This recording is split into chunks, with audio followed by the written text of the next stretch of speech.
Can you hear us down on the dock? Thank you.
Good morning, race fans. Welcome to Riverside Boat Club. Our first rower appears to be on the course. We are in the men's club singles. This is bow number 1. Jack Higgins from Philadelphia, who says, "Go LaSalle." You don't need to spot. You can just do that. Yeah. No, it's okay. Come on in for bow number 2. Victor Korha from Occoquan, Fairfax Station, Virginia.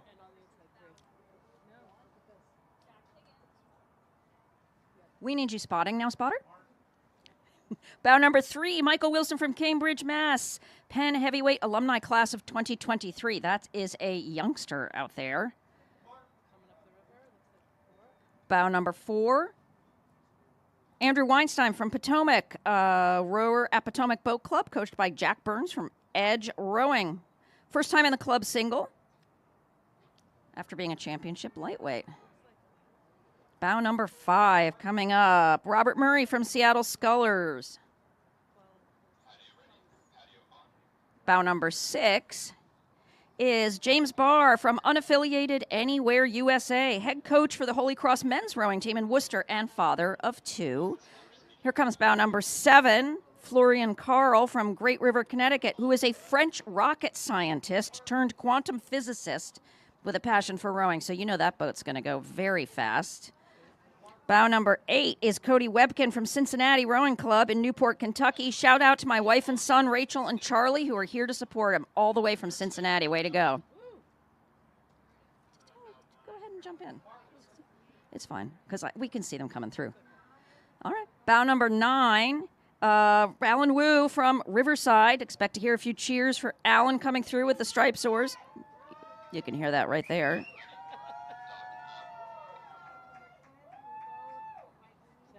Bow number 10, Stephen Rupp from Westside Rowing Club in Buffalo, New York. Every year could be the last Charles before his knees go. Obviously, they haven't gone yet. Let's keep those knees in it. Here comes bow number 11. All right. Bow number 11, Frank Sankey from Flower City, who is fueled by pickle juice and is the Rochester Institute of Technology coach. Let's go, pickle juice. Pickles. Well, it says pickle juice here. Bow number 12, is that a selfie stick in that boat?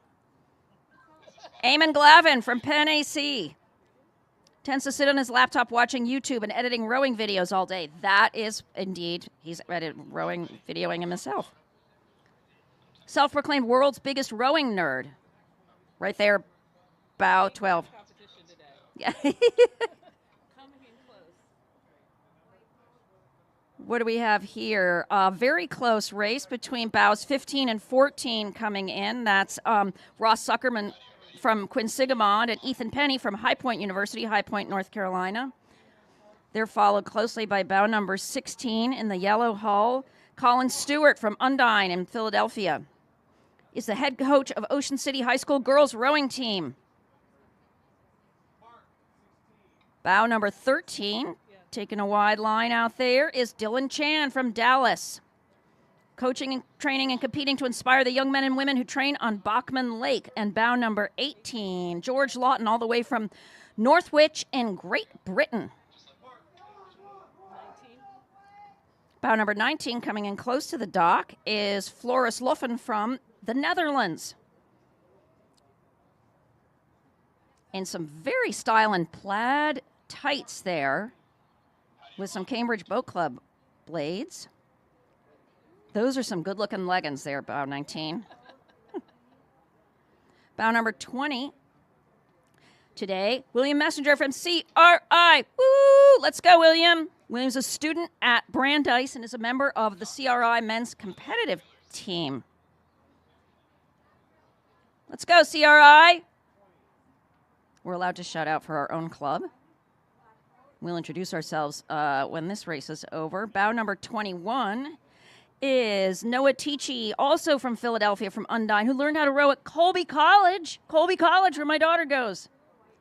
Coming up in a close battle here, bows 22 and 23 are Maxim Gomanko and 22 from the University of Pittsburgh and 23 unaffiliated Anywhere USA, who rowed at Holy Cross. Those two are really pacing each other up. It's really nice to have somebody else sort of next to you on the course to kind of keep your competitive juices flowing. It's easy to kind of get into a relaxed rhythm when you're all on your own here. Here comes bow 24. Andrew Grubel, University Barge Club in Philadelphia, with many, many accolades. Rode at Cornell and won a lot of things.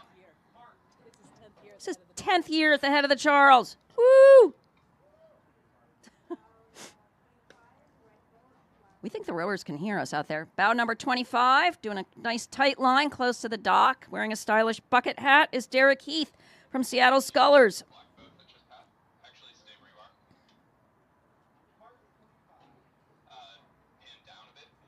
Beautiful, calm morning here. Okay, we got another rower coming around the corner here. Bow number 28 is Maxwell Dultkin from Occoquan, Fairfax Station, Virginia. Learned to row at George Mason under Bob Spusta, and it's his first year of rowing in the single and looking terrific. Then we got a really nice cluster of 3 coming along here. We've got bow numbers 27, 30, and 29. 27, Russell Murphy from Cambridge, Mass., current active duty in the Navy. Thank you for your service. Bow number 30, Liam Jenkins, Tufts Men Rowing, Go Jumbos.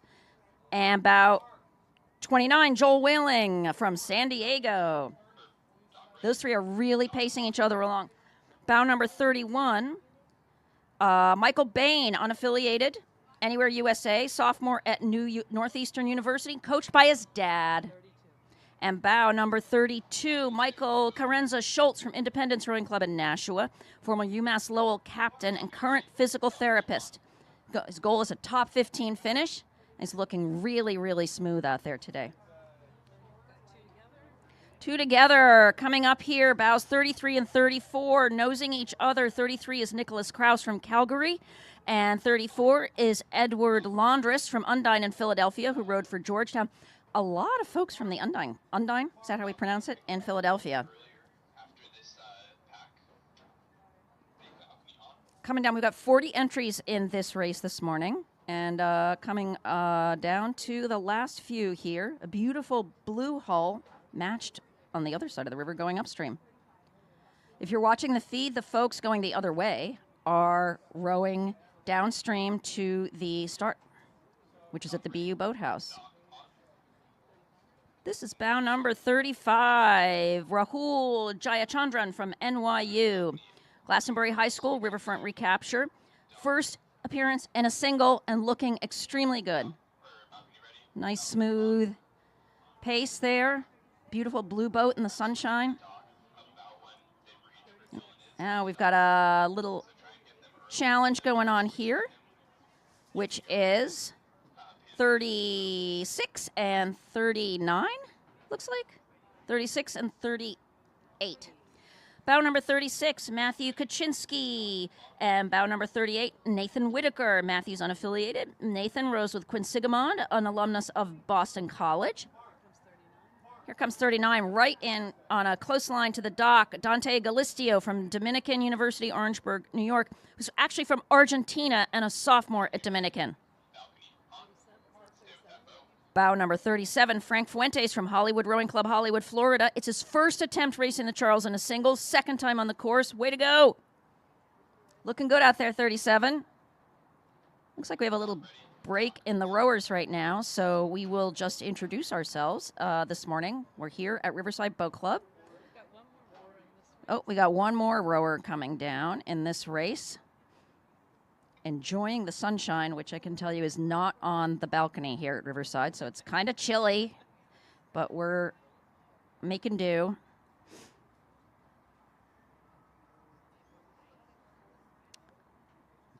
Taking a nice line. This looks like bow number 40. Luke Walters from Pittsford, New York, who is the varsity girls head coach of Pittsford Crew Training. Way to go. Okay, that was the last sculler, we believe, in the men's club singles, so that's the end of that event. So now we'll introduce ourselves. I'm Lisa Laskin, and I am row out of CRI, which is way, way, way upstream. I'm here today with Amanda, who's being shy about picking up her mic. All right. Good morning, Riverside. I'm Amanda Hickman, and this is my 12th year volunteering at the Head of the Charles. So I'm a no longer rower, but boy, do I love being out here on a day like today. It is absolutely gorgeous. We'll take a moment in between races. First, we're going to tell you that our next race coming up is men's master and senior master singles. So these are men in their 30s and 40s. They're 42 competitors, and we're looking forward to seeing them come upstream soon. Momentarily. We can do a shout out to 776 BC, one of our race sponsors. Take your performance to the next level at 776 BC, the official rowing apparel of the Head of the Charles Regatta. You can head down to their pop-up shop on Adager Row to shop the limited edition collection honoring this year's regatta, featuring unisuits, long-sleeve performance base layers, and summer hoodies, vests, bags, and accessories. Don't miss regatta exclusive offers, competitions, and the chance to connect with the U.S. rowing team athletes or co-founder Cam to find out how to get your crew racing in world-leading kit customized for your team. Ooh. And here we go. Here we come with the men's master singles. Bow number one. Bow one, Adam Randall, competing in his 12th Head of the Charles Regatta. Adam now trains across the pond, but always comes back to Boston for this race. Adam's set up a commanding lead over bow number two, who's now coming into the sunshine. It's an interesting moment with the sun coming sort of across. You're going to be in and out of it this early in the morning. This is actually bow number three. Bow number three, Mark Schaffer, placed second in this category last year, won in 2018.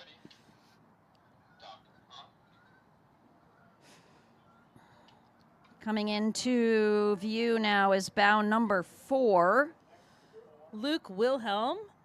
Pray for Luke on his way down the course. He thinks he'll be hurting this year.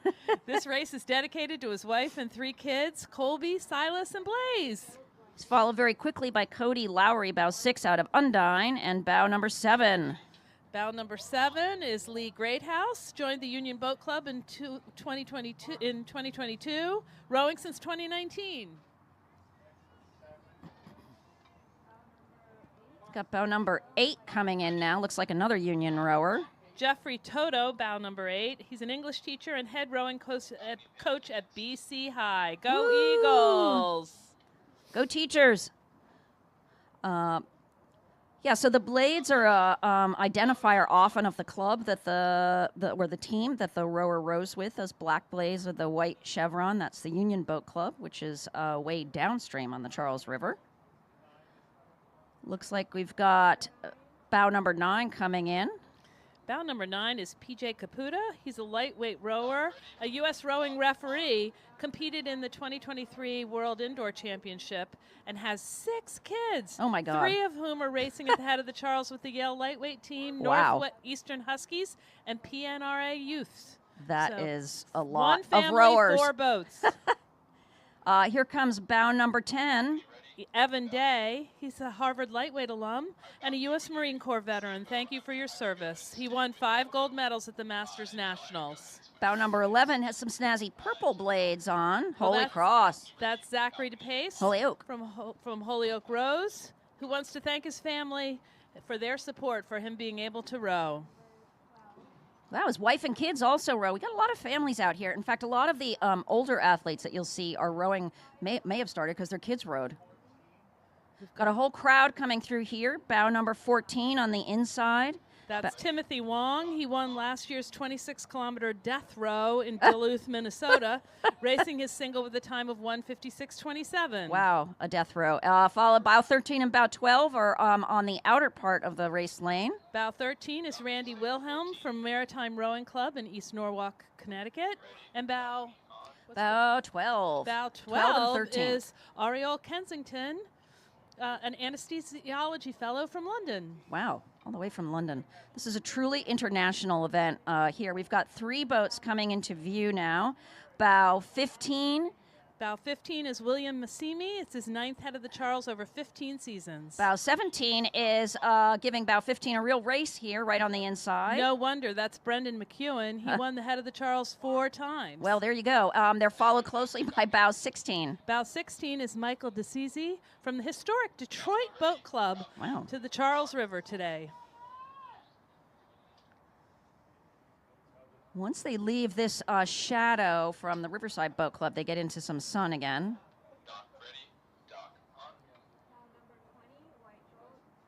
This looks like a Riverside rower coming up on bow 20. It is a Riverside rower. Alex Barat taking the next step in a long rowing career. You can hear the cheers up here on the balcony for the stripes.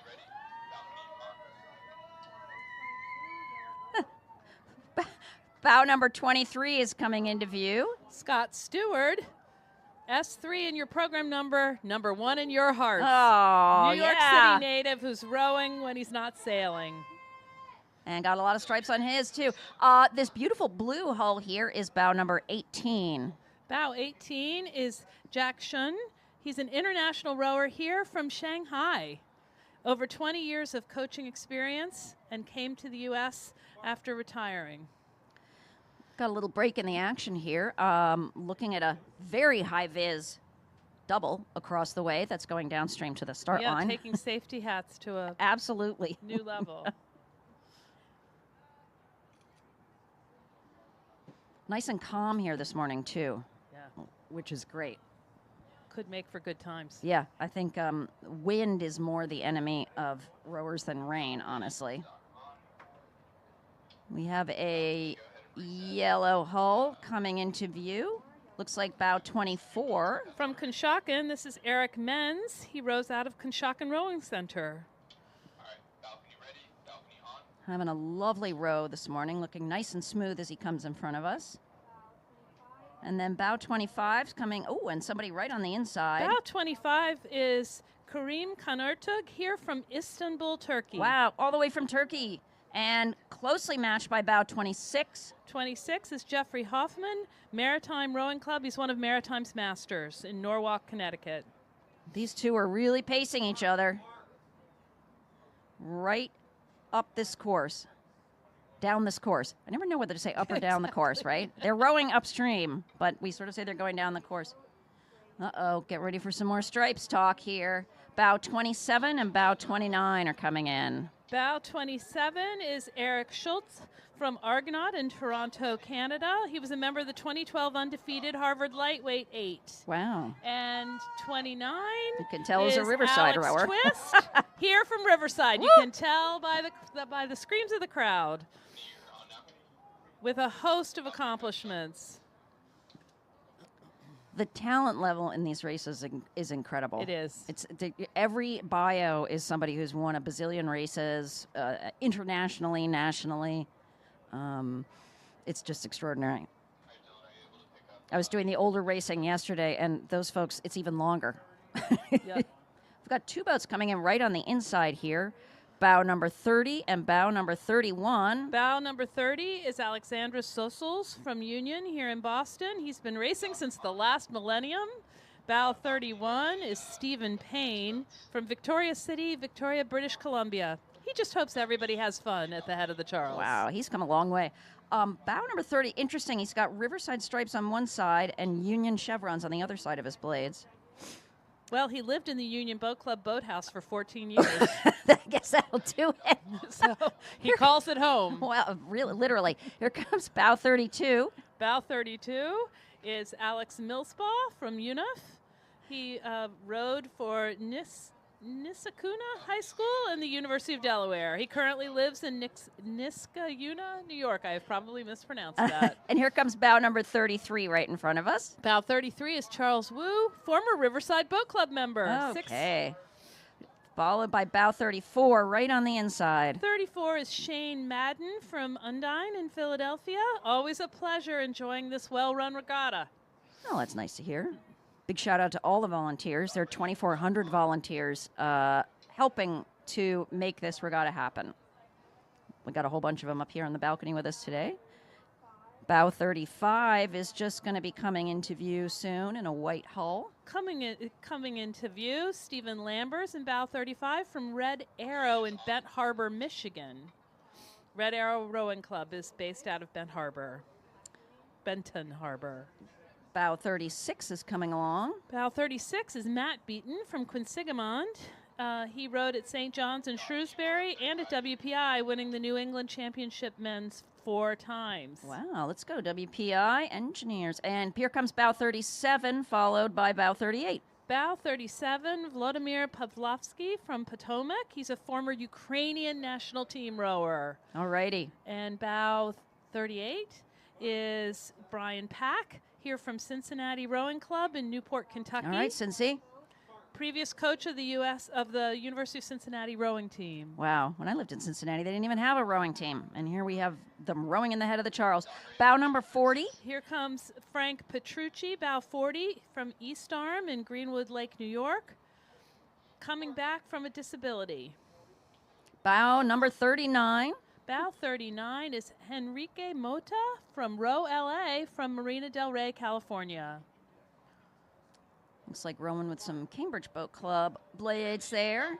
Just a couple more competitors in this race today. Bow number 41. Bow 41 is Patrick Keelty, rowing for the Greater Columbus Rowing Association. He's a professor in his spare time. Oh, because that's what you do in your spare time. You just, Exactly. profess. Okay, a couple more coming in here. Possible. We've got the second race overlapping here. Bow number 42. 42 is James Lee, who's the Ontario champion in his division from South.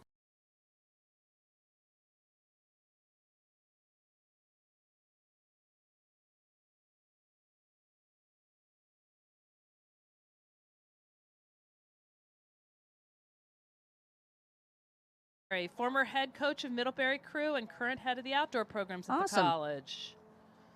Glad you got in. Yeah.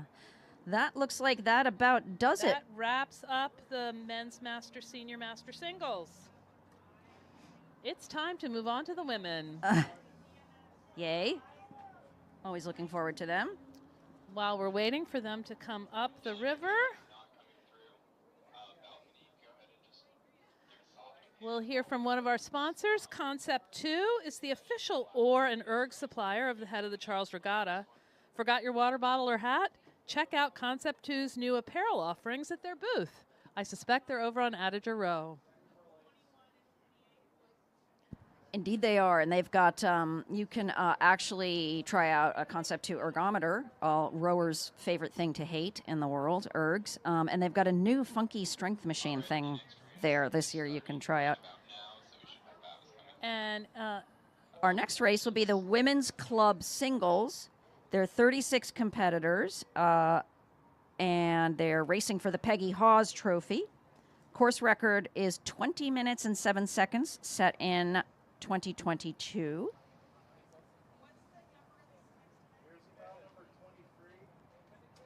We're going to see probably a lot of Cambridge rowers here, but who knows? Oh, looks like they're... What is that bow number? This is bow number 23, I think, from the previous race.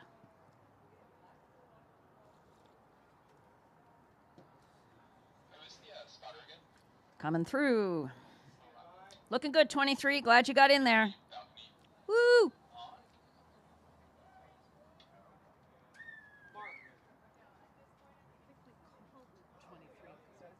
Oh, yeah, number 1 in your program, number 1 in your hearts. Well, maybe from the previous race.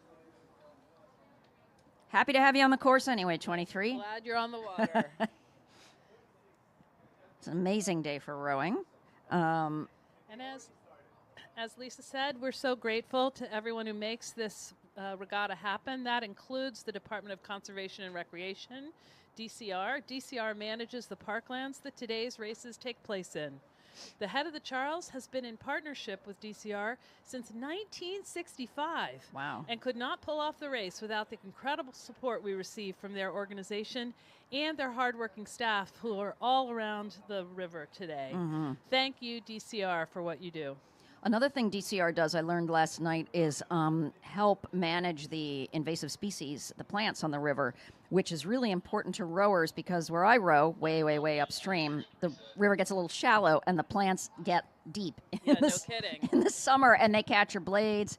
And DCR works with various organizations to manage the existence of those plants. Now, this may be a rower from the previous race again. They're taking a more leisurely pace up the river. Looks like bow 21.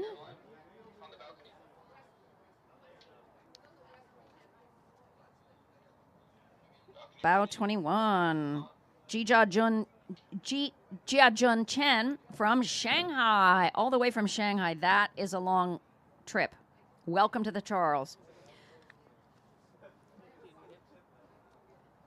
Something to say.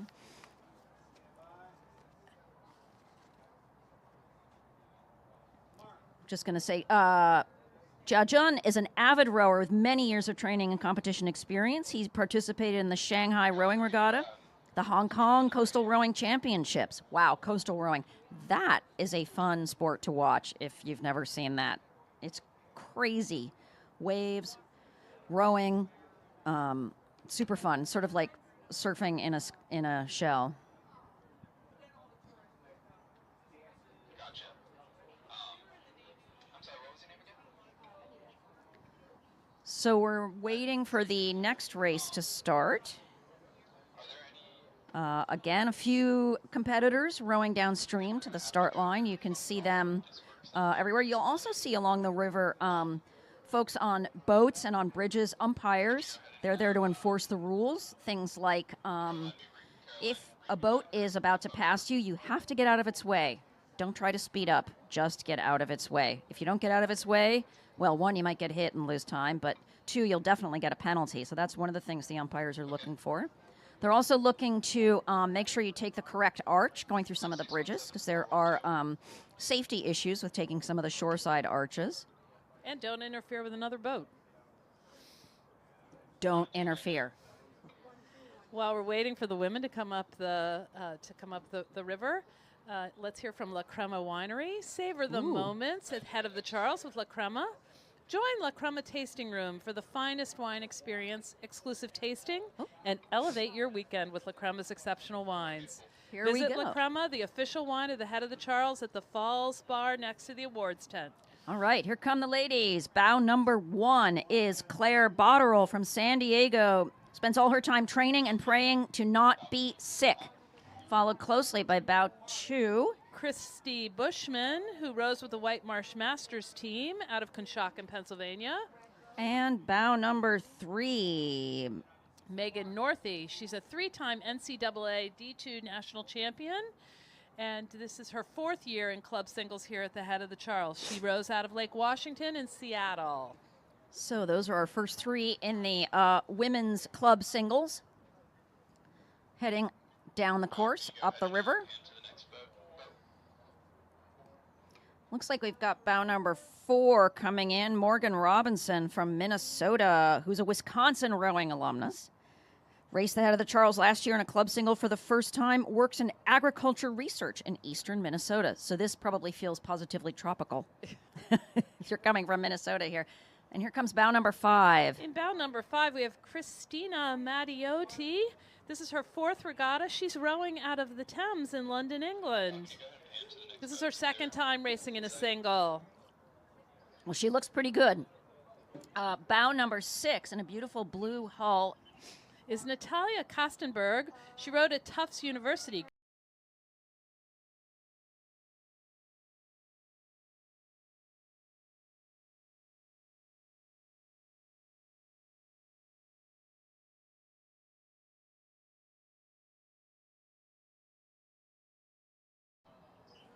And then you can go and pick up the next boat. See, bow number 8 is coming in to view.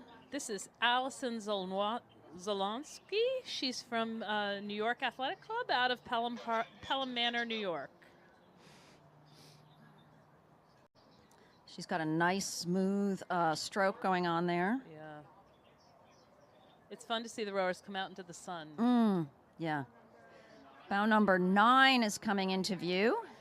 This is Margaret Crush. She's from Rutgers Alumni Rowing. Bow number 7 on the far side of the course. Is Looks Emily Grevin from CRI. CRI, let's go, CRI. Second time rowing in the head of the Charles, and Emily wants to thank her mom, Becky, for all her support and Oh. cheering her on. Thanks to the moms. Love that. This fancy-looking two-tone number, bow 11, Is Leslie Firuzabad Negau from Harlem River in New York. She's a current student of architecture at the Cooper Union. she's followed by bow 10 and bow 14. Bow 10 is Riley Brooks from Portland, Oregon. She's a Rose City Rowing junior alumni who now coaches with the club. And bow 14 is Raina Kershell from Minneapolis Rowing Club in Minneapolis, Minnesota. She's learned to row in Southern Oregon and then raced at the University of San Diego. And we can see bow 13 right in front of us. Bow 13 is Kendall Brannon. She's in her second year of rowing, and her highlights from her first year include a bronze medal at the New England Rowing Championships. She's out of Bowdoin in Brunswick, Maine. Not sure you can see from the cameras here, but one thing the rowers do is they kind of straighten out and go into the middle of the river as they pass us so that they can get right in the center of the arch on the next bridge. Coming into view is bow number 16. Bow 16 is Carolyn Newbert from Lake Washington, also in Seattle. She trained at the collegiate and elite level in Germany during high school. Ooh. And then took a 12-year hiatus before coming back to rowing. Bow 12, all in orange, looking fantastic. Bow 12 that be is a Sophia Syracuse? Gaines from Greater Columbus in Columbus, Ohio. And trivia, she has 3 chickens. 3 chickens. Do it for the chickens. And bow 15. 15. Bow 15 is Averill Frymark. She's from Cambridge. She joined Cambridge Boat Club earlier this year, but started rowing in Rutherford, New Jersey, and then rowed for Northeastern. Wow. So has a lot of experience with this river, and experience definitely helps you in this race. You want having rowed here is just an absolute plus. Coming in is bow 17. Bow 17 is Claire Pace from Long Beach, California. She graduated from Oxford Brookes University in 2016, but didn't learn to row until 2022. What? And look at her. 2 years into rowing, and she's doing a fantastic job in a single on the Charles. Then we have bow 19. 19 is Stephanie Krupp out of the Olympia area in Olympia, Washington. She raced for Ohio State and in 4 Big Ten championships and 1 national. We've got bows 20 and bow 18 coming in. Bow 20 is Gabriella Griffin, unaffiliated anywhere USA. She started rowing in high school in Oakland and now rows for Cal Poly Humboldt. And Absolutely beautiful turquoise. 18 is Kyra McClary. She's a former rower out of Old Dominion Boat Club in Smith College. Smith College! Woo! Who's Sorry. back to rowing after taking 6 years off. I love 6 that. years off. That's amazing. And look at her. She looks fantastic. Bow 22 is passing in front of Riverside now. Bow 22, Simone Vorpurian from Green Racing Project in Craftsbury Common, Vermont. She went to UPenn and is from Madison. And then bow 21. Bow 21 is Laura Anhalt, a former BU6 seat, 2-time Patriot League champ. She rows out of CRI in Brighton. Bow number 24. Bow 24 is a Riverside Riverside. boat. Ariana Lee, she's raced for Riverside. Riverside shows up for their rowers. She's a member of the Rampaging Bridge Crashers Directors Challenge. But she's not going to crash into any bridges today. That we know. Got a tight race coming up for bow 25 and bow 23. Bow 25 is Valerie Spiegenthal. She's from Occoquan in Fairfax Station, Virginia. She's now coaching high school and collegiate rowing in Northern Virginia. And she's in a tight race with bow 25. 20. That was 25. Oh, 23. 23. Sorry about that. 23. Looks like a CRI. Jillian Ross.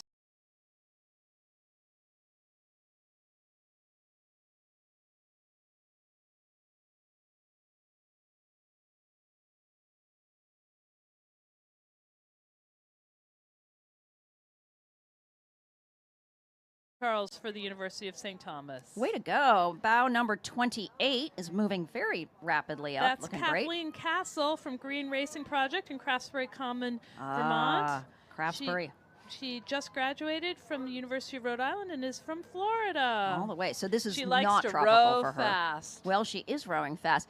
Bow 27 is also coming into view. Is Samantha Kelsey, who's a Simmons alumni here from Boston. She's an alum of Simmons College, but currently rows for LA Rowing Club. Looking good. Starting to see some big boats going downstream to the starting line, which is very exciting.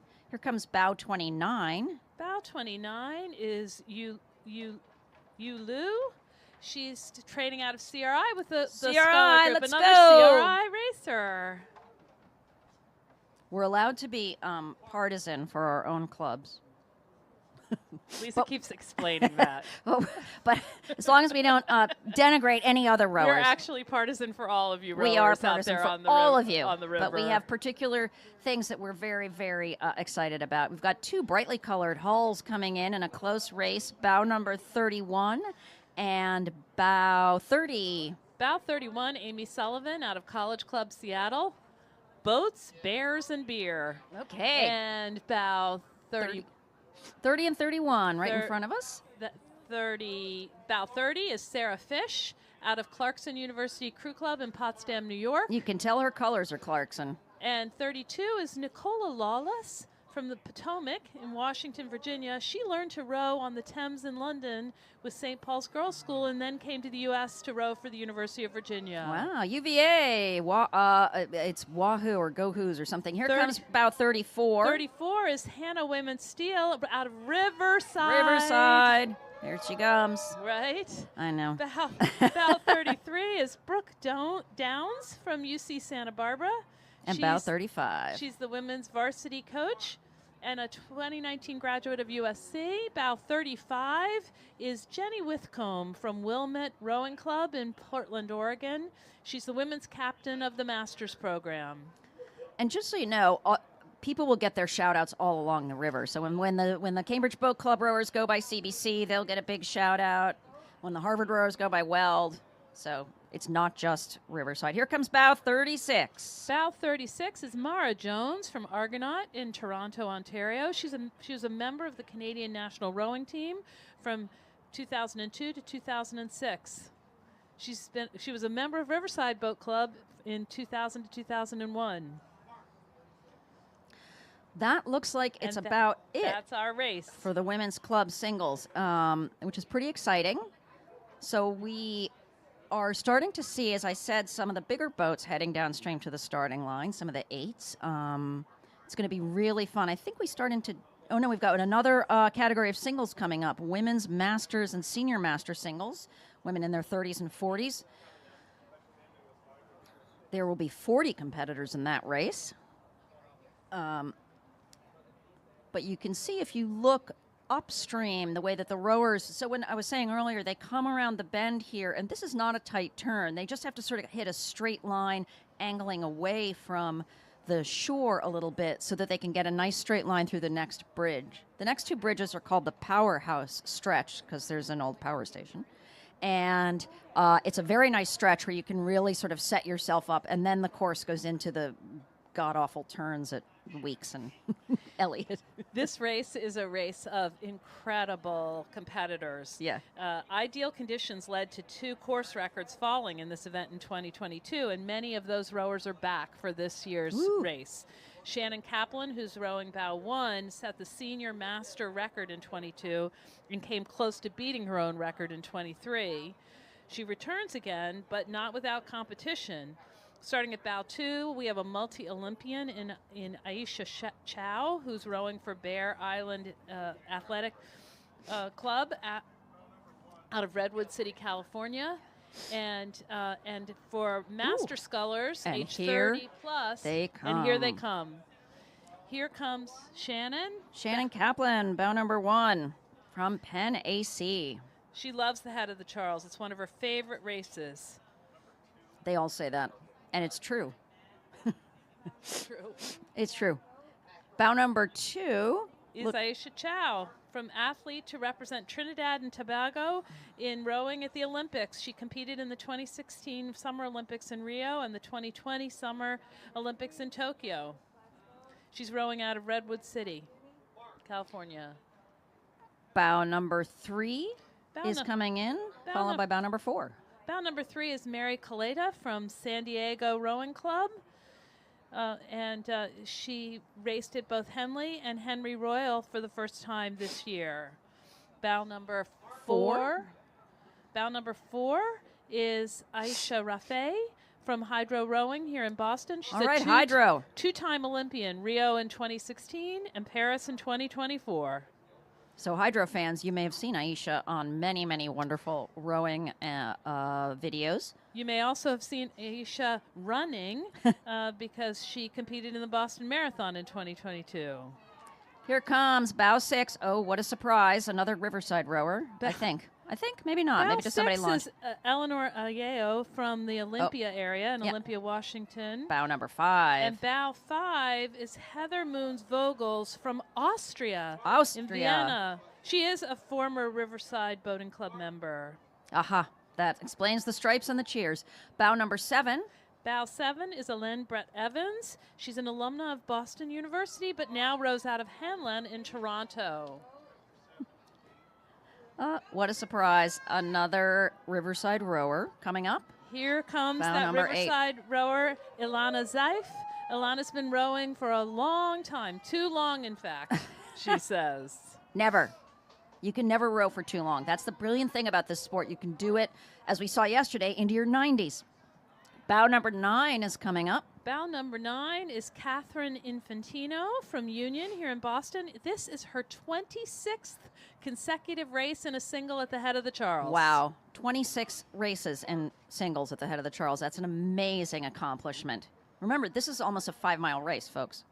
Excuse me, 5K race. Bow number 10, beautiful purple hull on this boat. And this is a special boat. Erin Lallement is, this race is bittersweet. 7 days prior to last year's race, she was diagnosed with a rare stage 3 cancer. She's racing today as a warrior and a survivor.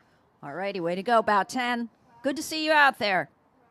She's here from Independence Rowing Club in Nashua, New Hampshire. There's a survivor's row later today, I think. That's awesome. Yeah.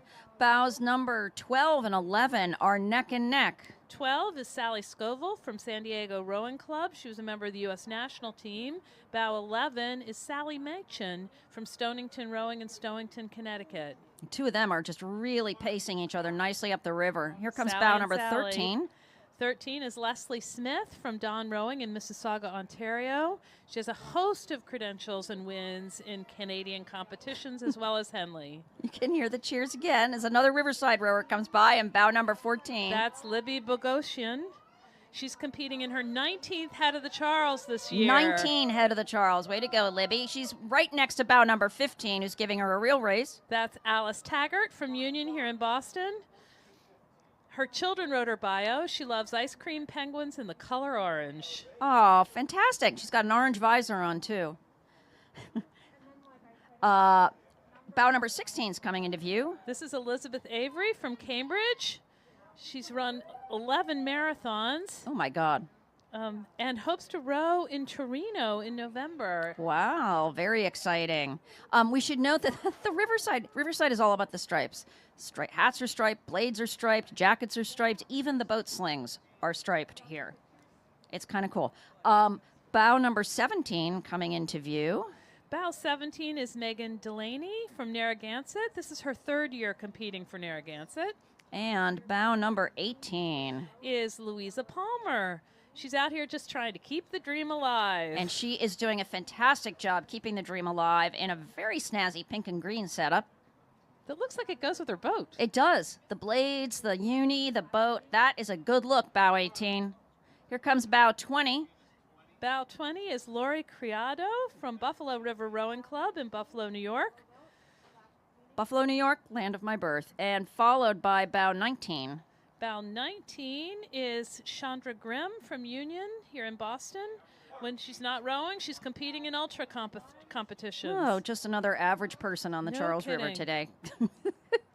Here comes bow number 21. We think this is the Vineyard Vines boat. Very snazzy looking. This is Nikki Lepresti. She's vice captain of Leichhardt Rowing Club in Sydney, North South Wales, Australia. Australia, all the way from Australia, bow 21. Looking good. That is a photo op right there. That is a beautiful gorgeous shell boat. rowing into the Wow. sunlight. Absolutely beautiful. Here come 3 rowers in a tight race, bow 22, bow 23, and bow 24. 22 is Sarah Kate Snyder from Alexandria in Alexandria, Virginia. She was a team captain at Notre Dame. 23 is Joanne Harris from Thames in London. She's a long-standing member of the Thames Rowing Club. And Patricia Jones is here from Maine, Maine Coast Rowing in Alrighty. Brunswick, Maine. She's a biology professor at Bowdoin College. Yay. Yay for the teachers. Look Let's at go them polar going up bears. together. They are really giving each other a great race here. Pacing each other all the way down this course. Coming into view in a green hull that almost actually just looks like part of the water. It's incredible. Bow number 25. That's Siobhan Flynn, national team in 2006. Wisconsin Simmons, lives on Cape Cod with her husband and 4 children. It's amazing. I mean, it looks like she's just sort of moving along the top of the water, doesn't it? It's fantastic. Not a boat you want to have out in the dark early morning, though, without a lot of lights on it. Bow 27's coming into view. Bow 27 is Casey McKenna Monroe. She recently moved to the Charlotte area from Columbus, Ohio, and this is her first time sculling at the Charles. Alrighty. She rowed in 4s and 8s, but this is her first solo Well, run. and she's doing a great job, bow 27. Welcome to single sculling on the Charles. Here comes bow 28. 28 is Jessica McClear from White Marsh Boat Club in Conshohocken, Pennsylvania. She missed last year, but she's glad to be back. She went to the World Masters in South Africa last September. Wow. Well, that's something to miss the head of the Charles for, maybe. Bow number 29 has got a good pace going. Haley Clark from Vancouver Rowing Club in Vancouver, British Columbia. First run on the Charles. Looking good for her first run on the Charles. Some very high vis doubles going downstream to the start line on the other side.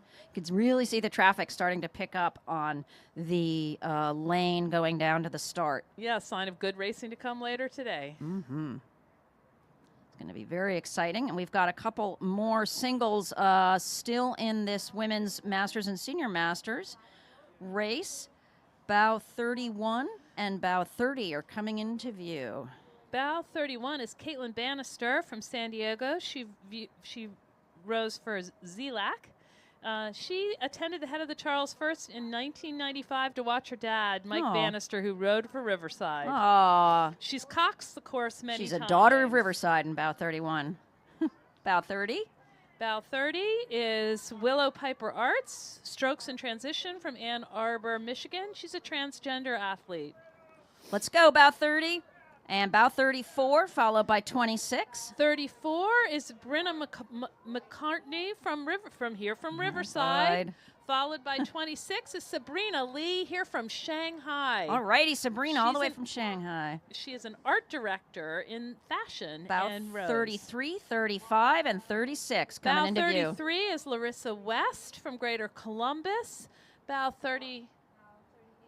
35 and 36 35. as well. 35 is Kristen Hahn from Union.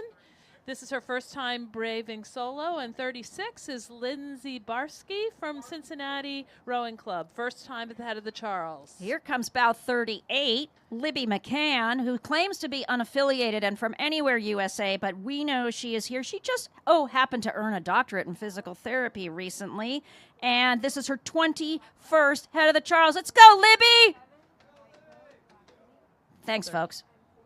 Also, if you ever need a physical therapist, Libby's your gal.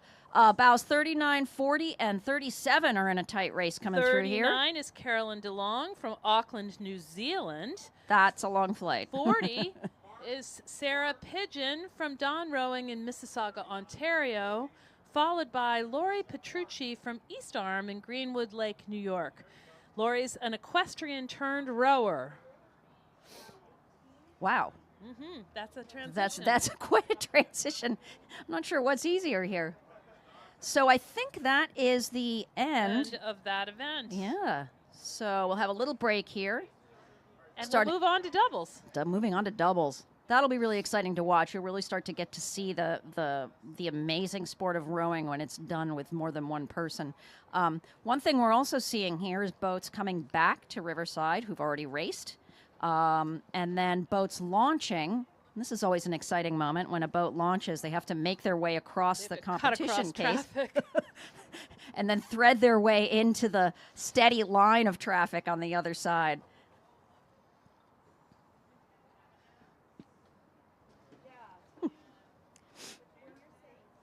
So let's see who have we got coming up here for sponsors. How about Oris Watches?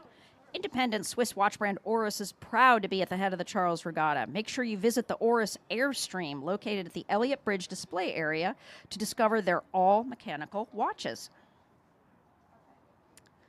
Now our next race coming up, Women's Masters Doubles. There'll be 25 competitors in this race. Course record is 18 minutes and 49 seconds, set in 2008. Wow, hasn't been beaten in quite some time. Yeah. The boats will start to go faster now, obviously. There are more rowers, more blades. And we've got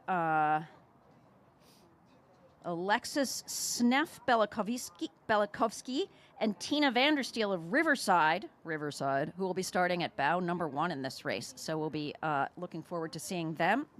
So the way this works is the top half of competitors in a race are based on their previous times.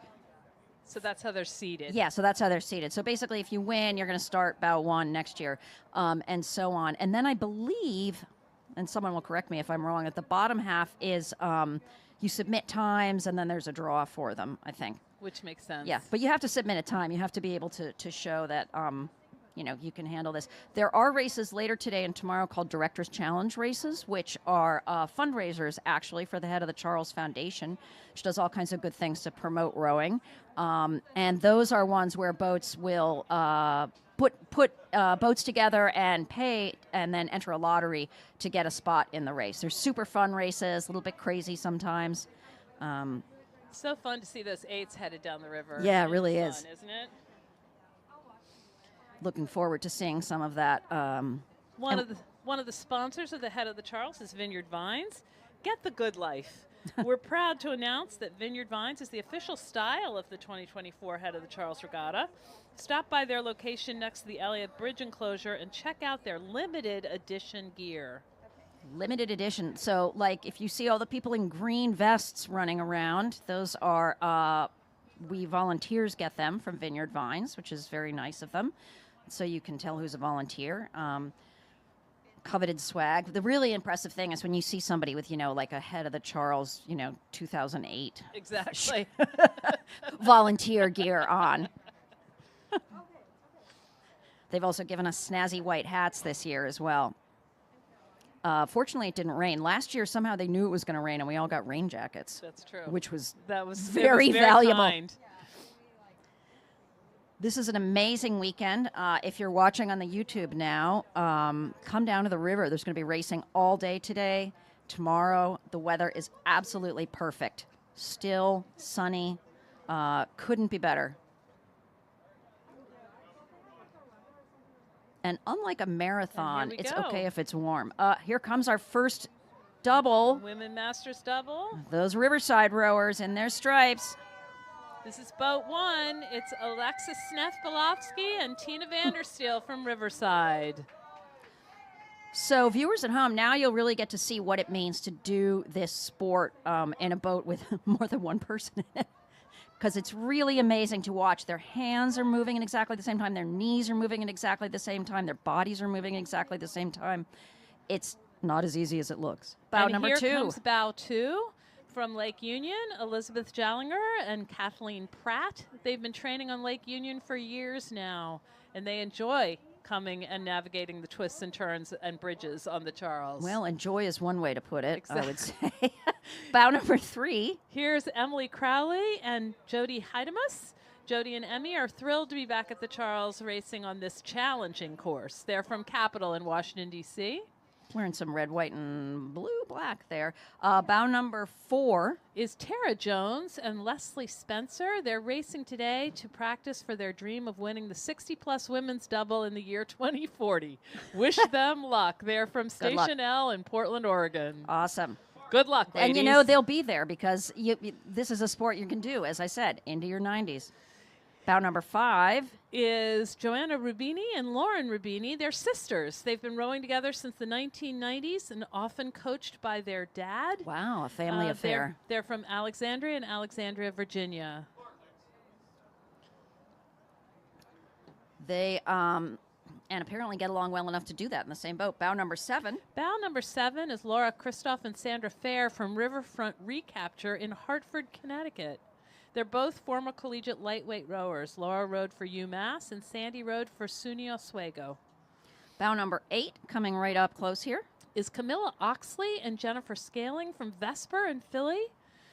They're looking to improve their time after getting mixed up in slower traffic last year. Oh, that's really one of the challenges of this race is even though it's a staggered start, faster boats may catch up to you. You may pass other boats, and the river gets narrow.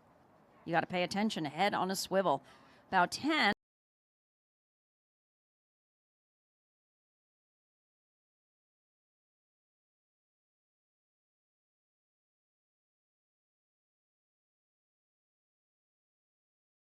Quinsigamon Rowing Club. They're good friends and row out in Worcester on Lake Quinsigamon. And row very nicely together, too. Amy's a past race director of the Head of the Charles. Yay. And she's celebrating 10 years of survivorship from breast cancer. All righty, 10 years, way to go. Bow number 11 coming into view. Is Joanne Victorio and Janice Holzman.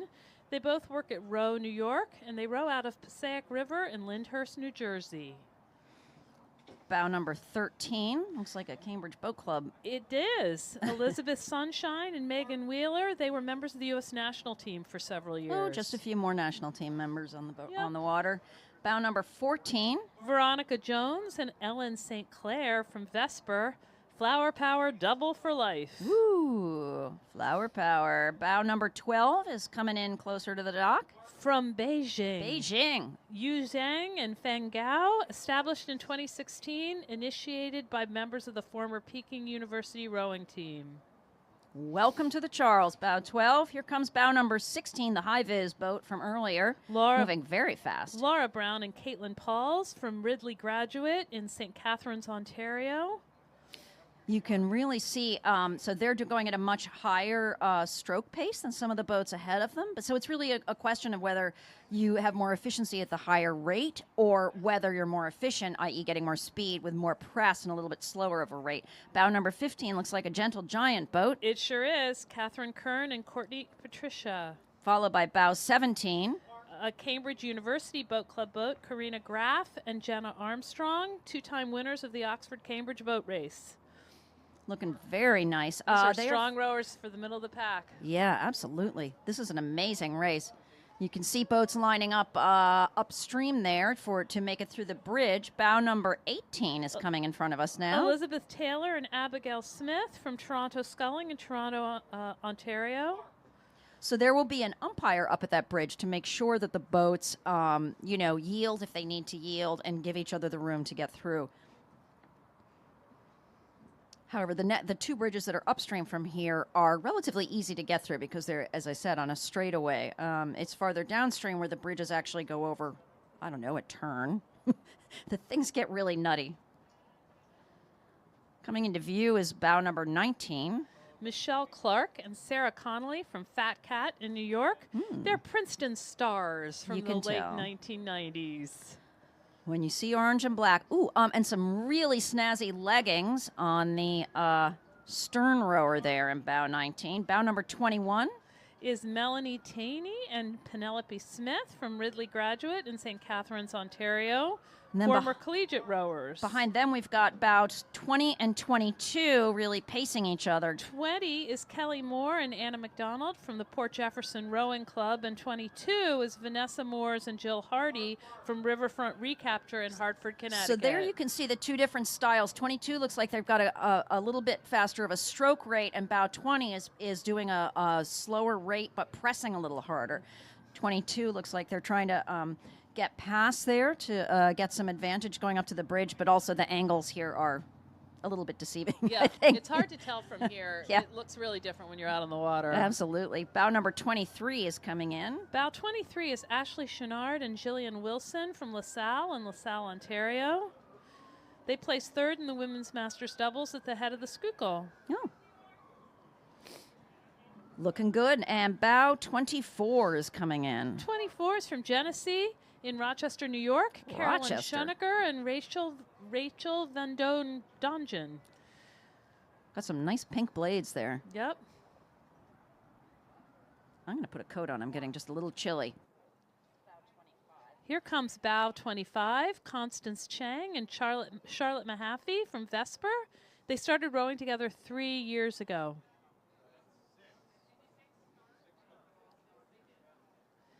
And bow 16, is that 16? Bow 6. 6. Erica Steve Caldwell and Samantha Houston from Potomac Boat Club, Bleed Red. You can always tell You Potomac. can tell. The red blades with a white star. That's the Potomac look. That's probably our race. Right. So the competitor numbers get a little bit smaller for the doubles. Watching another 8 launch here from Riverside. Gent in the striped jacket on the dock is looking awesome. Very styling. dapper. Yeah. We love that. So if you're looking upstream, you can see, the choices that you just make in terms of lines. If you come around close to shore in front of Riverside, you've got to pull it over a little bit towards the Boston side to get through that bridge. You can take the shoreside arch up there. Most boats will go through the center to just line it up, but that's going to be a steering decision.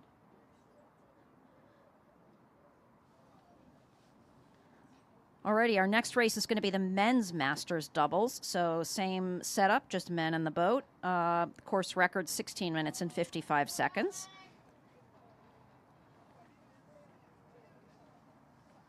In the meantime, yet another sponsor. The head of the Charles would like to salute the United States Marine Corps to get more information about the Marines and to see how they build our nation's leaders and try your hand at the pull-up challenge. The pull-up challenge. Please stop by their booth at the Rowing and Fitness Expo. By the way, this next race, Jake Watkins and Nate Kelly, who own the course record, are also rowing bow 1.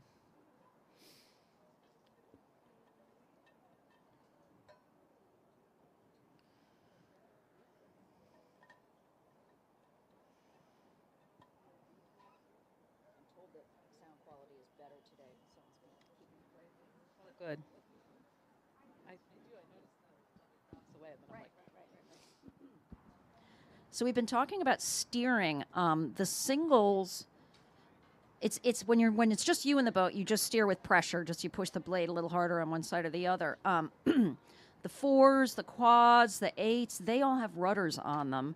And anything with a coxswain, which is the non-rower sitting in the boat, the coxswain will be steering the boat with a rudder. Anything without a coxswain, like a quad, they'll be using a tow steering panel. And when you are in a boat without a quad, your head is on a swivel, and the person sitting in the bow is constantly checking to see where the others are.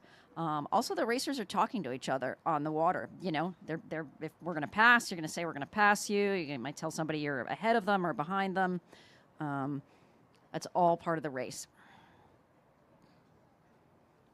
Watching some of the single competitors coming back and docking here at Riverside now. They've rowed their 47.08 meters downstream and then back upstream. everybody gets to do the course twice. Yes. And if you launch where I launched, up at CRI, you do it like, feels like 14 times. I'll bet.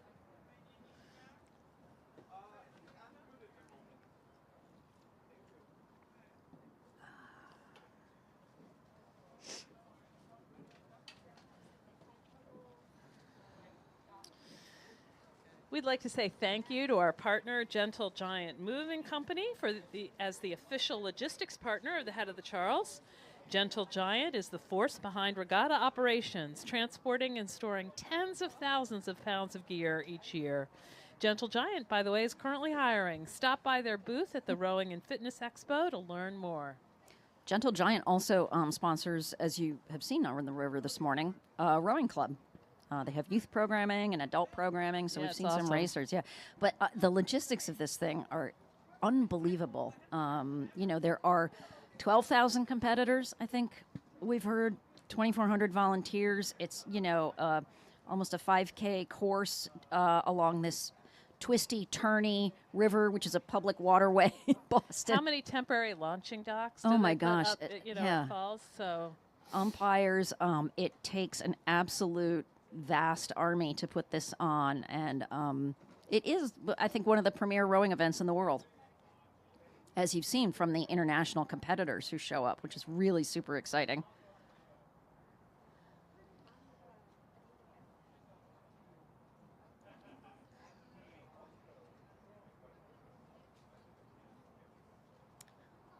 Looking forward to seeing the men's doubles come down here soon. it's very appropriate for us to say a heartfelt thank you to the volunteers. Why, yes. Why, thank you. The head of the Charles Regatta extends a huge thank you to our 2,400 dedicated volunteers. Your tireless efforts and support are the backbone of this incredible event. From early mornings to late nights, this regatta simply wouldn't happen without the commitment of the volunteer corps. To all our volunteers, we appreciate you and thank you for making this event a success. We are coming up to event 14, the men's masters doubles. So these will be men in their 30s and 40s, just like the women were before. We have 27 competitors in this event, 27 boats.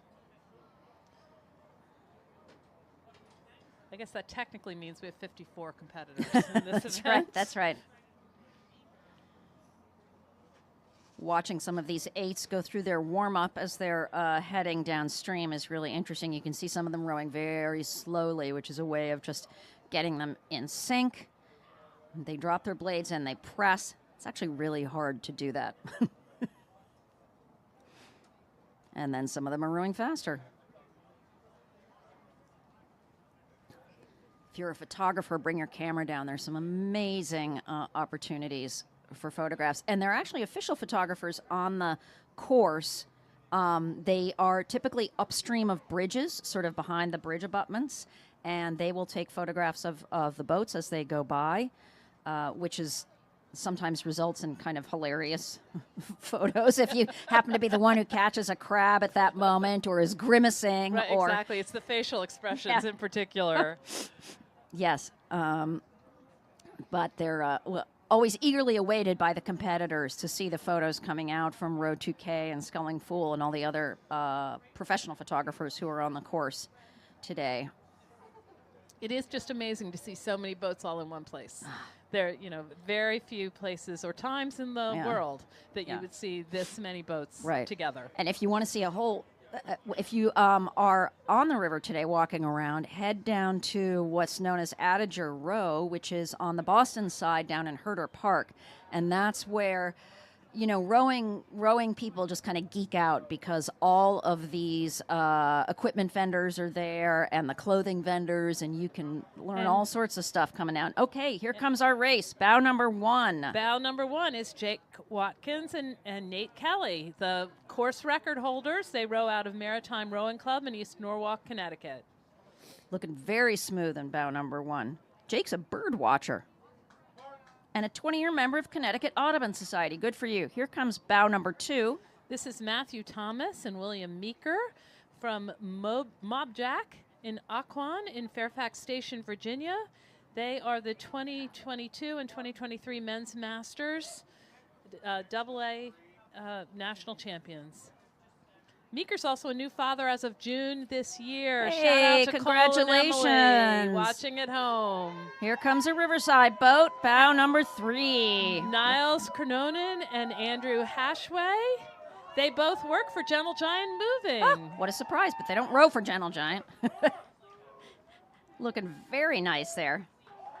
Gentle Giant's famous in the area for hiring athletes. And supporting athletes. And supporting athletes, absolutely. So you never know. Your next mover might be, an Olympic rower. Here comes bow number 4. Bow 4 is Ryan Walker and Lawson Navarro from Long Lake Rowing Crew in Long Lake, Minnesota. They started rowing the double together in the summer of 23. A nice blade design there with that blue square on it. Bow 5 and bow 6 are right on each other here. Bow 5 is Matthew Bradshaw and Dave Ukrainitz from Saskatoon.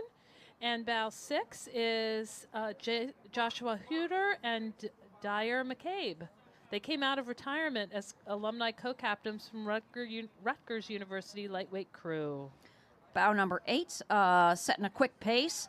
Bow 8 is Peter Graves and Thomas Graves. They won the championship double at the head of the Charles 3 times in a row together. That would explain that. They're out of Long Beach Junior Crew in Long Beach, California. Bow number 7 is out there on the far side of the course. Bow 7 is Craig Dodson and Scott Gavin Wisniewski. They're teammates and friends for 20 years. Bow 9 is also coming in. Bow 9 is Alexander Pappas and William Doss from Wyandotte, Michigan. Rowing since 2007. Another Riverside boat. What? Bow 10, Igor Belikovsky and Peter Morelli. Peter's a 2-time national team member. He's won the head of the Charles in a single, a double, and an 8. Wow. He's just got like a quad to go maybe. Yeah. And or a 4, I suppose. Shout out to Paul Summer, Nico, Alexis, and Lib. All right. Looks like we got a CRI boat, maybe. It's a CRI boat anyway, coming in, bow 12. Bow 12 is line. Andrew Niels and William Shatsky from Maguntacook in Camden, Maine. Andrew and Will competed against each other at the Riverfest Regatta in Lewiston. And there's bow 13 on the far side of the course. Bow 13 is Stephen Krajewski and Ross Anderson. They're from Fairmont in Philadelphia, Pennsylvania. So sometimes you'll see that teams will row in boats from local boathouses because it just is a lot easier to rent a boat than maybe haul your own boat all the way down from Maine. Bow number 15 is coming into view. Zachary McGurk and Jesse Clark from Buffalo River Rowing Club. They both grew up in Fairfax County, Virginia, but they now live in Buffalo. And bow number 16 is Brian Weddick and Chris Massey from Union here in Boston. They rowed together in high school right here on the Charles at CRI. 15 years later, the boys are back in town. The boys are back in town. Even though they are union. Even if they are union, says our viewer up here. Bow number 14 coming into view. John Geary and Johan Kui from Thayer Academy in Braintree. Thayer Academy. Way to go. That explains that black and orange. We talked a little bit about the difference, if a boat's going on a high stroke rate or sort of a lower stroke rate with stronger pressure. That's a choice. You don't row this entire course at the same pace. You might speed up at certain times, you might stretch it out at certain times, but you make a race plan before you start, and then hopefully you remember it so that you can execute it. That's really the key. Bow number 18. Bow 18 is James Marsden and Pieter Lindenberg from Harlem River Community Rowing in New York. Harlem River Community Rowing is the only masters rowing organization in New York City. Wow. And has a mission of making rowing accessible to New Yorkers. All righty. Way to go, Harlem. That sounds a little bit like CRI. Here comes bow number 19, followed by bow 20. 19 is Timothy Whitney and William Mwanga from Kampala Rowing Club. They met at the Craftsbury Outdoor Center. The Kampala Rowing Club is from Uganda. Wow. But Fantastic. bow 20 is Mike Gallagher and Jose Casarco from Potomac. 21 is on the outside of the course, and coming up fast on the inside is bow 22. 21 is Colin Williamson and Henry Palmer. And 22 is David Schnepp and John Mitrowski from Austin, Texas. They row out of Lady Bird Lake. Sternman's uni there in bow 22 it kind of it looks very skin tone, which is kind of an interesting look. They're also getting flashed by some ducks flying across the river. Here comes bow 23. Bow 23, Daniel Garrett and Keith Seng are from Green Lake in Seattle. This is their first Masters double. Alrighty. These guys have been friends since they were 7 years old. Aw. Friends for life. Bow 24 and bow 25 coming right up on the inside. Bow 24, James Taylor and Andrew Symington from Lake Merritt in Oakland, California. And bow Woo. 25 is Terence Sefetben and William Simonson from Commencement Bay in Lakewood, Washington, Wow. hailing from UW and Harvard University. All right. They're really hugging that buoy line. That's another way that the thing that the umpires are looking for is boats need to stay on the course. The blades, your oars can go over the buoy line, but if your hull goes around a buoy, you will get a 10-second deduction. Here's bow 27, Matthew Henwood and Vency Ivanov, proud members of the Fairmont Rowing Association out of Philadelphia, Pennsylvania. This looks like might be another Potomac boat coming up, bow 26. Bow 26 sure is Potomac. It's Sean Bauman and Christopher Dupita. Sean is recently back from traveling to Germany to compete in the Masters World Championships. Wow. Fantastic. And that's our race. That's our race. That was a fast one.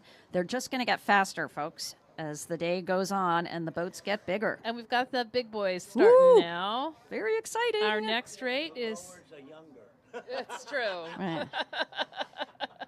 Senior Master 8s are coming up.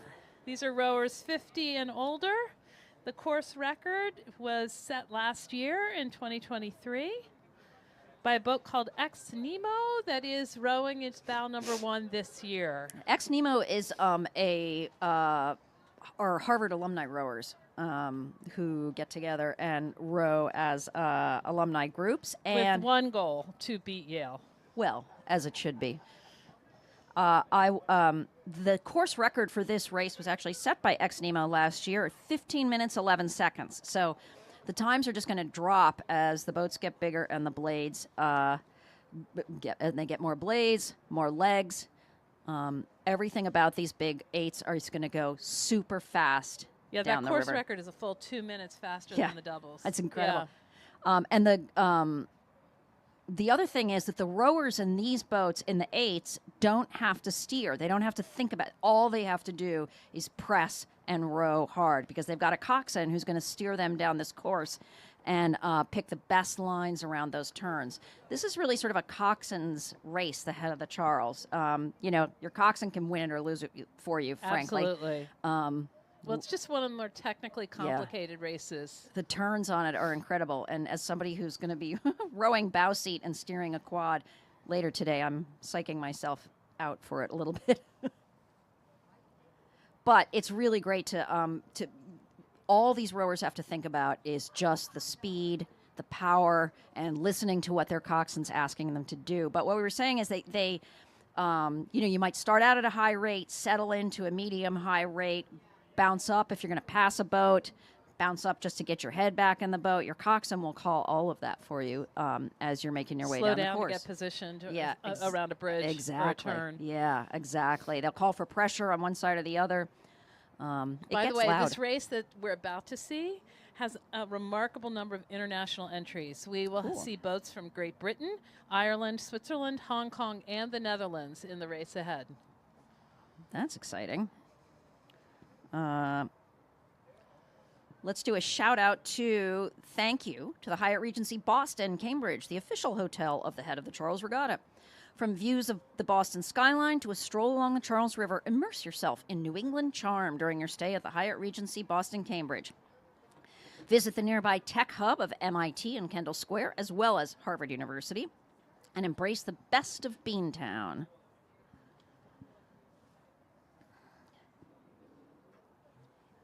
It's not warming up here on the balcony. I can tell you that. In fact, it's probably getting colder. We're all a little bit chilly up here. The sun does not get up on this balcony until late in the day. So now it's just a parade of boats making their way downstream for the next few races.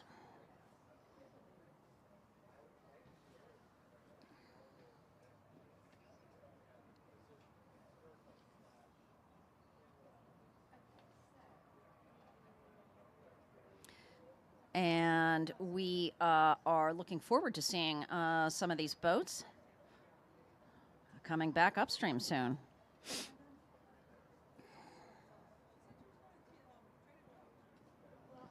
Last year, Saturday, at the head of the Charles was an absolutely awful day. It was Yes. pouring rain, it was windy, and it was cold. It was just, it was it was raining sideways. Wow, there goes a pink boat. It required incredible persistence for the rowers. It did. I will say. It did. I had a friend who was rowing in a para double, and they rowed from CRI all the way up to the start line, and then they had to sit there waiting for the start in the pouring rain Yeah. for a long time. As the boat's taking on water. Oh yeah. Yeah, you pick these boats up after a rainy day row, and you'll see the rowers pick them up and sort of put them overhead, and the water just comes pouring out of them all over the place. Hey, while we're waiting for the next race, consider a Rainstorm energy drink. Ooh. Athletes and spectators. Rainstorm, the exclusive energy product sponsor of the Head of the Charles Regatta, invites you to experience their 2-story interactive trailer at the Weld exhibition. Grab an ice-cold 2 Rainstorm stories. on the house and take in some of the best views of the Charles. Or you can swing by the Rowing and Fitness Expo to recharge at Rainstorm's second location. Rainstorm has the clean energy, immunity support, and zero sugar to get you through the excitement of Regatta weekend and live life better. I tried one yesterday. It was sweet, but I guess it had 0 sugar, so that's good. Yeah, you can get free samples, but I didn't see the 2-story I know. That seems interactive like a destination trailer. in That's and of itself. right. You can really spend the day here walking up and down the river, taking in the sights, checking out all the rowing vendors and all the totally unrelated vendors. And the spectators. and Those are worth spectators, right. spectating as well. That's right. And there's a lot of food for sale along the river. So if you're not here yet, come down and watch because it's a lot of fun. Just a reminder, we're waiting on event 15, the men's senior master 8s. These are 8 rowers in a boat, and they are all 50 and over in age.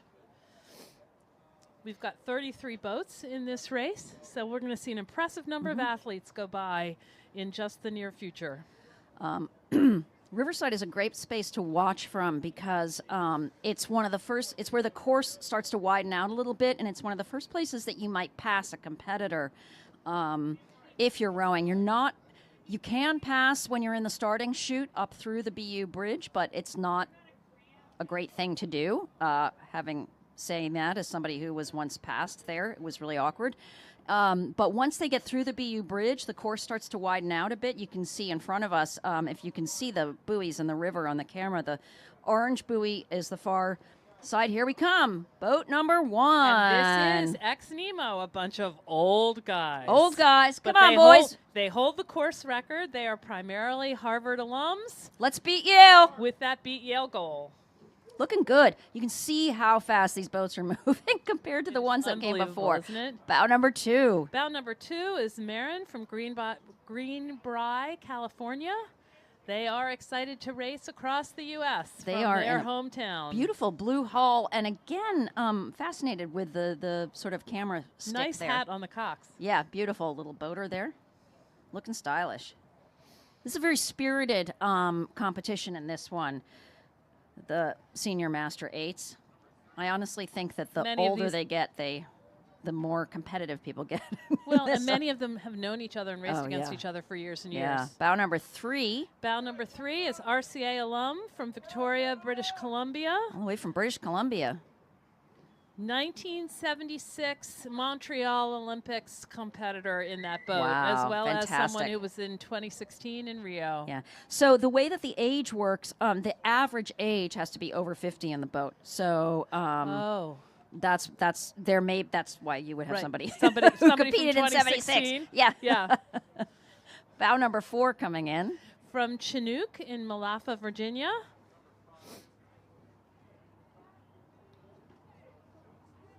Chinook, I believe, is a composite crew. They put rowers together for these. Bow number 5. Is Diesel from Orchard Park, New York. Very This includes gold medalists from the 1999 World Championships, men 4 and 2. Amazing.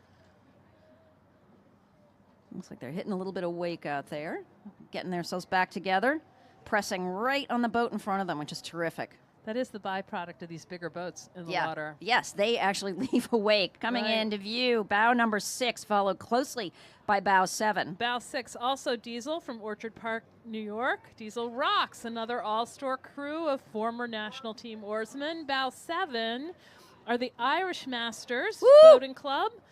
Regular attendees of the Head of the Charles. Let's go, Ireland! They are known to support the local economy on Saturday nights. Here comes bow number 8. Bow number 8 is from Victoria, British Columbia, the alums from the Canadian National Rowing Team. Looking awesome. You can hear, if you're down by the water, you can really hear it's just one sound as they drop the oars in and push through. Bow number 9. Bow number 9 is the second ex-Nemo boat out of Wellesley. Once again, old guys beat Yale. Let's go, Nemo, beat Yale. This boat has a bucket rig. You can see they've got 2 oars on the one side and then sort of together. So Interesting. boats will do a different kind of rigging just because of the way that the rowers are, height, weight, rowing style, whatever makes them faster. Another interesting thing to look out for. Yeah. Bow number 10. Bow 10 from Texas must be Rowing from Center Texas. in Austin, Texas. Look at their unis. You can tell they're from Texas. Bow number 11, clearly a Princeton boat. Yes, it is. Fat Cat Oh. rowing out of New York, New York. Yeah, they say fat cat, fat cat, fat cat Princeton all the way lightweight down. and heavyweight stars from the 80s, 90s, and beyond. 80s, Go 90s, Tigers! and beyond. Look at that. Yeah. Here comes bow number 12. Bow Could they be a 12? Cornell boat, maybe? BMA from New Canaan, Connecticut. Yes, Cornell alums. The C. Oh, look And at the boat color. that says Cornell on it. That'll give them away, too. It's a sign. Let's go, Bears. Ooh, we've got a race coming up here between Wow. bows 13 and 14. Well, 13 is Sammamish Rowing Association from Redmond, Washington. 14 is Riverfront Recapture from Hartford, Connecticut. So those two coxswains need to be talking to each other as much as they're talking to their boat right here. Boy, isn't that beautiful That to see really those is white something, boats yeah. on the water like that. And you can see them spacing it out a little bit. Bow number 15 is coming up behind them. Bow 15 is North Dakota from New York, New York. Our waterways are frozen most of the year, so we row twice, once here and once in San Diego. All right. Well, they look pretty good for a boat that only rows twice a year. Exactly.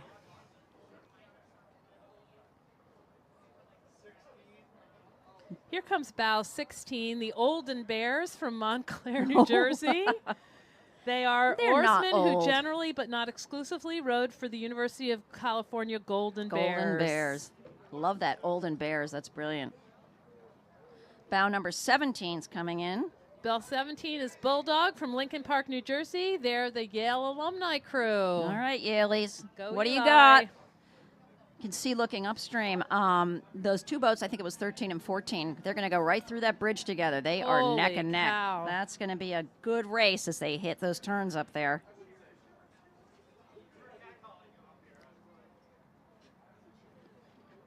Little bit of a break here. You can see the umpires down on the water. But here comes bow number 18. This is Narragansett from Providence, Rhode Island. They are America's oldest boat club. Oh, well, that's interesting. Bow number 19. Is Crabtree from London. They're based on way the from Thames London. in London, and this is a mix of first-time Head of the Charles competitors and past veterans. Everyone in that boat has rowed at Henley. All right, Crabtree, welcome to the Charles. They're giving the black hull next to them quite a race. Here comes bow 20. This is our second boat of Olden Bears Olden from Montclair, New Jersey. Once again, University of California Golden Bears, now the Olden Bears. I love that. They don't look it, though. No, but they've got the great blades there with their golden bear on it. Absolutely. That's really nice, sharp looking. Couple more 8s that are going to go through that bridge near each other. A little bit of a break now. The breaks happen, maybe there's a slow start from someone. Here comes a boat. I'm just guessing these might be some Swiss rowers in bow 21. Bow 21 that it is from Thalwil, Switzerland, All the way from Switzerland. on the shores of Lake Zurich in Switzerland. Welcome to the Charles.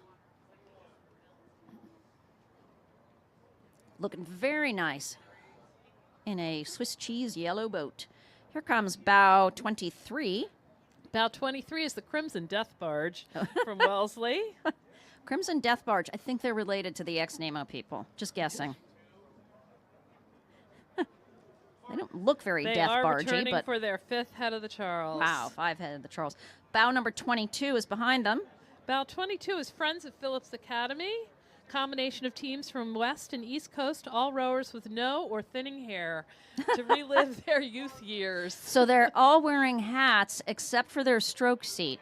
So we can't tell if they really have no or thinning hair. They do have a 19-year-old ringer in that boat. Ah, there's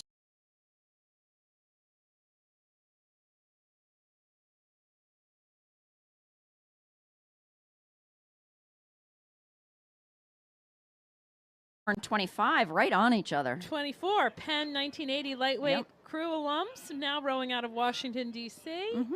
And 25 is from Hong Kong. Hong Kong. The Royal Hong Kong Yachting Club. Wow. They are based in Hong Kong and have raced at the head of the Charles twice before, 2010 and You 2017. can see them using a CRI hull and blades and really giving those Penn rowers a race. Here comes bow 28 and bow 27. Bow 28 is all Brown alumni. This is a big alumni race. And 27 is Annapolis Rowing Club out of Edgewater, Maryland. Cutting right across that course so they can get up to take the tightest line through the bridge. It's very Scandinavian to see the yellow and blue Yeah. hulls together. Exactly. Ooh, We've got look at this. another close one here. Bows 28 and, 30. I About think it's 29 and 30. 29 is Yale Old Fellows from Conticook, New Hampshire. They're the Yale Old Fellows Rowing Association. And 30 is Corvallis. All the way from Oregon. Right, all the way from Oregon, Corvallis, Oregon. They won 4 men's eights at the Northwest Regionals. Here comes bow 31. Bow 31 is De Hoop from Amsterdam. All the way from Amsterdam. A rerun Welcome. of the 1999 crew that initiated the 1884 Royal Amsterdam rowing and sailing participation in the head of the Charles. Wow. That's amazing. One of the fantastic things about these boats is I'm just looking up at some of these alumni boats here. I mean, these guys rowed a while ago, and they look fantastic. They're still, It's an ageless sport. It's an ageless sport, but it's not an easy sport. And particularly rowing in an 8, where you've really got to be thinking about just absolutely being in sync with your boat mates. That's terrific rowing out here today. Here comes bow 32. Bow 32 is Union out of Boston. Just downstream. And here comes bow 33. DeWolf here from Boston. Go Terriers. Oh, yep. Let's go BU. Looking good. Wearing their red. How many competitors we have in this one? That 40? could be our. That, Yeah. no- Oh, that's no, probably that it. could be our race. There could be. Yep. There could be a boat still to come, but Mm-hmm. there are a few that we've skipped. But Those are some great looking boats. I don't know how much, what kind of practice they get, particularly when they're alumni groups getting together like that, and they just look amazing. well, and we go from this race, which was the Senior Masters, to the Grand Masters. Ooh, So that is going to be super exciting. That is a 60 plus. right. Senior Masters is average age of 50 plus. Grand Masters is average age of 60 plus. Then there's I don't think we have any 8s older than that, except in the Director's Challenge 8 tomorrow. I believe that the octogenarian 8 from CRI will be rowing. It's a group of rowers over 80. Wow. They don't actually row the boat down from CRI, I think. I I think they've earned that right. they've earned the right have to get earned in that at the right. starting line. Exactly. This race that we're about to see, event 16, and it's starting now, Here we has come. 28 boats. The first boat that's coming into view, bow 1. Yep. Right, bow 1 from Marin, Green Bay, California. Excited to cross the U.S. to compete in this event. Marin and Yara, bows 1 and 2, are very tight. Have fought in this race in prior years. Here comes bow 2. Yep. From Upper Yarra in Melbourne, All the way from Australia. Australia. Looking very nice. Very nice. Rowing there. Cutting a great line right over to that buoy line.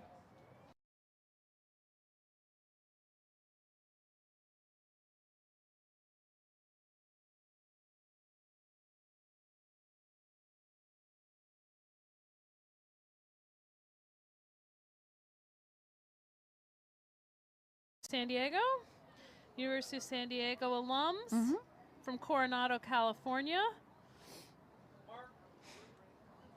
Looking good, San Diego. They're followed by bow number 4. Bow 4 out of Watertown, Massachusetts. Watertown. Is the 1980 Olympic team and friends. All righty. John Chasky, former national team coxswain, is in the driver's seat. Looking good, 1980. Here comes bow 5, not surprisingly given the red, Cornell alums. Oarsmen from the classes of 85, 86, and 87. Wow. Looking good, looking good. Bow number 6 Bow is coming 6 in. from Palm Beach, West Palm Beach, Florida. They'd like everyone to know they've won this event several times, just not recently. Okay. All right, Palm Beach. Ooh, they've got lovely, you can see the palm trees on their Yeah, they have oars. palm That's trees a nice on their look. oars. It's a nice, Very nice. It's a nice touch. Yeah.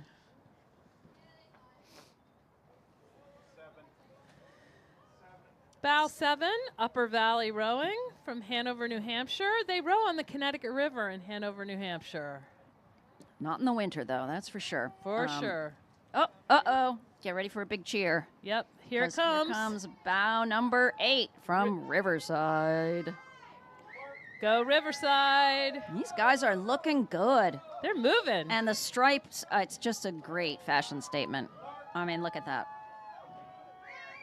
Looking good, Riverside.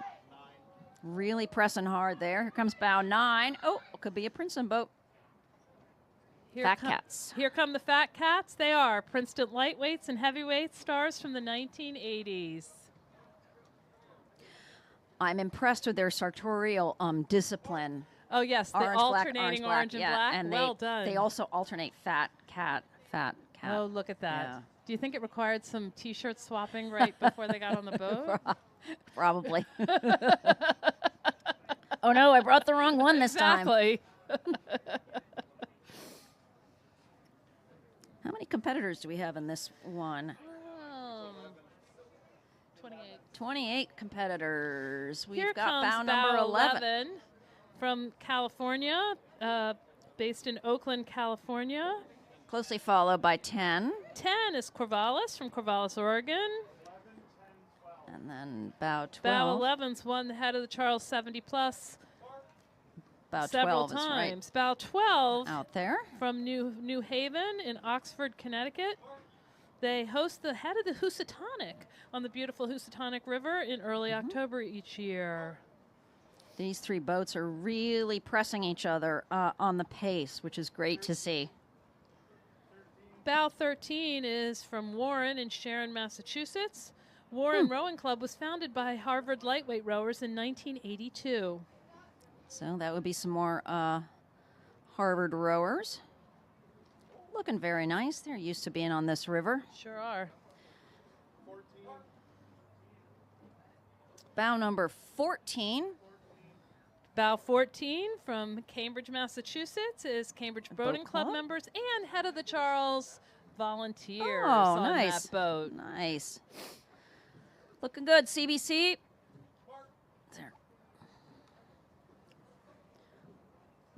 More of a gap between competitors in this lining up these 8s to start is a real challenge because they're big boats and you have to kind of, you go in a sort of zipper formation depending on the bow number. So getting into the chute can really be a challenge. Here comes bow number 15. Bow 15 is Team Adager. For those of you who don't know, regatta spelled backwards. Took me a few years to figure that one out. They're followed by bow 16. Bow 16, the Purple Rain out of Chicago, Illinois. It's the Williams College varsity crew from 1981. That's the purple there. Here comes bow 17. Bulldog out of Lincoln Park, New Jersey. They're Yale alumni crew. Williams has very snazzy looking blades there.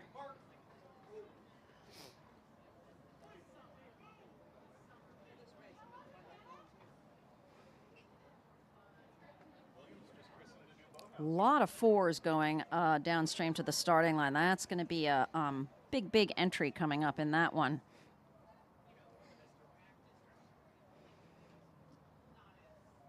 You'll also see in some of the later races, so in the 8s, the coxswain is always sitting in the stern of the boat. Here comes bow 20. From West End in Auckland, New Zealand. All the way from New Zealand.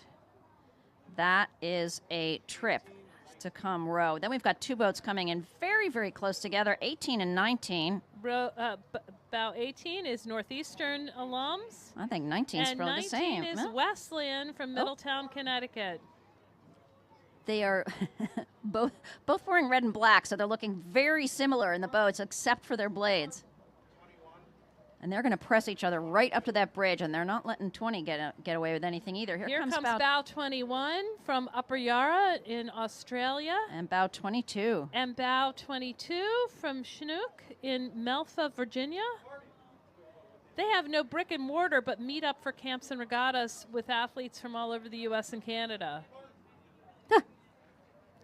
That means they have no boathouse. So as it says, Correct. Chinook's a composite club. They keep boats in their driveways. Rowers join and they put boats together for regattas. We'll see a few of them on the water. We'll see Chinook, and also we'll see Avalon putting some rowers together in some of the later races today. Same kind of situation. Still waiting on a few more to come down. Here comes boat 23. Yep. USD alums. Old geezers trying to relive glory days. You are not old geezers, guys. From Come Coronado, on. California. I think your glory days are still with you. Look at them go. You can hear their coxswains if you're down on the dock, constantly giving a stream of encouragement. Coxswains are telling them, how fast the boat is going. They're calling for pressure if they need to make a turn, if they need the boat to, pick up the pace a bit. The coxswain plays just an incredible role in keeping the boat motivated. Here come bows 24 and 25 very close together. Is Phil Roche's boys from Downingtown, Pennsylvania, a reunion of the Father Judge High School 8 that won the Junior 8 event at the head of the Charles in 1974. Wow, bow 24. Way to go, boys. 50th anniversary. 50th anniversary, bow 24. Looking good. Bow 25 is the Coast Guard Academy alum. Some Oarsmen coasties out from there. The Coast Guard Academy in 73, 75, and 76. Bow 26 and 27 right on their heels. 26 from Toowong in Brisbane. Winner of the head of the Yarra in Australia. And 27 is Quinton here from London, winners of the UK Veterans Head of the River in 2024. Bow 28 from Drexel is coming right in front of Penn us. Athletic Club from Philadelphia, Pennsylvania. And that's our race. That's our race. It's going to be a nice, tight traverse through this bridge coming up. You can see all 4 of these crews right on each other, and Drexel's pressing right up as well. So that's going to be some exciting moments there for the spectators on the Western Ave Bridge going into the powerhouse stretch.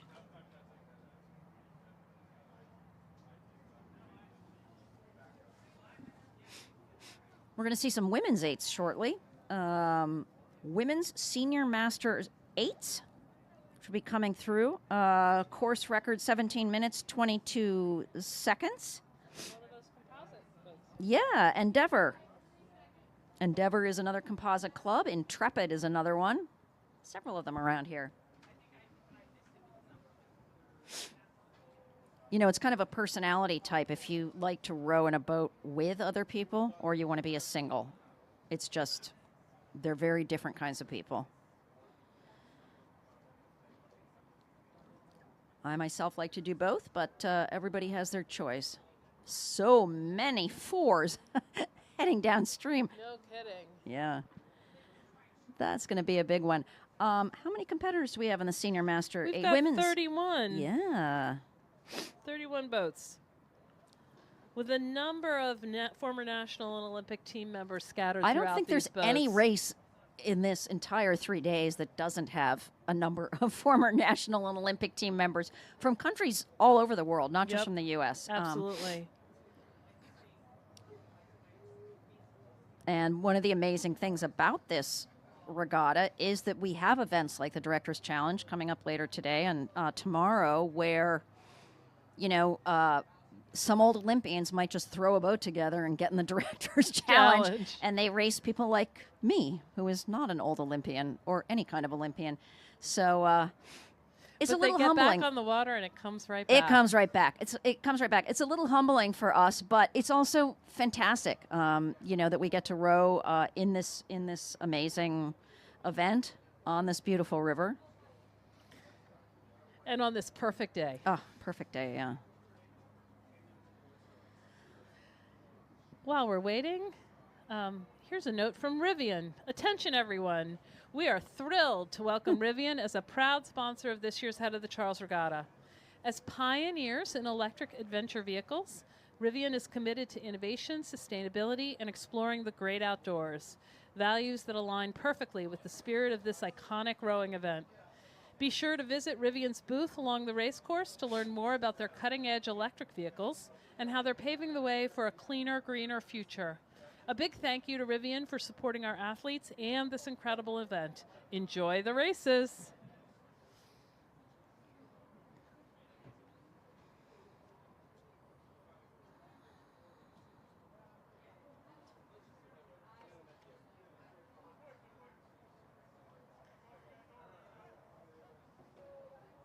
Watching the fours on the other side of the river go through their warm-ups.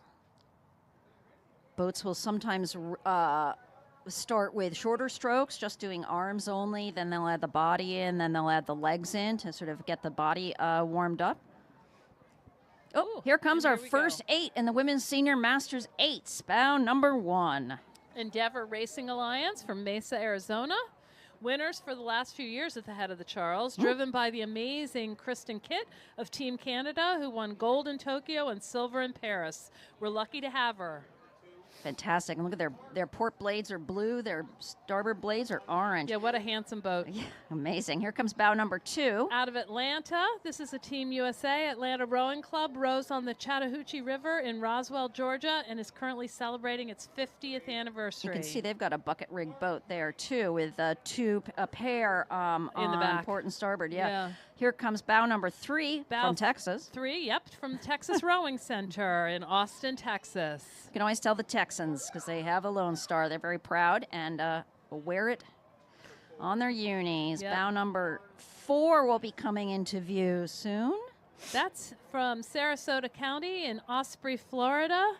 It's a masters-only rowing club rowing out of Blackburn Point in Osprey, Florida. So Has Masters, over 100 members. Masters rowing is basically older people, but it starts at like age 30. Yeah.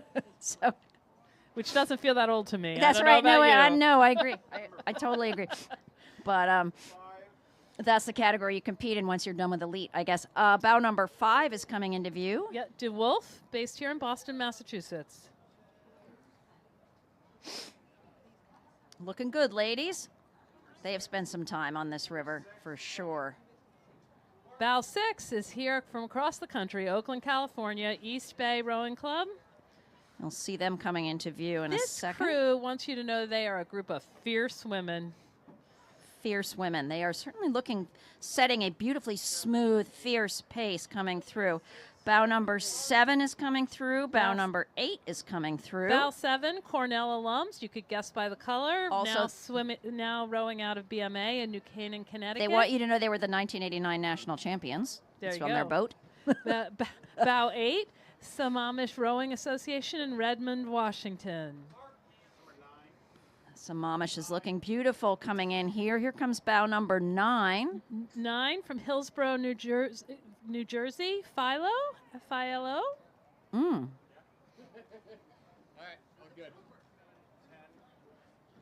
Look at those This oars. is the senior masters event, so the average age in these boats is Over 50. Over 50. Bow 10 is Radcliffe Alumni, based here in Cambridge. Let's go, Radcliffe. Alumni Rowing Association. Wearing their Radcliffe black, looking very smooth. Another boat that spent an awful lot of time on the Charles River. Definitely have that home field advantage. Although, frankly, if you're in an 8, it doesn't matter where your rowers rowed. It matters where your coxswain cocks. That's true. Bow- Bow 11, Litchfield Hills from Litchfield, Connecticut. You can hear their coxswain pushing them on. Absolutely, just Now getting everything out of that boat. Now coming into view, Bow 12, Genesee from Rochester, New York. They row on the Genesee River. One of the great things about this vantage point is we're seeing the rowers early in the race, and their form is still fantastic. They're not like exhausted, falling apart as they come into the finish. Bow number 13. Bow 13 is Old Glory from Melrose, Mass. Former national team in Boston Rowing Center, lightweight women. All right. Looking good, bow 13. Bow 14's coming up. Bow 14 is North Suburban Crew from Skokie, Illinois. It's an all-women's team from Chicago's North Shore. Nice. That's not to say that any of these boats will look bad at the end. It's just that when you get tired, you really, really have to keep your mind focused to keep your technique working for you. Bow 14 is a group of women who ski, bike, and curl together. Curl or curl? Curl. Curl. Curl. Cool. Yeah. Bow 15. Bow 15, Ann Arbor Rowing Club on Nice. the beautiful Argo Pond. Looking fantastic. And Bow 16 just coming into view here from Riverside, Trinity College crew from Hartford, Connecticut. Classes from the 70s and 80s. Nice. Looking good, ladies from Trinity. Looking awesome. Yeah. There is a huge, huge mental game here for these rowers because you have to absolutely have your attention in the boat. And you'll sometimes hear a coxswain shout, "Eyes on the boat." You don't look at the other boats on the water. That's not your job as a rower. That's the coxswain's job. Here comes bow 17. Bow 17, Blood Street Sculls from Old Lyme, Connecticut. Rowing their Anita de France 8. And Bow 18, Annapolis Rowing Club from Edgewater, Maryland. Members of this crew have been rowing together for over 15 years. 15 years. That's and you can see how well they row together. They're followed closely by bow 19. Which is Swan Creek Rowing Club from Lambertville, New Jersey. They are teachers, counselors, engineers, and mothers who share a passion for the sport and sportsmanship. Fantastic. That's fantastic. So the rowers really have to. You have to keep your mind on what's going on in the boat. You cannot let it wander for a second. Coming to the very edge close to of the shore. course. Yeah, very close. Wow. Bow 22, Toronto Sculling. They have a long history of racing the 8 at the Charles, winning the 40-plus 8 multiple times. They're followed by bow 20. Bow 20, Greater Lawrence Rowing from Lawrence, Mass. You can see From the Lawrence Rowing Club. You can see that Toronto boat, how they're now sort of cutting across the course to get a nice line on the bridge. Yep. And again, you can row right on that buoy line. You just don't want to cross over it. Bow 23. 23, West End in Auckland, a crew of masters rowers from West End Rowing Club in New Zealand. New Zealand. That's a long way to come to row for 20 minutes. But that's it's what been everybody a good does here. incentive for them to train harder and do more ergs. That's right. 24, there's going to be a cheer here, Okay. people. This is a Riverside boat. They're followed very closely. 24 is followed very closely by bow number 21. Here come those stripes. 24, a bunch of women who like to row fast and go to Duncan post-practice. Looking Bow- very nice. What's bow 21? Bow 21 is Recovery on Water, a Mm. rowing team out of Chicago, Illinois, which caters to only breast cancer survivors Alrighty. and serves over 80 women in the greater Chicago area. Let's Wow, go, what Recovery. an impressive boat. Fantastic job. Looking great. Bow 26 is followed by 26. 27 and 25, all pretty close together here. 26, Marin out of Green Bay, California, followed by 27, St. Catharines out of St. Catharines, Ontario, a recent winner at Canadian Masters Henley, and followed by 25, Northeastern University alums. That's going to be a nice little pitch through that bridge up there. Bow 29's coming in closer to the dock. 29 is here from Great Britain, Marlow. They are former Great Britain national team members and Olympic medal winners. Oh, just a few former national team members and Olympic medal winners. Here from across the pond. Right. Like we said, they come from all over the world just to row on our Charles River. Bow 28's coming up. Bow 28 are the women Olden Bears. We saw the men just a little while ago, former California Golden Bears. They're not just alums, they're a group of athletes that have never lost their pursuit of fitness or love of rowing. Let's go, Olden Bears. Looking very nice. The Olden Bears row out of Montclair, New Jersey. Love this. Here comes a very beautiful, very close Look at competition here between bows 31 and 30. Bow 30 is Saratoga out of Saratoga Springs, New York, and Bow 31 is Lake Union out of Seattle, Washington. And they are really pressing each other, eyeball to eyeball. And Coxon is saying, you know, I've got their stroke seat, I've got their 7-seat, exhorting their crews to do the pass here. Because as we said, this is sort of one of the first places where you can really comfortably pass on the course. And looks like that's what the closer in boat is doing. But it's a long race. It's a very long race. Are they even a mile in here? I was just going to say, I think it made like not even a third Not of the even, way. yeah. This is not even a third of the way. So they're going to keep pressing all the way down. And their coxswain's going to determine if they are able to, make those turns tighter. Next race, we're going to have the women's Grandmaster 8s, where the boats are 60, average age of 60. Looks like the course And record. impressively, we still have 22 boats in this in this event. Looks like the course record was set by Endeavor in 2023 with a 17-minute 55-second row down the Charles, up the Charles. Last year, the first 4 crews, the same crews that'll be seated 1 to 4 this year, all finished within 9 seconds of each other. It's incredible.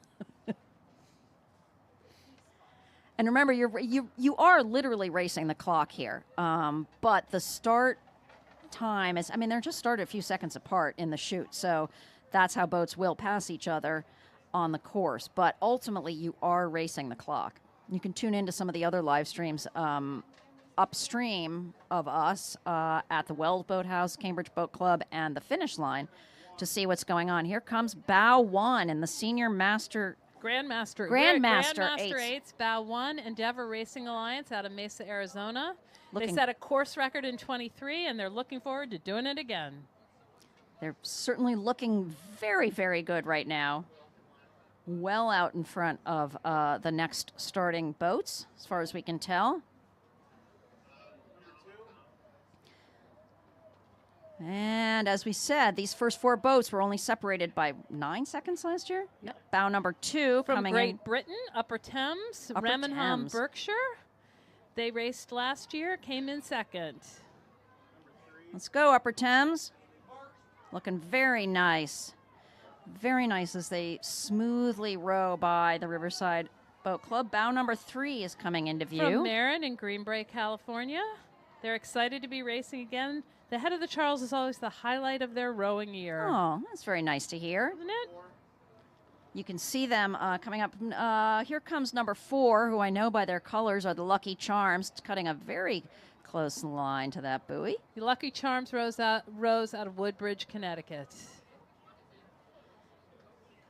I once ran in, almost, not quite ran into, but came a Yeah, I little was too kind close of- for I comfort was to a impressed Lucky that Charms. that you knew the Lucky Charms Yeah, well, signature T-shirt. I came a little too display. close to a quad of theirs one year, so got an earful for that one. They won anyway.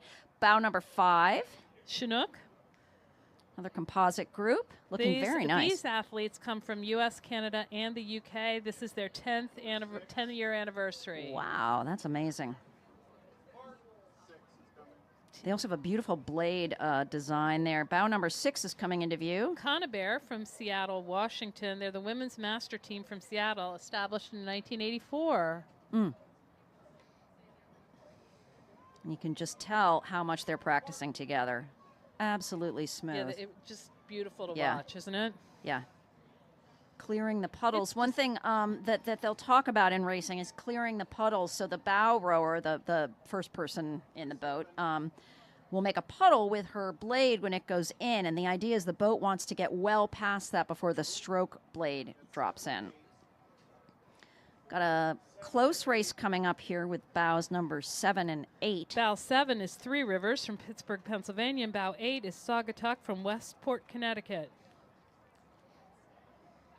We're going to watch them come up to this bridge, really sort of neck.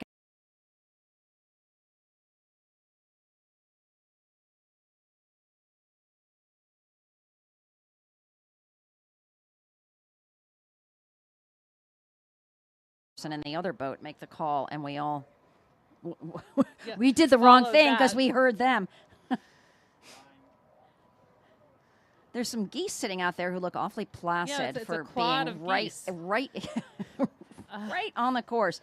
Bow number 9 is coming into view. Bow 9, an impressive boat called 1980 because these women are 1980 Olympic team members and Wow. friends. Way to go, 1980. Based here in Watertown, Massachusetts. You know, the Olympian next door. It's kind of what it's like around here. Bow number 10. 10, Upper Valley Rowing in Hanover, New Hampshire. They row on the Connecticut River in Hanover. I think those geese are going to try to cross the course now. By the way, the 1980 team has an average age of 71. Good Lord. And look at them. And they look amazing. They do. Pressing very hard. If you're looking upstream, you're going to see a couple boats go through the bridge together. Always exciting. Pacing each other right through. Yeah, there go those geese. They're just Yeah, taking they're just their cutting time. across the race course. Oh, but here comes an 8. We'll see what this does to them. This is bow 11. number 11 and bow number 13 coming 11 into view is together. Saugatuck from Westport, Connecticut. Ooh, bow number 11's the pink 8 we were seeing earlier. All of the rowers in boat 11 learned to row as adults. Fantastic. Right. Bow 13, Texas Rowing Center out of Austin, Texas. They have competed regularly nationally. Bow number 12's coming up. Bow 12 is Avalon out of Chincoteague, Virginia. All right, Avalon. Looking good. 15 is a boat from Chinook in Melfa, Virginia.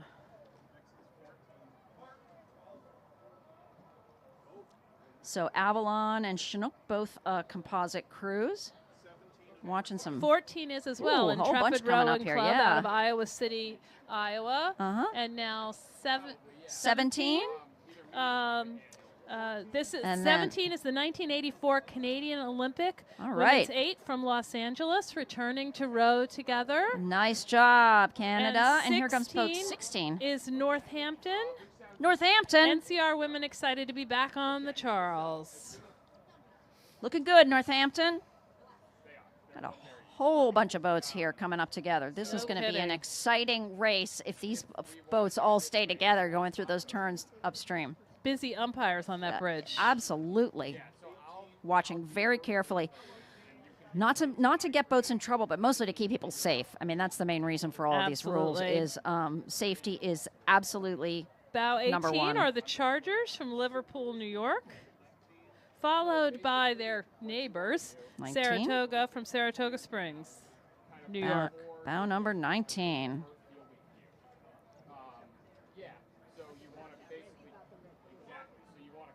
All right. like the bow number and an identifying characteristic. Looking good. So for this one, As they're coming by us, we've got bow 21 that's going to come up soon. bow 19, or we've got green tops. Bow 21 from East Bay, Oakland, California. Then the broadcast team could say, okay, this boat's And coming on screen.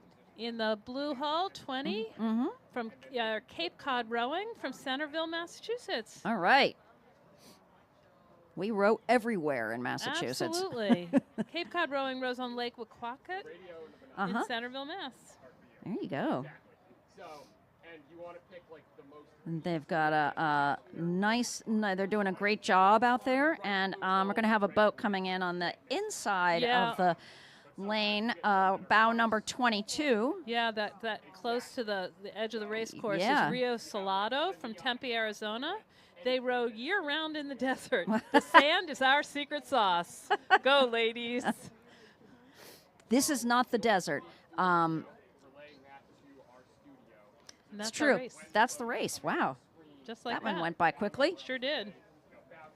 What's coming up next? We're going to start to see some of these fours come back up the river and race. Oh, excellent. Senior Masters fours. Average age in the boat will be 60, and they will be a sweep boat, so they'll each have one oar, just like the eights, and they will have a coxswain. Later in the day, you'll see some quads, which will be 4 people in a boat, each with 2 oars, and no coxswain. But these boats have a ways to go upstream before they get to that finish line. Oh, my camera's fine. Got some nice high vis going downstream on the other side. It's going to be a stationary camera because I was getting too bounced around out there. While we're waiting for the next race to begin, give a shout out to WBUR, the official media partner of the Head of the Charles Regatta. Be sure to stop at the booth at the Weld exhibition venue. Thank you, WBUR, and be sure to tune in to 90.9 Boston's NPR news station. I'm going to be up on the balcony providing relief. That's right. Also, the Head of the Charles Regatta is happy to partner with Community Rowing, yay, to bring the sport of rowing to more than 5,000 middle schoolers in Boston and Cambridge public schools. This all happens through CRI's Let's Row program. To learn more, visit communityrowing.org.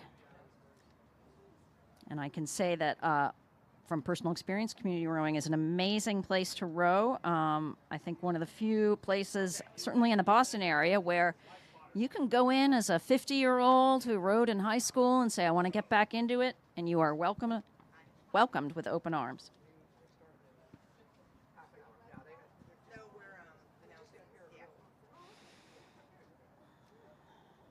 Things are quieting down a little bit here on the Riverside dock. Got some scullers landing here. But they will be rowing all day and spectating all day. So stay tuned. We're going to see some more eights heading up down to the starting area.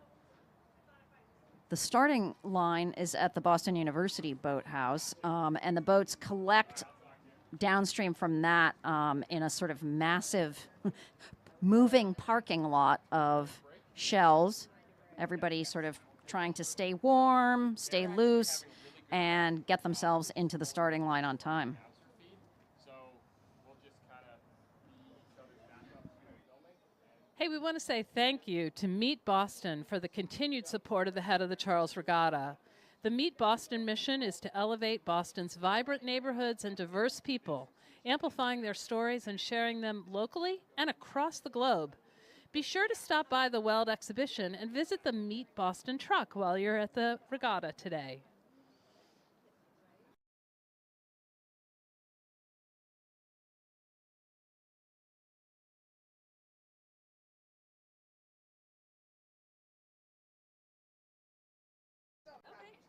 Yeah, I think we're through like 10:30 or something. That sounds good. Yeah, absolutely. Exactly. So you really chill down. Yeah. Excellent. Yeah, yeah.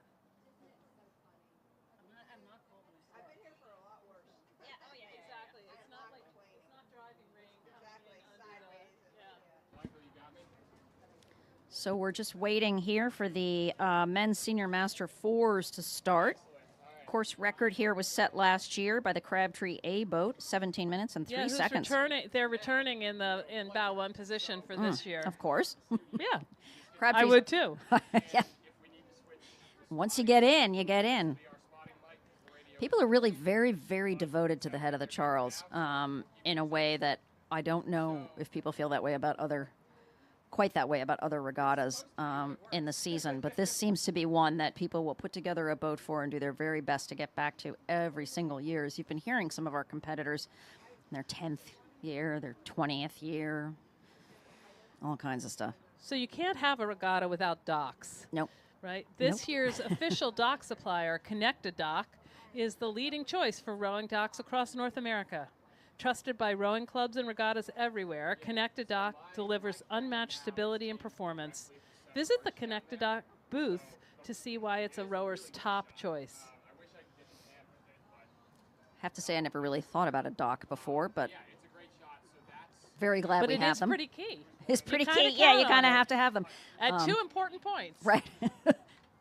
You'll see them. You'd see the connected docks upstream at the falls area, which is where a lot of the boats, the trailers park, and the boats are launching from there. It's right around the finish line. Here comes boat 1 in the men's senior masters fours. And this is Crabtree out of London. They hold the course record, and they are returning with an unchanged crew after their win last year. And see, they've got a bucket rig going there.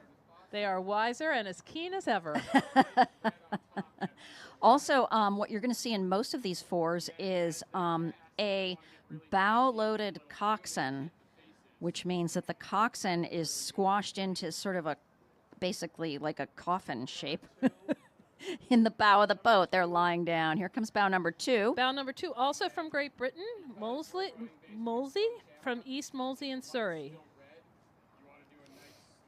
So the coxswain can't see the rowers, but of course can see the course perfectly, and is probably steering with a rudder, and also has a microphone that they are speaking into, so that that has speakers in the boat, so the rowers can hear them.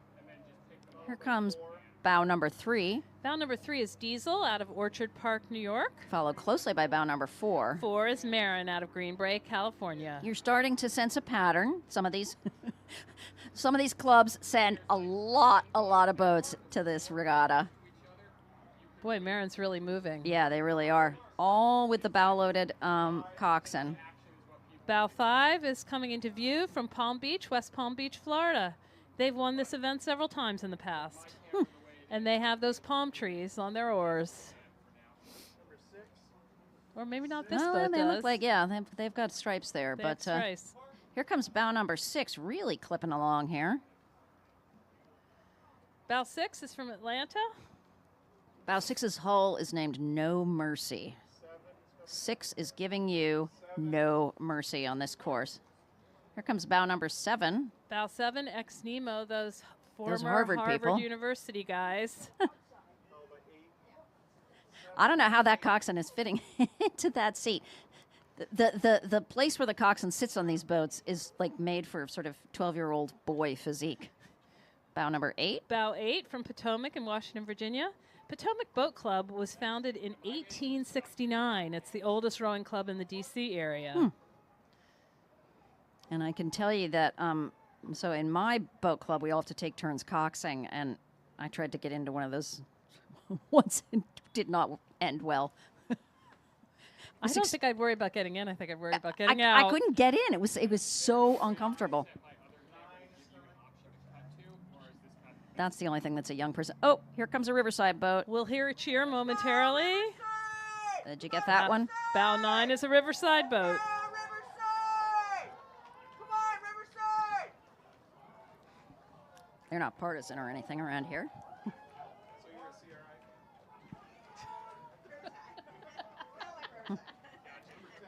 Looking very good, setting a really nice pace. Here comes bow 10. Bow 10, Pacific from San Francisco, California.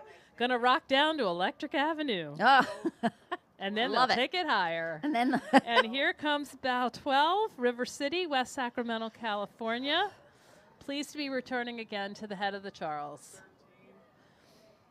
I do wonder if, the boats that are from away are getting local coxswains if they are drawing from local teams. Yeah.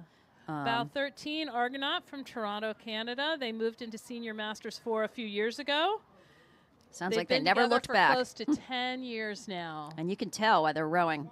Absolutely terrific. Look at those stripes on them.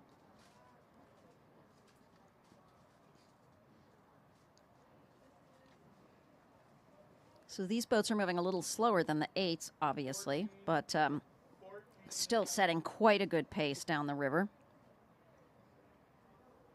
Here comes bow number 14 Bow into view. 14 from Canberra, Australia. Black Mountain. Welcome to the Charles, bow 14, and bow 15 is right behind them. Evergreen from Hanover, New Hampshire. This will be some Dartmouth alumni on that boat. The next event, I believe, will be the Women's Masters 4, so it should be a little easier pace-wise to get the hang of it. It's also a trickier call for the coxswain because since they can't see what's going on in the boat, they have to really be doing it all by feel. You know, they have to feel if somebody is out of sync or pressing harder or not pressing hard enough. Bow 16 and 16 is 17. Greenwich Crew from Coscob, Connecticut. 17, which is following like closely, is a Gentle Giant boat out of Somerville, Massachusetts. I always tell they sort of got Gentle Giant has that mulberry and gold with the green stripe look. Yeah, it's pretty distinctive, isn't it? Yeah, those two are going to really pace each other down the course, you can tell. Gentle Giants really pressing on the boat in front of them. Bow 18 is here from Spain, Olympic Barcelona. Old friends rowing together for more than 40 years. Wow. Making their dream of rowing in Boston finally true. Oh, well, welcome Barcelona to the Charles River. Having a great row out there today. Here comes bow number 19. Bow 19 coming in on the near side, very close to the course buoy, is Capital from Washington, D.C. The name of their boat is the Capital Fence. Their coxswain is going to have a real neck problem at the end of this race, the way they're lying back there. Going to need some chiropractors down at the finish line for some of these folks. Bow 20 is coming into view. They're Avalon from Chincoteague, Virginia. Avalon's Their a notes composite say, club. "Hi, Mom." Hi, Mom. Nice job. We love a shout out to the moms, even from the Senior Masters boats. Exactly. In fact, even better from the Senior Masters boats. Coming up the course close together, bow 21, Hudson River from Poughkeepsie, New York, from the Hudson River Rowing Association. And 23? 23 on the outside. 23, Rockland from Nyack, New York. These guys are going to press each other as they move. Bow off the 22 course. is coming into view, Row, New Jersey, from Mount Arlington, New Jersey. This adult program's only a few years old. This is their first trip to the head of the Charles. Hey, Row, New Jersey, welcome to the head of the Charles. Looking good out there. Keep it up all the way up this course. Bow 24, Northern Virginia, from Fairfax Station, Virginia. It's been many years since Northern Virginia Rowing Club has sent a men's crew to the head of the Charles. Welcome, Northern Virginia. Glad to have you back. Here comes bow 25. Bow 25, Highlands from Hewitt, New Jersey. They row on the Monksville Reservoir in northern New Jersey.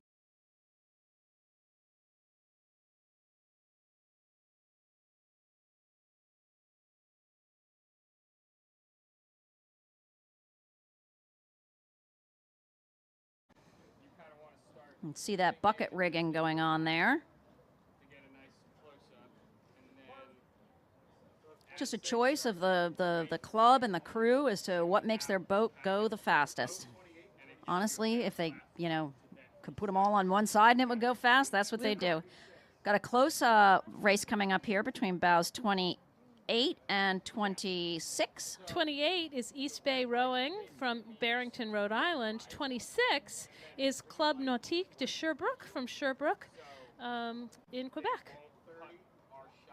Coming 28's making quite the move there on 26, as you can see. Bow 30's got a lot of speed coming in here, though. Bow 30 here across the country from Portland, Oregon, the Wilmette Rowing Club. Mm-hmm.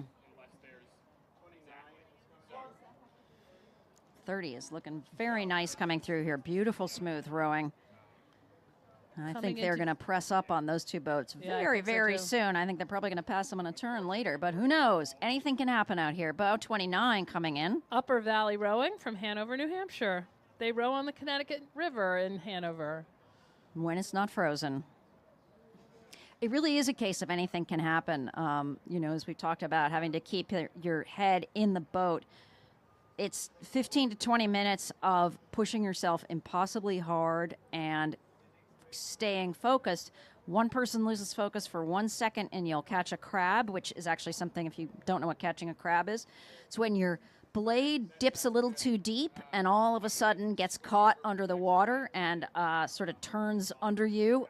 It can stop the boat in its tracks. It can hurt the rower if the handle comes in and whacks them. Few of these boats will do that, but you just, you know, you never know when that sort of thing's going to happen. So you have to be constantly vigilant. It happens to everybody at one point or another. It's not something you can. Yeah, it's and hopefully no one escapes it. Hopefully, it won't happen when you're going by the photographers, because they'll definitely catch it if it does.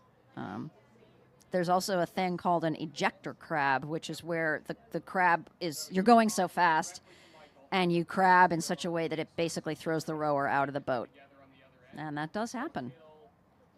Although on a beautiful, smooth day like this, probably less so. A little less probable. Yeah. Were those all our competitors in that That's one? it. Wow. That's our race. We're now waiting on the Grandmaster 4s, so this has an average age of over 60. Over 60. Wow. It's interesting. In these team boats tend to be made up more of people who have rowed since their youth. The singles and the doubles that we were seeing, particularly yesterday, the senior masters and grandmasters and veterans, a number of people who started rowing later in life. You know, their kids rowed or they knew people who rowed, and so they just started it up and became addicted to it. But these team boats are ones that will tend to be people who've rowed together for much of their career. Well, and they were bit by the bug early and want to keep it up. Exactly. Bow 1 in this next race it holds the course record and set the course record last year by over 30 seconds. Wow, 30 seconds? Wow. That's amazing, considering the conditions last year were really terrible. And they are a Molesey team. They're here from Great Britain. That's fantastic. So we'll see them again in this race. I don't think we have 21 boats in this in the Grandmaster 4s when we start to see those competitors come up. And here they come. Bow number 1. Bow number 1 is Molesey. Molesey, all the way from Great Britain, looking to defend their crushing win of last year. Looking very smooth here. These boats are fully in the sun now, so you can see.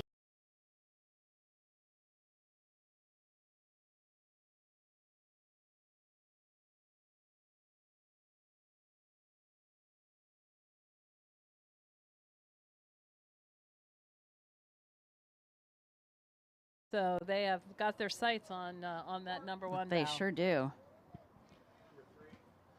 Number 3, a Marin boat out of Green Bay, California. They make it look so easy. It's a common thing one says about elite athletes, but they really do. They look smooth and controlled, and they're not flailing about. They're not rushing. They've just got everything under control, and that's the way you want to do. That's what's going to win you this race. Bow number 4. Rocky Mountain Boys. Oh, you can tell the Colorado from boats. Rocky Mountain in Aurora, Colorado. Looking good, Colorado. Nice job out there. This is just absolutely a perfect day for rowing. There's no wind, nothing kicking up a wave for you. Bow 5, coming into view here is Narragansett, that oldest rowing club in America, Narragansett, Rhode Island.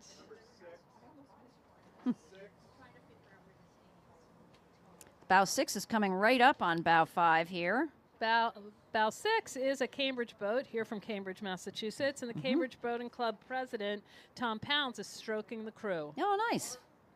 Looking good, CBC. Making their way, pressing right on the boat in front of them. Maybe they're going to make a passing move there. You can see them heading right over, all the boats heading right over to the orange buoy line to get the fastest line as they move along the course here. Get ready for a cheer. Oh, Here boy. comes a Here come Riverside the boat. stripes. I don't know. That's a Riverside boat, but it's a CRI red hull. Just want to say there. It's a Riverside, but it is a Riverside boat. Can't not be. Let's go, boys. Looking nice. Bow 8 is also a CBC boat, Cambridge yeah. club. Looking at these boats, you can see how they are what we call set, which means they're not bouncing from side to side. The boat's very well balanced in the water. That means that it's going faster. Also, their blades are off the water when they're not in it, which is an important thing. It's hard to learn. When you're learning to row, setting up the boat is a hard thing to do. So these elite rowers really, you're seeing the best of the best here. Bow number 9. Bow 9 is one of our international crews here from Frankfurter Rügelschaft in Germania. In German, yeah. Rudergesellschaft. Let's go, Frankfurt. Looking very nice. All the way from Germany. Bow 10 coming into view, Palm Beach from West Palm Beach, Florida. Maybe these guys have the palm trees back. Nope. Average age in this boat, 71. 71. Including an 84-year-old competitor. Oh, my God. Let's go, Palm Beach. Looking very nice.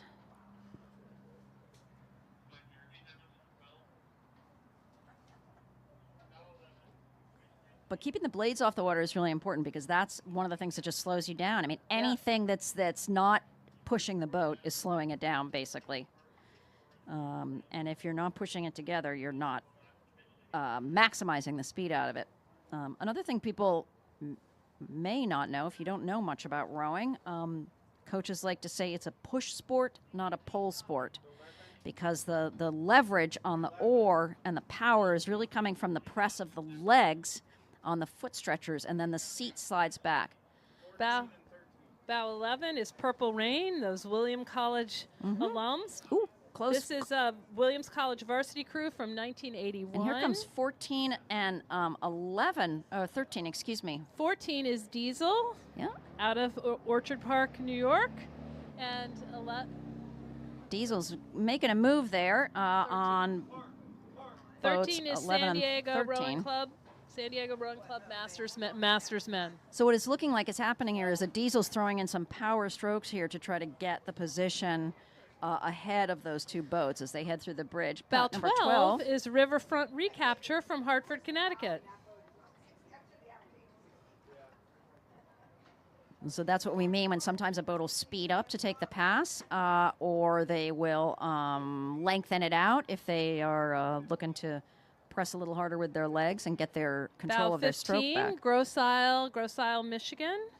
U.S. Masters National Champions from 2022, 23, and 24. Wow. Their hull is called the Good Shepherd, and it's clearly serving them extremely well, having a beautiful row out there. You can see their knees moving at exactly the same time. That means they're getting exactly the same timing of the press, which means the boat is getting the full advantage of the leg strength there. We've got a Bow beautiful 17 blue hull coming up. With that blue hull is Pelham Community Rowing Association out of New Rochelle, New York. All right. Looking good, Pelham. Bow 16 are UVA alums. This batch of grumpy, growling UVA rowing alums all graduated in 74. All right, class of 74 from UVA. They've waited 50 years to claim glory again. Here you are, back on the river, 50 years. Let's get it, UVA. They don't look so grumpy to me. Or they might by the finish line, but they're not looking grumpy now. They're looking great now. Thank you. wearing their Virginia Cavalier orange in that boat. Here comes bow 19, Buffalo River Rowing Club. They come from Buffalo, New York, and they train on the curvy Buffalo River, taking 90-degree turns around the historic silos. Wow, and bow 20 is right on them. Bow 20 is from East Arm, Greenwood Lake, New York. 2 of those rowers are multiple national champions. I can tell. It shows. Bow 20 is making that move on bow 19. You can see them pushing hard to try to catch that advantage before they get through the bridge. Bow number 18. Our friends of Phillips Academy, Bethesda, Maryland. It's a combination of teams from the West and East Coast, all with no or thinning hair in honor of youth years. You know, Go blue. That's the second boat we've heard of that claims to have no hair. But Yeah, I there's a see hair a thing. rower in that boat who has perfectly good hair. Bow 21 is a DeWolf boat from Boston. Go Terriers. And then looks like another Cornell boat out there. 11 is 11. Bow 11. 11 is Purple Rain. No, I think they may be an 11 from a different race, I'm wondering. Could be. Doesn't look like the 11. Yeah, because you know what? Like the Purple Rains yeah, we've it's a seen. different bow number there. They may be rowing through. Yeah, they may be rowing let's through just take a look. from the previous race. Dare I say they could look a little younger, although it's hard to tell from up here. 11 was Yeah. That's 11 from the Senior Masters Senior fours. Master Fours. That's bow 11 from Cornell from the Senior Master Fours. But that is the end of the Grand Masters. We've got one more to go here. We're going to see the women's Senior Master Fours next. This will be a very hotly competed race. The competitors in those boats will be have an average age of 50, and course record was 18 minutes and 29 seconds, set in 2023 by the RCA Alumni. And that record smashed the previous course record by 15 seconds. 15 These seconds. are fast boats It's coming down the incredible. river Right. today. I'm also amazed at the number of records that were set last year, because if they raced on Saturday last year, it was just awful. Windy, which just shows you anything can happen. Yeah, that number 1 boat from last year is not returning this year. In fact, the first seed in this year's race, the race we're about to see, finished 3rd last year. Huh. So Pocock Rowing out of Interesting. Seattle. There are going to be 35 competitors in the next race. And I think after this one, Amanda and I will be handing off to our next team of announcers. But it's been super fun being here with everybody this morning. Announcing, if you're looking to do volunteer stuff at the head of the Charles, announcing is one of the best gigs there is. Yeah, I would Would you agree say? with that. Yeah, absolutely. It's a great view of the race. Yeah. You learn get it. so much.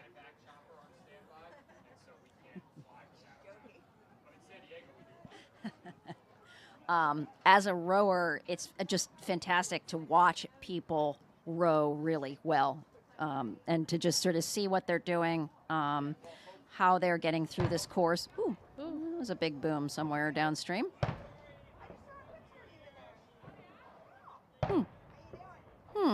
We're not quite sure what that is, but I think it's, yeah, it's sound.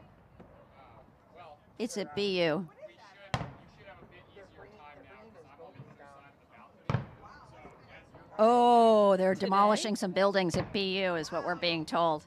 Wow. Okay, bow number 1 coming in with this exciting backdrop.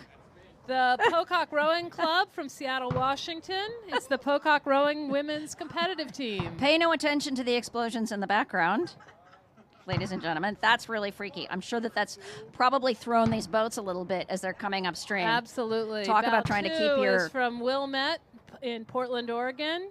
Masters Club in Portland, Oregon. Talk about trying to keep your composure. All right, ladies, let's get back in it.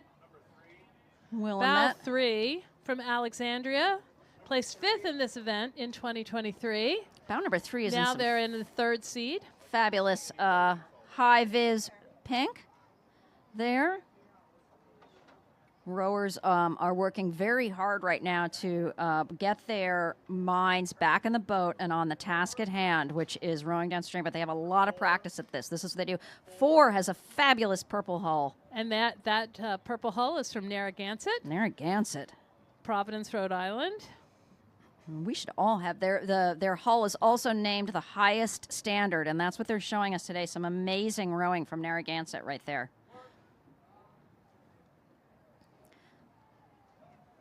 But that's what these rowers do. They spend hours and hours and hours on the water, and honestly, not often in conditions as lovely as this.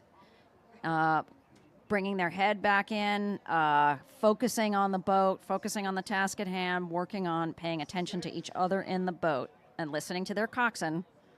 Bow 6 is coming in. A group of 4 wonderful women from Endeavor Racing in Mesa, Arizona. Nice job, Endeavor. Bow 7, Hudson River from Poughkeepsie, New York. Ooh, it looks And like we then 5, oh my Bow goodness. 5 looks like we might have a rower out of commission briefly. Bow 5, Mount Baker from Seattle, Washington. 7 and 8 are very close on 5 there. And 8 is here from Marin in Green Bay, California. And then Not quite sure what's going on with boat 5 out there, but no their kidding. 2 seat is sitting out at the moment. Here comes bow 9. Bow 9 is Quinsigamon Rowing Club from Shrewsbury, Mass., a venerable regatta venue 40 miles to the west of Boston. The team's based at Donahue Rowing Center. Bow 10 is from Saugatuck in Westport, Connecticut. Hoping that that's not an injured athlete out there I on do that too. boat, because Not that's moving. not moving and not looking happy about it. And the others are working very hard to keep that boat moving up the course. So we wish them well. Bow 10 is going by us now, but we've got bow 11 coming Is in Dawn to view. Rowing. Bow 11 is Dawn Rowing from Mississauga, Ontario. They have a tradition of racing either a women's 50+8 or 4, and they just hope to continue requalifying. Well, they if they keep up what they're doing right now, they probably will requalify because they look terrific Absolutely. right now. Bow 12 is Vesper out of Philadelphia, Pennsylvania. Here comes Vesper, followed quickly by bow 13, just From pressing right on them. Bow 13 from Prince William, Lake Ridge, Virginia.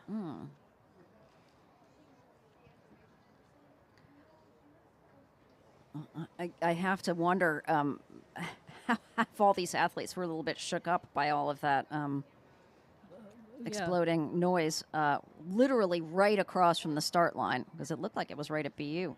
Well, in particular, the boats that are like rowing down to the start. They I would know. have been really close. Yeah, exactly. A little bit of a break here, Bow, but bow 14, San Diego Rowing Club. And okay. 15, the Cornell alum rowing out of New Alrighty, Canaan, bow Connecticut. 15 is right on the inside track here, pressing past bow 14, but very, very smooth in their rowing. Working hard, but making it look easy.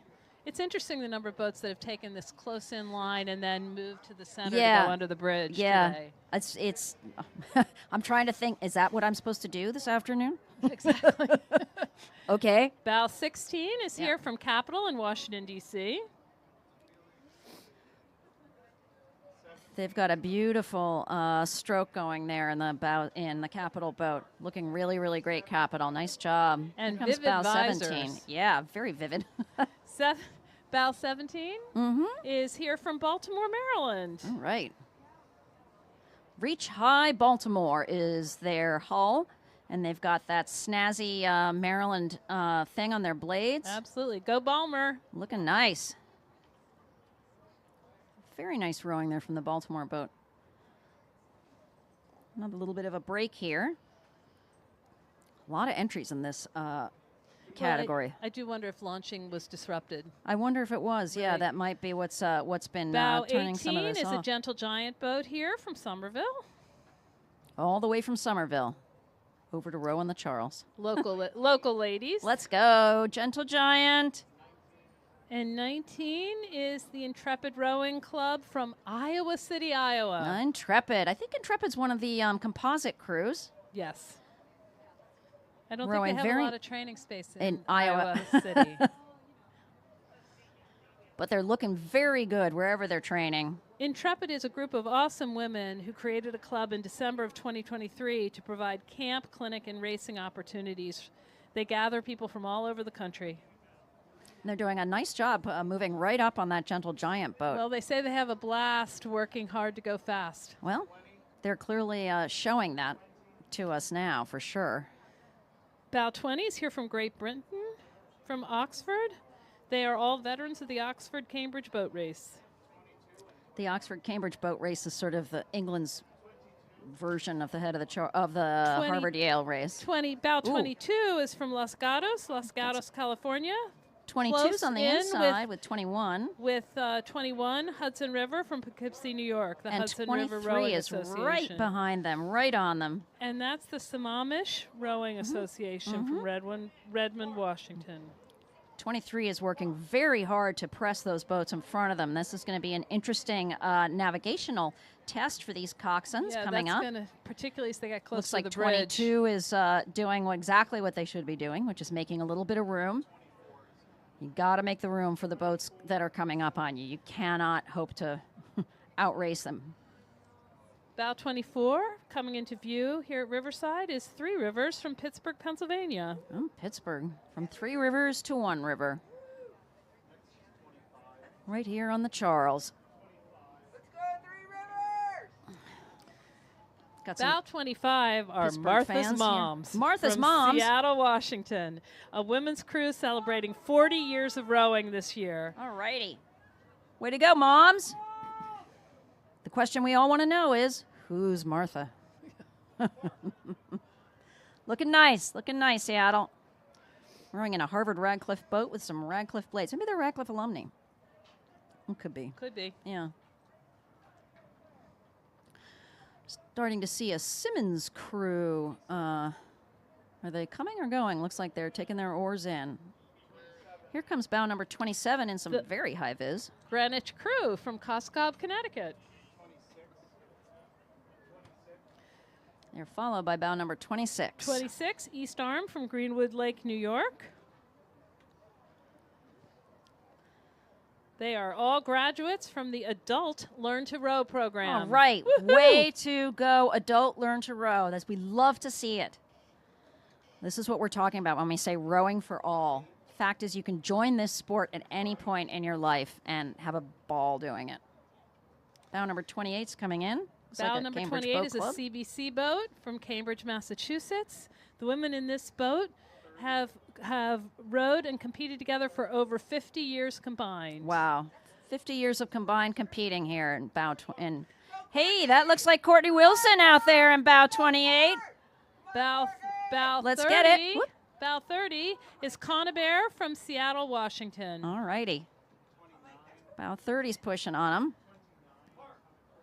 We're going Bow to have a 29 couple more is coming up for this one. Recovery on Water from Chicago. Bow This 29. rowing team caters to only breast cancer survivors and serves over 80 women in the greater Chicago area. Let's go, Recovery on Water. Looking terrific out there today.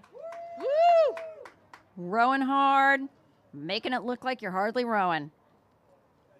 That was, just made that one up on the fly. 29, bow 29. Awesome job out there today. Looks like we've got bow 31 coming into view here. Northampton from Northampton, Mass. All right, Northampton. Having a nice row on the Charles today. What a beautiful day to be out. Isn't it gorgeous? Mm-hmm. Fantastic.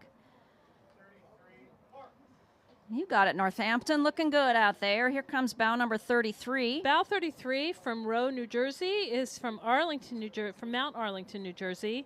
And it's an adult program that's only a few years old. This is their first trip to the head. Hey, welcome to the head of the Charles, Row, New Jersey. Looking good out there. You 32, got it. King's Crown from Hoboken, New Jersey. It's a Columbia women's crew with graduates from the 1980s and 1990s. All right, Columbia. And got a little bit of a New Jersey competition going on here with 32 and 33. Oh, look at this. Nice job. Oh, very close boats coming up at the end of this one. 35 and 34 coming into view. 34 is Avalon out of Chincoteague, Virginia. 35 is USD alums out of Coronado, California. USD is looking great. Avalon's definitely making a move on them, though. And that's our race. That is the race. And I think that's it for us. That is it for us. This was fun. Have a great day at the regatta. Great rest of the day. Thanks, guys. Over to you. Excellent.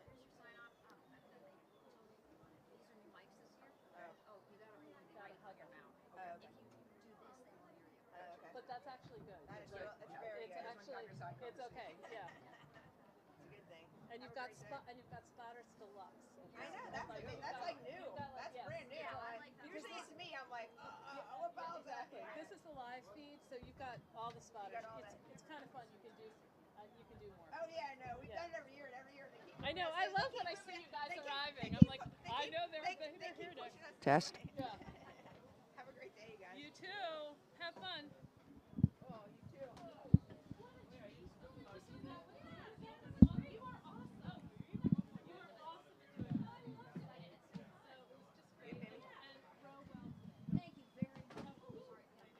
Yeah, I know.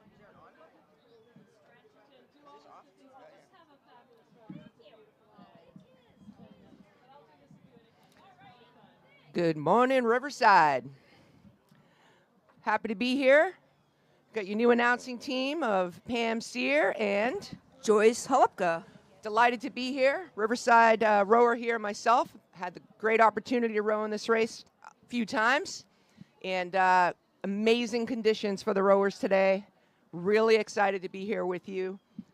Our next event is going to be event number 22, which is the Women's Grandmaster Fours. That's a 60-plus average. Course record was set in 23. You'll notice the trend was a very fast year. That was a 20:07. And the 2023 winners, number 1 was East Arm A, number 2 was Chinook A, and number 3 was Quinsigamond A. So I think we're going to have some good competition, 20 competitors, and it is a rematch. So our top 6 crews all claim their awarded bow numbers and have returned to the Charles for another showdown. East Arm came in with the upset in 23, advancing from bow 4 to not only claim the gold, but the course record. They obviously had something to prove. East Arm surely is looking for a repeat performance. Chinook, or so-called Rolodex crew, placed second last year and claimed bow number 2, and Quinsigamond advanced from bow 9 to 3rd. Saugatuck, always strong, starts at bow 4 after placing 4th. And the race is on the course. We've got bow 1, that's East Arm, returning champions. They've rowed multiple times, and as you know, last year not only won, but set it down with a course record.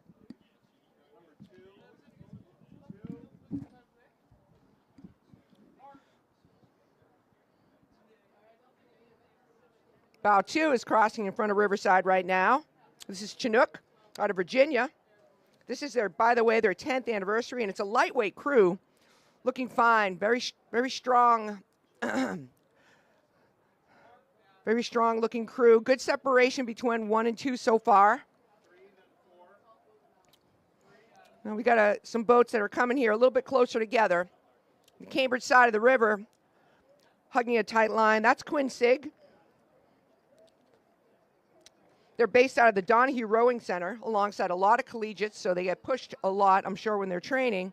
On the Boston side of the river, that's bow number 4. That's Saugatuck. That's the Masters Women's crew out of Saugatuck. Perennial great crews coming out of Saugatuck. Still very good separation so far on the course. We've got bow number 5. That's Narragansett out of Providence, Rhode Island. And by the way, in case you're curious, Narragansett's the oldest rowing club in America. That's saying something.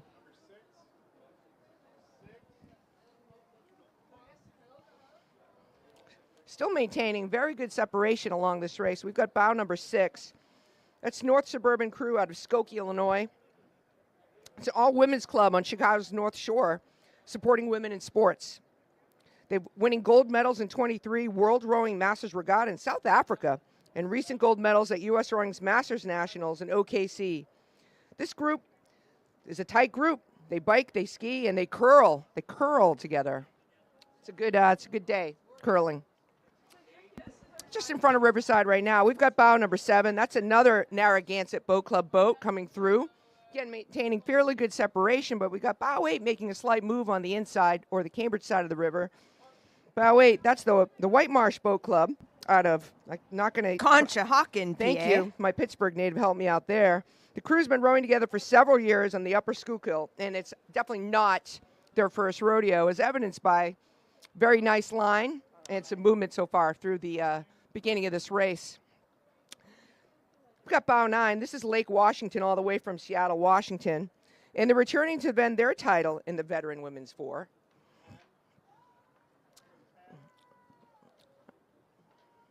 So far, so good. Very good spacing. Not a lot of excitement yet for the early bridges in the race. Allows the coxswains to take a great course and set down the course they want for the best time they can. Corner Riverside right now, we've got bow number 10. That's Conabear, again, all the way from Seattle. So this Women's Masters Club in Seattle was established in 1984. Glad to see them here again.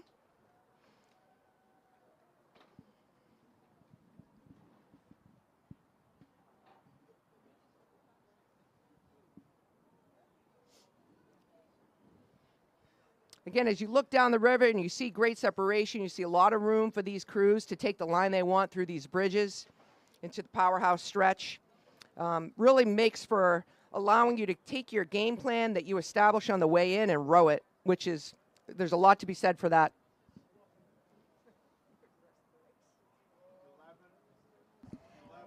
And coming up here, we have bow number 11, Avalon from Cheekatoga, Virginia.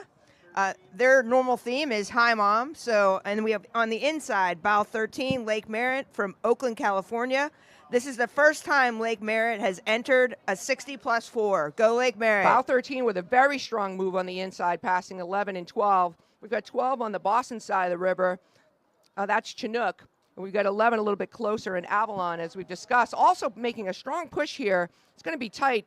That's 14, Endeavor Racing out of Mesa, Arizona. Stellar women. They're excited to see the results. I think they will be excited to see the results. They're making a nice move.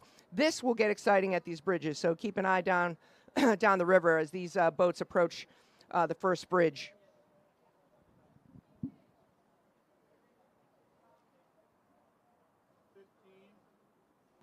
And here we have bow number 15 coming up towards Riverside. That's Northern Virginia out of Fairfax Station. This crew is part of the Northern Virginia Rowing Club's gold-winning women 8 at Masters Nationals in 2017, and part of this year's gold-winning women's 8 at the Algonquin Memorial Spirits. Go Northern Virginia. You're looking good.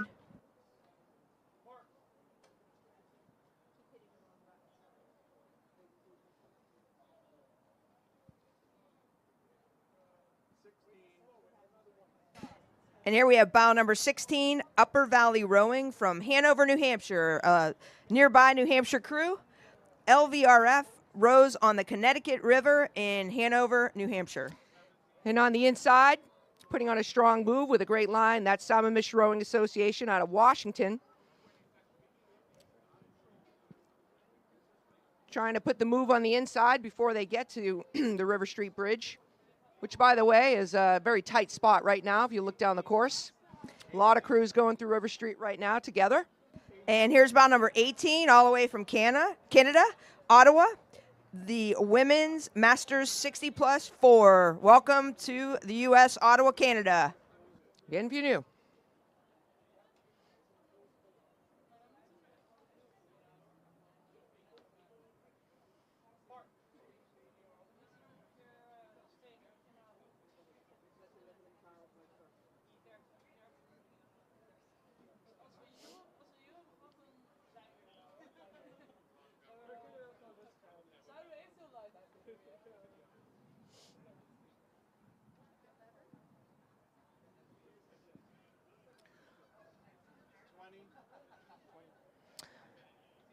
Approaching Riverside right now is bow number 20. That's Green Lake out of Seattle, Washington. This is their first 60+ women's boat, so they're excited to break into the category. They're all the way from Seattle, and they've been working to build back in the Masters program since the pandemic. Welcome back. Looking good, ladies. And coming up to Riverside now is bow number 19, Intrepid Rowing Club from Iowa City, Iowa. A group of awesome women created a club in December of 23 to provide camp, clinic, and racing opportunities. We come from all over the country and have a blast working to go fast. Go Intrepid. Welcome to the head of the Charles. Clearly one of my favorite names of a rowing club ever. that is all the boats from this event.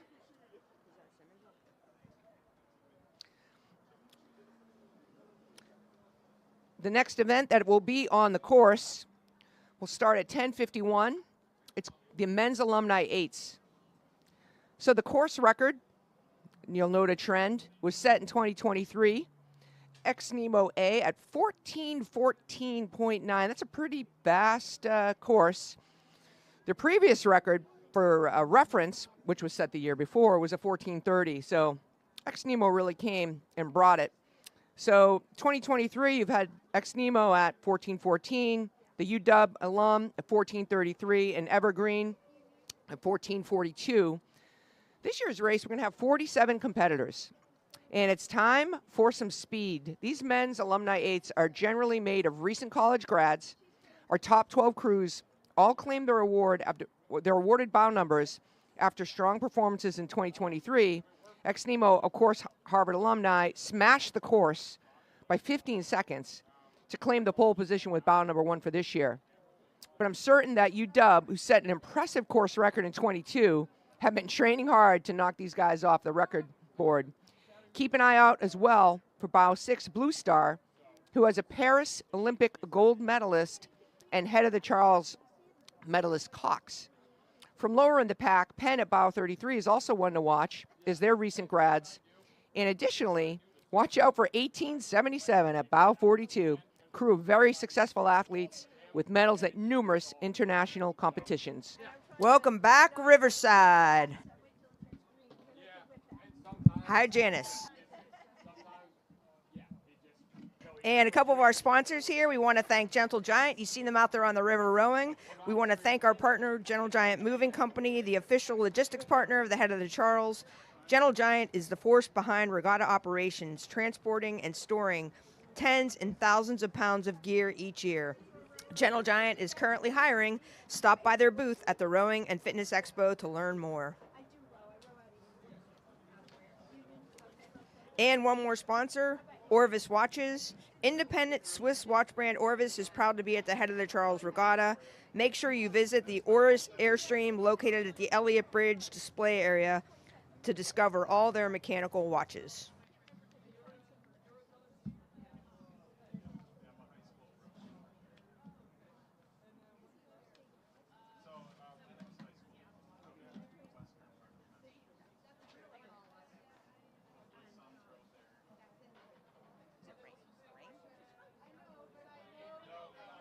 And one more sponsor, Rainstorm Energy Drink. Hey, athletes and spectators. Rainstorm, the exclusive energy product sponsor of the Head of the Charles Regatta, invites you to experience their 2-story interactive trailer at the Weld Exhibition.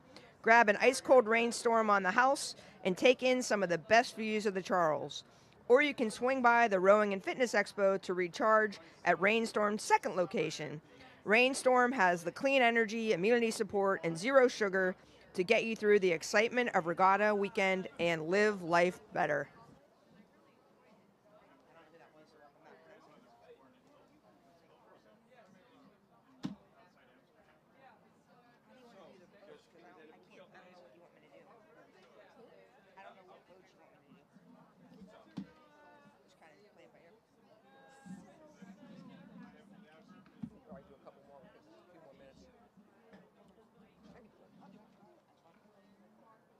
And one more sponsor while we have a quick break in the action, Rivian. Attention everyone, we are thrilled to welcome Rivian as a proud sponsor of this year's Head of the Charles Regatta. As pioneers in electric adventure vehicles, Rivian is committed to innovation, sustainability, and exploring the great outdoors, values that align perfectly with the spirit of this iconic rowing event. Be sure to visit Rivian's booth along the racecourse to learn more about their cutting-edge electric vehicles and how they're paving the way for a cleaner, greener future. A big thank you to Rivian for supporting our athletes and this incredible event. Enjoy the races.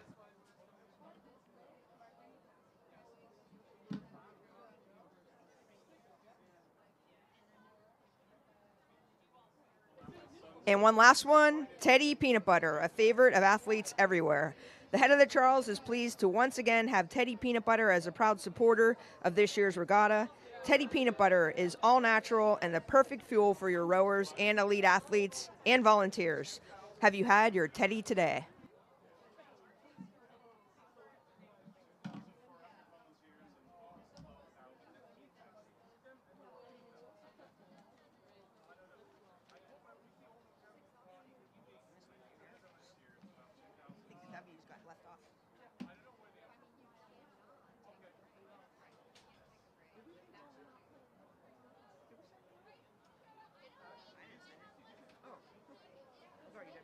I probably thought you did.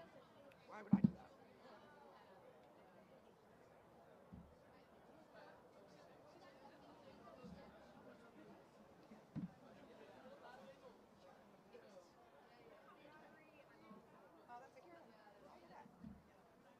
Oh, that's a lovely name of a boat, the Caro Gray Bosca.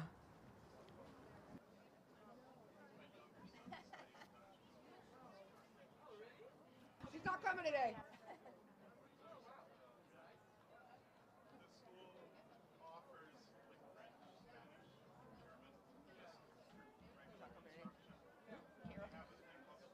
No, I haven't talked to her.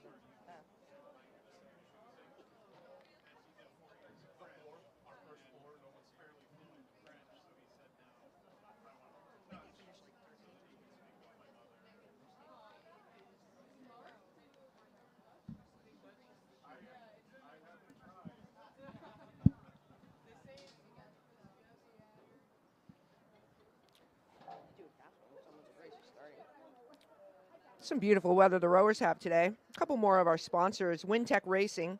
Wintech Racing and Kin Racing are the official boat partner and supplier of the 24 head of the Charles Regatta. Be sure to visit their compound and learn why so many teams trust, win, and break course records in their shells. Thank you, Wintech and King Racing.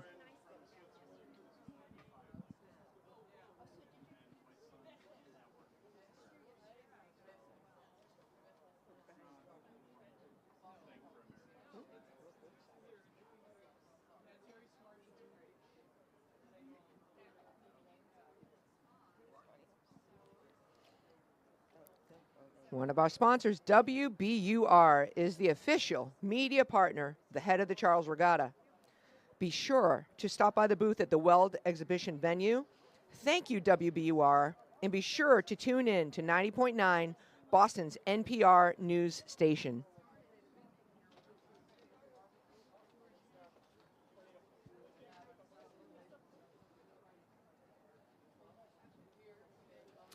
Joyce, what do you think of the conditions today? Pretty special out there, eh? I think it's the best head of the Charles conditions I've ever seen. No headwinds, no sideways rain. The basin will be nice and clear. No flooding of the boat in the basin. It's kind of a good day. It's a special so day. Maybe some course records today. Special day for the rowers and the watchers.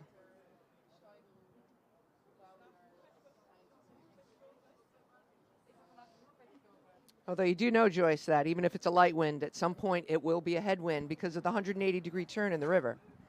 Yes, that is not a fallacy. There is a turn in the river that is 180 degrees. Not that I'm a betting woman, but I have won multiple bets about the fact that there is indeed a 180-degree turn in this river on this race course.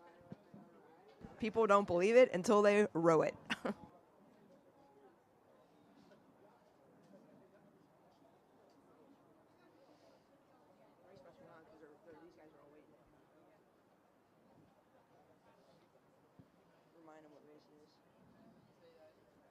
So I would say right about now, we're going to have the men's Alumni 8s crossing in front of the starting line. Should be here probably, I'd say, a minute or two, maybe less.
Welcome back, Riverside.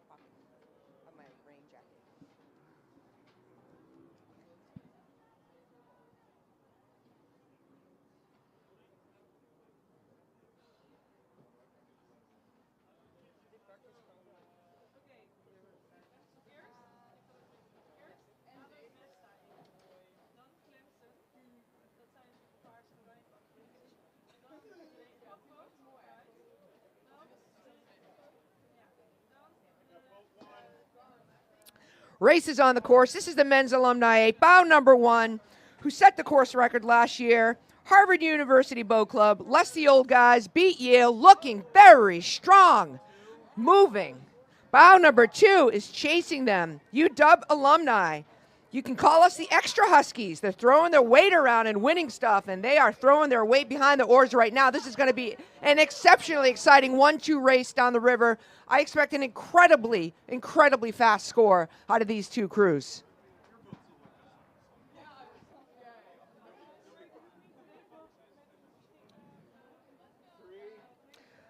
Approaching Riverside, bow number 3. This is Evergreen out of Hanover, New Hampshire, the Dartmouth alums. Moving, looking good. Going to chase those first 2 bows. And here comes bow number 4, a favorite name here, Old Dog Rowing. They are out of New York, New York. Jack Morton has trained extensively in Brazilian Jiu-Jitsu, which of course is excellent in rowing. Go bow number 4, Old Dogs. Bow number 5 approaching the club right now. This is Brown Alumni. Brown Alumni are chasing, pushing.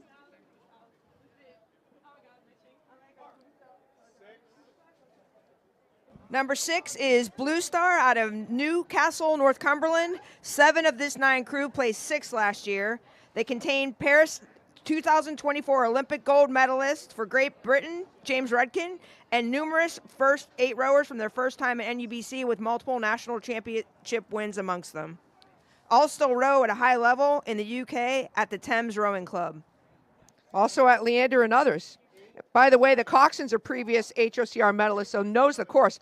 We've got some excitement. On the Cambridge side of the river, we've got bow number 8. That's the BU men, led by the prestigious Alumni Association head coach, Alex Dillon. And on the Boston side of the river, we've got 7. That's another Harvard University boat club. Ex Nemo, they're called. 8 is making a statement, moving.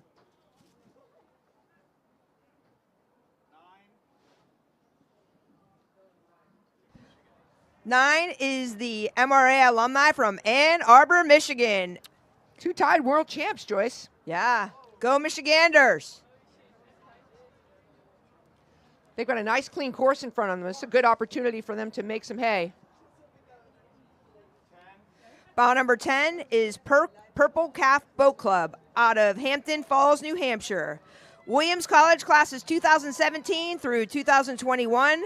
We're going to keep racing until we can no longer week qualify. We got bow 11. That's Northeastern University alumni. So their motto is get faster, not fatter. And they're looking pretty fast right now. Again, nice clean water in front of them. Pick their course. They can make some hay heading into the bridges in the powerhouse stretch. It's always an advantage when you don't have to do a lot of negotiation through the powerhouse stretch as you're getting prepared for the turns. On the Cambridge side of the river, we've got bow 13. That's a Syracuse alumni. Hughes is in the house. And on the Boston side, we have bow number 12. Basically, their thing says Billy and Ian's Homemade Hot Sauce from Brookline, Mass. That's a very interesting rowing club name. Most creative rowing club I've heard all day. So far, they are winning. We've got bow number 14, Butte out of Weston, a.k.a. Friday Night Lights, a.k.a. H170 OWOD. I'm not sure what that means, but I hope it makes you go fast right now. Crew, bow 14. And bow 15 is the Wisco alums. This crew includes Olympian Ross James and members of the 2008 IRA National Championship crew that placed 13th last year. And the coxswain is calling for some more speed. Bow 16 with a very tight course here. This is the Blue Cheese Rowing Club out of Santa Barbara, California. These are the Yale Lights from the late 2000s. And bow number 17, Fat Cat Rowing from New York. Princeton Stars from the 2000s, including the USA 4 gold medalist and flag bearer Nick Mead. I will call attention for this entire race for the spectators. There's some excellent rowing going on in this race. You can tell by the spacing of the puddles. You can look at the blade work. Coxswains are putting great courses down. This is going to be a very fast result for this race. And this is bow number 18, Queen City Barge Club out of Poughkeepsie, New York. Go Red Foxes! Bow number 19. This is St. Joseph's University alumni out of Philadelphia. By the way, the hawk will never die.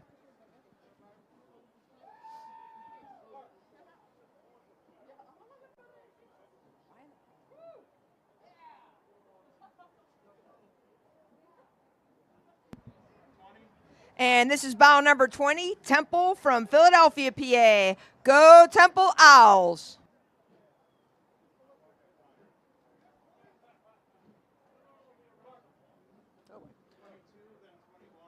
On the inside, making a great course in passing. This is bow number 22, BMA, the Cornell alumni boat. And on the Boston side of the river, that would be bow number 25. That's Evergreen out of Hanover, Hampshire. 21, sorry, I apologize. That's the Dartmouth.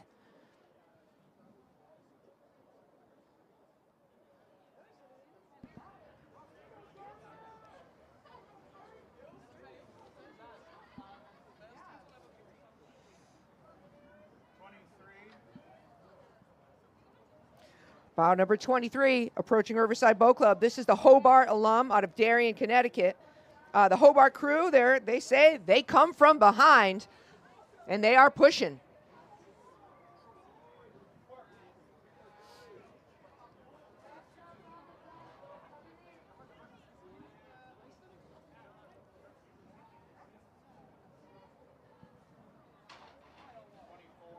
And approaching Riverside now is bow number 24, the MIT grad boat. This boat is comprised of MIT lightweight recent graduate alumni. On the inside, making a strong move with a tight line, that's the Virginia alumni out of Charlottesville, Virginia. Go Hoos!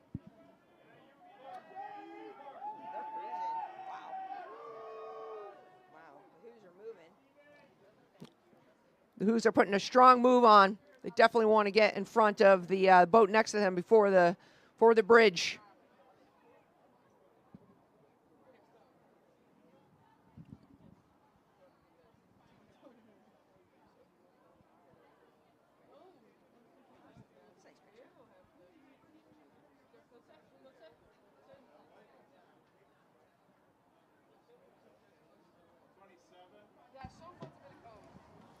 Bow number 27, approaching Riverside, the Wesleyan alumni, a loyal group of Wesleyan alumni dedicated to building support for their men's and women's crew program and several charities. They already made a move on bow 26. Bow number 26, that's BB&N out of Cambridge, Mass. Buckingham, Brown, and Nichols. And here comes bow number 29, Bowdoin from Brunswick, Maine. Bowdoin College Polar Bears alumni rowing. Let's go Polar Bears.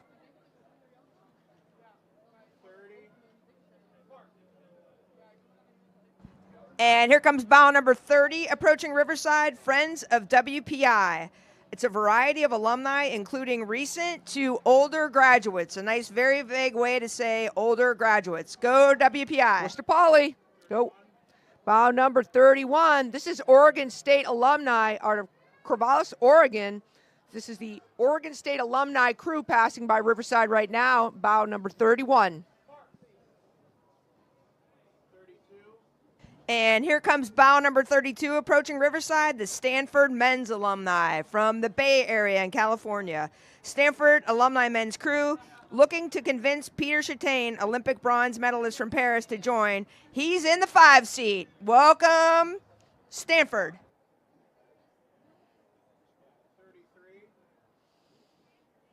Approaching Riverside Boat Club, bow number 33. This is Penn out of Philly. This is alumni from the class of 2020 to 2024. So some recent grads trying to lay down a strong course. And here comes bow number 34, Marietta Training Center from Marietta, Ohio. They're from Marietta College. Let's go, Marietta. Some beautifully painted blades on that Marietta crew.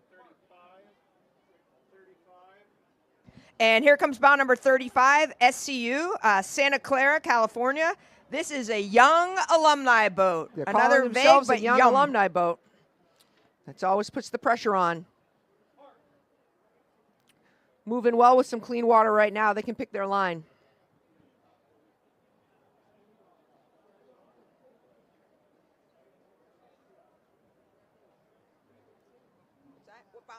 I got it. 38.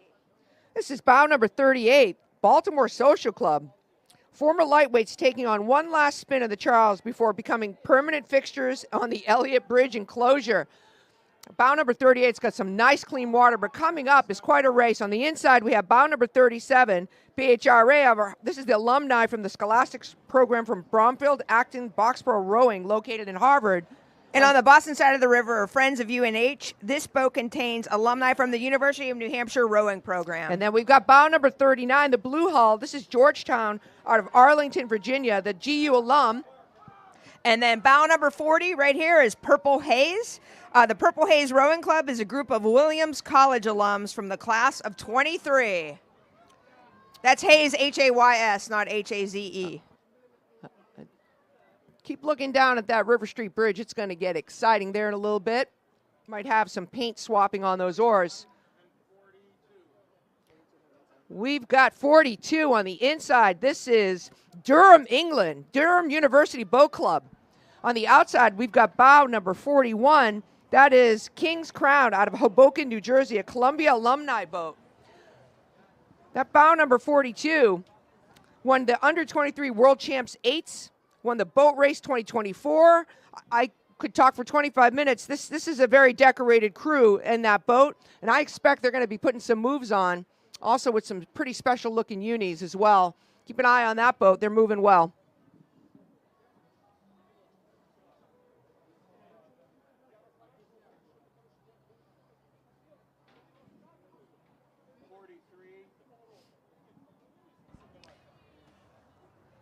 And coming up in bow number 43, a relatively local crew, we have the Concord crew from Concord, New Hampshire, Alumni 8. And hot on their tails with an inside line. That's the LaSalle Rowing out of Philadelphia.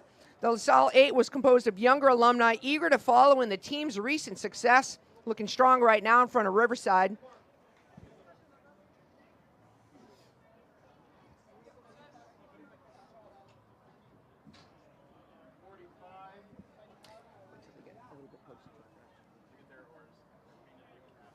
And approaching Riverside now, we have bow number 45, Middlebury from Middlebury, Vermont.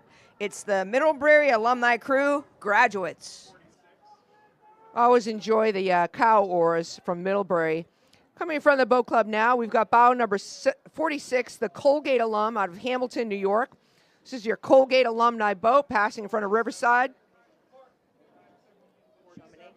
And approaching now, we have the last boat in the race, bow number 47, Chaminade from Mineola, New York. Alumni from Chaminade High School on Long Island. The Isle Long. Let's go, Chaminade. And that concludes this race.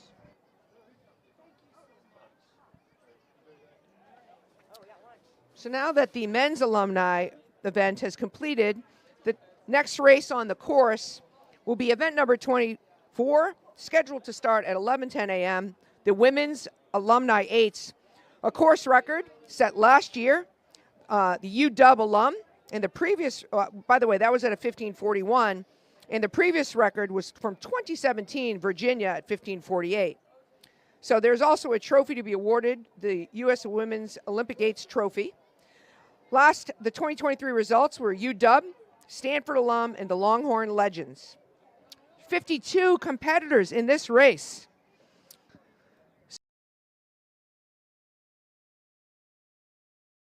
returns to bow one after back-to-back wins at a record-setting time last year. Stanford returns in second position with Olympians. I might not do this right, and I apologize. Asia Kajowski, and I'm Polish, so that's saying a lot if I can't pronounce that. Emily Dellerman and Allie Rusher. They'll have their hands full with a stacked Wisco crew alum at bow 11, driven from the coxswain seat by none other than two-time Olympian Yaz Farouk. Yaz is going to be on the course, people. Keep your eyes on that. Also, keep an eye on our international competitors, Crabtree at number 10 and OUBC 35, bow 35, Cambridge and Oxford alumni, respectively. These crews have both been successful in the boat race, the annual 4-mile race held between these two universities.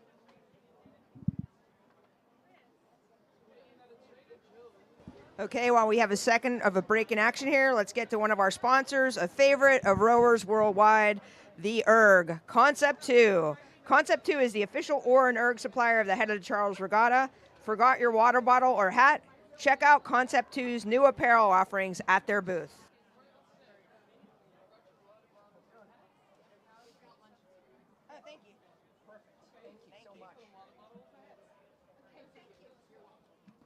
And why not another sponsor, La Crema Winery, for when you're done with the race. Savor the moments of the Head of the Charles with La Crema.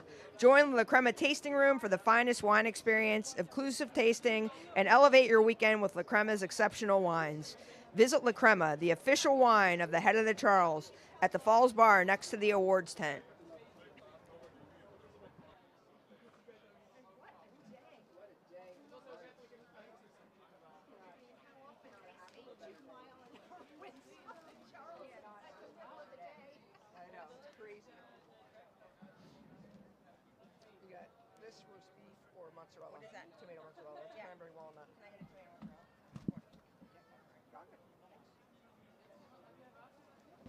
And another sponsor, the U.S. Marines. The Head of the Charles would like to salute the United States Marine Corps. To get more information about the Marines and to see how they build up our nation's leaders, and try your hand at the pull-up challenge. Wow, that sounds like fun. Please stop by their booth at the Rowing and Fitness Expo. And Vineyard Vines, the supplier of all the lovely volunteer gear. Get the good life. We're proud to announce that Vineyard Vines is the official style of the 2024 Head of the Charles Regatta. Stop by their location next to the Elliott Bridge enclosure and check out our limited edition gear.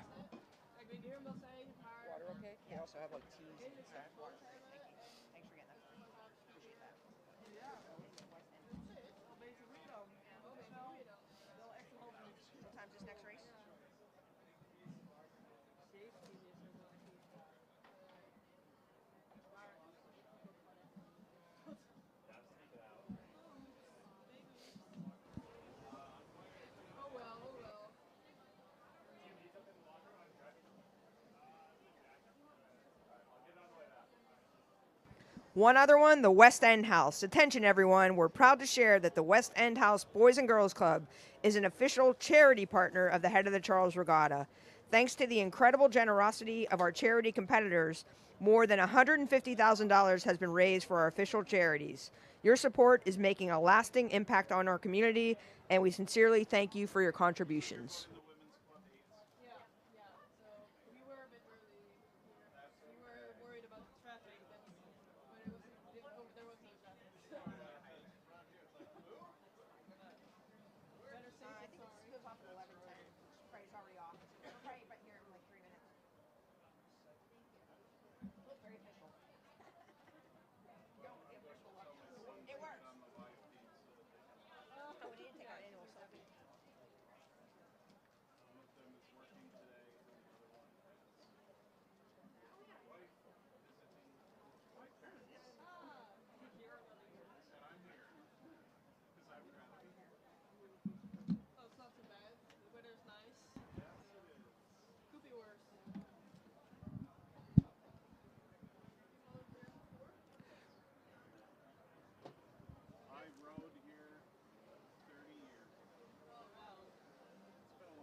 And the next race on the course is going to be loving these stellar water conditions.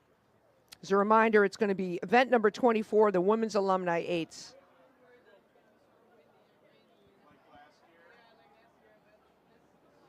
So there is a regatta next weekend over near Albany, New York, called the Head of the Fish, which is second in size behind this one. Here's number 1.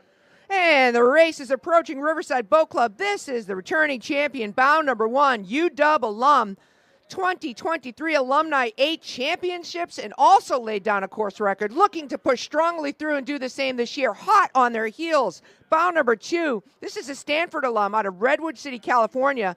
They feature the 2024 U.S. Olympians, Asia Chakowski and Emily Duhlman, and the 2020 U.S. Olympian, Allie Rusher.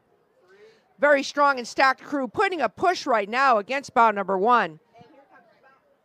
And here comes bound number 3, the Longhorn Legends from Austin, Texas.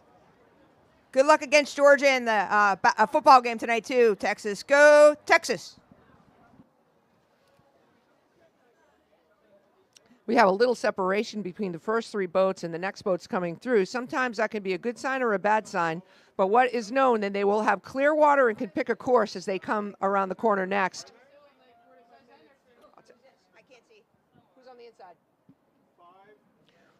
We've got bound number 5, who's already passed. This is the UM alumni out of Bellevue, Michigan. Go Blue. And on the Boston side of the river, you got bound number 4. That's Fat Cat out of New York. These are Olympians abounding. Got a tight little race. Maybe some paint swap up at the bridge for these 2 crews. And bound number 6 approaching is the Brown Women. Brown Women's Crew was founded in 1974. Since its founding, it has won 7 national championships. Loving the paint job on bound number 6.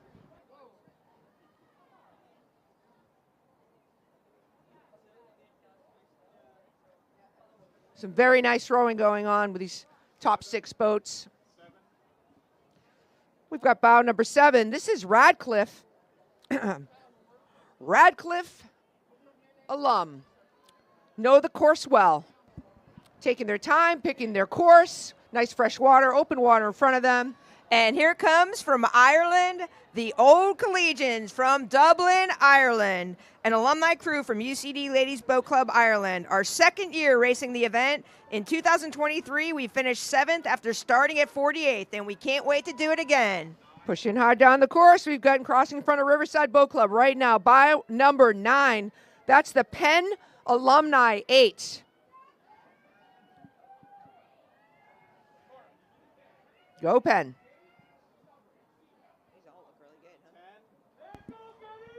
And approaching Riverside now, we have the Crabtree Boat Club, all the way from London, England.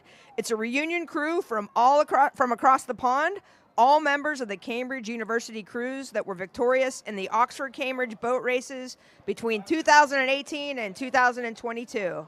Approaching Riverside now in the bright red hull. This is bow number 11, the Wisco alums, Middleton, Wisconsin. These are all University of Wisconsin graduates looking to represent Badger Red in their red blades and the red boat, moving well with a nice line. Go Wisco.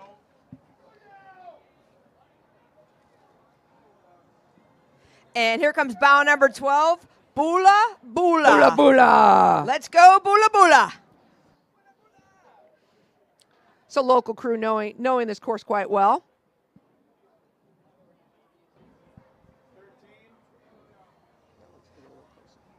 Approaching Riverside is the Rutgers alumni crew. Rutgers rowing alums, 8+. Bound They number 13. slay.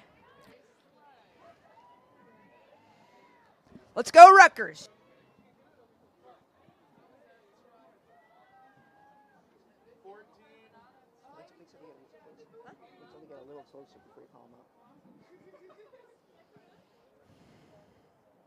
Bow number 14, the BMA Boat Club.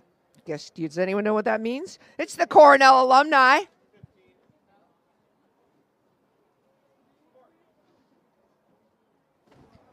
And approaching Riverside right now, bow number 15, Evergreen from Hanover, New Hampshire.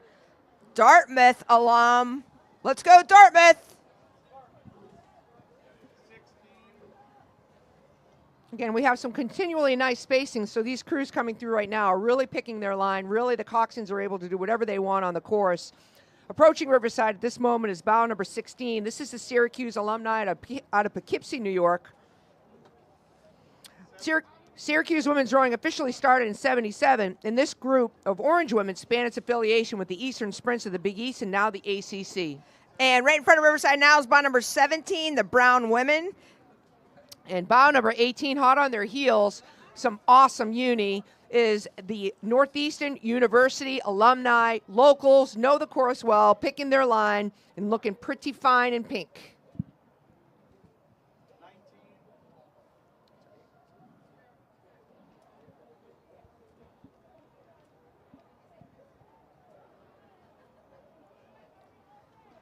And from Boston, Mass, bow number 19, another Bula Bula boat.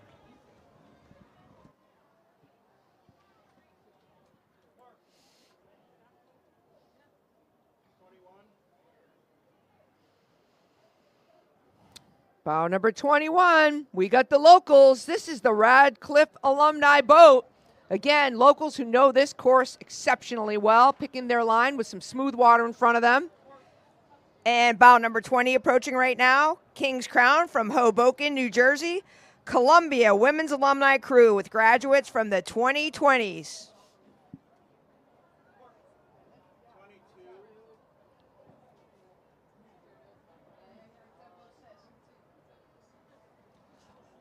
On the inside, we've got bow number 22.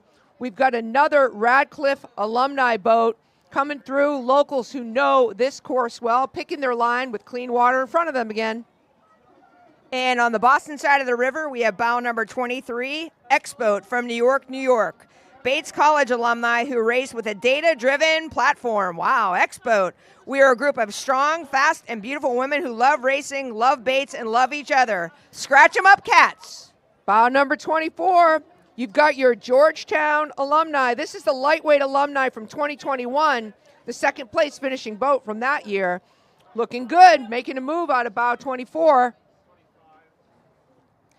And here, coming up the Riverside now, is bow number 25, Navy Masters, graduates of the United States Naval Academy who have or are currently serving in the United States Navy and Marine Corps. Thank you for your service. Thank you for your service, ladies.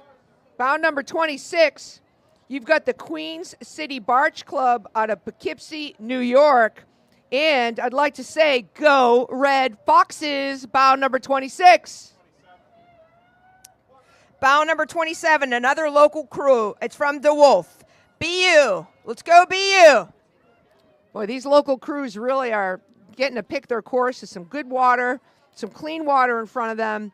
I'm sure it's going to get a little bit more mixed up as they move down the river, but right now there's been excellent spacing and excellent chances for these coxswains to do whatever they want on the course.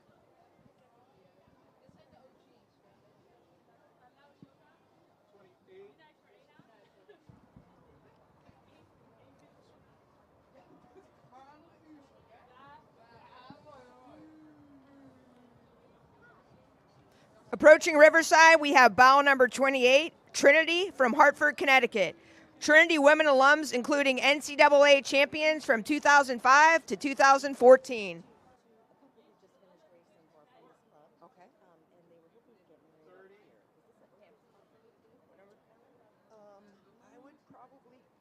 I would probably pick that corner right there if you could. Yeah. And I would do it between races. We got bow number 30 approaching the club. This is Wesleyan out of Middletown, Connecticut.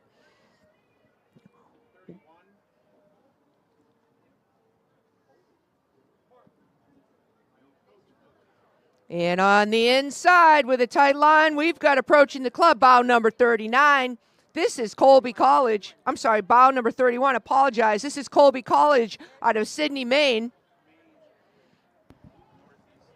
And on the Boston side, we have bow number 32, Marion Mercy Academy from Marion Station, Pennsylvania. MMA Alumni 8.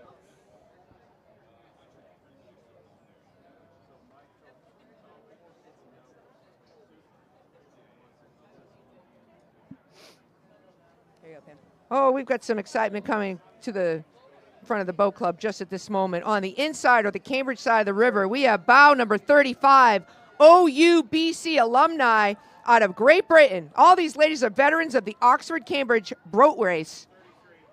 And on the Boston side, we have bow number 33, the Alabama alum. You heard that Just right. a bunch of friends who want to bring a little roll tide to Boston. You heard that right. That bow number 35 has already passed 2 boats in the span of this part of the race. We've got bow number 34 approaching right now. This is Penn State. Friends of the Penn State crew alumni rowers from various years over the team's historic 30-year history. Go Nittany Lions!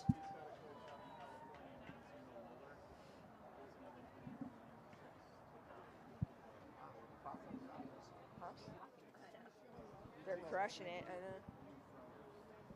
There's a lot of boats in this race. 52. Huh? 52. Here, yeah. What bow number is that? I can't see. 36. And this is bow number 36, the Holy Cross alumni from Worcester, Mass. Mixed alumni. Did you say they were from Worcester, Mass, Joyce? Worcester. I can't say it that way. Worcester, Mass. Let's From go, Worcester, Holy Mass. Cross. Oh, we got some excitement on the crew. Okay, Whoa. first, in the middle, towards the front, bow number 37. That's Colgate alumni on the Boston side, making a move. That's bow number 39, King's Crown out of Hoboken. On the inside, the red boat, bow number 38. That's BMA Cornell alumni, and that, I promise you, will be very exciting at the bridge. Whoa. Look at that. Holy Batman.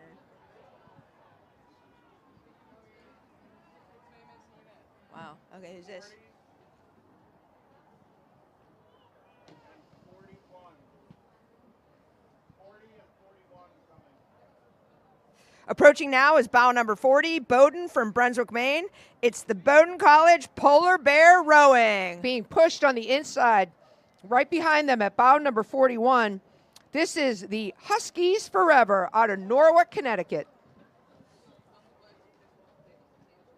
42. Approaching Riverside now, we have bow number 42, the Fordham alumni from Durham, North Carolina. Members of the Fordham alumni crew graduated from Fordham between 2015 and 2020. Several of its members have continued rowing on for masters teams around the country. The nice tight inside course, we have bow number 43 approaching Riverside Boat Club. This is the Stanford Lightweight alum. The crew's made up of Stanford Lightweights alum ranging from the graduation year of 19 to 24, all of whom were in IRA champ boats, a stacked boat there for the alumni crew, bow number 43.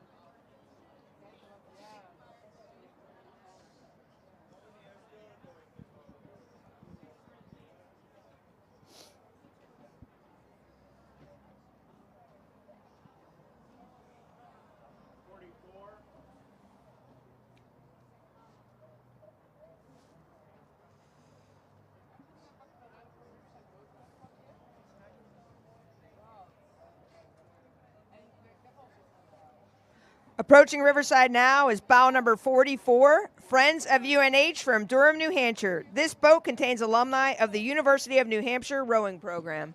And on the inside with a nice tight, locally known line, this is bow number 45. This is the Northeastern University alumni boat.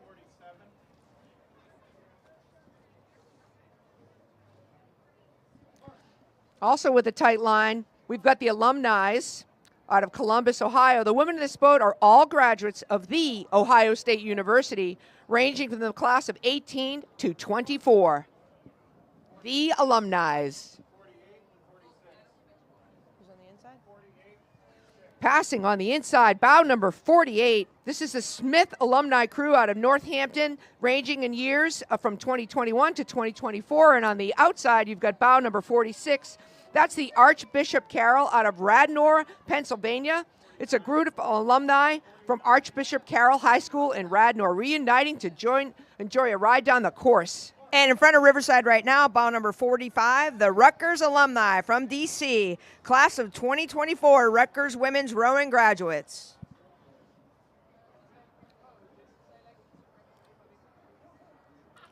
'49 is making themselves known and will be trying to get in the middle of these two boats as they're approaching the River Street Bridge.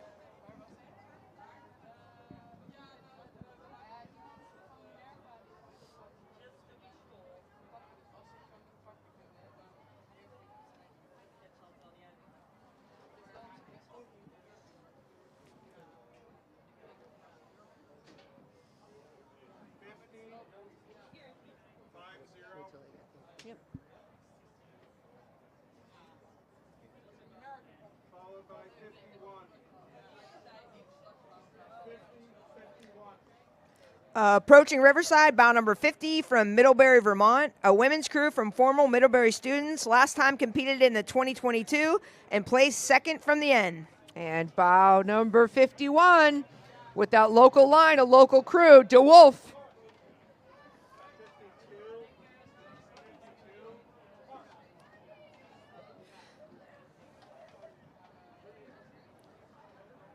And bow number 52, the New Trier alumni from Willamette, Illinois. Alumni of the New Trier High School in Winnetka, Illinois. This is the first time that an alumni 8 from New Trier will be racing at the Head of the Charles or otherwise. Good luck. Welcome. Welcome to ladies. the Head of the Charles. And that was the last boat in this race.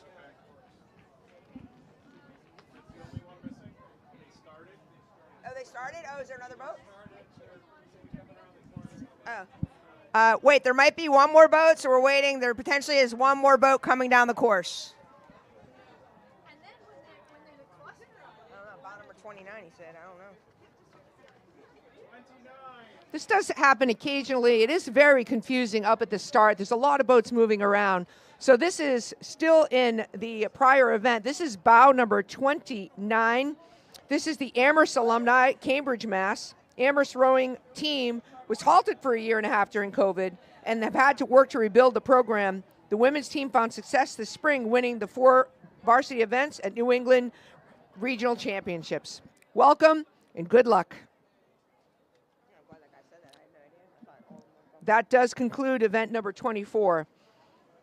Next on the course, event number 25, beginning at 11:31 a.m., is the Masters 4. That's the 30 and 40 plus race. Course record, not surprisingly, ex Nemo at 16:35.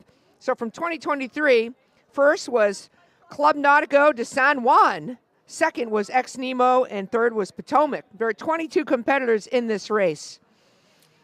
And although ex Nemo set the course record in 22, last year they were bested by Club Nautico de San Juan, former members of the U.S. team who have returned this year to claim bow number 1. Ex Nemo will be at bow 2 and surely chasing Club Nautico de San Juan down the river the whole way to try to reclaim the gold. Potomac, who placed third last year, will be starting at number 3 and looking to improve their placement. Keep a lookout for our international crews, including Rex Boat Club, Tyrian Club, and London Rowing Club from Great Britain, and Bumblebee Rowing Club joining us from Hangzhou, China. Gosh, talk about jet lag in a race, huh, Joyce? That's some pretty serious jet lag. So, fun fact, there is about to be a wedding on the dock right over here.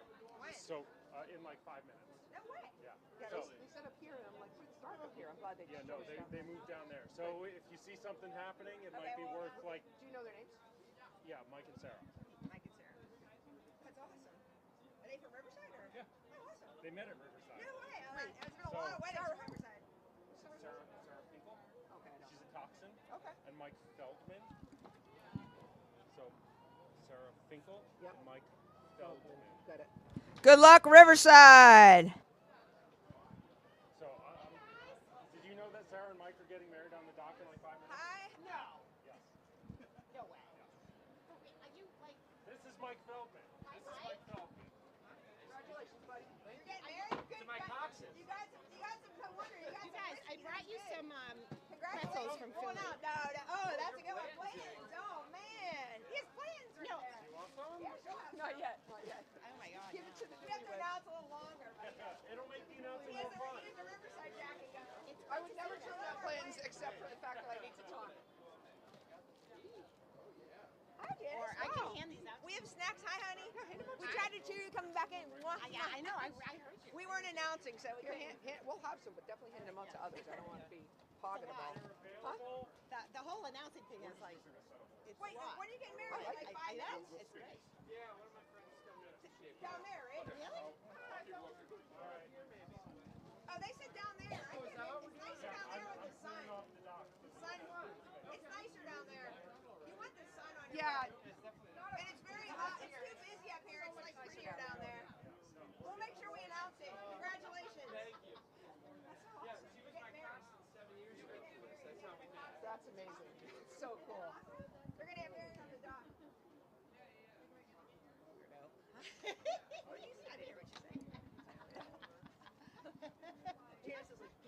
Hi, how are you? It's Jody. Okay, this is Pam and Joyce. That's why I brought Jody up here. Jody just gave me this look. Your mom talks a lot about you. Your mom brags about you a lot. I know. But I want to say hi. So what are you guys? Are you going to be? We're going to find you. Okay, you're going to What come time to are you on Torrington? 6, I think. Yeah. Yeah. So, Yeah, and we brought our own beers. We got a few beers to today. hang out. We're gonna Okay. walk 'Cause around. last time we were like, we want a beer. Yeah, and I was like, brought This it. guy's offering us Blanton's. This guy's offering us Blanton's. I have to Here we go. row from the- here we go. Go. Races on the course. This is event number 25. The men's Masters 4 is coming through. Bow number 1, pushing hard. The Club Nautico de San Juan, bringing the finest rowing tradition in San Juan, Puerto Rico, to the head of the Charles. Once again, looking strong, moving fast, and looking to keep that number 1 position in this race this year with tons of open water between them and the next bow. I will not say curvature of the earth yet, but right now, these guys are going fast. And approaching now is bow number 2, ex Nemo. Mostly Harvard alum, mostly old guys. They wrote themselves. I did not say that. Beat Yale! Woo, we've got some passing on the inside. Bow number 4, this is the Minneapolis Rowing Club from the Twin Cities in Minnesota, putting on a strong course and a push right through. Already past bow number 3. Bow number 3 on the Boston side, Potomac from Washington, Virginia. Potomac was founded in 1869. It's the oldest club in the rowing club in the Washington, D.C. area. Sister club, go Potomac. That one is crushing. Yeah, I know. They're really far ahead.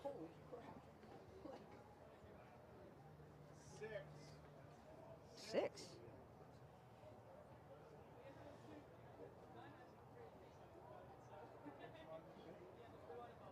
And here is bow number 6, Chicago from Chicago, Illinois. The 2024 Masters Nationals Champ 4, and they are looking like it right now. Go bow number 6. They were the champs in the 4 without, but you certainly are not doing a 4 without on this course. So good luck, Coxon, making that fast crew go faster. We've got bow number 5 in front of Riverside right now. Western Reserve out of Cleveland, Ohio. This is your Masters men. And holding a tight course here in bow number 7 from Great Britain is Rex Boat Club. Finished 7th in the head of the Charles in last year's event. Welcome to the head of the Charles. Already looking good, looking to move up. Bow number 7. Woo, a tight line. This is tight, hot, and awesome unis. Bow number 8. This is Tyrion out of London, the University of London alum. Always flashy, always looking good in their trow. Hello, rowing fun. She loves it. Isla. What is this? Bow 9. And bow number 9, CRI. The locals. From right up the river. This is your competitive men, 40 plus 4. Got locals who know the river here, row it every day, every morning. This is bow number 11, London Rowing Club. This is the London Rowing Club Masters. Long journey over to lay it down on the course today. Looking good. Bow number 10, PNRA, Mercer. This is the Princeton Junction, New Jersey. Mercer boat. Mercer crossing in front of the boat club right now. Bow number 10.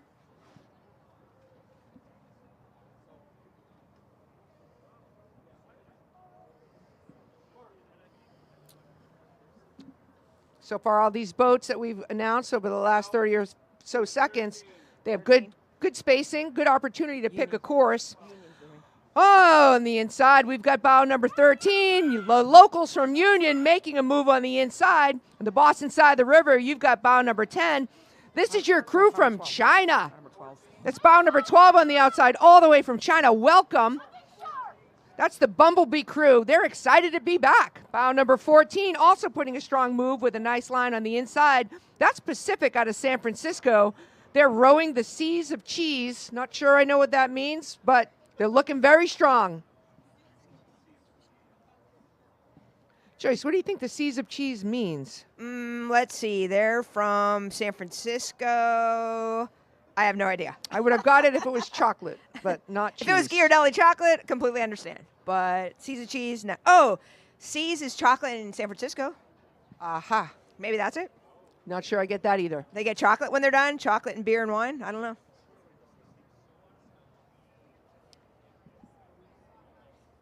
Here we go. 15. Want me to do it? Yeah. And here we have bow number 15, Avalon from Chincoteague, Virginia. Their theme is consistent. Hi, Mom. And pushing hard from behind, bow number 17. That's Sammamish Rowing Association out of Redmond, Washington. Picking a tight line and putting a push right now on bow 15.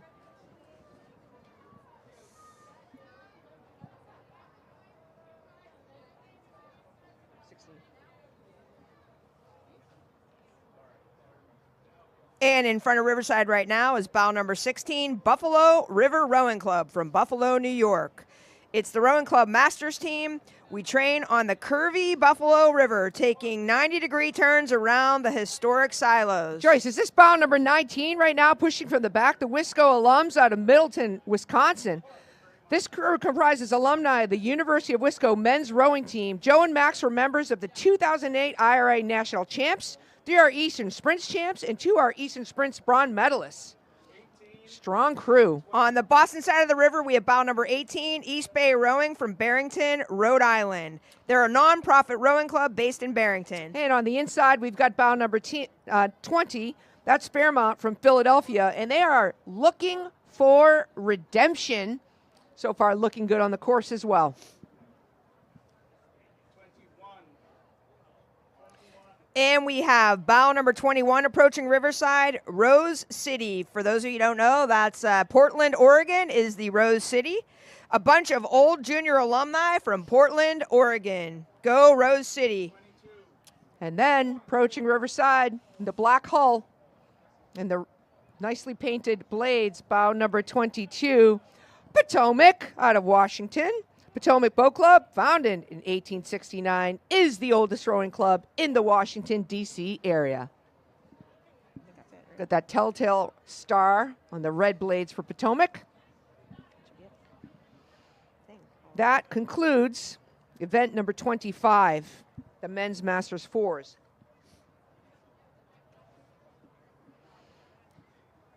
Next on the course is going to be event number 26. At 11:38 a.m., the men's Alumni Fours. Course record was set in 22 by the Delaware men's Alumni.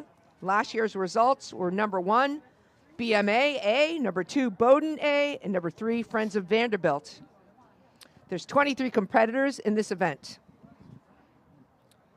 I will get to reading about this event in just a moment, but I would like to call attention to the fact that there is a wedding going on the dock. On the dock of Riverside, a wedding from a rowing gentleman and his coxswain he met 7 years ago.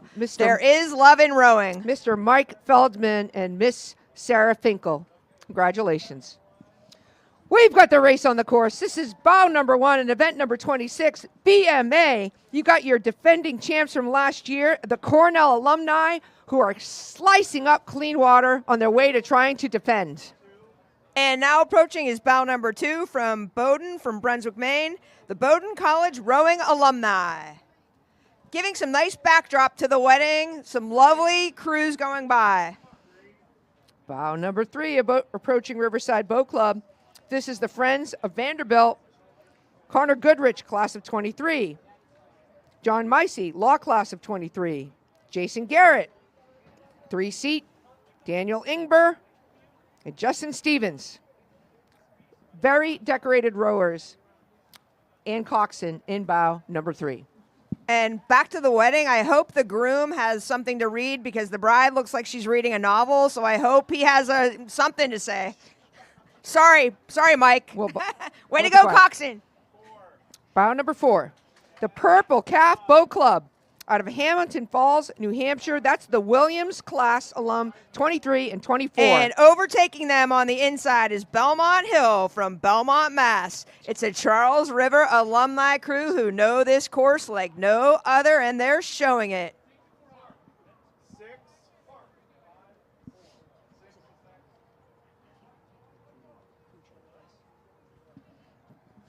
Approaching Riverside, bow number 6. This is the MRA alumni out of Ann Arbor, Michigan. Second varsity privilege. And bow number 7, another evergreen crew from Hanover, New Hampshire.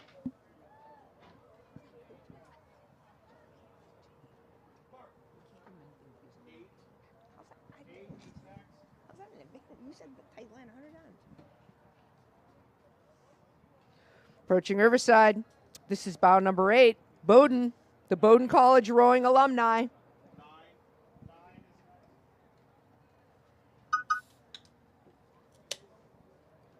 And bow number 9, the RIT crew alumni from Rochester, New York. Hailing from Rochester, New York, the entire crew loves buttercream, and they do have some very sharp unis.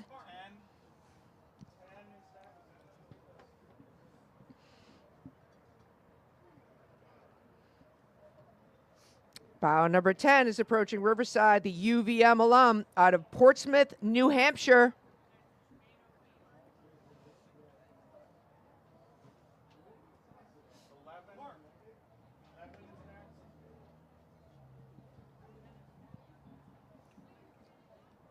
And on the Boston side of the river is GVSU alum. That's Grand Valley State University, and they're from Michigan.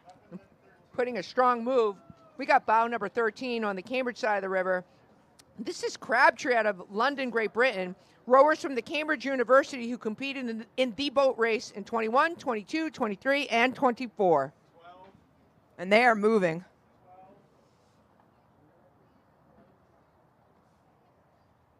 And bow number 12, the Emory alumni boat from Irvine, California. This crew is composed of Emory crew athletes spanning nearly 20 years of the club's history. Go Emory.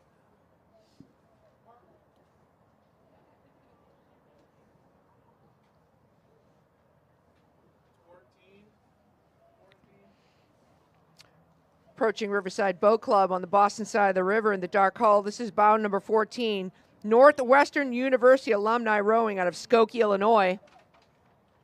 And on the Cambridge side of the river, bow number 15, Isla Vista from Santa Barbara, California.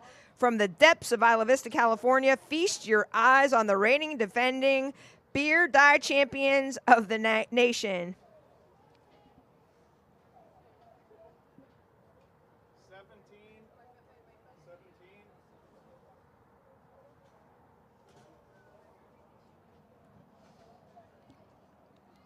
With a Coxswain's Choice tight lie for a local crew, we've got bow number 17, Northeastern University alumni, getting faster, not fatter. The wedding, they're moving the wedding. 16.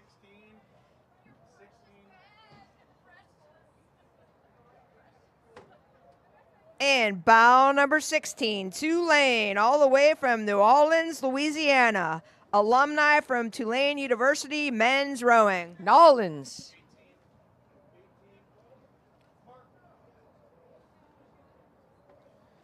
Approaching Riverside, we've got bow number 18. That's Lafayette out of Easton, Pennsylvania.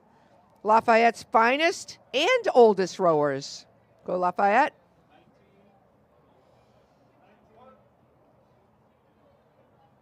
19, and then what's on the outside? Whoa, go ahead. Oh, boy. Got a tight grouping coming up here.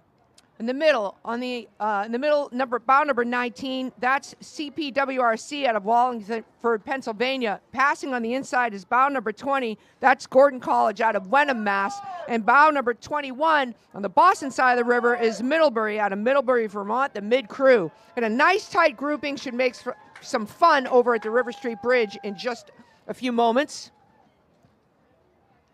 All three boats spanning the river as they're jockeying for position to get the line they want underneath the River Street Bridge.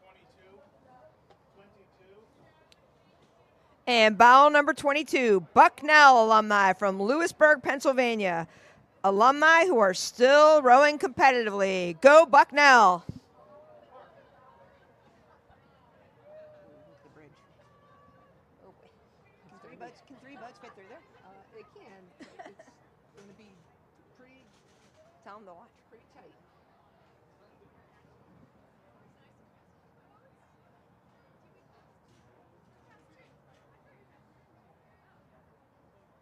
Ooh. Yeah, they're fine. They all got made it enough there? separation. Who's this? 23.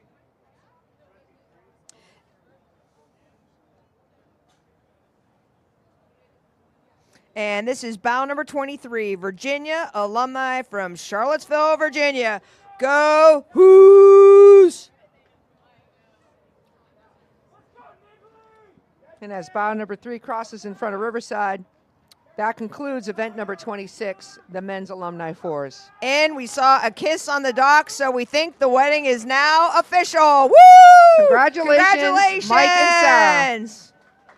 Love the Riverside stripe style.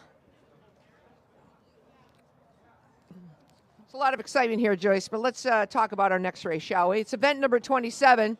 That will begin at 11:49 a.m., which is the Women's Masters 4. The course record was set in 2017 with a blazing time by the Cambridge Boat Club at 18:45. Last year's results were first place, the Boulder A Boat at 19:21. Second was Sammamish Rowing Association A Boat at 19:22. That was a very close race. Third, the Riverfront Recapture A Boat at 19:31. There are 25 competitors in this race. So Boulder at bow number 1 returns after winning in 22. However, they will not go in challenge as the Sammamish Rowing Association and Riverfront Recapture crews that were on their tail last year have also returned to take bow number 2 and bow number 3. This year, we are joined by several international crews, Alipay Rowing Club at bow 10, Ottawa Rowing Club at bow 12, Copenhagen's Rock Club at bow 13, Club Nautique de Sherbrooke at 15, Irish Masters Boat Club at 17, Alipay at 18, and St. Catherine's Rowing Club at 22. It's quite an international field that we have joining us for the Women's Masters 4s, event 27, which will begin at 11:49 a.m. Good luck, Riverside.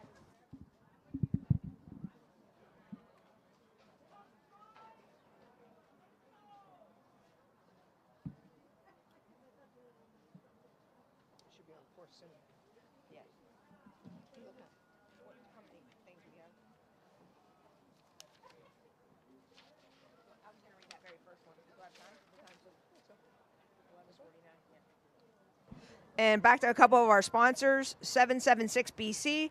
Take your performance to the next level at 776 BC, the fishing rowing apparel of the Head of the Charles Regatta. Head down to the 776 pop-up to shop limited edition collection honoring this year's regatta, featuring unis, long sleeve performance-based layers, and summer hoodies, vests, bags, and accessories.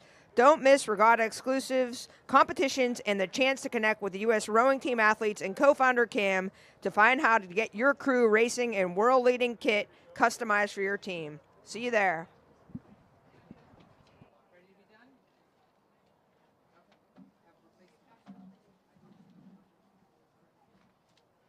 And Connect-A-Dock. This year's official dock supplier, Connect-A-Dock is a leading choice for rowing docks across North America.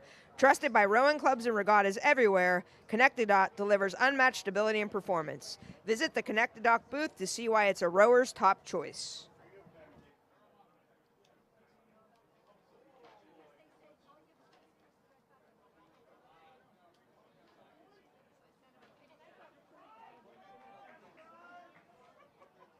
Let's go, Riverside. Good luck.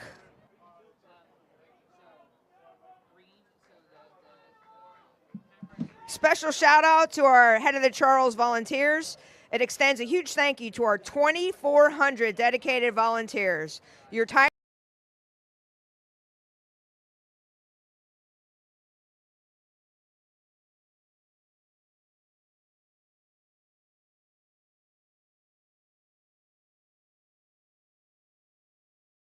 And it's tight right out of the gates, and we already have passing. Bow number 2, that's the Sammamish Rowing Association, who has laid it down and taken bow number 1 already. Bow number 1, that's Boulder. The Boulder Women's Masters 4 won gold during their first outing at the head of the Charles in 23.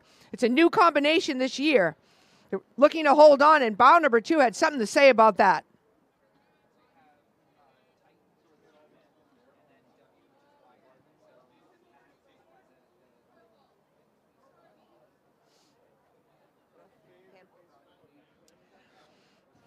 Bow number 3, this is Riverfront Recapture out of Hartford, Connecticut. Again, Riverfront also took third, which is why they are in bow number 3 in 2023, being pushed right now by bow number 4, Western Reserve out of Cleveland, Ohio, the WRRA Women's Masters crew. Always one of my favorite colored unis coming down the course with the beautiful purple, green, and white.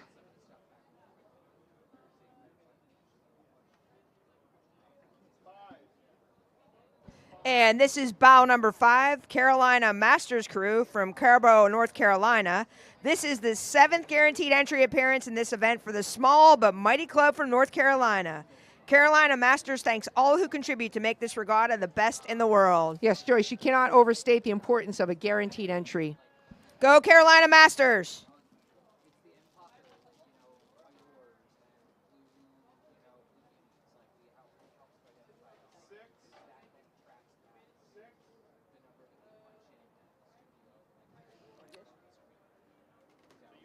It's a very tight line approaching Riverside Boat Club. This is bow number 6, the College Club out of Seattle, Washington. The 5 of them have raced together in Seattle in some combination or another since their coxswain was in high school. And individually, they each started rowing in high school, moving on to row in college. So a long-time group of rowers in bow number 6.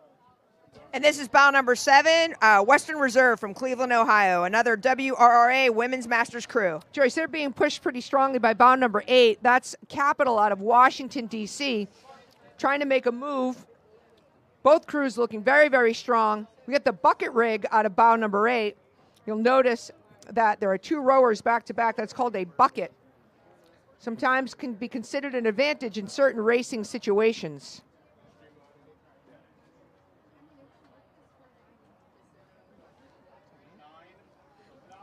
And this is bow number 9, Atlanta out of Atlanta, Georgia.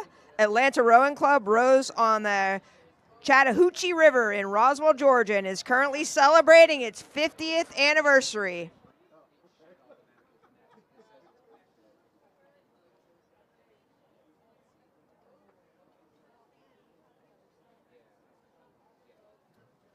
Got some Canadian geese passing here on the inside. Kevin said that last year, didn't he?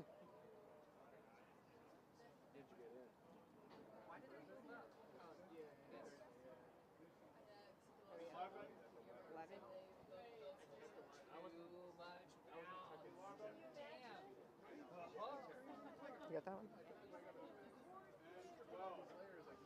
On the Boston side of the river, we have bow number 11. That's the Gentle Giant Rowing Club out of Somerville, Mass. On the inside, we've got bow number 12, putting a little push on here. That's the Ottawa ORC 40-plus Women's 4 out of Ottawa, Ontario. And then another tight grouping on the Boston side of the river, we've got bow number 13. That's the Kovens Row Club out of Copenhagen, Denmark. On the inside, we have bow number 14, not to be outdone by their international competitors. This is the Pocock Rowing Club all the way from Seattle, Washington. These crews are very, very, very far away from each other by air on a plane, but right now they are right next to each other on the course, making themselves known to each other. And here is bow number 10, all the way from China. This is Alipay. It was established in 2020 by a group of passionate rowers. It's a young team comprised of employees of Alibaba Group in Hangzhou.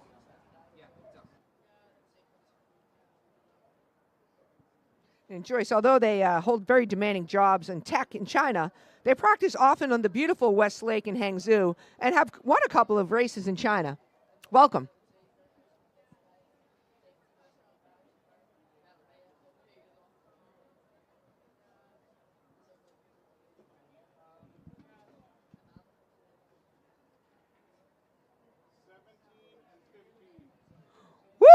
got some tight racing here.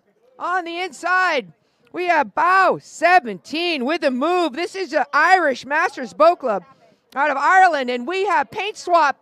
We have people hitting each other. This is unhappy crews at this moment. Ireland has cleared it out, is moving on. The adrenaline pumping through these women right now is palpable. Bow number 15. That's the Club Nautique de Sherbrooke out of Sherbrooke, Quebec. Newcomers from Quebec had a little bit of a paint swap with bow number 17. And on the inside, who stayed clear of all that, that's Salem out of Independence, Oregon. This is Salem Rowing's first appearance at the head of the Charles. They're so glad to be here, and I'll tell you, they are also so glad to avoided any collision that we just witnessed. And in front of Riverside right now is Island Racing Team, bow number 20 from New Haven, Connecticut. They've been rowing together since the early 2010s. Also bow number 18 in front of Riverside right now, that's Alipay out of Hangzhou. They were established in 2020 by a group of passionate rowers who worked at Alibaba. And in front of us right now, bow number 19, Lake Union from Seattle, Washington. Eyes closed, head first, can't lose. And in the white shell approaching Riverside on the Boston side of the river, we have bow number 22. That's St. Catharines from St. Catharines, Ontario, our friends from up north. And bow number 21 from Western Mass, Northampton from Northampton, Mass. NCR women excited to be back in the Charles.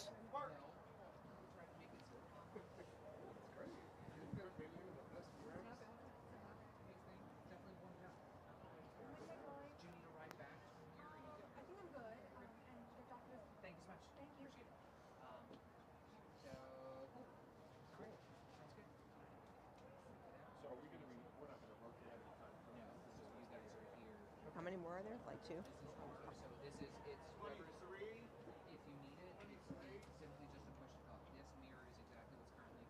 Go inside, somebody. Approaching the docks, we have a tight race. On the Cambridge side is bow number 24, putting a passing move on. That's Minneapolis Rowing Club from the Twin Cities. On the Boston side of the river in the dark hull, we have bow number 23. That's PNRA Mercer out of Princeton Junction. That's the Mercer Mercer crew.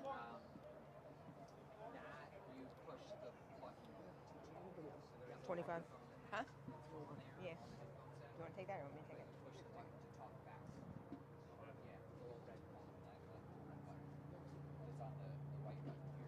Okay.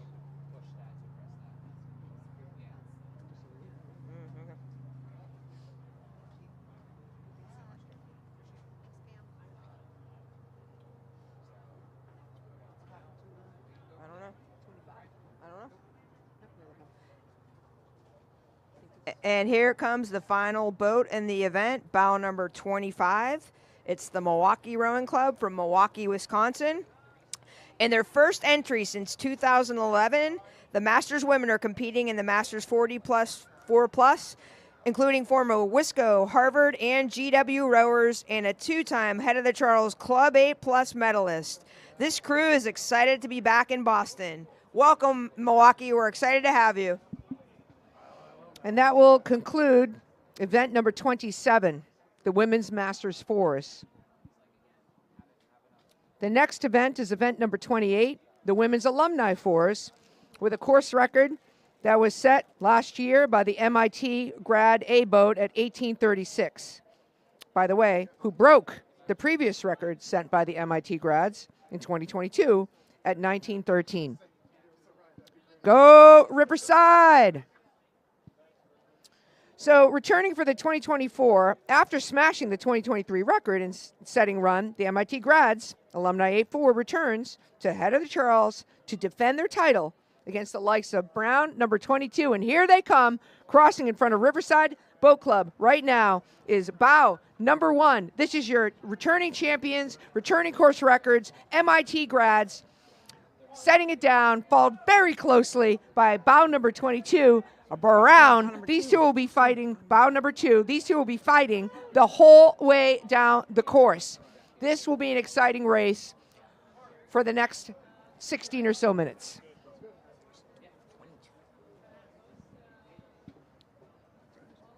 I'm trying to see. Oh, that's bottom number 4. What's UM? Michigan. And we have bow number 4, UM alum. M go blue. Let's go, Michigan. Followed in the beautiful blue hull, we have bout number 5, BHRA, alumni from the Scholastic Program, Bromfield, Acton, Boxborough, rowing located in Harvard, Mass.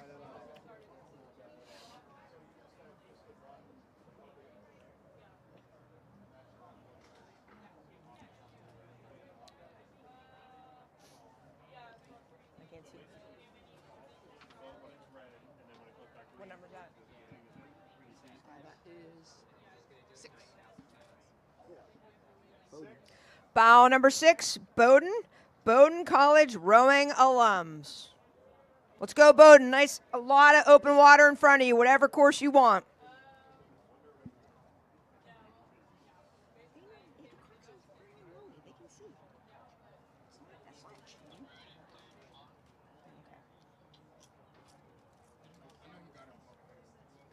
No, I'm good.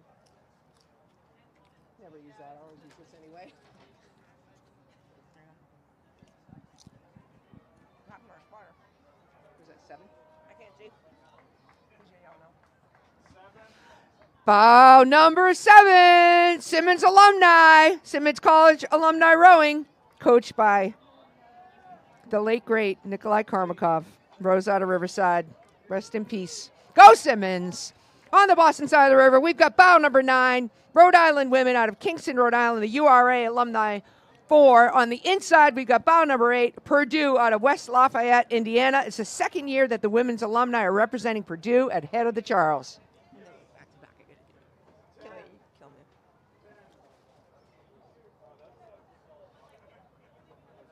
And this is bow number 10, Radcliffe alumni from Cambridge, Massachusetts. Bow number 11, the Wisco alums from Milwaukee, Wisconsin. Recent lightweight alumni looking to represent the Wisconsin Badgers yet again. Go Wisco. They're in a Bratfest boat.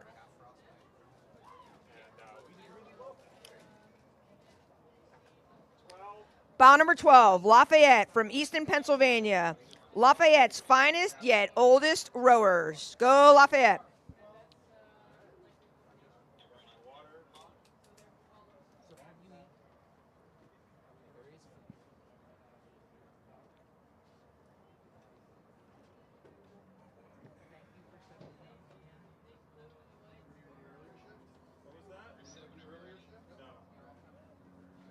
Here you go, Pam. What number is this? Where's our spotter? Can't tell. I think it's 13. Passing in front of Riverside Boat Club is bow number 13. This is the Fordham alum out of Durham, North Carolina. They include rowers from the class of 23 and 24. On the inside, we have passing bow number 16. That's Penn, the UPenn alumni 4. And on the Boston side of the river in the dark hull and bow number 15 is Trinity out of Hartford, Connecticut. This is the Trinity women's alum boat. And passing in front of Riverside right now is Northwestern University alumni rowing from Skokie, Illinois. Let's go Northwestern.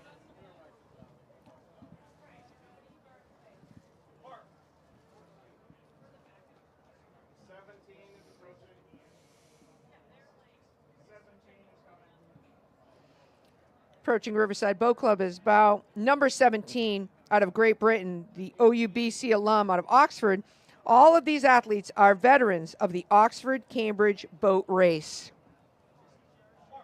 And bow number 18, Queen City Barge Club from Poughkeepsie, New York. Go Red Foxes!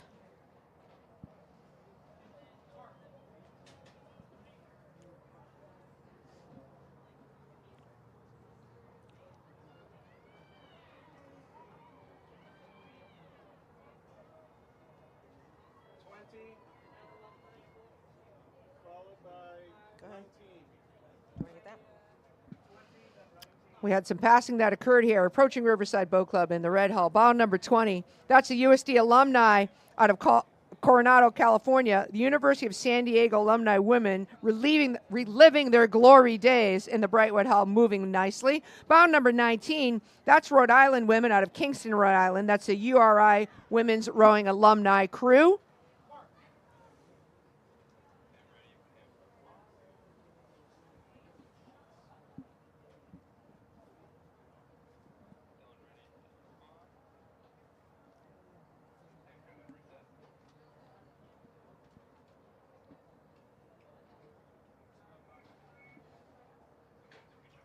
What number is that?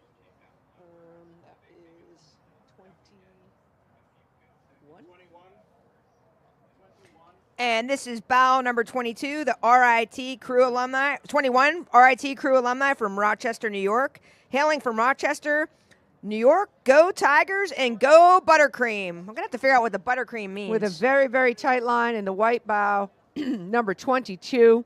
That is Eastern Michigan University Alumni Association out of Farmington Hills, Michigan. Cool alumni. Woohoo! And bow number 23, Radcliffe alumni out of Cambridge. Got your local crew Radcliffe here at bow number 23, choosing their line.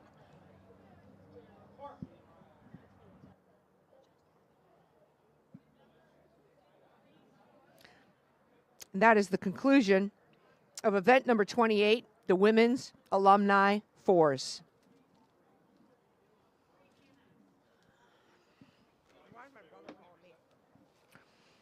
The next event will be event number 29, which will begin at 12:14, which will be the Men's Masters 8s. The course record, no surprise, set last year on a very fast course was Marin A boat at 14:41, breaking the previous record set almost 10 years before that in 2014 by the Shannon Rowing Club at 14:46. Last year, you had Marin A in first, Fat Cats A boat in second, and the Old Glory A boat in third. There's 19 competitors in this event. The men's Senior Masters 8s record held for, as I mentioned, almost a decade until Marin A set a new record last year, shaving off 5 seconds. These crews are comprised of athletes with an average age above 40 years old. Some crews are competitive clubs, recreational clubs, and alumni associations. Marin, at bow number 1, has returned to the Chili Charles from California to defend their title, but will they be able to hold off the Princeton Lightweights bow 2 from the 90s? The event also features 2 international crews joining us from Peking University Boat Club in bow 10, Hegret Rowing Club in 11. And while this event is both Masters, age 30 plus, and Senior Masters, age 40 plus, most of the crews are in the Senior Masters category.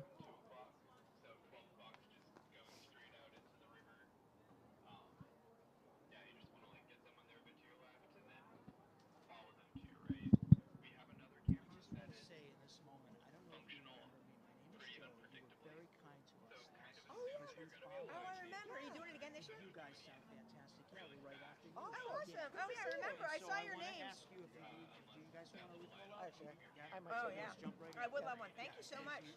Look at you, you're back again. Nice. Yeah, absolutely. That's awesome. And thanks to you, we actually You did great, and you have the nice gear.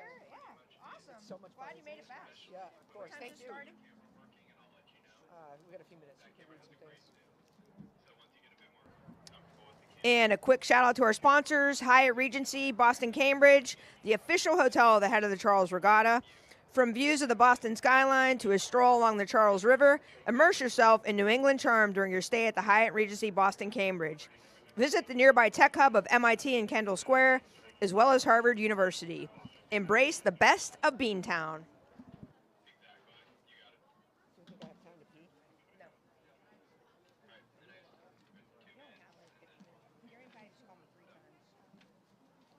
One other sponsor, Meet Boston. Thank you to Meet Boston for the continued support of the head of the Charles Regatta. The Meet Boston mission is to elevate Boston's vibrant neighborhoods and diverse people, amplifying their stories and sharing them locally and across the globe.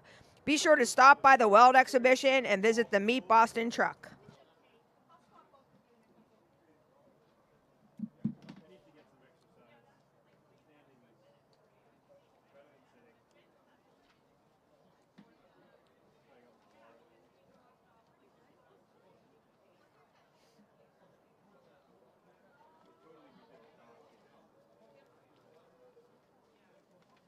And let's give a shout out to the U.S. Army. The U.S. Army New England Battalion is excited to partner with the 2024 Head of the Charles Regatta.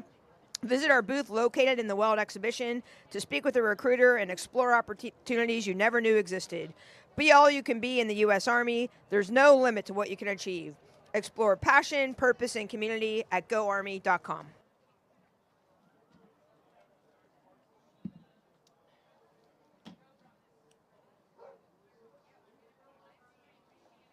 And Vineyard Vines, get the good life, and thanks for all the lovely volunteer swag that we got. We're proud to announce that Vineyard Vines is the official style of the 2024 Head of the Charles Regatta. Stop by their location next to the Elliott Bridge enclosure and check out their limited edition gear.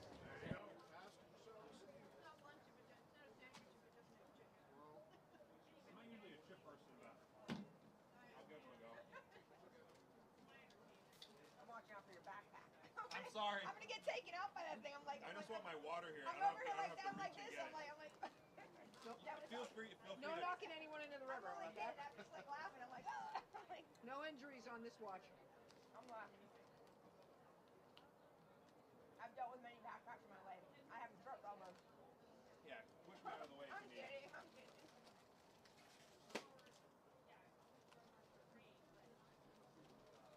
I thought you were doing your weight workout with a little extra weights in there. Oh no. Oh, you just have water. I get it. Camelback. Water and sweatshirts and Yeah. There we go. extra food. Yep.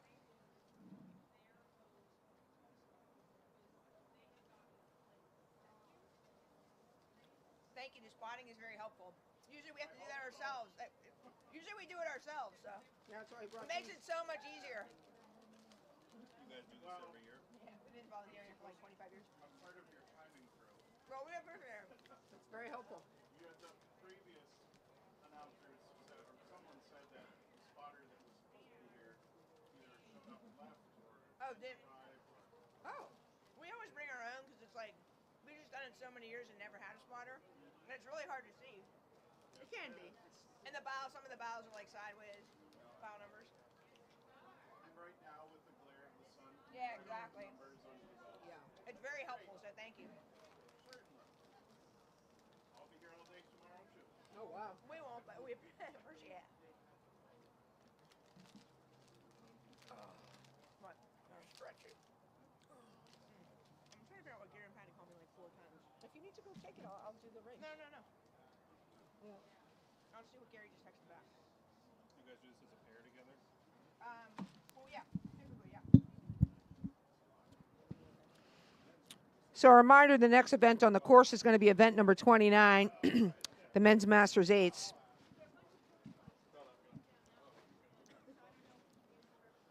Reminder for all of us here, you're always able to stay a part of the race even if you're not here. It's a live streamed on HOCR.org. I know we've got some listeners from all over, some from Massachusetts. We have some out of London. It's a great way to stay in tune with your favorite rowers, your teams, and your friends, even if you're unable to make your way here, although I'll tell you, you're missing a day today. It's a beautiful for rowing and spectacular for spectating. I do believe there will be some course records set today. Very flat water, light winds, and perfect temperatures. Gosh, I wish every head of the Charles could have this weather. Do you know how many times Head of Charles has been canceled? No, I was going to ask you. Here's a question. Should I not ask? No, you're good. I just texted Gary. Everything was okay. I can't see the screen, so They both never called me 3 times. they're doing the modern day version.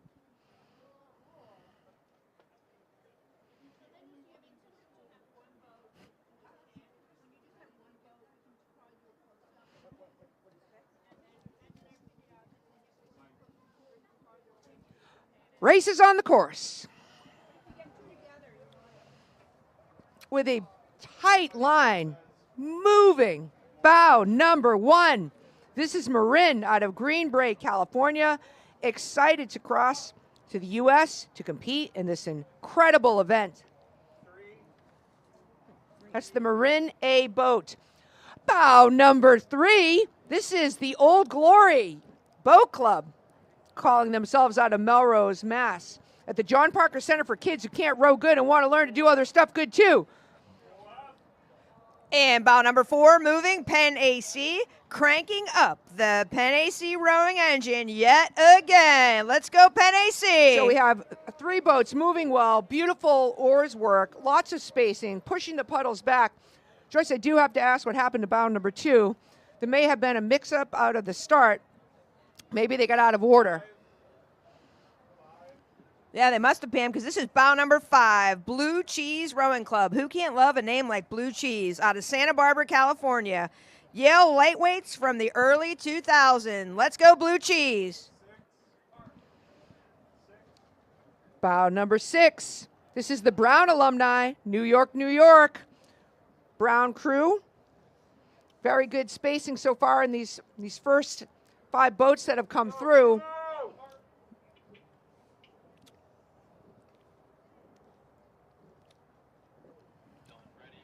These gentlemen are definitely going to put down fast times today. Bow number 7, the NU alumni out of Boston.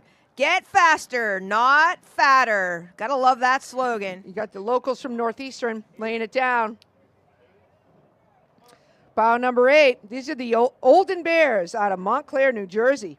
The Olden Bears are oarsmen who generally, but not exclusively, rowed for the University of California Golden Bears.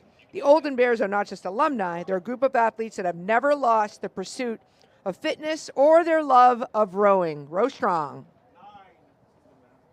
And this is bow number 9, our Navy Masters crew out of Chevy Chase, Maryland. Graduates of the United States Naval Academy who have or are currently serving in the United States Navy and Marine Corps. Thank you for your service. Thank you for your service.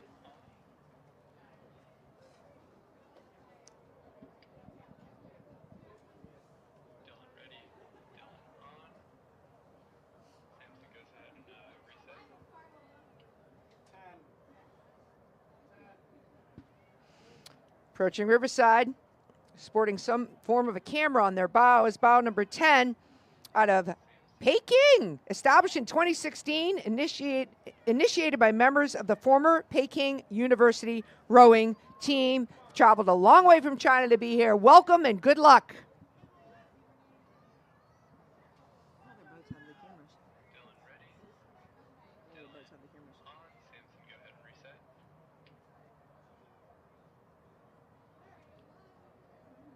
You know, Joyce, recording yourself down the river allows you to go back and relive every moment of every stroke in this wonderful race. It sounds painful to me. Yeah, I would have to agree.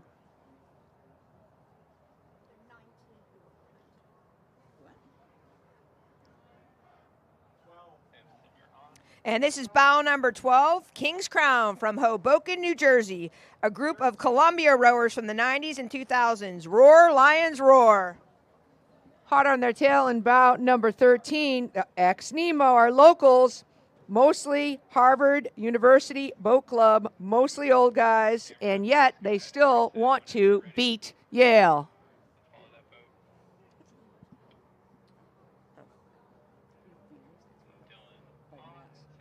Are you serious? Really? I didn't know that.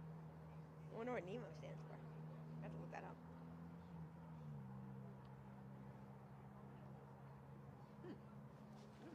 I don't know. It seems weird. How many boats are there? Aren't there a ton? Something must have happened at the start. We still didn't see 2, right? 2 never came through. They must have put 2 in the back. Why don't you say something? 14 and 11. Which one's which? I can't tell. Oh boy. Oh. 15. On the Boston side of the river, making a strong move, we have bow number 14. That's Malta. On the inside is bow number, on the middle, I'm sorry, is bow number 15. That's Atlanta. And on the inside, bow number 11, being overtaken by both of those 2 boats, is Hegret. This is out of Shenzhen, China. 14 and 15 are going to make a very strong race over as they approach the River Street Bridge. And this is bow number 16, the Wesleyan alumni of Wesleyan University from the classes of 2003 to 2006. Approaching Riverside Boat Club, bow number 17, Riverside! Let's go, Riverside!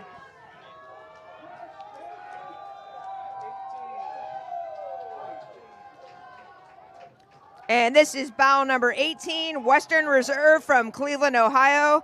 We are the men's masters team from Cleveland, Ohio. Go Western Reserve. Look at this. Rocket legs. That's a great name. You want to take that one? Okay.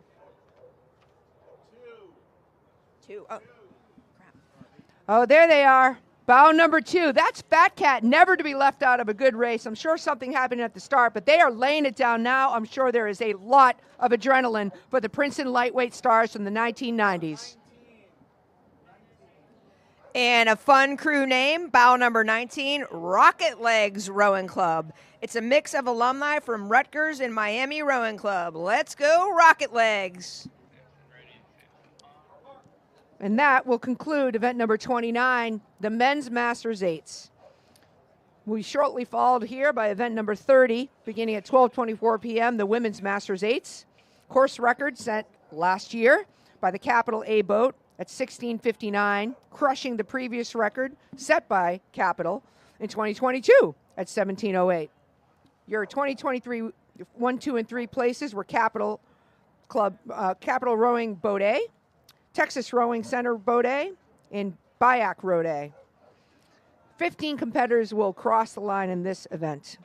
So returning for 2024 after their back-to-back record-setting runs, Capital Bow 1 returns to the head of the Charles to defend their title. For the second year in a row, Texas Rowing Center number 2, starting behind Capital, and will be looking to beat them and to chase Capital down the course. The Senior Masters 8s club event is comprised of crews whose athletes average over 40 plus.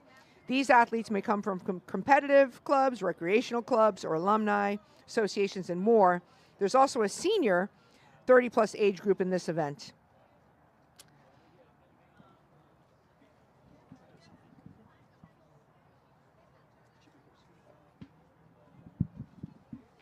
Okay, I think that was the last of that race, and the next race started 2 minutes ago, so they should be coming up pretty soon.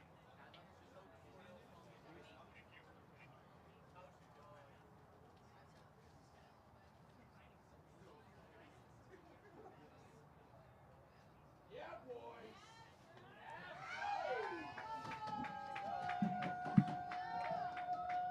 Resolute.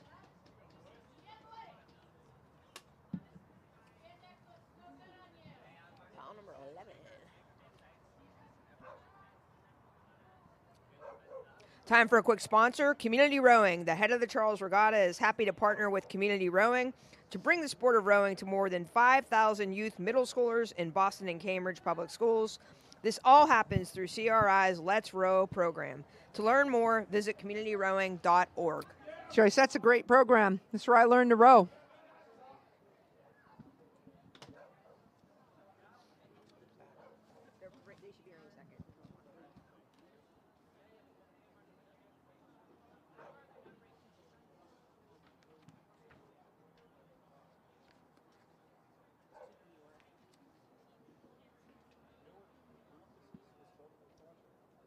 Gonna guess it's like a club 8. Does that look like a club 8 pin? I'm gonna guess it's club 8.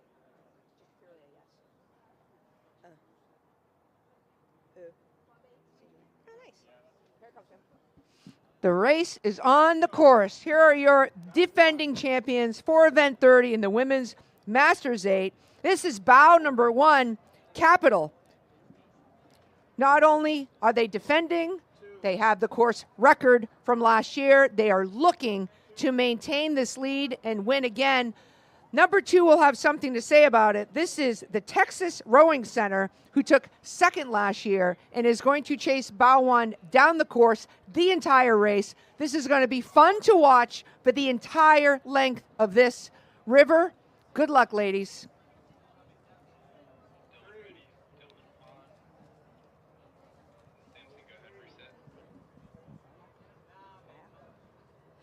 Bow number 3, Bayak Rowing from Redwood City, California.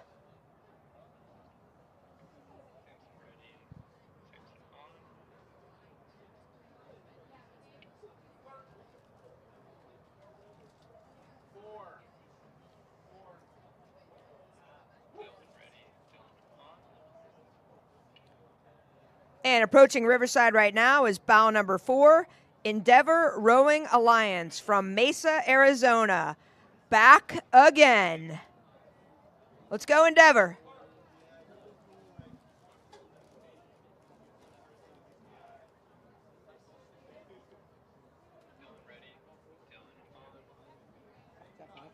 I can't see. Yeah. Yes. In the white hull, crossing in front of Riverside, is bow number 5. That's Sammamish Rowing Association from Redmond, Washington.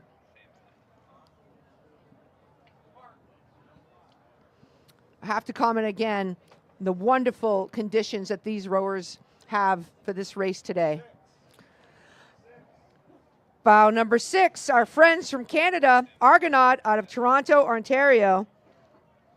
By the way, the Argonaut Rowing Club just recently celebrated their 150th anniversary. And this is bow number 7, Chinook from Virginia. This is Chinook's 10th anniversary. Being pushed from behind by bow number 8. That is Bula Bula out of Boston. Locals laying down a strong course. Pushing hard to try to catch up to bow 7 at the moment. Go ahead and just let these two boats row through you. Dylan ready. Dylan on. Bow 9. Go ahead and reset. Bow number 9. This is the Olden Bears out of Montclair, New Jersey. They are generally, but not exclusively, rowed for the University of Cal Golden Bears.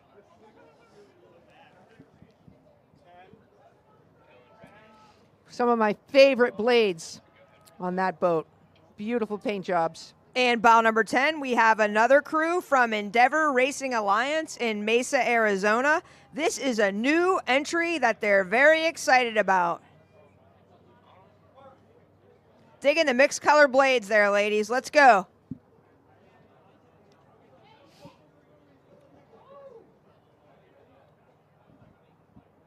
Dylan ready. Dylan on. Samson, go ahead and reset.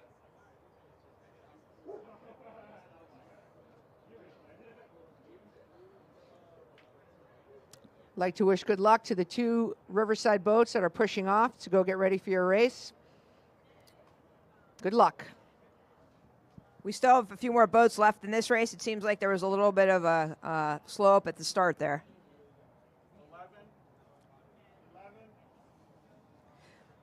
And approaching Riverside right now, we have bow number 11, New Orleans from New Orleans, Louisiana. It's their first ever 8+ entry. Pushing them from behind, we have bow number 12. This is Thames out of London, England. From Putney, London, many of the Thames Masters women have rowed at an elite level in the past and have not been able to put down their oars. And here comes bow number 13 from right up the river, CRI. This is your competitive women's 8. From just down the river, local club.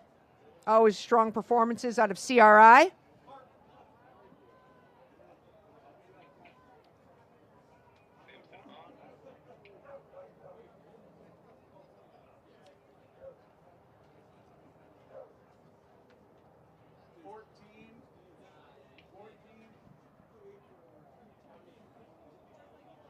Approaching Riverside in the white hull in the blue unisuits, bow number 14. That's Avalon out of Virginia.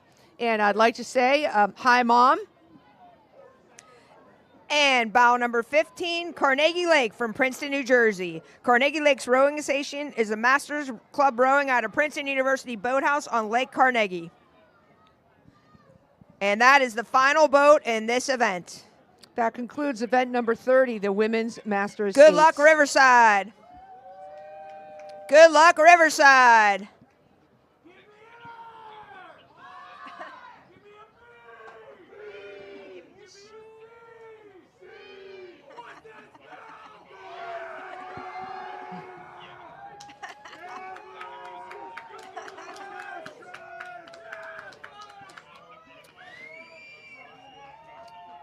as we wish our Riverside men's eights good luck, I'd like to introduce the next event. This is event number 31, which begins at 12:35 p.m. This is the men's club fours.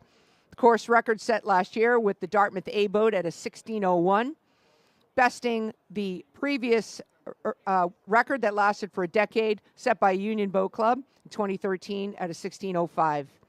Your 2023 1, 2, and 3s were Dartmouth A boat, Purdue A boat, and BU A boat, 16:01, 16:14, and 16:20 respectively. There are 42 competitors in event number 31 this year. So 2023, as we've heard, was a year for breaking records. Dartmouth at Bow 1 broke a decade-long record, and the event has returned to reclaim Bow 1. We have a deep field of competitors joining this weekend in the Men's Club 4 event. Purdue, number 2, BU, number 3, New York AC, number 4, and LaSalle, number 5, have all returned to claimed their awarded bow numbers after excellent performances in 23. From deep in the pack, watch out for bow number 30, boasting a heap of accomplished rowers. PNRA Mercer will likely outperform their bow placement. In addition to the slew of American crews, we are also joined this weekend by the Henley Island from Canada. That will be event number 31, Men's Club 4s, starting shortly. And a couple quick sponsor announcements. Teddy Peanut Butter. The head of the Charles is pleased to once again have Teddy Peanut Butter as a proud supporter of this year's regatta. Teddy Peanut Butter is all natural and the perfect fuel for rowers and elite athletes. Have you had your Teddy today?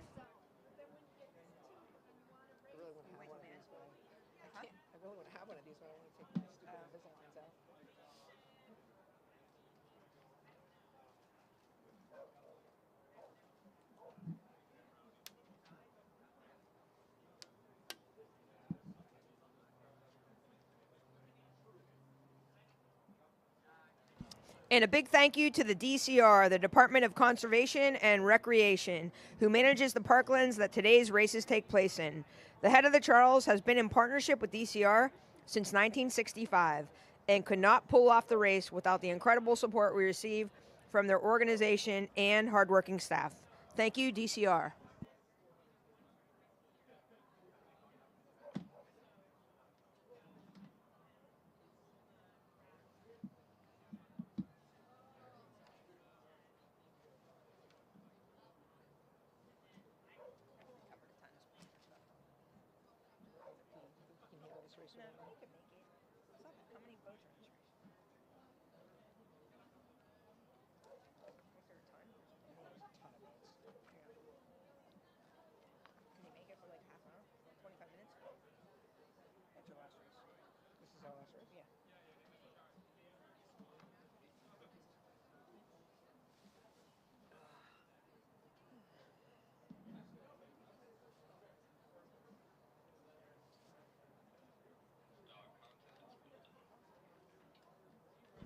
And one more sponsor, every rower's favorite thing in the world is an erg. Concept 2 is the official oar and erg supplier of the Head of the Charles Regatta. Stop by their booth in Fowles to check out a new erg being released for the first time ever at the Head of the Charles.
I didn't actually see it happen, so I don't know.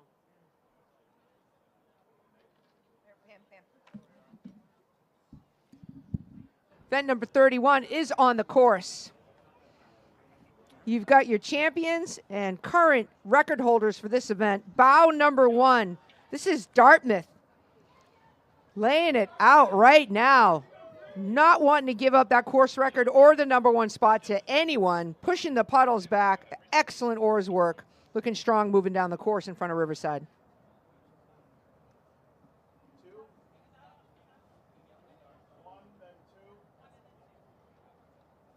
And approaching now is bow number 2 from Purdue, from West Lafayette, Indiana. College club athletes, they finished second in last year's Head of the Charles. Bow number 3 is the BU men from Cambridge. It's the men's club 4. Let's go BU. With good spacing, approaching Riverside right now is bow number 4. This is New York Athletic Club out of Pelham Manor, New York.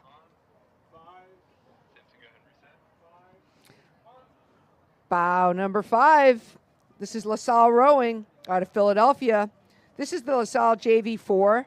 The team's coming off their most successful spring season in recent history. Looking very strong moving down the course currently. Bow number 5.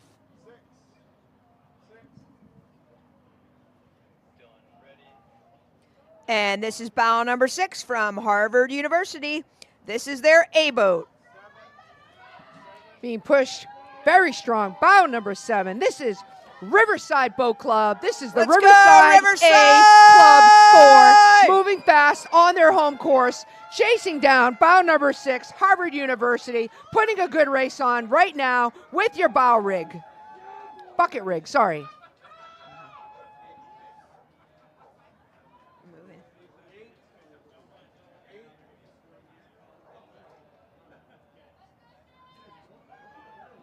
This is bow number 8, New York AC from Pelham Manor, New York.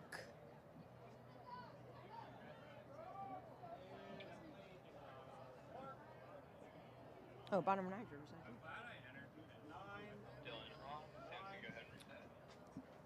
Bow number 9. This is your local Riverside Boat Club crew Go coming Riverside! through. Doing their best, holding off. Bow number 10. That's the club out of Lincoln Park Boat Club out of Chicago.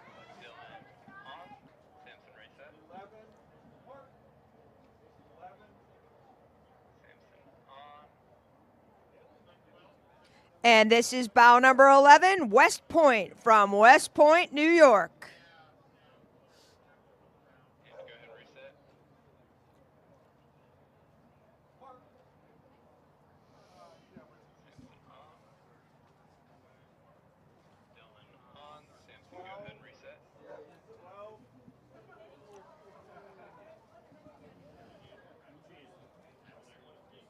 All the way from Amherst, Massachusetts, bow number 12. This is UMass, the Yumi men's crew.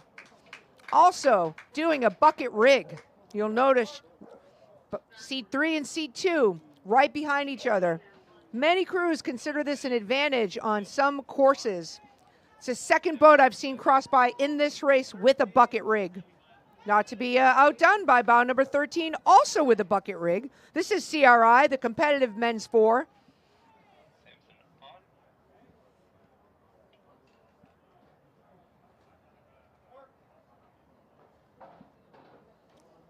CRI sporting the starboard side bucket, as opposed to the other two crews who had the port side bucket. And approaching Riverside is bow number 14, Austin, the ARC Master Racing Team. Hot on their tails, bow number 15. That's the Virginia Rowing Association out of Charlottesville, Virginia. Again with the starboard bucket. And bow number 16, Riverfront Recapture out of Hartford, Connecticut.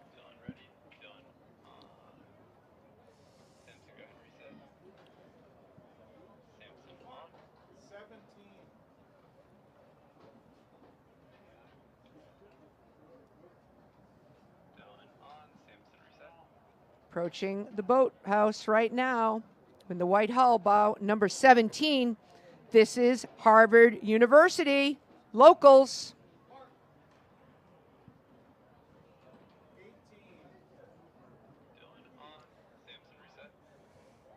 Approaching Riverside right now, bow number 18, UC Davis from Davis, California.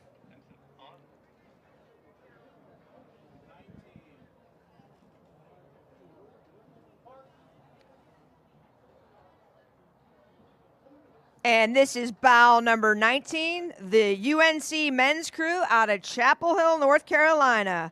Proud to represent Chapel Hill. Go UNC.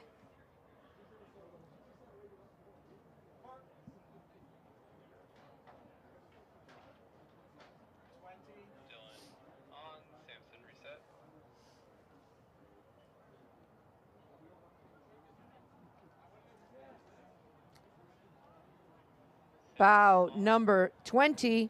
This is St. Thomas out of St. Paul, Minnesota. The crew out of St. Paul, Minnesota. This tight grouping of boats on the Boston side of the river in the yellow hull, that is bow number 21, University of Rochester men's rowing. On the inside, attempting a pass right here, bow number 22. That's Vesper, the men in STEM.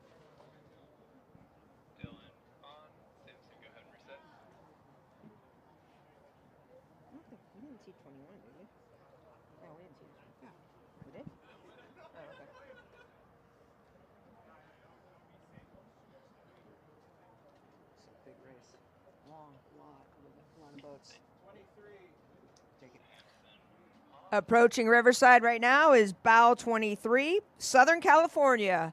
Welcome all the way from Los Angeles, California.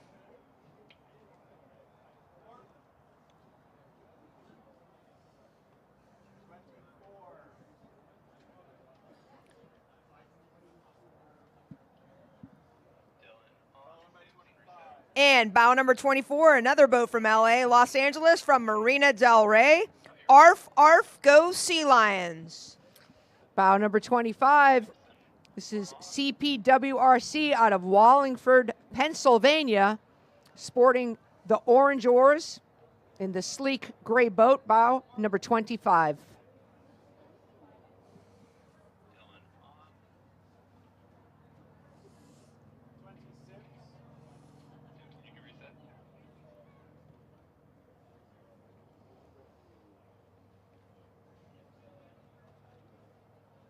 Bow number 26, another bucket rig. This is the Connecticut College Rowing Club out of New London, Connecticut.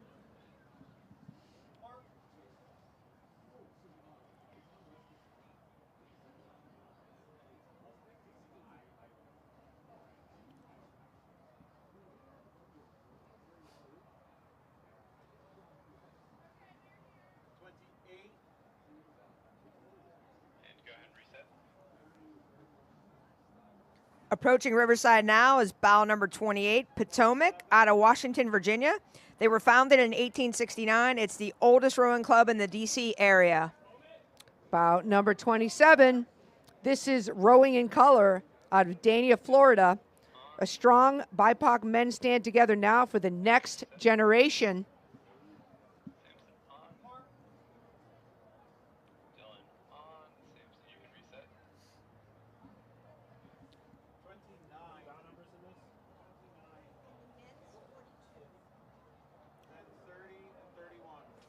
Approaching now is bow number 29, the RPI crew team of Rensselaer Polytech Institution. On the inside, we have now bow number 30, that's PNRA Mercer. And on the outside, bow number 31, putting a strong move on, Clarkson out of Potsdam, New York.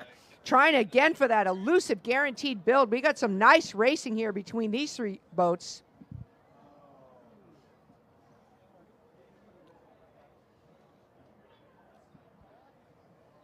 Who's this?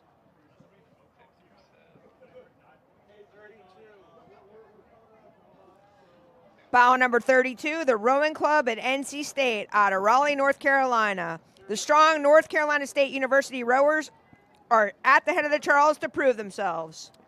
In the dark hull, ball number 33. That is Lincoln Park Boat Club out of Chicago, Illinois. Always showing up here at the head of the Charles out of Lincoln Park. And bow number 34, HBS crew. This is the Harvard Business School men's 4. First time ever racing in this event. And in the dark hull, hot on their tails, is bow number 35. That's Alabama out of Tuscaloosa, Alabama.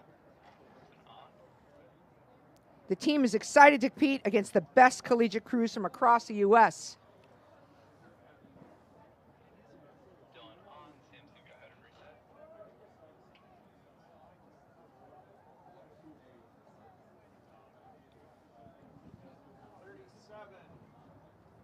And this is bow number 37. They must have moved.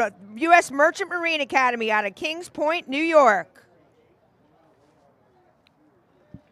Bow number 38. We've got North Adams out of Falls Church, D.C. Alumni of Williams, Dartmouth, and Potomac Boat Club is assembling the crew in bow number 38. We have bow number 36 approaching Riverside right now. That's St. Lawrence out of Canton, New York, celebrating their 25th anniversary. Take a picture, Kings Point.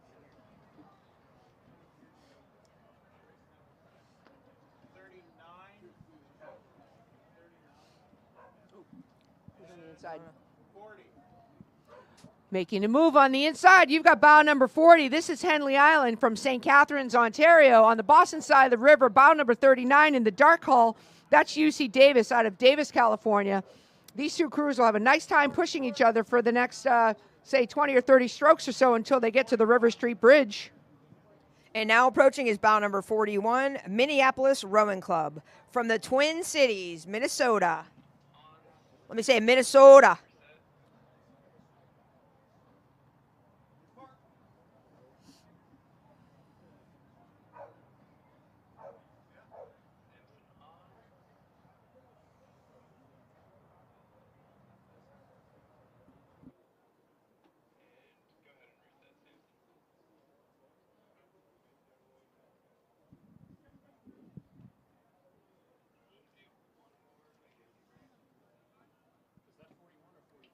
That was 41. And this 42 hasn't gone by yet. Yeah, here they are, right here. They're coming right now. You got it? 42. Approaching Riverside Boat Club.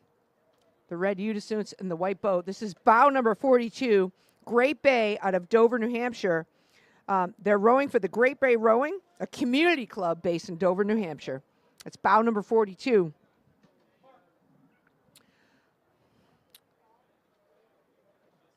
As that crew rows towards the River Street Bridge, this concludes event number 31, the Men's Club 4s. The next event, event number 32, which begins at 12:53, is the Women's Club 4s. No surprise, the course record was set last year by the Duke Women's A boat at 17:46, breaking the previous record from 2 years before that was set by Calgary Rowing Club at a 17:47. So they just inched that course record out. The 23 winners, number 1, Duke, number 2, Radcliffe, and number 3, the Penn A boat. Were your winners from 23. There are 50 competitors, 50 in this event.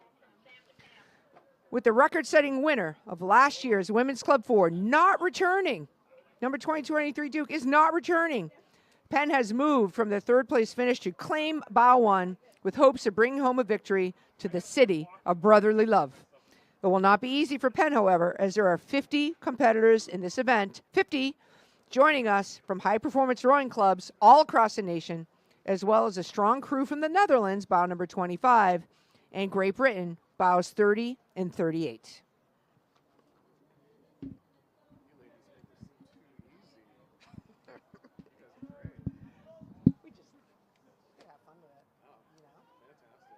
And let's take this moment in the break in the race here to thank some sponsors. Connect-A-Dock. This year's official dock supplier, Connect-A-Dock, is the leading choice for rowing docks across North America. Trusted by rowing clubs and regattas everywhere, Connect-A-Dock delivers unmatched stability and performance. Visit the Connect-A-Dock booth to see why it's a rower's top choice. And Gentle Giant Moving Company. thank you to our partner, Gentle Giant Moving Company, the official logistics partner of the Head of the Charles. Gentle Giant is the force behind Regatta operations, transporting and storing tens and thousands of pounds of gear each year. Gentle Giant is currently hiring. Stop by their booth at the Rowing and Fitness Expo to learn more.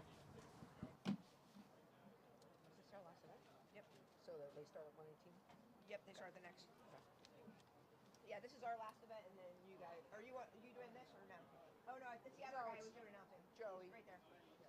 There he is. I know he's there. If you need another. No, it's that guy. That guy's here. No, that guy's here. Sorry. Colin, how do you feel about crisp iced tea?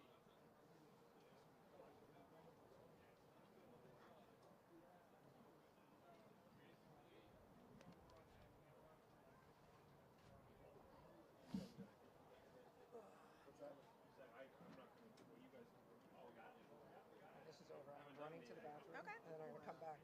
I want to have one of these, but Okay.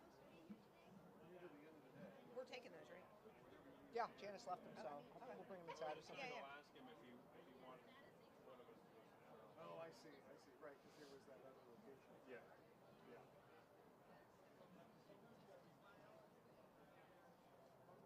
Did you already eat?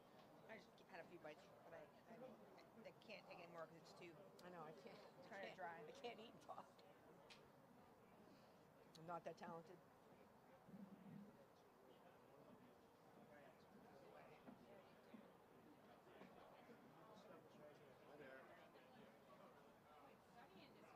is sitting in this corner. It's nice and warm. You want to squeeze in, catch some rays.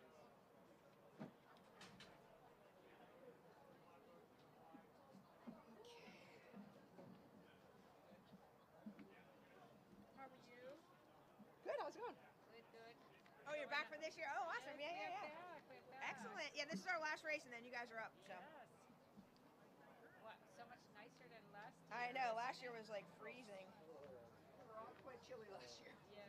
This is so much lovelier. So much nicer. What time did this race start? It's should be on the course already. 12:53. Yeah, it's already on. Oh, here we go. Event number 32 is approaching Riverside. This is the Women's Club Fours, and we have excitement right out of the gates. Bound number 1 is on the Boston side of the river. That's Penn. This is the freshman four. On the inside, pushing them already, is bound number 2, Columbia University out of New York, New York. These women are going to have some fun for the next 20 or so strokes, pushing each other towards that River Street Bridge, trying to dominate the start of the race. Two's really moving. Yeah, they are. Is this 3? Yeah, it's 3. And approaching Riverside now is bow number 3, Dartmouth out of Hanover, New Hampshire.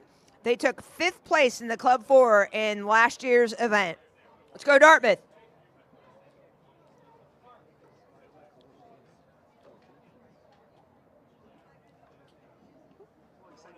Huh? What'd you say? More excitement. You're doing awesome. Making a move and passing on the inside. Bow number 5, this is BU locals on the outside in the red hall. Bow number 4, that's MIT, also a local crew.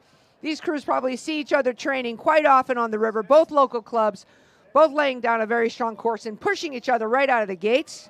And approaching now is Boston College out of Chestnut Hill. Let's go BC Eagles, another Eagles. local crew. 7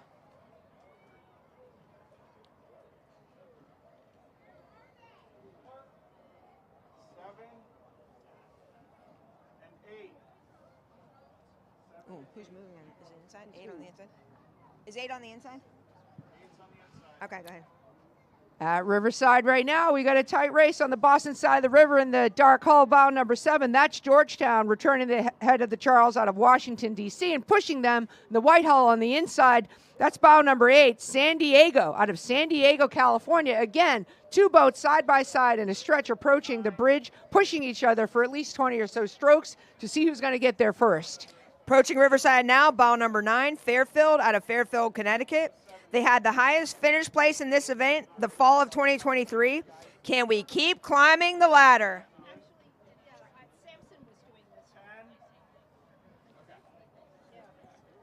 bow number 10. This is Northeastern University.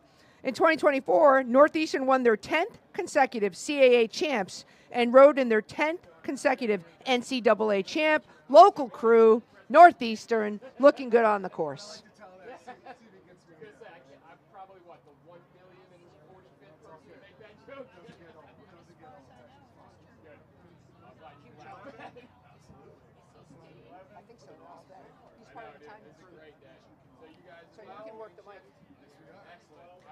Approaching Riverside right now is bow number 11, Yukon out of Storrs, Connecticut. Being pushed on the inside with the dark hull, bow number 12. That's Bayak out of Redwood City, California. True club, Bayak pushing hard to catch up with bow 11 right in front of Riverside Boat Club. And quickly on their tail is bow number 13, which is Vesper, Women Working in STEM. And that's Vesper.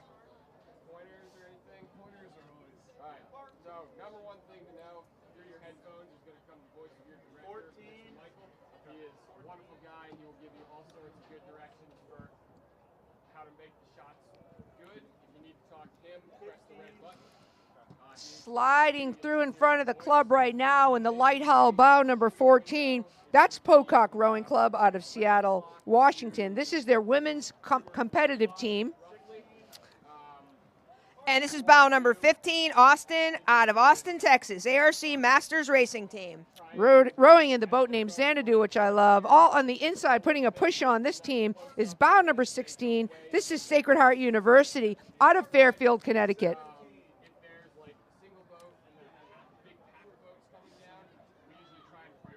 And this is bow number 17, Lincoln Park Boat Club out of the Chi-Town, Chicago, Illinois. Let's go, Lincoln Park.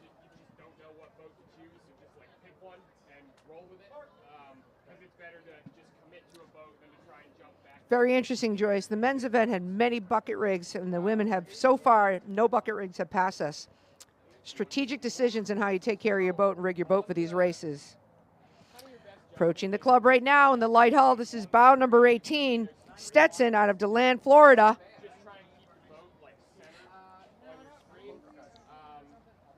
And bow number 19, Holy Cross from Shrewsbury, Massachusetts.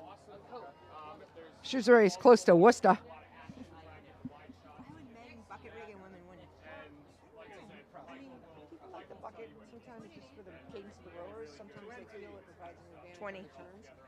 I think it's all crap. Yeah, it's just 20. I think this is. And the dark hull approaching Riverside Boat Club is bow number 21. This is Purdue. Bow number 20, I apologize. This is Lake Merritt out of Oakland, California. Lake Merritt's third time participating in this event, and they practice on a 3,000-meter lake loop in the heart of Oakland, California. That's a lot of turning around. Bow number 21 is following them in the light hull. This is Purdue out of West Lafayette, Indiana. College club athletes finished 24th in 2023, and it's the first time the women's crew from Purdue entered ahead of the Charles event, and they are back because they loved it so much. And bow number 22 from right up the river, CRI. It's a competitive women's 4+.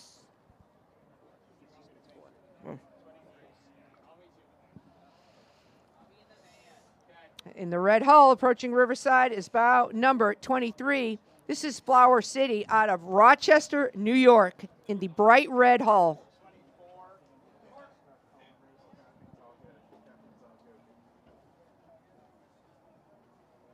And this is bow number 24, Marist out of Poughkeepsie, New York. Go Red Foxes.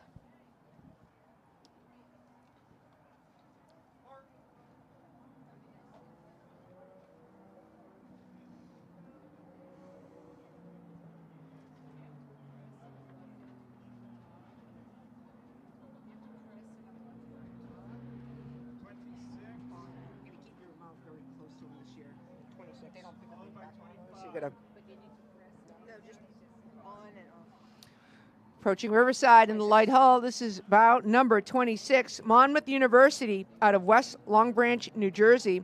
It's its third year as a program, and the team competes in the CAA and trains on the Shrewsbury River in Oceanport, New Jersey. Followed by bow number 25. This is Potomac out of Washington, D.C. Oh, sorry.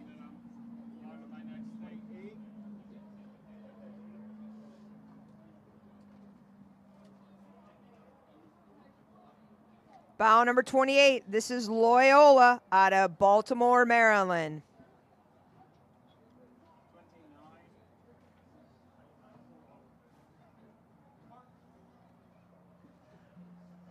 Approaching Riverside Boat Club is bow number 29. This is Willem Ill out of Amsterdam in the Netherlands. It's comprised of 5 women formerly from ASR Nereus, USR Triton, and the University of Austin, Texas, now representing Willem. And this is bow number 30, Vesta from London, from Putney, London. The club is a regular at the Head of the Charles. First time the 4 out of the 5 of this crew at the Head of the Charles. Bow number 29 and 30 are international competitors, and we do see a bucket rig in bow number 30, the first we've seen out of this event so far. Bow number 31 approaching Riverside Boat Club. That's the Carolina Masters Rowing out of Carborough, North Carolina.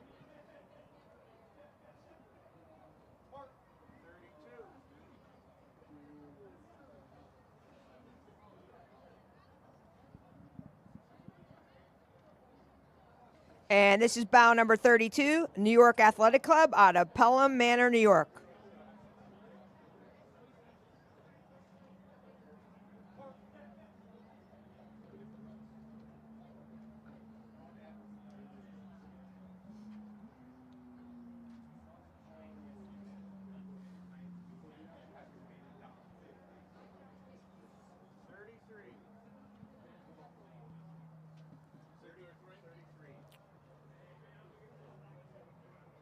Approaching Riverside Boat Club.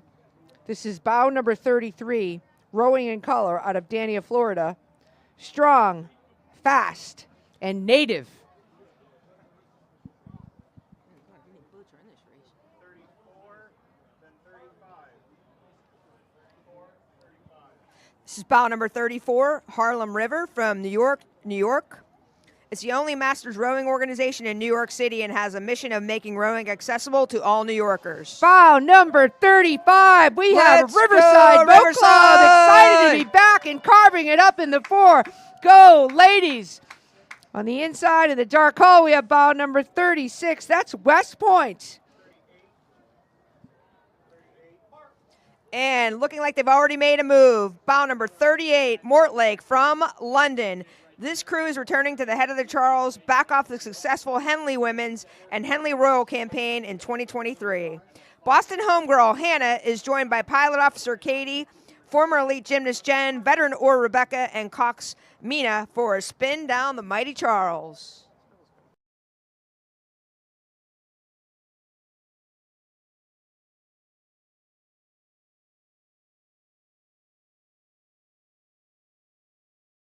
Is it 37? Yeah, 37. Bow number 37. That is Gentle Giant Rowing out of Somerville, Massachusetts. On the inside, bow number 39, Iona University out of New Rochelle, New York. They were building the team, formerly a lightweight sculling program, and this is the second year with head coach Ben McDougald.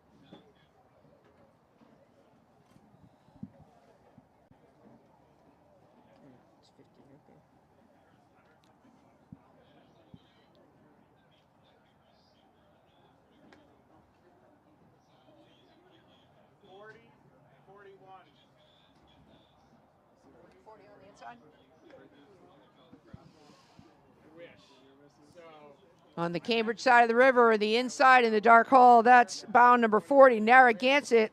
There's their women's club 4, bow number 41. On the Boston side of the river in the dark hull, that's the rowing club at NC State. Strong North Carolina University rowers are back to the Charles to prove themselves. And 43 already moved on 42. That's Creighton from Omaha, Nebraska. Are making their second trip to Boston for the Head of the Charles. And bow number 42 is Riverfront Recapture from Hartford, Connecticut.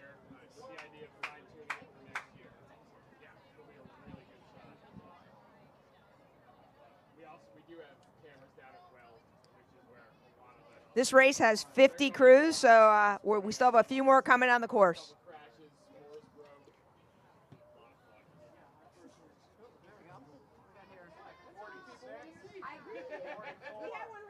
46. Approaching the club has made a move here. This is Colgate. They were 7th at this year's Patriot League champs, followed closely behind by bow number 44. That's Connecticut College Rowing out of New London, Connecticut. And so, it's basically just luck of numbers at that point. But we have some other ideas similar to that we think will help in the following years, but they're still very early in development. No, we actually can't fly down 48's on the inside. Making a tight line and a strong move and passing is bow number 48. This is Kansas, out of Lawrence, Kansas. On the Boston side of the river, that is bow number 45. That's the RPI crew of Waterville, New York. This is from Rensselaer Polytech Institute. Go RPI.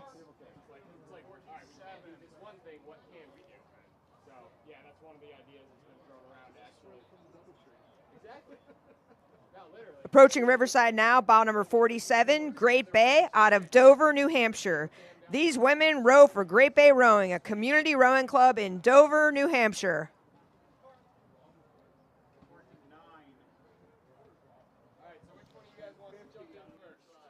Approaching Riverside on the Boston side of the river in the yellow hull. That is bow number 49, Merrimack College out of North Andover. And on the inside, we have bow number 50 in the white hull. That's Saratoga out of Saratoga Springs, New York. It's a combo of Arion Elite Team and Saratoga High School alums.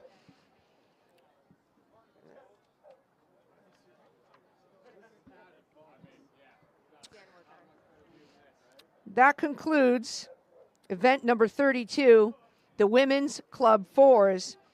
It also concludes this announcing duo. We thank you very much for being here today. We had an absolute pleasure. This is Pam Sear and Joyce Lalupka. Enjoy your day at the head of the Charles. Signing off.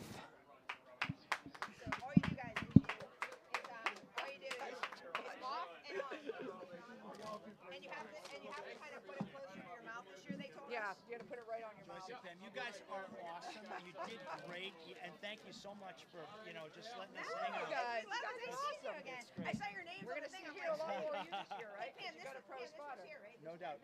Do we have a pro spot? Yeah. Oh, you guys brought a pen, right? Okay, yeah. You're here all day. So remember, That's beautiful. these are the. You guys probably stand over here. These are the. Thingies, but he's very helpful. What's your first name, by the way? Oh no, that's yours. Okay. You're going to be here. You're there. You don't hear sometimes. I'd be better off hearing what he because could I repeat it for you? But then I have to read it, and I need a chair. So I think we should switch because I can. Yeah. Okay, that's fine. Where do you want to be? Where do you want to be? I could be here so I can hear him. You stay here, by the way.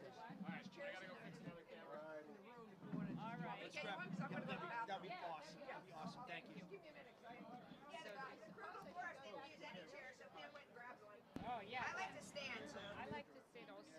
What is this? Oh, check. Those are the ones. Check. Yeah,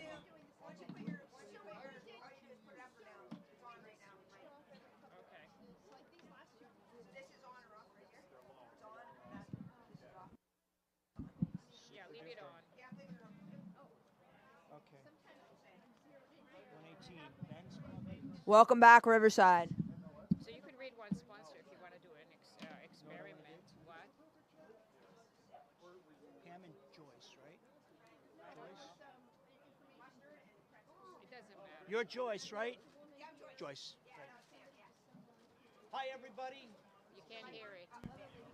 Check. You have to put it really close. Good afternoon, everybody.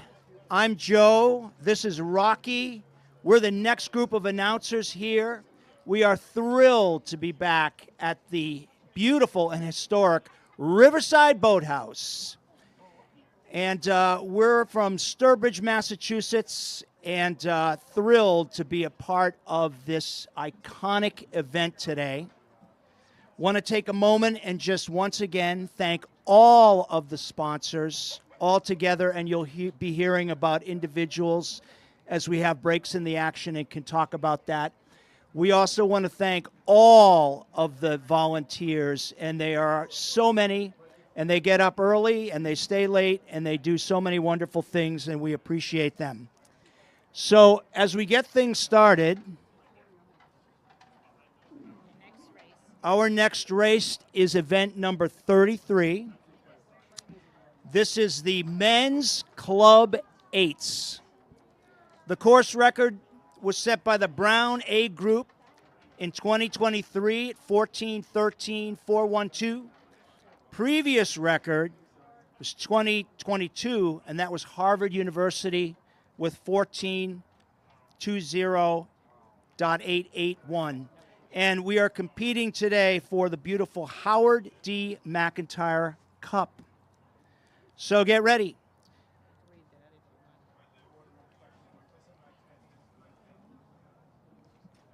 2023 results for this race. The winning boat was the Brown A Group, 14:13. The second was the Naval Academy boat, A Group, 14:17. And third was the Dartmouth A Group at 14:29. We have 36 competitors in this race. And just to tell you a little bit about this race, after setting the course record last year, the boys from Brown are looking to keep their number one bow seat by clinching another victory this year. The Bears will need to hold off bow number 2, Dartmouth, who placed third in 2023. Bow number 8, Harvard University, whose 2022 record they beat, will surely be looking to put the Crimson back on the record board. In addition to the collegiate powerhouses, we're also joined by several high-performance international clubs and crews, such as Trinity College Dublin from Ireland, that's number 33, CURC Global Canal Rowing Club, boat number 30, and Shanghai Huamu, number 31 from China.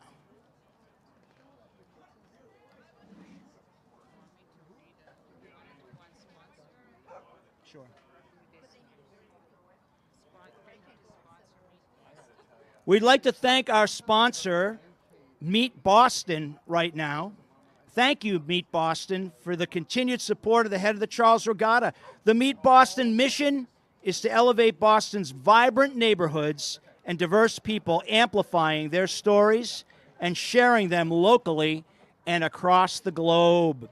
Be sure to stop by the Weld exhibition and visit the Meet Boston truck.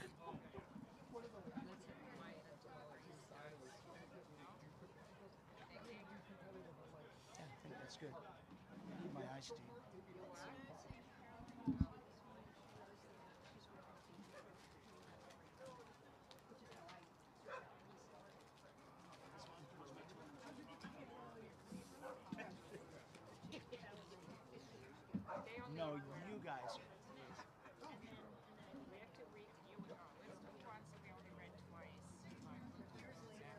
Okay.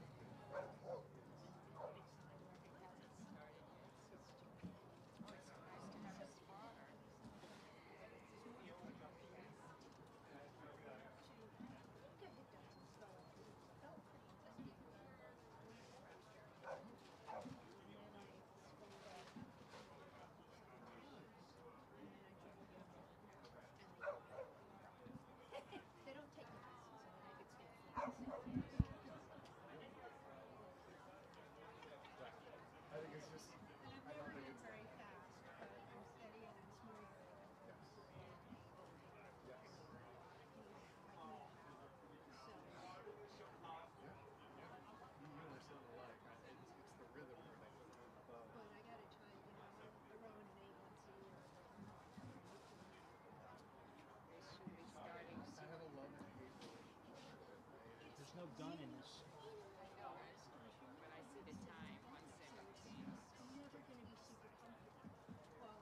We're okay with a little silence, right? Yeah, I think so. We okay with a little silence?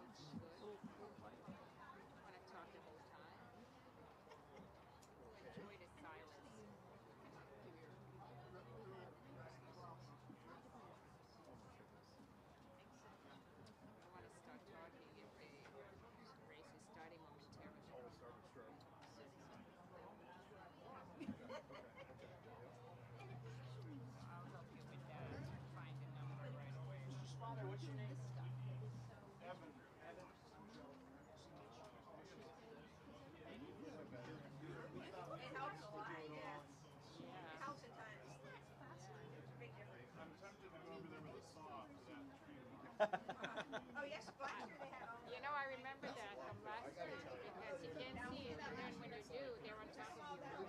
And especially if there's 3 or 4. Yeah. You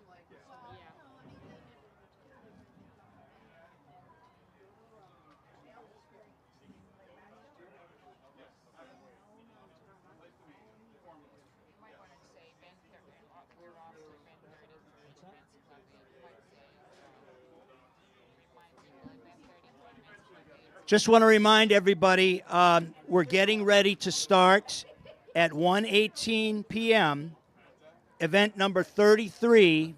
And once again, that is the Men's Club 8s. So get ready.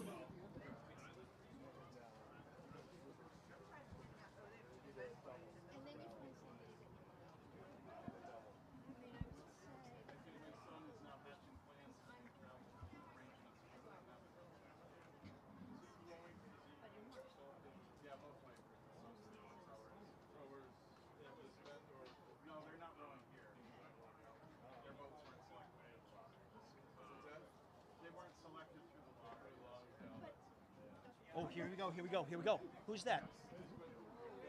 What number is that? Number 1.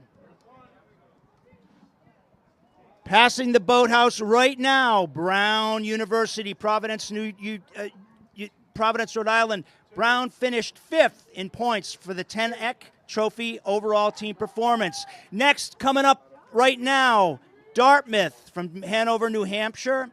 This is the 3 varsity lineup. I don't know what that means.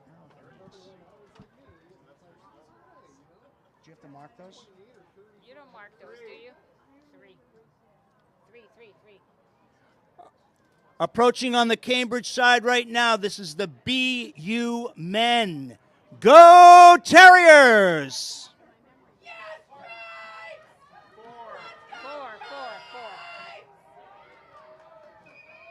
4. Approaching with a quick step, Riverside!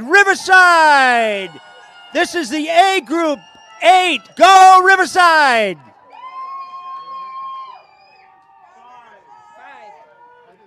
Next up is bow number 5. That is Northeastern University. This is the Northeastern Club 8.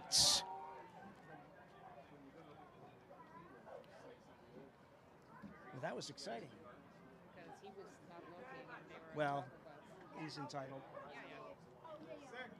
6. I hear it. Put it close to your mouth. Right in front of us right now is bow number 6, and that is Brown. Brown finished 5th in points in the 10ec Trophy overall team performance at the IRA in 2024. Coming up right now is the BU men's. This is bow number 7, and once again, another fine Terriers boat. Go Terriers! 8. Number 8, bow number 8 is Harvard University, Boston, Massachusetts. Of course, this is their A group. Go Harvard. 9. Number 9, Penn from Philadelphia, Pennsylvania. Penn 3V.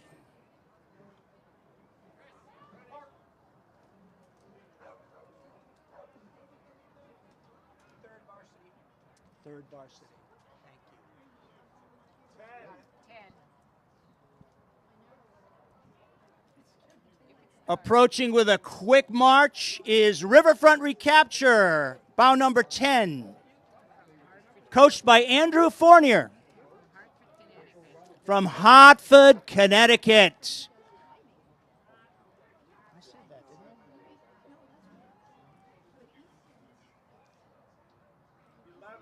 11. Here we go. Bow number 11, Riverside.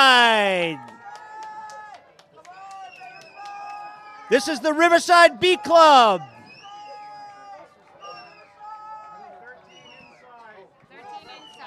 13 on the inside is Northeastern University. This is the Club 8 for Northeastern.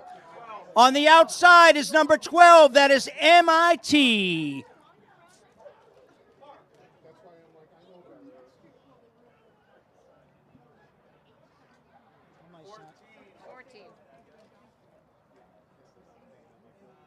Looking smooth, Georgetown, Washington, D.C., number 14. Here they come. 15, Joe. And here comes Tufts University from Boston, number 15. This is the 2024 undefeated third varsity group. 16 is coming up. This is Potomac from Washington, Virginia. Potomac Boat Club, founded in 1869, is the oldest rowing club in the Washington, D.C. area. How do you like that? 17 on its way. Number 17, Holy Cross College. Go Crusaders. Kevin Greed, Nicholas Cesario, Nicholas Corsentino, Theodora Balestrini, Christian Giacomini, Ford Leahy, Stephen Mayer, Cayen Chase, and Patrick McLaughlin. Go Holy Cross. Bow number 18 is Colby College from Sydney, Maine.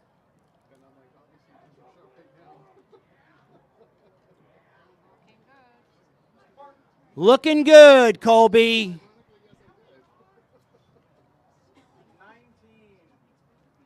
Bow number 19 is the Coast Guard, New London, Connecticut. Go Coast Guard. 20, Potomac. Bow number 20, Potomac Boat Club, founded in 1869, oldest rowing club in Washington, D.C. Second boat.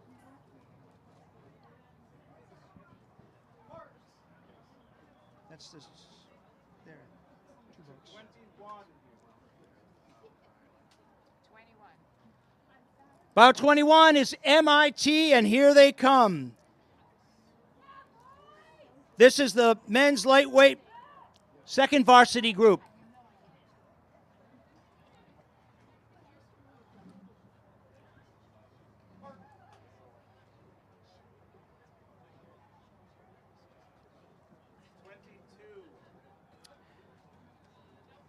The MIT Rowing Club is the largest non-varsity rowing program associated with a university in this country. This is the MIT boat, bow number 22.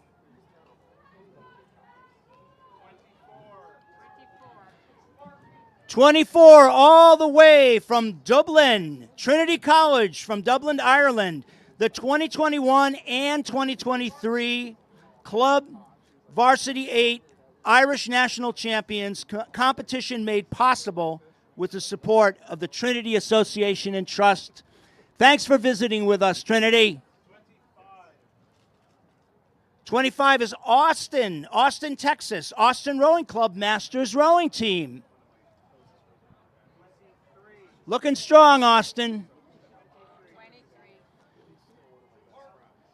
23 is JL. This is a crew made up of Team JL ambassadors.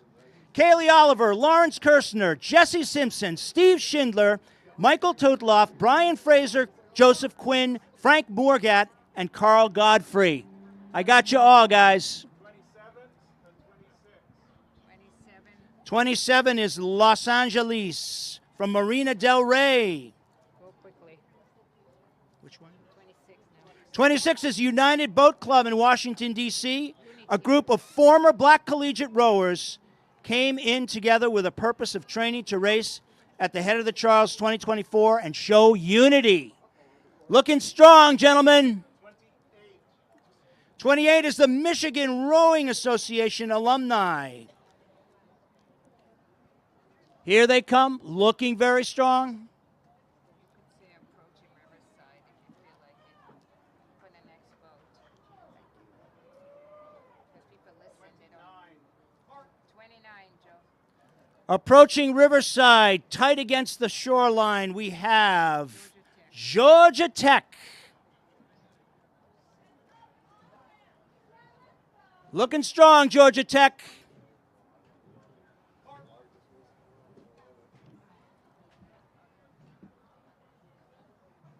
We need to find some more colorful words. I'll settle down for the next race. Yeah, yeah, it's done.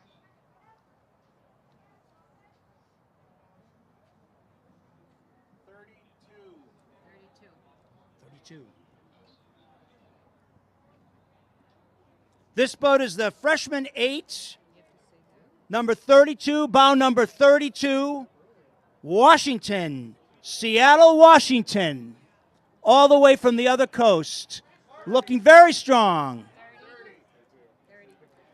30. Bow number 30 is the CURC Global Canal Rowing Club from Shanghai.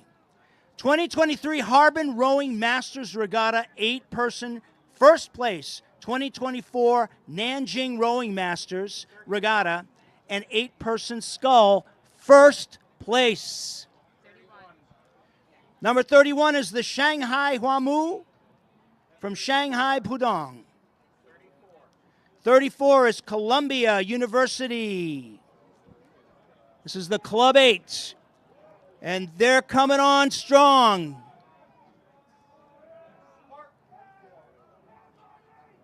34? No, we did 34. Just wait.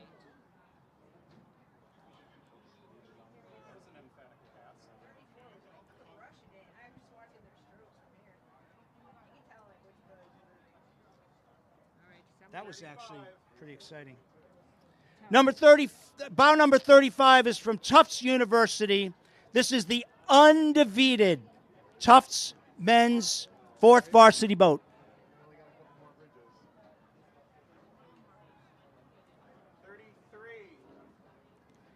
33 is the Harvard Waves from Brighton, Massachusetts.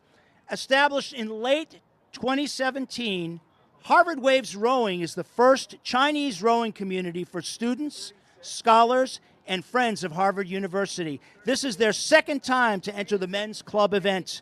36 coming up is Harvard, the Harvard 8. So this is the B group.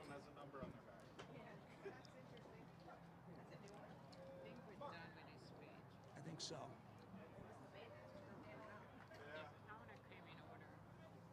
Right? They sort of did.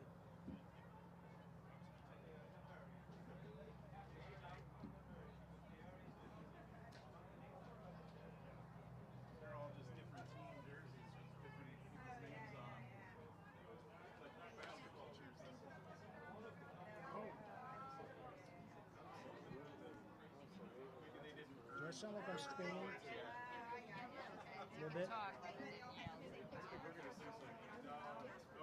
Well, you always think I sound like I'm screaming. So, what? Who's this? Who's this? Who's that? Nobody. They're returning to the dock. Got it. Thank you. Well, they're not nobody. It's Riverside. They're not nobody. Not relevant to this race. Well, we can say welcome back, Riverside, right? Welcome home, Riverside.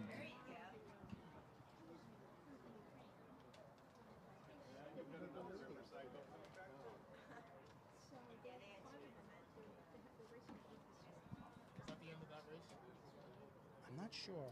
I don't think so. Is that the end of the race? Is that it? That's probably, is that the end of that race or more boats? They may still be coming. I don't know. Do you mark?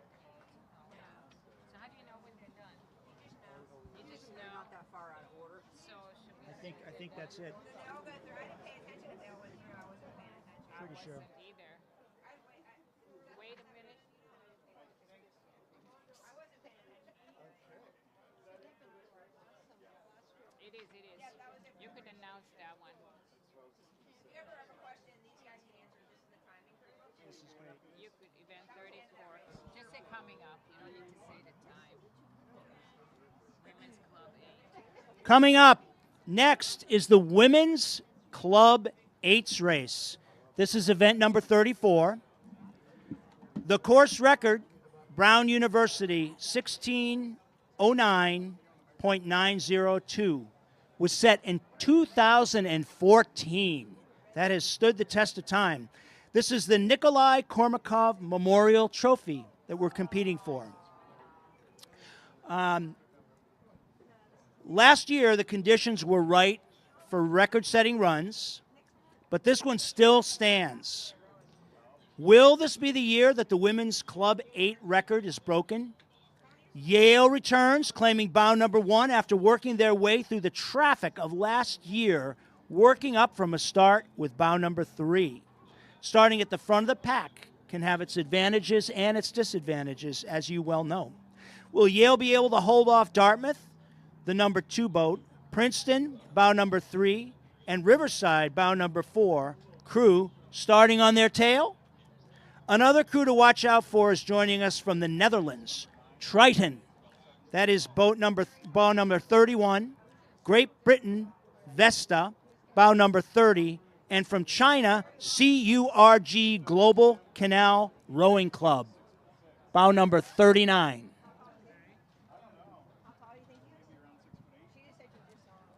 '23 results for this race were first, Yale, the A team, 16:10.90. Second was Dartmouth, 16.26.225. And third last year was Princeton.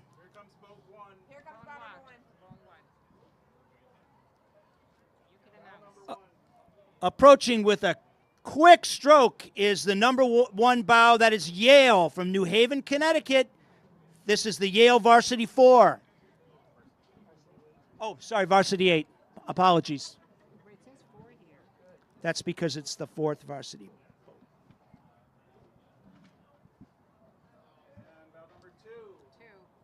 Bow number 2 coming up quickly here on the Cambridge side. That is Dartmouth from Hanover, New Hampshire. They were second place, Club 8, 2023. Go Dartmouth. Bow number 3, Princeton from Princeton, New Jersey. This is the open women's group, and they look strong.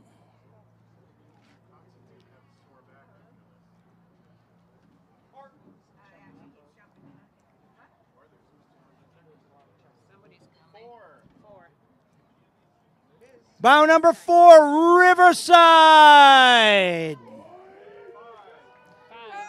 Andrews Angels are back for another quick trip on the course. Boat number 5 is the Radcliffe boat. Radcliffe Open Weights. Looking strong, Radcliffe. 6 is UMass Amherst. UMass Rowing Varsity 8. Go UMass! All the way from Northampton. Where is it? Amherst. That's right, UMass Amherst. The best dining. MIT. Bow number 7 is MIT from Cambridge, Massachusetts, of course. Coached, incidentally, by Harriet Metcalf. Bow number 8, San Diego from, guess what? San Diego, California.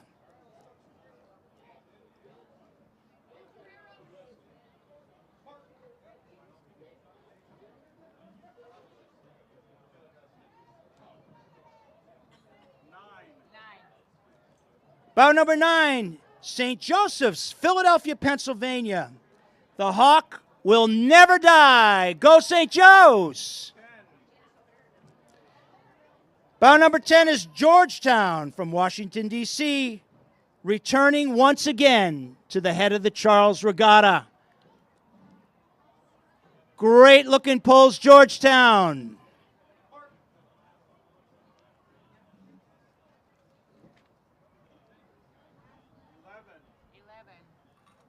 Bow number 11 is Old Dominion Women from Norfolk, Virginia.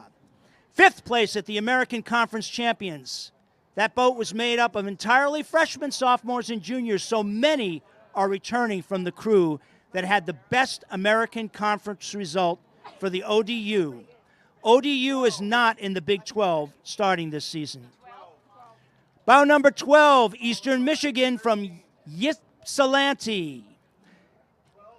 Followed closely by bow number 13, which is the BU women. On the Cambridge side.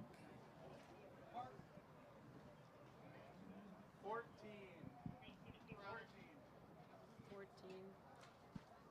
Approaching the Riverside Boathouse right now is Marist College from Poughkeepsie, New York. Go Red Foxes!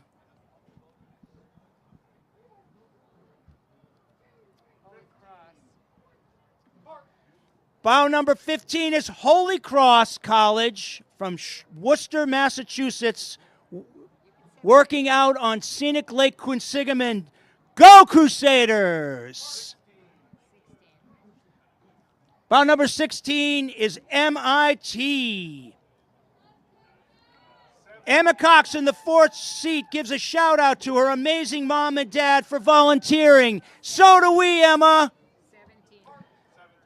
Bow 17 is Northeastern University from Boston, Massachusetts. Of course, in 2024, Northeastern won their 10th consecutive CAA championship and rode their 10th consecutive NCAA championship. How do you like that? 18, LaSalle Rowing, Philadelphia, Pennsylvania. The entire 2024-8 is returning. That's experience, and experience pays off.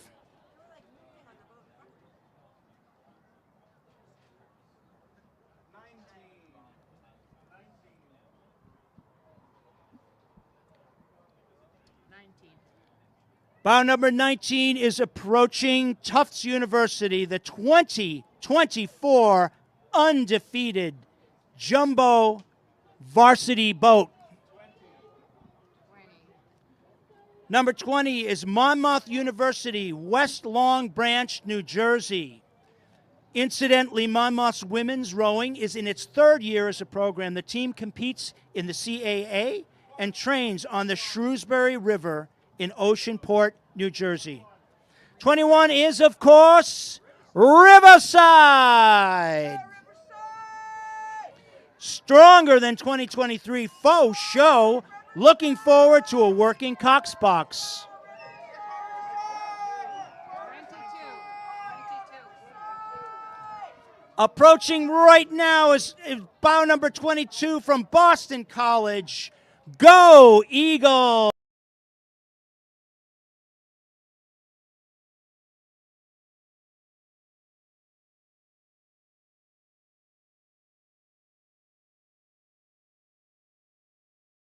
Go Eagles. That's a couple of Eagles in close succession.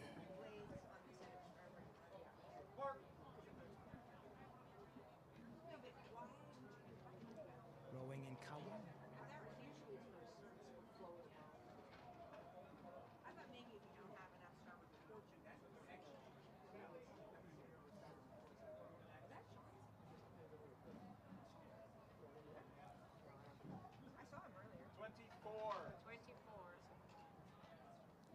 Bow number 24 is Rowing in Color from Dania, Florida. This is rowing. People who love the sport and come together with different cultures to win. Rowing in Color. Looking very strong, ladies. Very strong.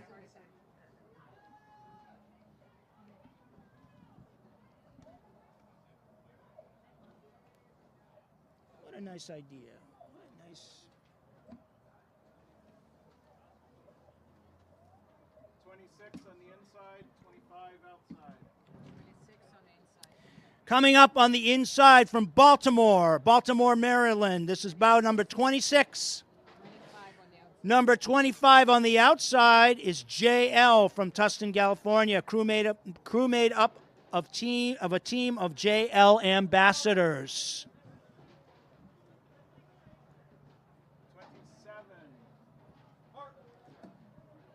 29 on the inside. Looking strong on the outside is bow number 27. That is the Coast Guard from New London, Connecticut. Go Coast Guard. And giving them a race, number 29. On the outside is the Clemson women. This is the first varsity 8 for Clemson. 30. Number 30 from Great Britain. All the way from Great Britain, Vesta. From Putney, England, the club regularly attends the Head of the Charles, but this is the first time for all of these athletes. Vesta, looking strong. Number 31 is Triton from Utrecht. A college crew from Utrecht rowing for the USR Triton Rowing Club. And who's that? 28 is the Pride of Water, Boston, Massachusetts. Pride of Water is an LGBTQIA team rowing of Gentle Giant Rowing Club in Somerville, Massachusetts. This is their second year competing in the Head of the Charles. 32, bow number 32 is Fairfield from Fairfield, Connecticut. They are looking to this competitive field and strive once again for the magic. Bow number 33 is Dartmouth from Hanover, New Hampshire. This is their third varsity 8. They finished 5th place at the Ivy League Championships. 34. Coming up right now is Northeastern University, bow number 34. In 2024, Northeastern won their 10th consecutive CAA championship and rowed in their 10th consecutive NCAA championship. Looking strong. Say approaching Riverside again. What? Say approaching Riverside again. Just because you're on live stream. So approaching Riverside, just for fun. 36. 36. Approaching scenic Riverside Boathouse, we have bow number 36, which is the University of Connecticut from Storrs, Mansfield, Connecticut. Go Huskies! 35, bow number 35 is the Detroit Boat Club. They are the best around. Nothing's going to ever take them down.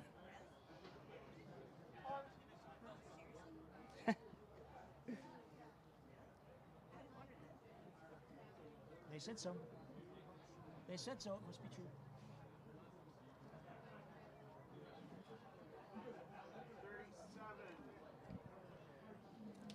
Bow number 37 is MIT RC from Cambridge, Massachusetts. MIT Rowing Club is the largest non-varsity rowing program associated with a university in this country. Go MIT!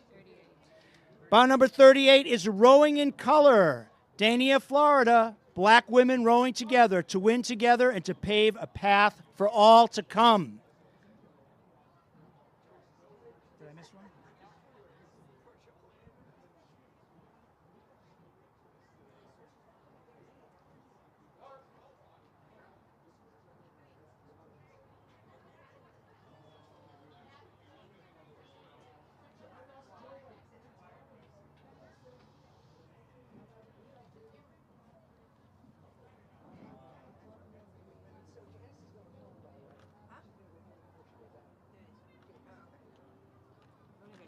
Try to say those names.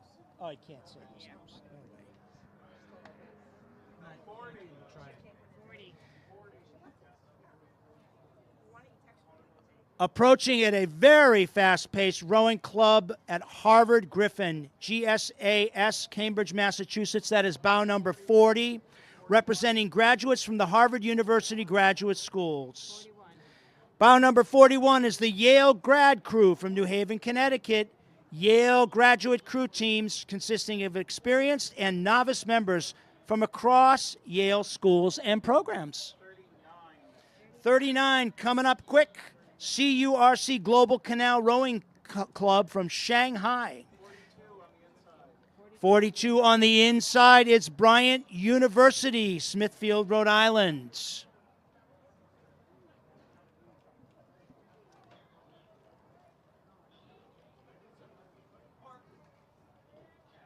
They're giving them a run for the money. They're gaining, they're working.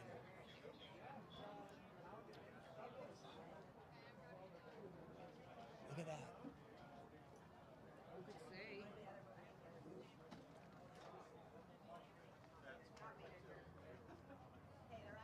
I don't think we had everybody. I think one was missing. I can't tell. I like marking it, but, you know. I think it would be good to mark it so I can say comprehensively this is the end of the event.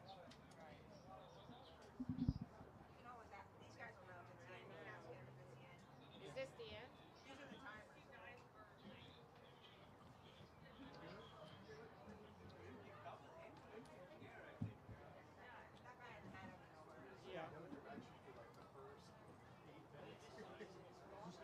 And then finally someone came on. I'm like, all right. We had one race where we thought it was over and someone came down to the Just announced this event, 35. This one is huge. It's huge. This is 20, huge, yeah. only 20 though. But and then you could do that. Yeah. So you could announce next event is 35.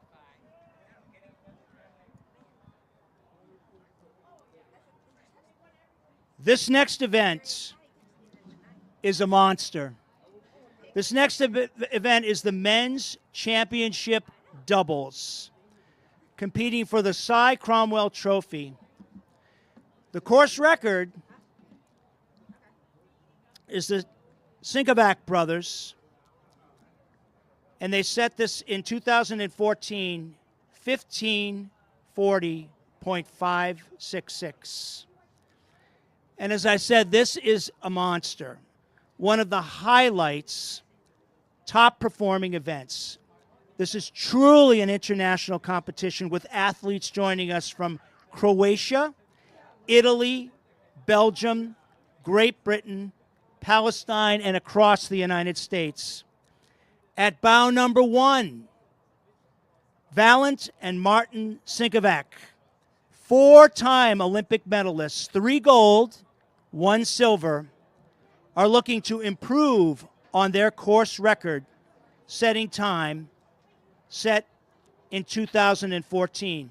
At bow number 2 are the Americans, Jacob Pillal, raced in a single at the Paris Olympics, and Alexander Hedge, who was an Olympic alternative.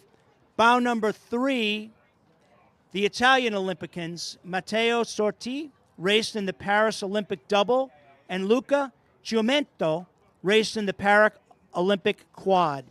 At bow number 4, the second Croatian crew, Anton and Patrick Lankaric, knocked out Matteo Sartori, number 3, during the qualifying heats of the Paris Olympics. This one is going to be big.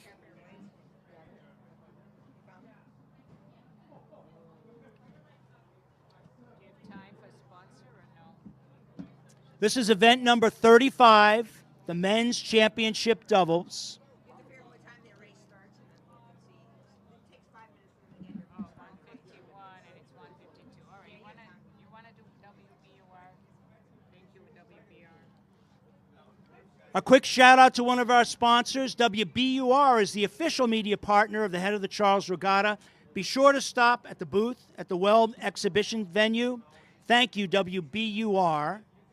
And be sure to tune in to 90.9, Boston's NPR news station. 2023 results in this race. First, Costly Harris Leander, 16.09.343. Second was Antognelli and Copus, FMSA, and Penn AC, 16.16.857. And third were the Windsor Boy, 1643.25. There are 20 competitors in this race.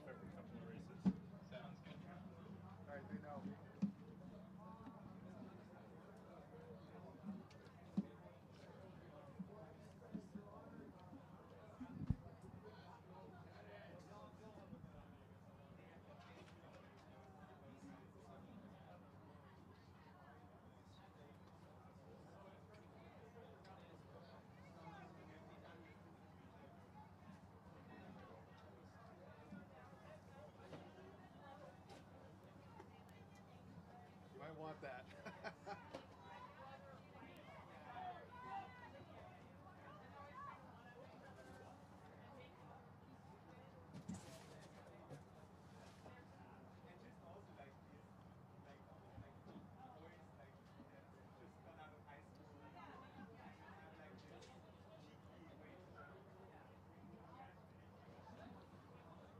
this is a monster. I mean, they're all monsters. But this one 51, is, so they should be coming, she said. 2 minutes.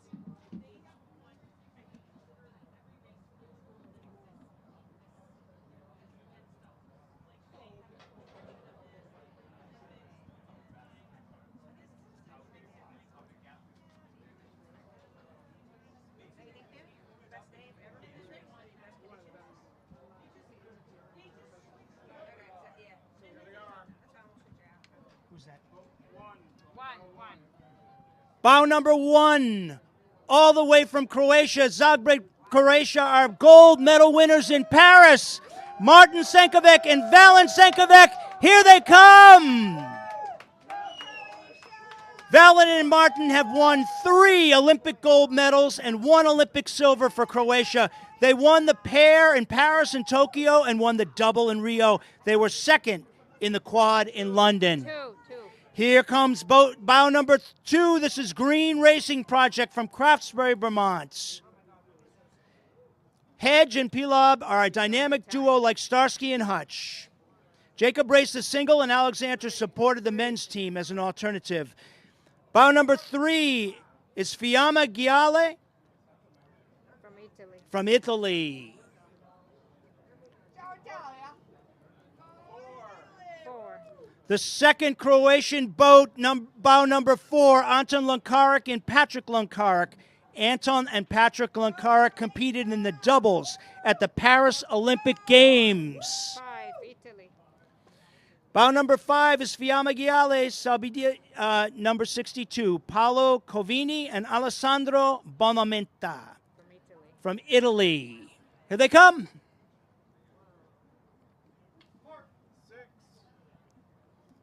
Bow number 6 from Club Ghent, Oxford Brooks from Great Britain. 7. 7 from the Penn Athletic Club, Philadelphia, PA, Cedar Cunningham and Michael Herman. I gotta say names. Bow number 8, Next Level Rowing, Christopher Bach and Corey Rogers, Coastal champions. Looking strong.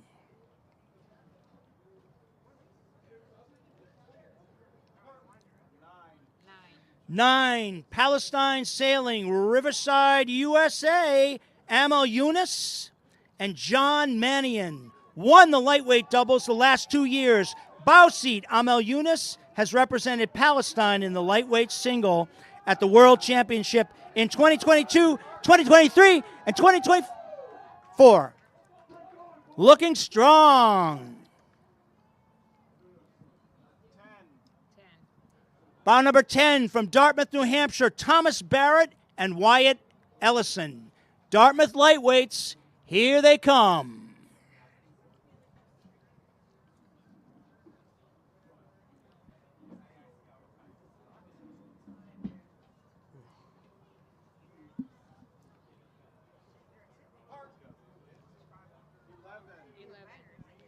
Bow number 11, Texas Christian. This is Samuel Barnes and John Maisha.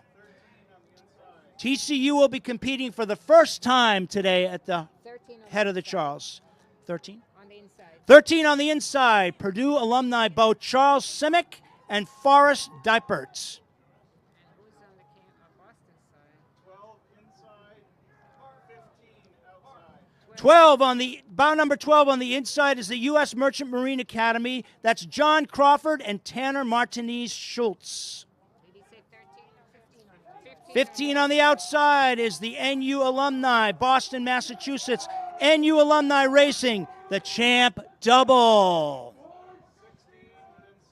16 and 17. Bow 16 coming up fast, Purdue, West Lafayette, Indiana. James Murrer and Matthew Skubas competed in the U.S. Olympic trials in 2024 for the men's lightweight double. Did he say 17? 17.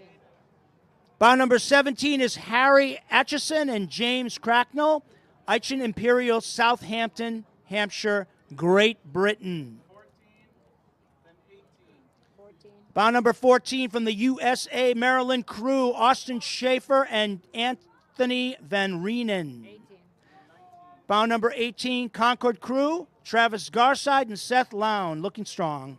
19 is Lake Lanier Rowing Company from Georgia, Gainesville, Georgia. Max Litz and Uzjovsky.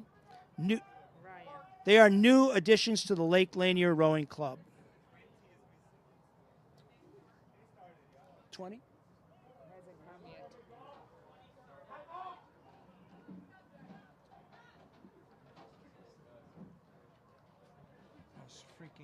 Those Croatian guys, both teams look so strong. Thank you. 20. Bow number 20, Harlem River, New York, New York. Benjamin Gittleson and Max Ferrandino. Harvard River Community Rowing is the only masters rowing organization in New York City. Has a mission of making rowing accessible to all New Yorkers. This is the Head of the Charles' second fall season back in competition after a long hiatus. Well done, gentlemen.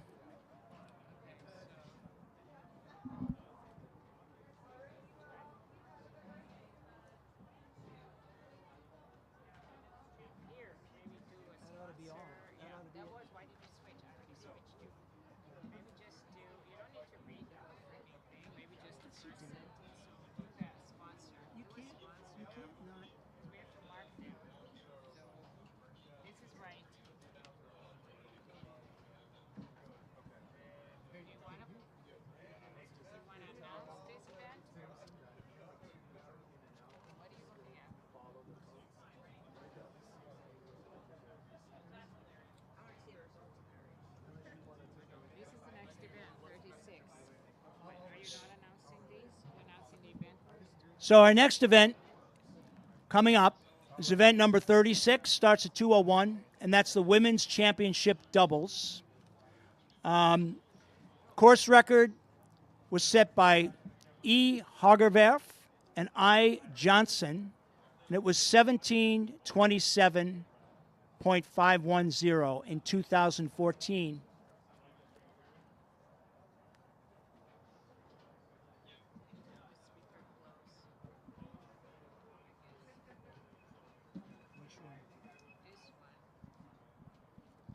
And I'll just take a moment to recognize West End House, another sponsor. Attention, everyone. We are proud to share that the West End House Boys and Girls Club is an official charity partner of the Head of the Charles Regatta. Thanks to the incredible generosity of our charity program competitors, more than $150,000 has been raised for our official charities. Your support is making a lasting impact on our community, and we sincerely thank you for your contributions. That is the West End House.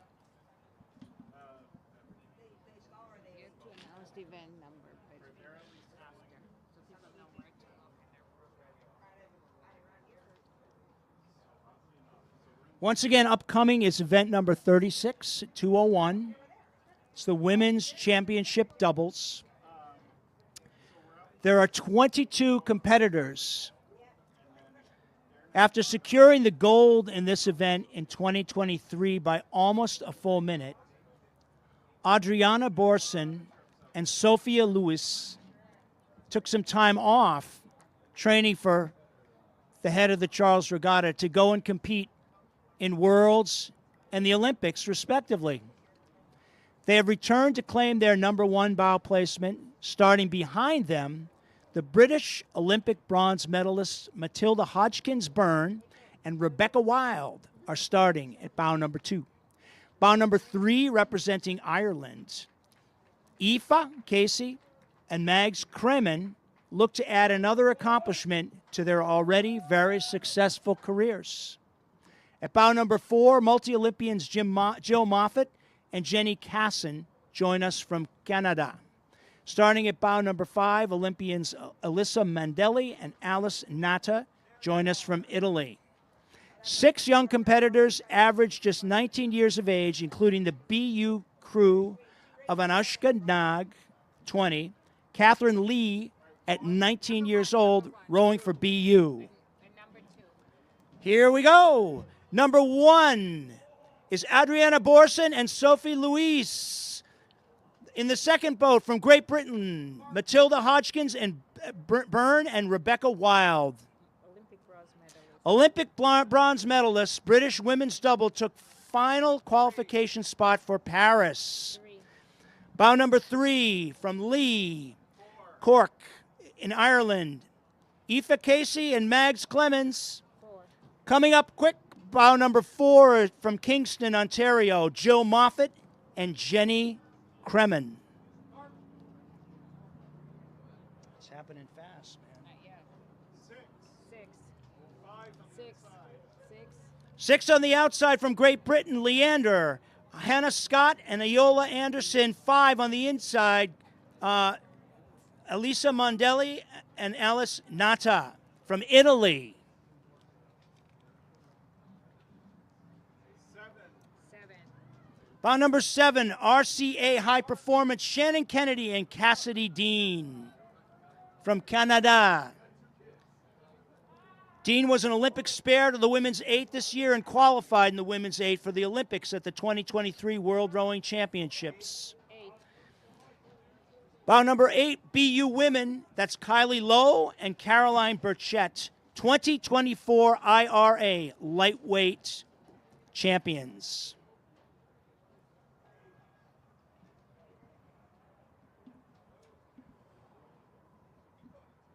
Somebody coming.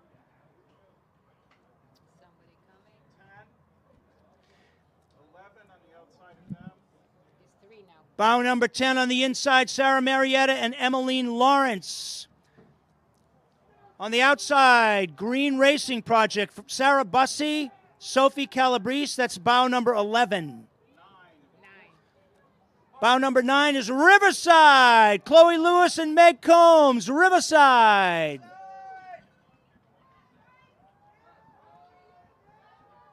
Did I get all those boats? Did I get them all?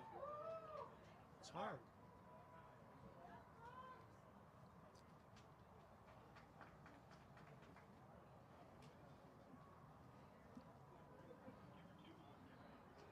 I could use a coffee right now. What? Can I get another iced tea? 12. There's no iced tea. Number 12, Caitlin Trottier and Molly Pierce on the inside. Number 15. Number 15 on the outside, Claire Freelander and Aislinn O'Brien. I'm sorry. Kate Chubb.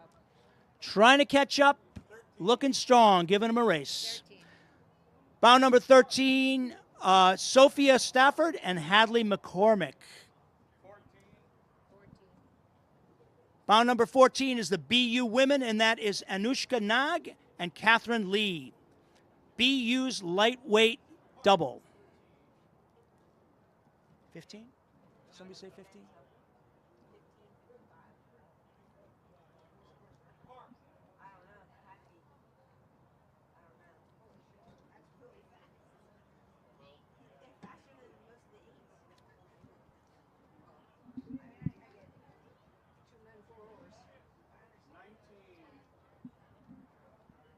Number 19 from Petersburg, Canada, Rebecca Dockeray and Tess Fryer. Rowing varsity for Trent University, Tess and Rebecca won Dad Val last year and are aiming for continued success at HOC. 18. 18, Texas Rowing, Louise Kuster and Megan Urbanik. Bow number 16 from Capital, Washington, D.C., Sarah Baretic and Sophie Wink. From Narragansett, Providence, Rhode Island, Libby Mayer and Peyton LaCruz. That is bow number 20 coming up now.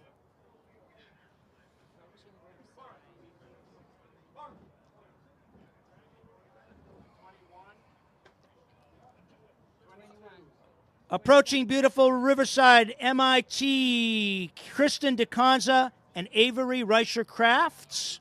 22. 22. From DeWolf, Boston, Massachusetts, Macy Rickman and Delaney Bernier. Bout number 17 from the U.S. Merchant Marine Academy in Kings Point, New York, Catherine Wahab and Cara Larudis. The United States Merchant Marine Academy is a federal service academy that graduates leaders committed to serving the nation as licensed merchant marine officers and commissioned officers in the armed forces. Should be. It should be it. Yes, okay.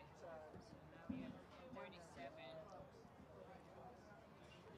Thus ends event number 36, the Women's Championship Doubles.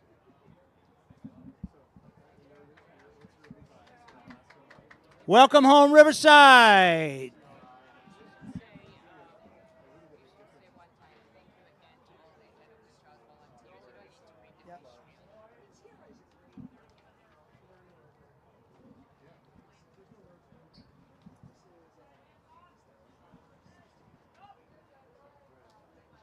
Thank you once again to all of our Head of the Charles Regatta volunteers, those in green vests, those in blue vests, and a special shout out to all the timing crew up here on the second veranda.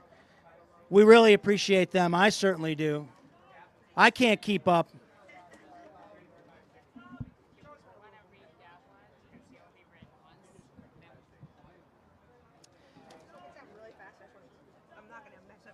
No, you're fine. Don't worry.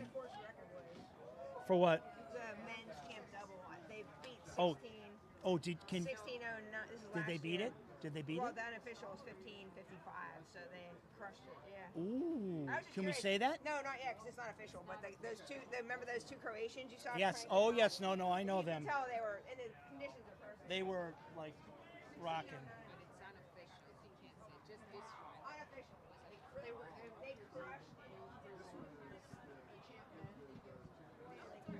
A quick shout out to one of our sponsors, WinTech Racing. WinTech Racing and King Racing are the official boat partner and supplier of the 2024 Head of the Charles Regatta. Be sure to visit their compound and learn why so many teams trust, win, and break course records in their shells.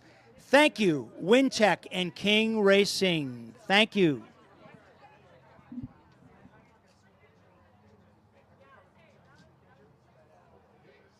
So when we get that, we're going to say it, right? They won't tell you. It's not official for a while. You could say awaiting. Yeah, right. You could say awaiting race results for that race. They might have crushed the record.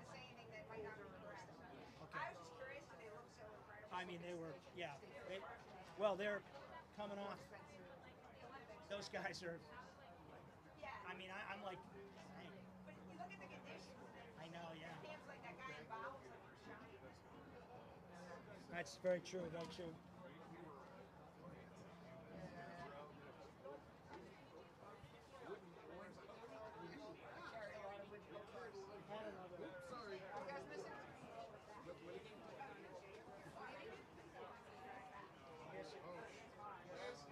Guess it went away.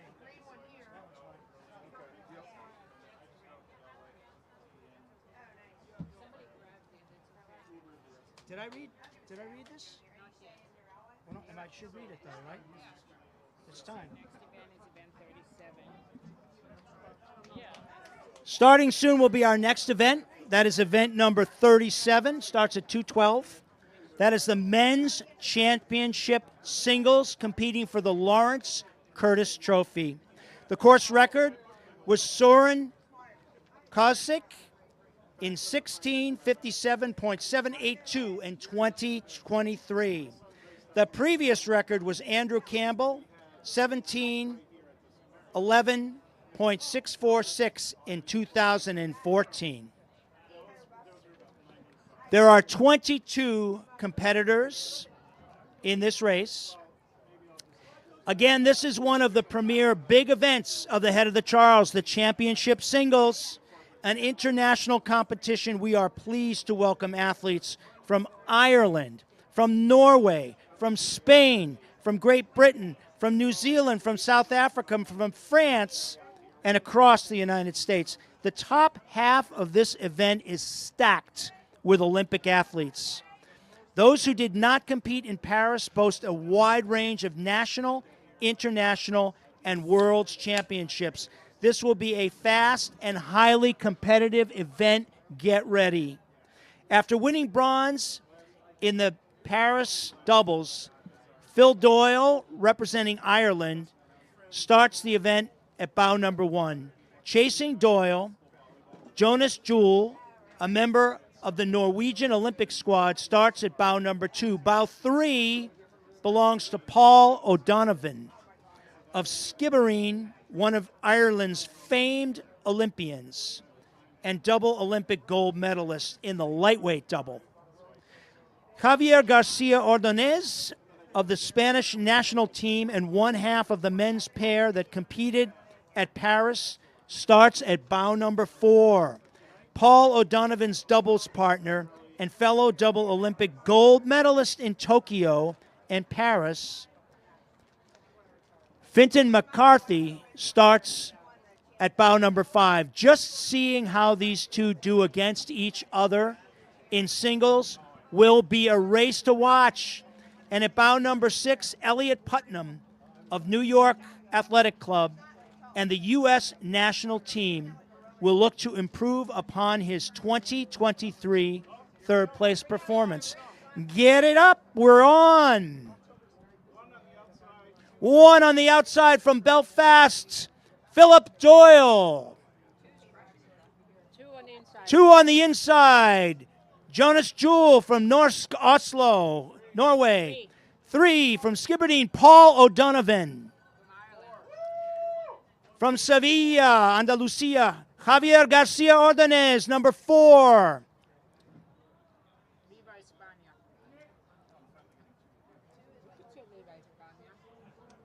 Viva la España! You like that? That was good. 6 on the outside from the New York Athletic Club, Elliot Putnam. On the inside, from Skibbereen, County Cork, Fintan McCarthy.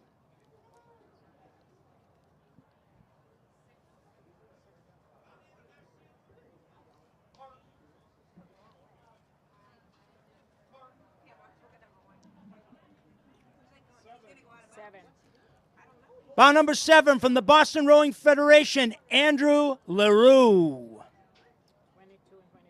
2022 and 2023 competitor in this event. Bow number 8 from Green Racing Project in Craftsbury, Cooper Tuckerman. Cooper went to Dartmouth, can shred on a road bike, and is from Montana. He'll be your doctor someday. You bet. On the inside from Riverside,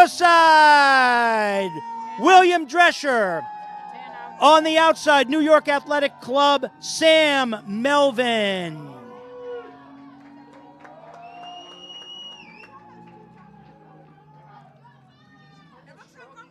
Sam is Team USA's lightweight men's single at the 2023 and 2024 World Championships. He's the 2024 lightweight men's double trials winner. 11 from Riverside, Ashton Knight. 12 on the inside from Three Rivers, Pittsburgh, Zachary Petronic.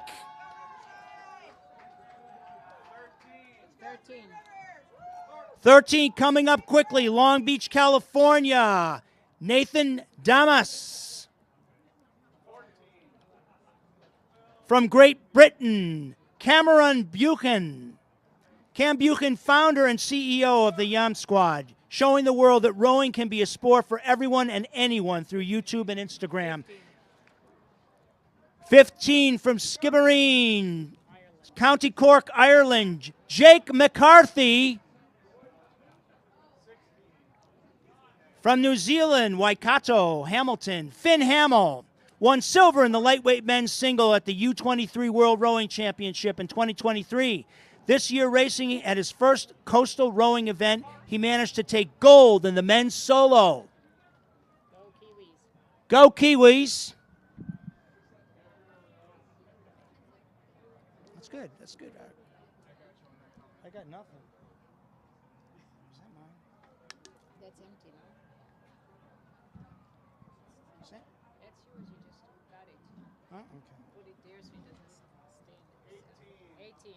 Bout number 18 from the Seattle Scullers in Seattle, Washington, Maxwell Hyde. 20 on the inside. Association Fontainebleau, Illinois, Cornelis Pausma. 19 on the outside. 19 on the outside, Luke Rhine. Upper Valley Rowing, Hanover, New Hampshire. Looking strong. 21, Maritime Rowing Club, J.C. Sanzoni, 23 years old, Northeastern Men's Rowing 5-year member, From East Norwalk, Connecticut. 22 is Caleb Nollingberger, Craftsbury Green Racing Projects. Caleb is from the Midwest, which is undoubtedly the best. He went to the University of Michigan.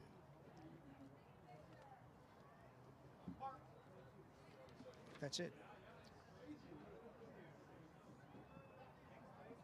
Happening so fast today. I can't keep up. It's too much. I can't keep up. I can keep up. It's all right. I can keep up.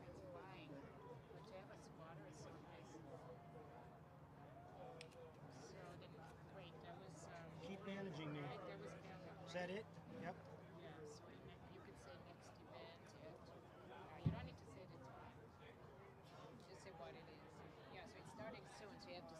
The next event will be event number 38. That is the men's lightweight singles, competing for the G. Ernest Arlett Trophy. The course record is Paul Fuchs, 17:24.8 in 1984. Wow. 2023 result, first place was Ashton Knight, 18:01. Bow number 1 coming up quickly. Whitmarsh Boat Club, Justin Schmidt. Bow number 2 from Row House, Miami, Florida, Rodrigo Silva Ubaneja. Seattle Scullers, bow number 3, Perry Olix. Coming up quickly, bow number 4 from Riverside, Christopher Crawley. Placed 3rd in the lightweight single at 2024 U.S. Senior Trials. Go Riverside. Go Riverside.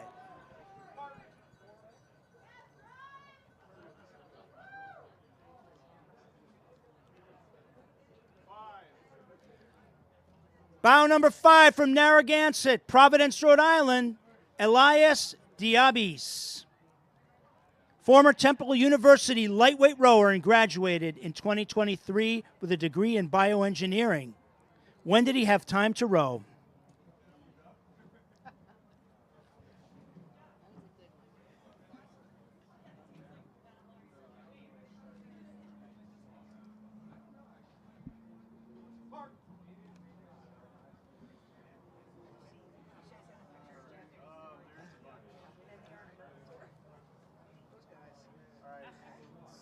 Inside, 8, then 7 outside.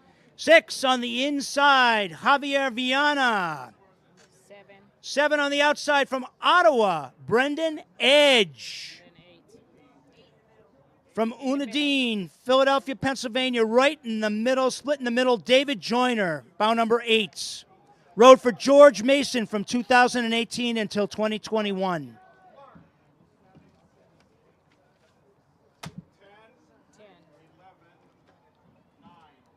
11, 9. Quickly. Number 10, North Star, Dartmouth, Breshenhagen Deschamps. 11, Tyler Gillett. And coming up, number 12, from Leander, Hamilton, Ontario, Willem Philinen, Bleecker.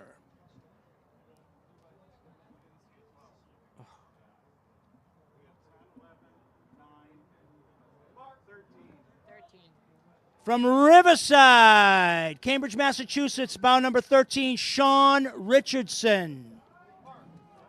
Finished 6th. The Pan American Games finished 5th in 2022 World Rowing Championships. 12 from Canada. Number 12 from Canada, William Philanen Bleecker. Rose from McMaster University in Hamilton, Ontario.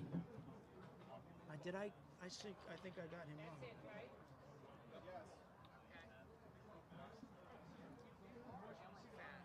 Yeah, I called the same guy twice. I did. That guy.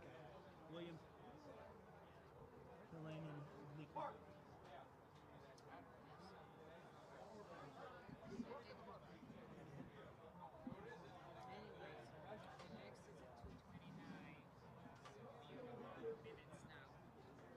How much? 229? Right. They say it takes them 5 minutes to get here, so you have 10 minutes. You could just say event 39 coming on, just the name of it, and then I can do this and I can do some of those. what?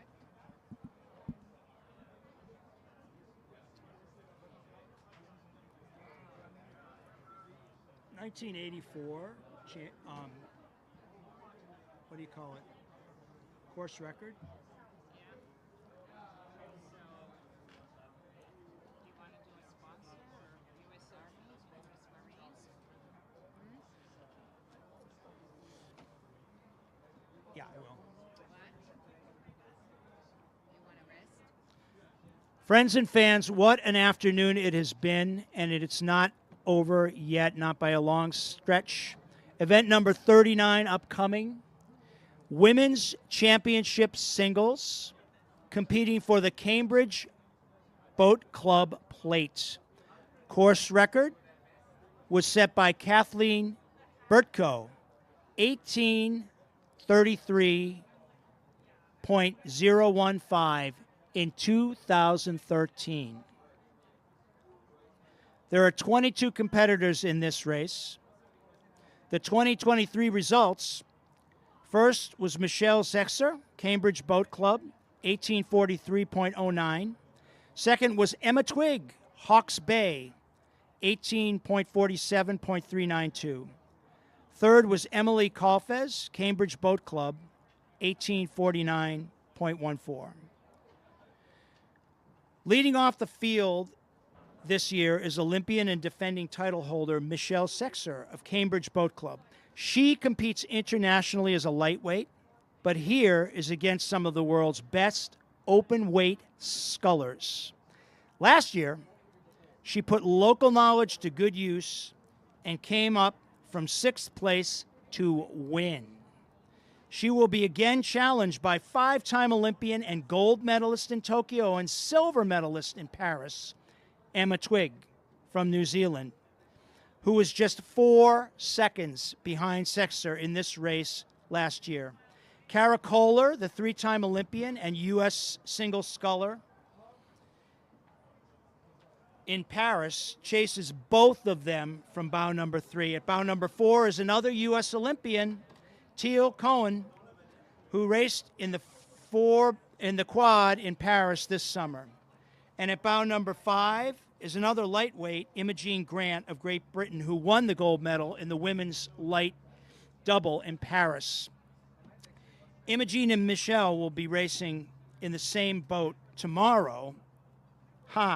Look out for them in the championship 8s with a great 8 of international lightweights who have competed against each other for many years, but tomorrow are going to show the heavyweights how it's done. And that's just the top 5 entries. There are more Olympians and national team members spread throughout this field. Get ready. It's going to be good.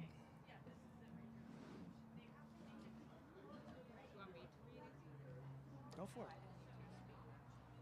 Do it. Do it. Why not just do it?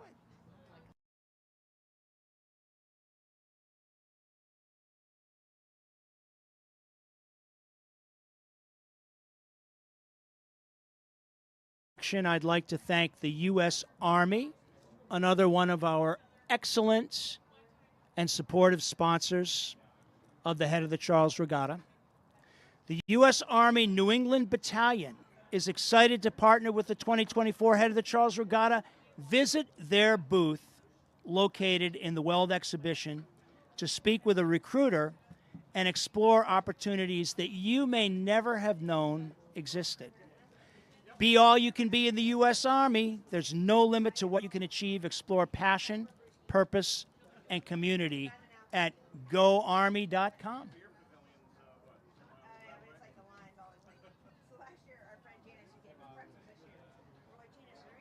Just to give equal time, we'd also like to recognize another sponsor, the U.S. Marines. The head of the Charles will salute the United States Marine Corps. To get more information about the Marines and to see how they build our nation's leaders and try your hand at the pull-up challenge, you can do that. Please stop by their booth at the Rowing and Fitness Expo for the pull-up challenge. I've got 3 in me, I think, maybe. You did the Army? And Did you Marines. do Marine? Good for you. Okay. I'm going to do Vineyard Way Vines, to too. go, team. You're doing an excellent job. We had good coaches. Oh, that was us last year. That's right. I'm just kidding. I'm glad you came back. It's great. It's fun. Yeah, it was It is fun. And you guys made the trek in today and back tonight? Or It are feels, you staying? yeah, it's not that far, but it feels like it's going faster today than it did even Well, you know last why? year. Because it's so nice out. When it's Oh, rainy man. and crappy, you're like sitting here like, Yeah. We were shivering. yeah, it was freezing last year. Yeah, it was No, it was, this today was so nice. It went really fast. I agree with you. so could be nice. It's perfect. I'm really happy for the racers. Our son is in Watertown. One more shout out to one more amazing sponsor. I would really like to thank Vineyard Vines. Look around you. Look at all these amazing looking vests and gear that the head of the Charles Regatta gives to their volunteers. Get the good life. Proud to announce that Vineyard Vines is once again the official style of 2024 head of the Charles Regatta. Stop by their location next to the Elliott Bridge enclosure and check out their limited edition gear. It's all really cool.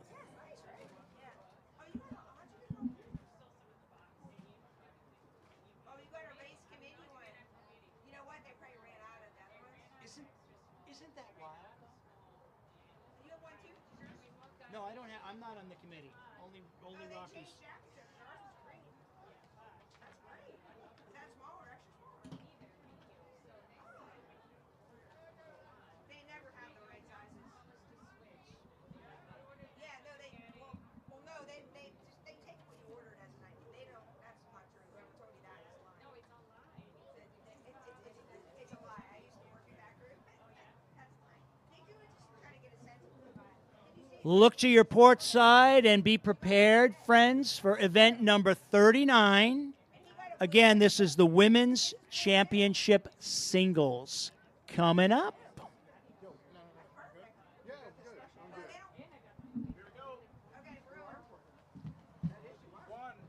And we are on from Cambridge, Massachusetts, defending champion Michelle Sexa, 2023 champion winner, 2-time Olympian Michelle Sexa.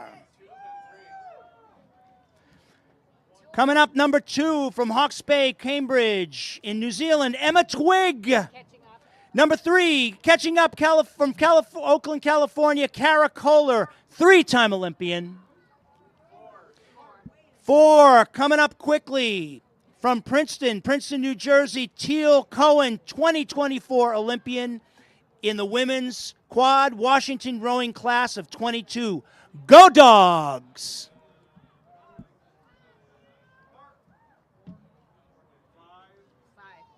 From Great Britain, bow number 5, Imogen Grant, 28 years old, Great Britain rower, world's best time holder in the lightweight singles. Bow number 6, Green Racing Project, Craftsbury, Vermont, Grace Joyce. 7. Bow number 7, from Princeton, New Jersey, Alina Hagstrom, Women's Paris 2024 alternate. Bout number 8 from Cambridge, Massachusetts, Margaret Fellows, winner of this event in 2021, coming up quickly, following right behind Ariane, number 9, Savannah Brija, 28 years old. Savannah is a licensed PT.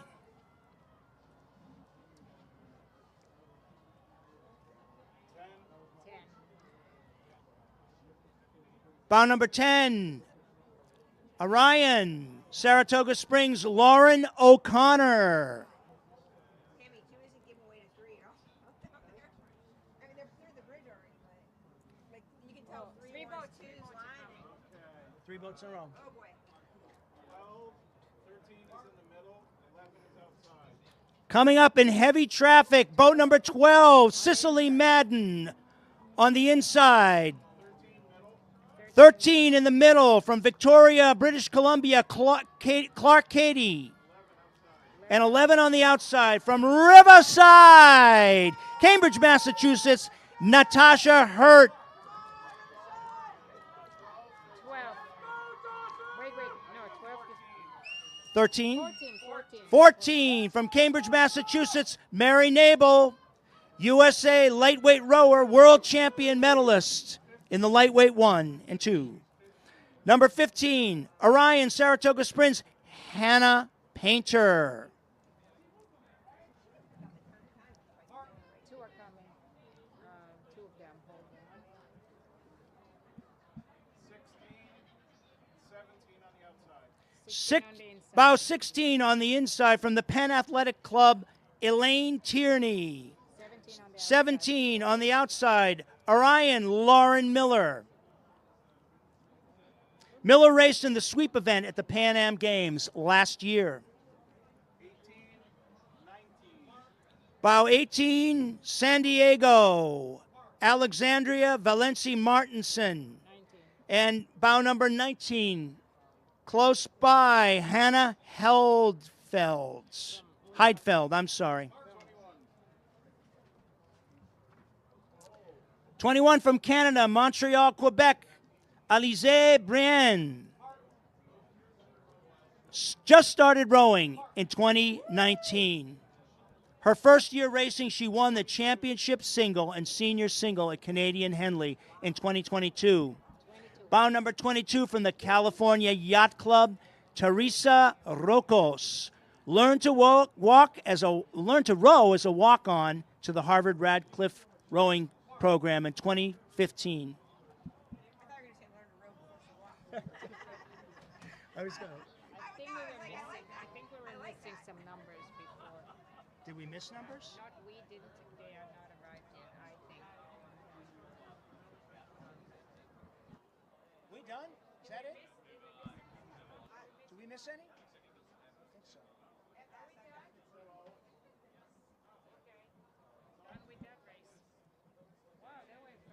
Thus ends the very exciting Women's Championship Singles. Next event, event number 40, is upcoming, and that is the Women's Lightweight Singles. Course record set by Teresa Zarzensky.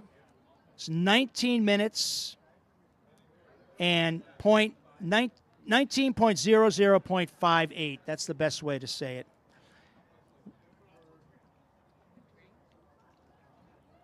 Our rowers are competing for the Edward Singer Trophy, and there are 12 competitors in this race.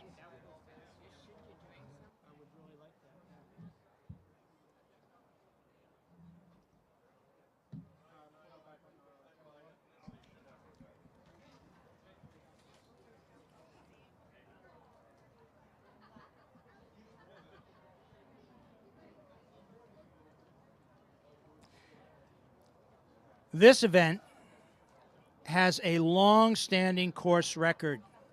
The women's lightweight singles course record was set, as I mentioned, way back in 1992. Number two. Bow number 2 from the New York Athletics Club, Alex Morse. Bow number 4 from Riverside, Elizabeth Martin. Let's go, Riverside! Looking strong. Looking strong, looking strong. Let's go, Riverside! Bow number 3, Allison Arndt from Narragansett, Providence, Rhode Island. Rode for Ithaca College. Come on, Riverside!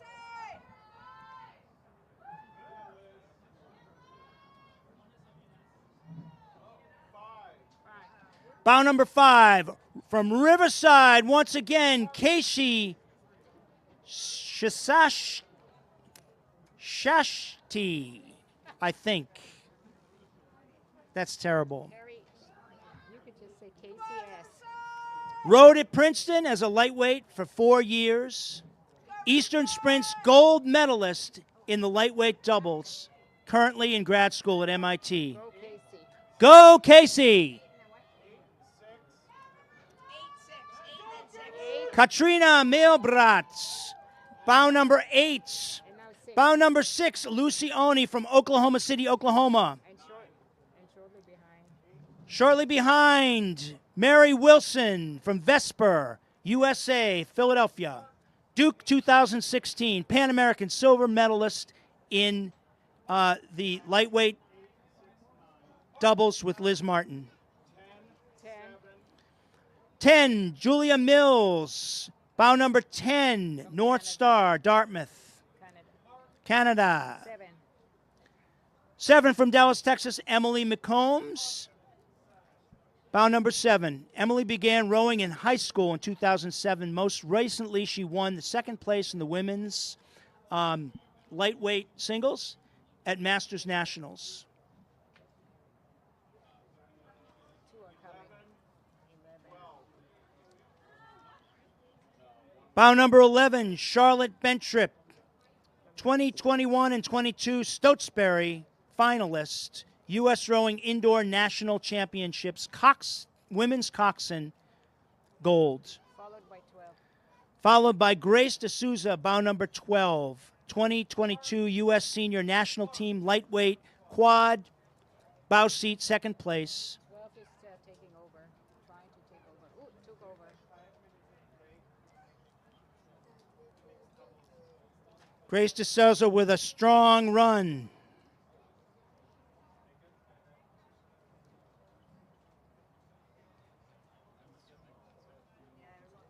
That's it. Okay. Shashati. It's got to That's be our friend, Shashati. 41. What? That's our friends, the Brits, right? Okay, what are their names? Find them. I think they were 31. Who are these guys? No, that's coming back.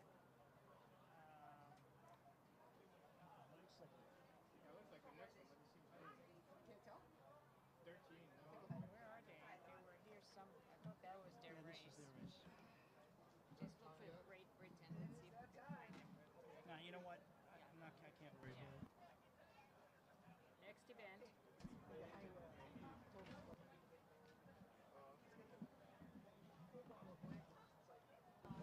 Upcoming, our next event is event number 41. This is the Directors Challenge Mixed Doubles. Course record was in 2019. S. Nielsen and J. Rasmussen, 17:02.517. There are 45 competitors in this event. The Directors Challenge Mixed Doubles is a fantastic event that allows for some creative pairings. Leading off at bow number 1 is Paris Olympics men's singles champion and current world champion Ollie Ziedler from Germany, and his partner Sophia Meeken from the Swiss national team. How cool is that? Chasing after them at bow number 2 are 2 members of the Spanish national team, Antonio and Esther.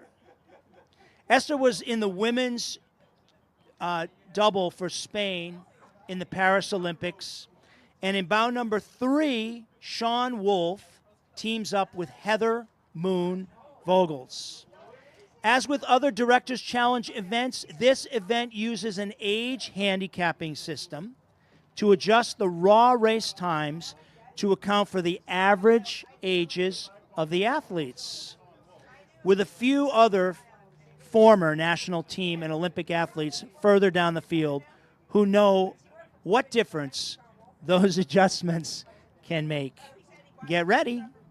It's coming. Directors Challenge Mixed Doubles.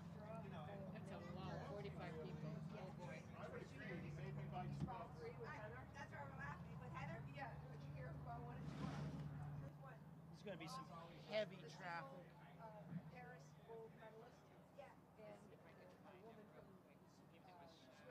Oh yeah, they're gonna kick ass. And then the second was two Spanish nationals. And then Sean. I'm sure Sean will catch up. They didn't put the Spaniards' last name.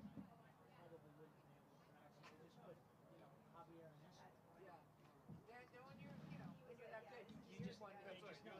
Yeah. one name word. Sanaya or Madonna or Javier and Esther. Sean have kids now? I think so. Yeah. Oh, it's getting warm. You have a lot of layers. I do. Maybe I'll take one off. No. Take a layer off. If I do, 5 boats will come at exactly the same moment.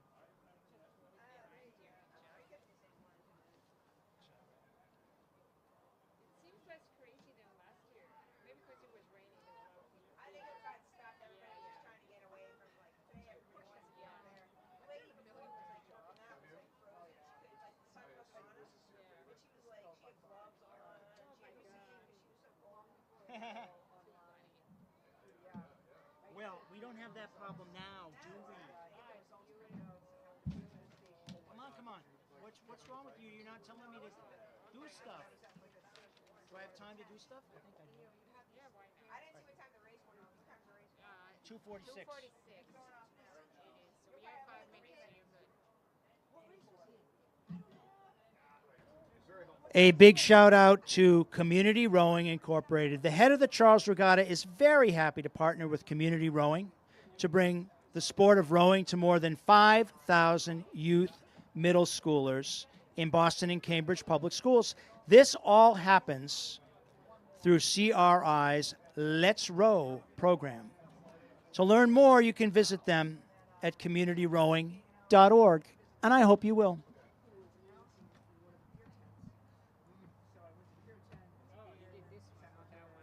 I did that one. All right, so now you have to do them because I'm marking them already. I can't do another one. No. It's too soon. It's happening. You could just read this number and just this. You don't have to read the whole thing. Did you read what the race is? Yes. You read that already? Yeah. Yes, I did. I sure did. All right, so the next one.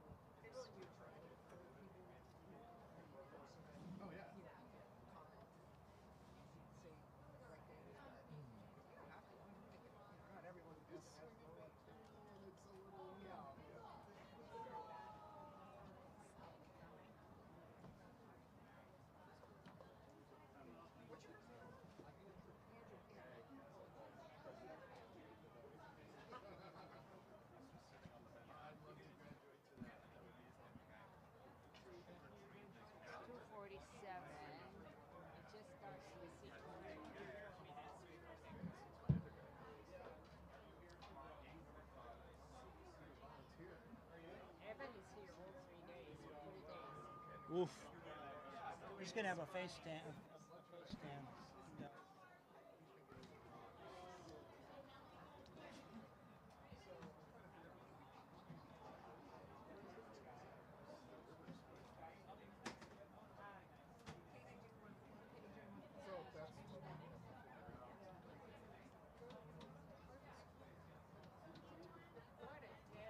So nice, huh? Incredible. No wind. As a rower, I think we can all agree, friends, that we are blessed to be here at this amazing event on this beautiful day in the city of Boston. Where else would you rather be?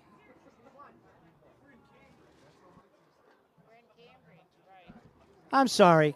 We're in Cambridge.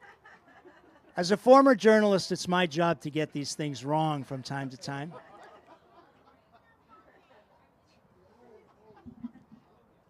Thank you for the correction. We'll put it in writing in the newsletter.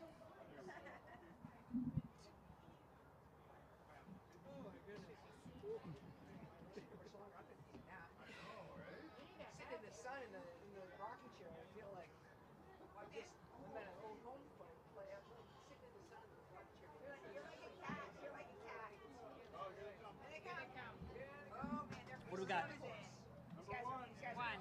And leading off in the number 1 position is bow number 1, Sophia Meeken from Switzerland and Oliver Ziedler from Germany.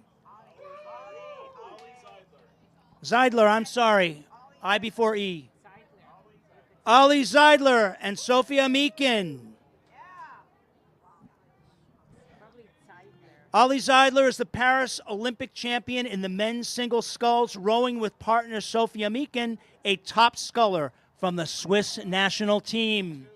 And bow number 2, Antonio Jose Diaz Ramos and Esther Briz Zamorano, members of the Spanish national team, with Esther racing in the women's 2 for Spain in the Paris Olympics. Anybody else?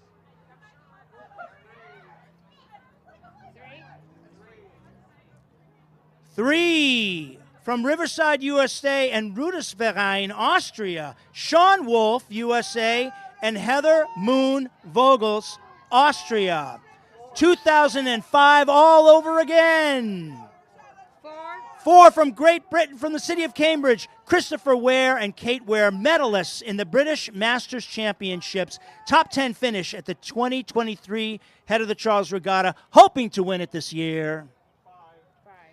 Bow number 5 from Station L, Portland, Oregon, Tara Jones and Scott Urbach. Scott and Tara had a lovely row in their boat, the Heckler. They hope to carry even more speed this year. Bow number 6 from Maine Coast Rowing, Brunswick, Maine, Donald Townsend and Leslie Kritschko. Leslie and DJ are a married couple who fell in love with rowing while at Maritime Rowing Club in Connecticut.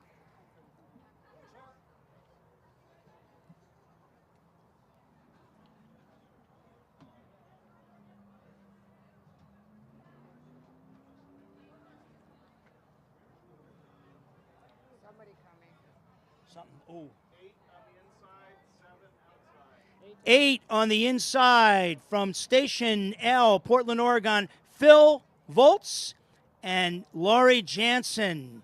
And on the, what was it, 7 on the outside from Dallas, Texas, Dylan Chan and Maria Esway. Dynamic duo coaching staff from the Hockaday School.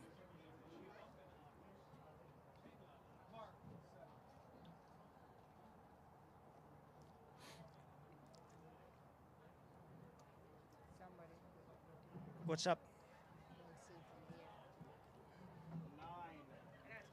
Bow number 9 from Cambridge, Margarita Zessa and Carlo Zessa. Multiple firsts in Head of the Charles Regatta singles, won once in this event. Woohoo!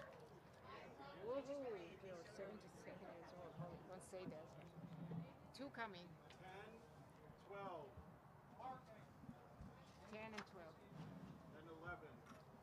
10? 10, 12, and 11. 10, 12, and 11. Bow number 10, Andrea Schley and Daniel Schley, remaining one of the few married couples to row in mixed doubles and stay married. 11? 12 from Don Rowing, Mississauga, Ontario, Canada. And 11. And number 11 from Otsego area rowing, Cooperstown, New York, Andrea Thies and Lang Keith. Bow number 13 from Riverside, Michael Eaton and Maggie Foley. 14. Bow number 14, Holly Sutcliffe and Pabishan Kathaswaran. 15? Yeah. 15. 15, Nathan Colgan and Ann Kim. 16.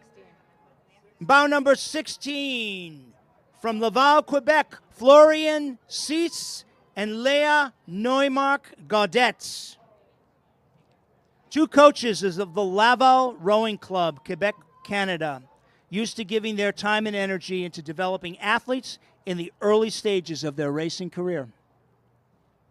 Two are coming. Head to head.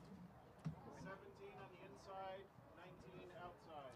Two boats almost head-to-head, 17, Claire Schnorr and Peter Schnorr on the inside. On the outside is bow number 19, Brian Rogers and Jennifer Baker. 18 coming up quickly, Middlesex School alumni, Concord, Mass, Erica Mills and William Mills, both 43. Two are coming. Head to head.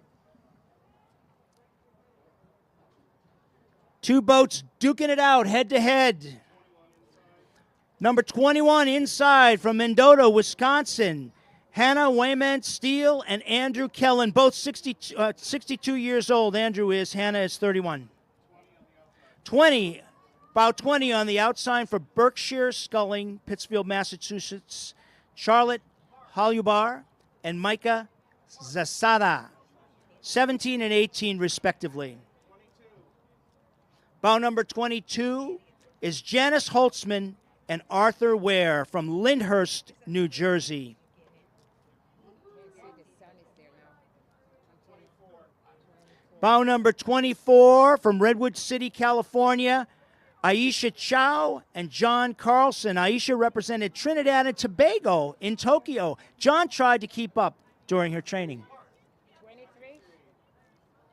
Bow number 23, Amanda Francis and Bryce Crossley from Harbor Beach, Florida. These University of Central Florida alumni have been rowing together since 2002, and this is their 9th time racing the Directors Mixed Double. Nice job.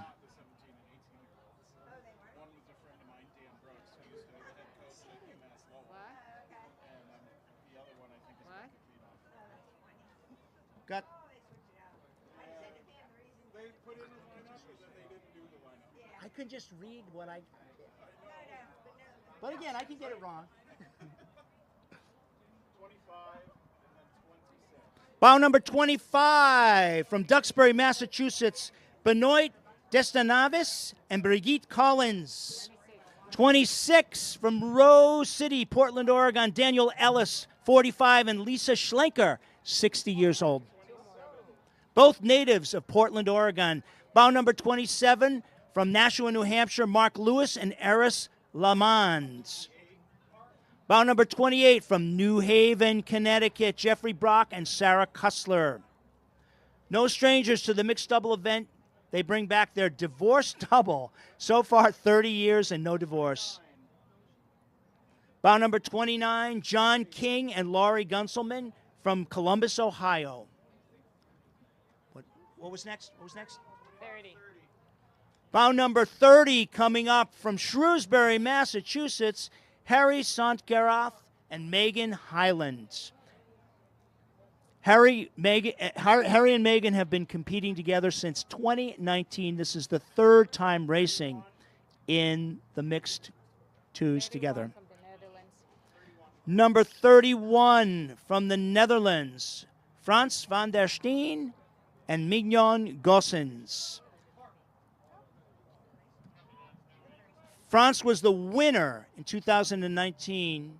What did he win? Head of the Charles Regatta Veteran 2023 winner, HOCR Veteran 2, Mignon Gossens, competitor HOCR Senior Master Singles, 40 and 50, 22 and 23. That's serious. 32. Bow 32 from St. Louis, Missouri, Charles Chagrin and Meg O'Hanlon. Chuck and Meg have been rowing together for more than 15 years. Chuck is 73 and Meg is 43. Looking strong. Longtime supporters of rowing in St. Louis, participating in all levels of competition from juniors to masters with both Washington U and SLRC. 33, Brian White, 61 years old, and Meg Evans, Greater Dayton, Dayton, Ohio. 34 on the inside, Elizabeth Bostock and Steve Bostock, 61 and 62. Steve and Elizabeth row for the Tees Rowing Club in the northeast of England. They've competed in many Masters events in England and in Europe. Welcome to the HOCR. 35. Number 35, Sky Palmer and Henry Palmer. Sky's favorite animal is a pig. Henry's favorite animal is a honey badger.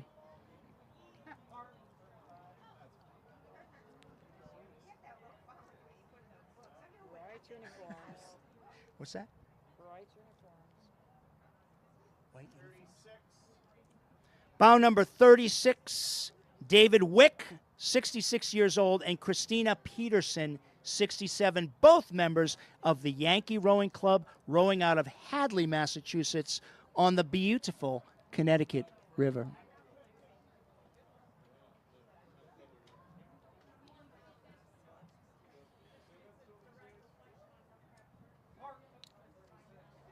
It's a lot of rowers, and they're different levels, so some might take a while. Now it's just fun. I don't care anymore. Why did you care before? Yeah, because What do you got? there's two coming, but the sun is there, so it's hard to see. 40? Two boats in very close succession. Number 40, David Stevens and Karen Gress. David is 73. Karen is 59. 38 is A. Hughes and Andrea. 37. I apologize, friends. Theodore Humphrey and Linda Doulier. Bow 37. That's bow 37. Berkshire Sculling, Pittsfield, Massachusetts. Bow number 42 from Providence, Rhode Island, Alden Bernstead and Edward Gay. 43 on the inside, Seattle, Roy Colvin and Darcy Parker. And 39 coming up close from Cambridge, Massachusetts on the outside, Thomas Kohler and Mary Jo Meissner. Mary Jo is a member of the Cambridge Boat Club and has rowed in multiple HOCR events over the last 10 years. Bow number 41 coming up quickly from Cambridge, Massachusetts, Catherine Kirk, 66, and Malcolm Gefter, 82. Bow number 45 from Cambridge, Massachusetts as well, Daniel Chernoff and Lorraine Skibo. They are husband and wife, and look at them go. Bow number 44 from Edgewater, Maryland, Carolyn Voorhees and Terrence Smith. Terrence has won his age group in the singles at the HOCR recently, and since last season has been mentoring his doubles partner, Carolyn, who has competed in the singles at HOCR twice prior. We get them all? I think there's more, no? I think so. There might have been a few. Our friends come by fast. Yeah, fairly fast.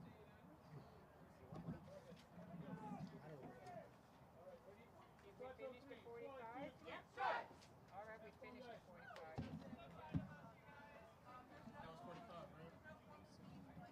Are we done with this race? And friends, thus ends the Director's Challenge Mixed Quad. No? We are waiting for boat number 38. Bow number 38. They started, so they should finish. Let's give them a round of applause when they go past. Yeah, sometimes they stop.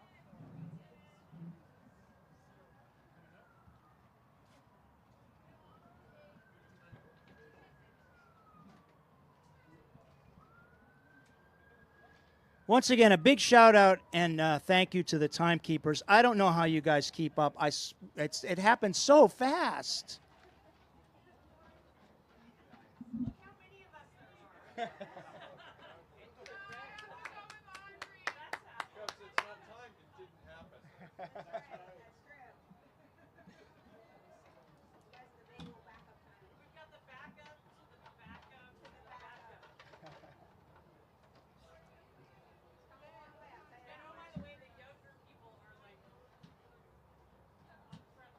Anybody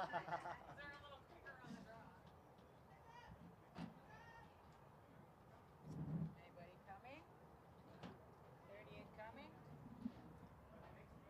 I don't see it. Did we miss it? Did we miss it?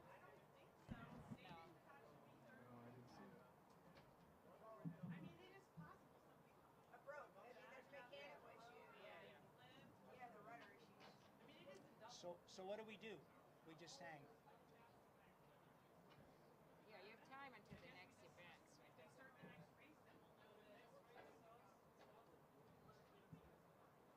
Will we wait a little while longer then? you have time. Yeah.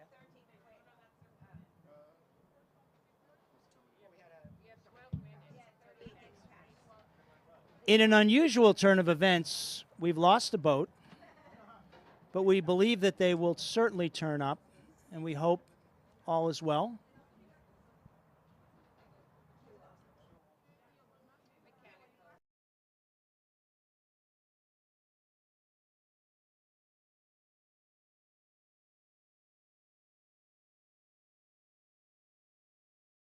BC.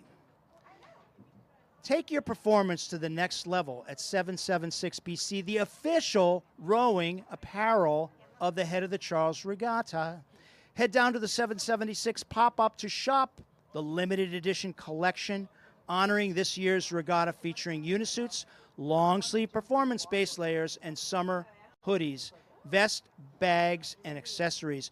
Don't miss regatta exclusive offers, competitions, and the chance to connect with U.S. rowing team athletes or co-founder Cam to find out how to get your crew racing in world-leading kit customized for your team. Maybe that's where boat 38 went.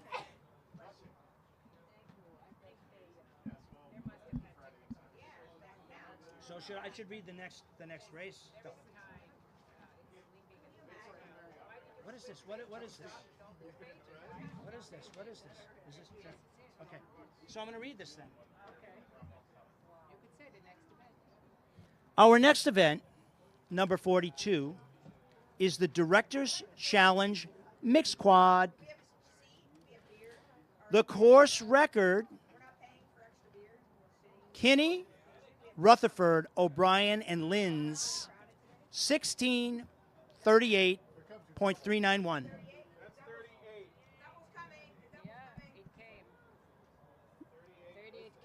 Oh, let's read it. Let's read who they are. Coming up to Scenic Riverside Boathouse is boat number 38 from the Director's Challenge Mixed Doubles. A. Hugh Scott and Andrea Lowe. This is their second Director's Challenge Mixed Double events. Congratulations.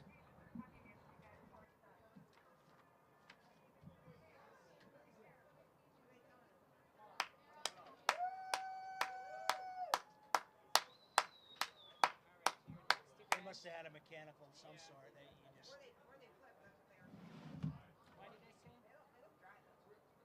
Yeah.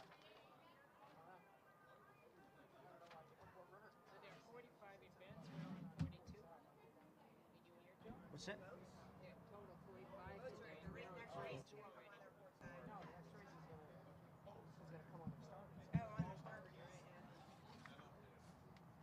Very pleased to report that all boats are accounted for in the Director's Challenge Mixed Doubles. So I will go ahead and tell you about the Director's Challenge Mixed Quad, which is coming up shortly. That is event number 42. The course record, did I say this already? I think I did.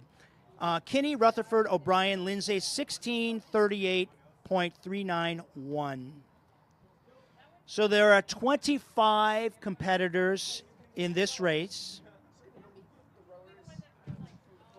As with the other Director's Challenge quad races, the crews can contain rowers of all ages from 20-something through 70-somethings. Sometimes there are young crews, sometimes older crews, and sometimes it's a complicated mix. The final results are adjusted for an age handicap based on the average age of each crew. I'm glad I don't need to calculate that.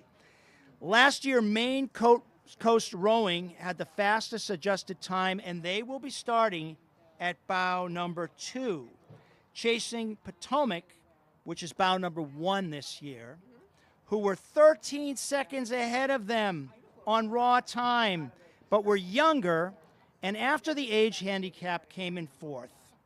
There's a mix of scullers in these crews, from relative novices to national team members and Olympic medal winners. It is truly a mixed event.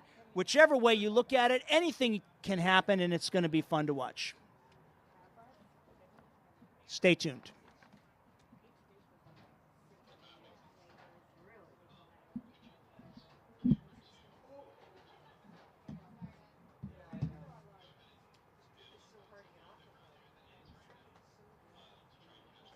I'm a little concerned. See the attached sheet with full details for announcing. The survivor row, there's supposed to be information on the survivor row. See the attached sheet. Where's the attached sheet? There is no attached sheet. Is it back here?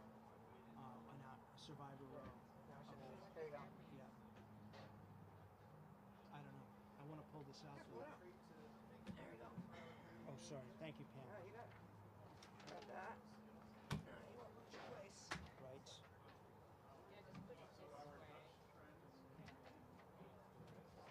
Can you read that and see if you can figure out what has to happen? I'm going to get confused, as I often do.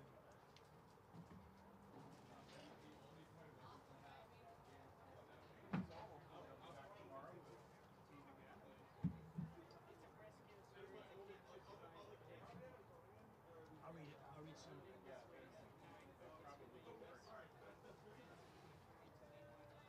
Okay, good. Let me see it. I got it. That's not for a while now.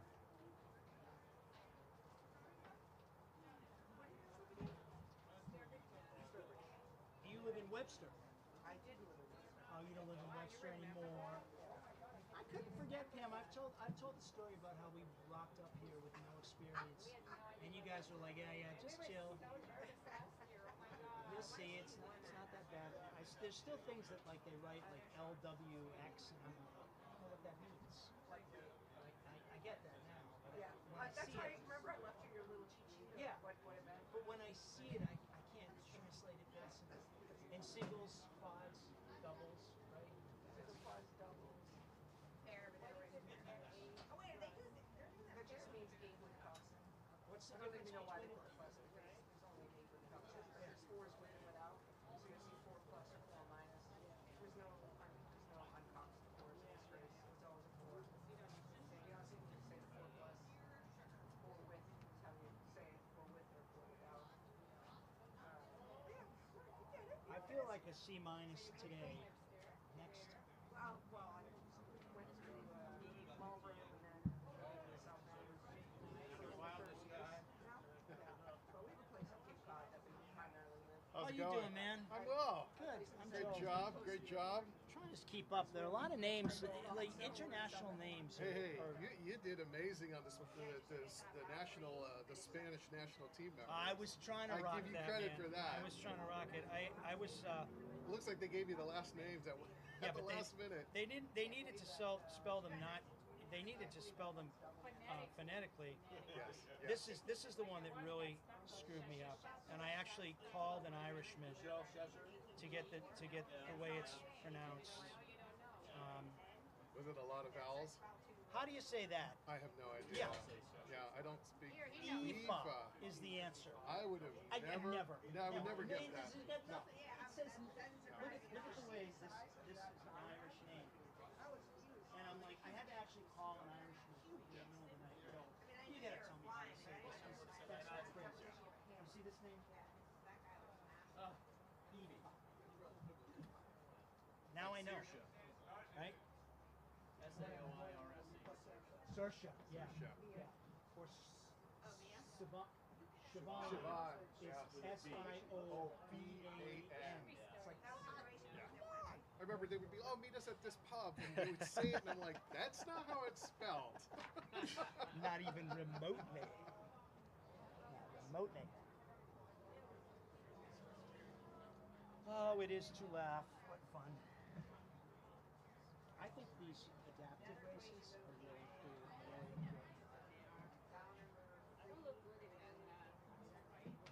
Oh, baby, you look good. Yeah, it's kind of like a trucker section.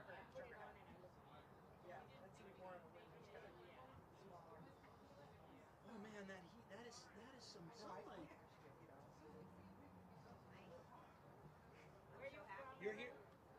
You're here tomorrow too, right? Evan? Evan? He's from Lennox. He's from Lennox. From Lennox? Oh, that's a beautiful community. Good for you. Great place to visit. We're originally from Syracuse, New York. Oh yeah. Relocated to Lennox to follow work.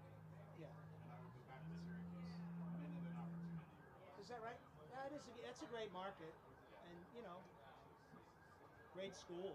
Lots of journalism opportunities out there too. Listen, I would have failed out, right? You can,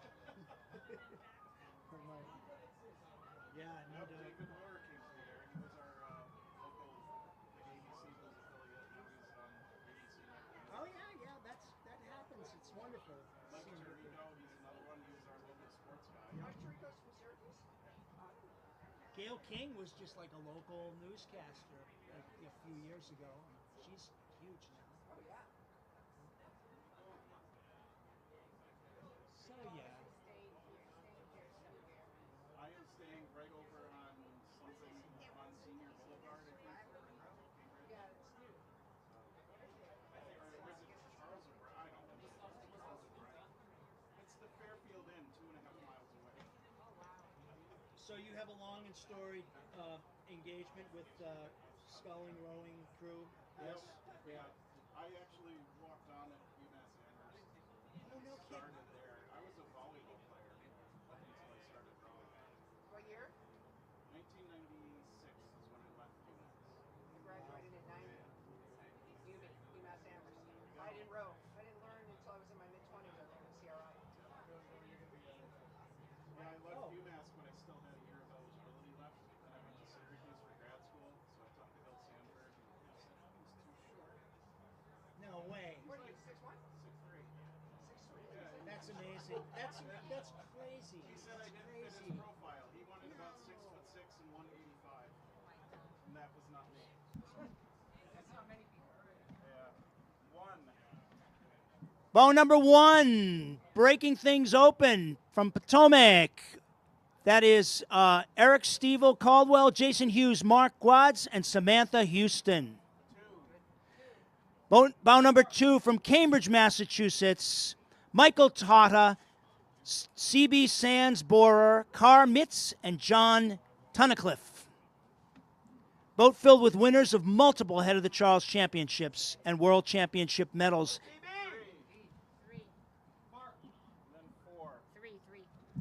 3 is Dale Hoxie, Candace Fuchs, Thomas Stottelmeyer, Charlotte Hollings. From the Blood Street Skulls, Old Lyme, Connecticut, finishing second in 2023. Bow number 5. Bow number 4 is John Hoopy, Karen Weigard, Hannah Hoopy, and Phil Hoyle. Did 5 go? No. John and Hannah Hoopy are training for an unassisted row across the Arctic Ocean next year. Whoa. Bow number 7, Megan Northey, Kelton Jenkins and Cody Jenkins, and Carolyn Newbert from Seattle, Washington. Bow number 5, Olivia Bolitho, Coletta Bolitho, and Glyn Bolitho, and Catherine Bolitho. That's a lot of Bolithos. A family of scullers. Did we do 6 already? 6. Bow number 6 is Leslie Spencer, Lars Ripley, Alex Nelson, and Dorothy Atwood from Station L, Portland, Oregon. A little bit of age, a little bit of speed. Bow number 8, CRI, Brighton, Massachusetts, Jeff Nelson, Libby McCann, Yu Lee, and Kevin Dutz. They have good hats on there. Headgear, interesting. It's an interesting headgear. Awesome headgear on this crew. Amazing. Bow number 9, Christopher Toth, Lisa Cherner, Amy Kochenauer, Steve King, Asheville Rowing Club, Arden, North Carolina. Bow number 10 is Hillary Cook, Tom Bishop, Jennifer Bailey, and Ashley Cowley. From London, Newark, Nottingham in London. Bow number 11 from Nashville, Tennessee, Michelle Bader, Sean Lodarski, Madeline Cawley, and Dietmar Kutelwasser. Number 12 from New Haven, Connecticut, Susan Schmidt, Terry Walters, Jake Watkins, and Nathaniel Kelly. What? Awesome, colorful, high visibility colors there. Bow number 13 from Upper Valley Rowing, Hanover, New Hampshire, Karen Reynolds, William Purdy, Alla Petrosky, Crockett, and Peter Kermond. Former elite oarsmen and women make up this crew. All are former scullers for the U.S. at the World Rowing Champions. How do you like them?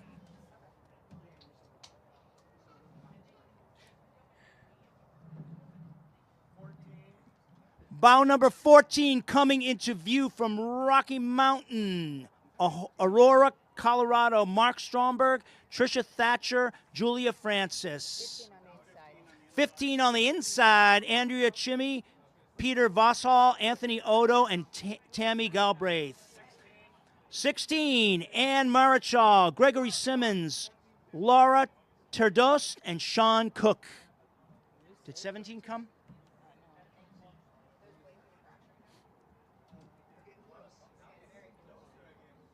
Anna and Greg, top 12 finishers, HOCR 22-23. Gold at the Nationals. Did he call one? No.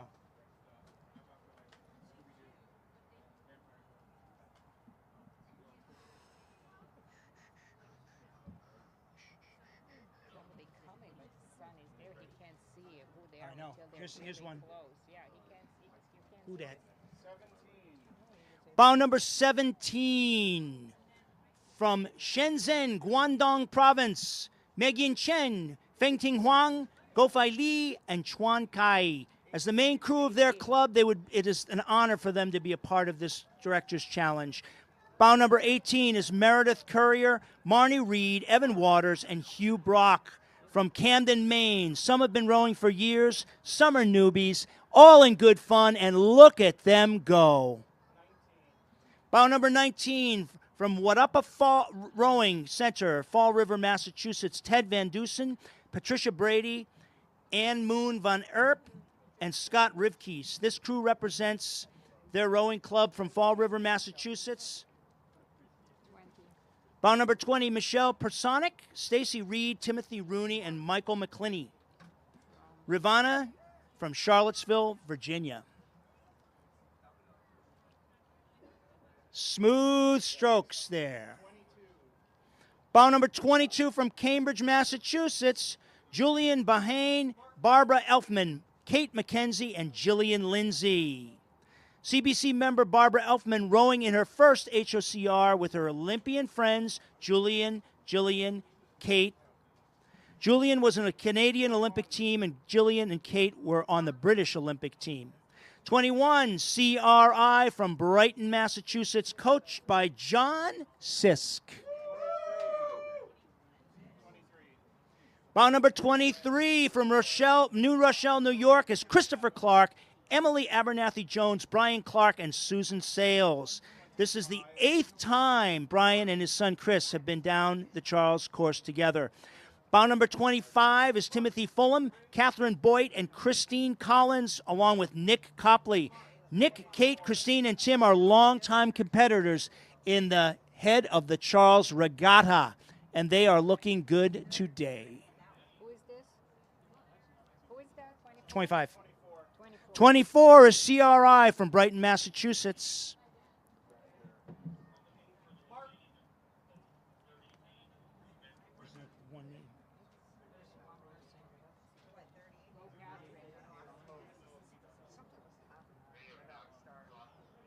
I I don't know. I mean, is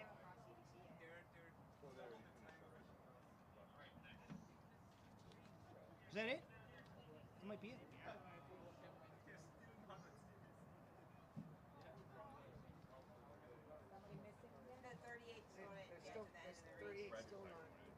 It's the same number. Something must have happened. I don't know. 38. Yeah. It's the same thing. No, it's the same boat. Did they list their ages in that? 38. Yeah, from the prior. We're gonna go back to the doubles, right? Mixed doubles, 38, 77, and 67. Second, yeah, that's them. That's them. He was in bow, 77. It's not a spring chicken, but it's not that No, old. there was one guy. I wish I had called it, but another boat came right on top of him. 88 years old. Why didn't I say that? Was that Malcolm? He was down here earlier. Just a really forget his name. What is this? Survivors Row now. Are we done with all those events? Just This now, no, there are other adaptive races. Someone needs to turn that off.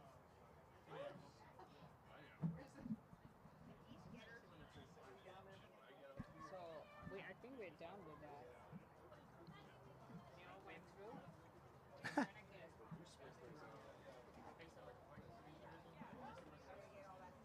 there's Survivor Row now, and then event 43. Yeah. So I should talk about this now, right? I think so, because it leaves at 3:26. So we're still looking for boat 38, but I'm gonna just read But this. they didn't finish. They went by. They just didn't finish. They're not finished yet. They didn't. But we're done with that. We're done with the last one. That's it. I think so. One more go. So I want to tell you folks, we're about to start with sort of a very special part of the program, some adaptive races. And I want to tell you a little bit about the next event, which is listed here as an exhibition. And this is the Head of the Charles Survivor Row.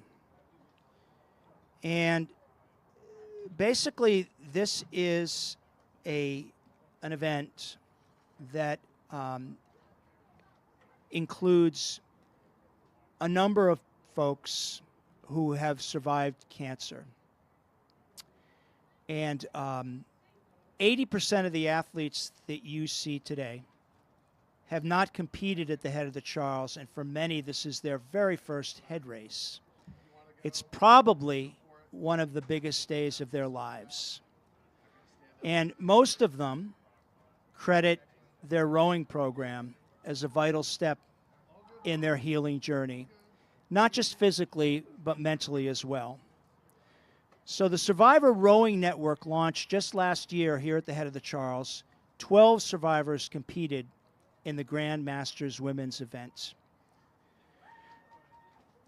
So this very, very important race, exhibition, whatever you want to call it, and this is a group that has shown incredible competitive spirit and is here to participate and to take the joy out of this wonderful sport. So soon we're going to begin that exhibition, the Survivor Row. And there are 11 competitors in this row. So stay tuned, and we'll be right back for that.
I'll also mention, related to the Survivor Row, the Survivor Row Network helps survivors build strength, rediscover the joy of movement, and become part of a mutually empowering team.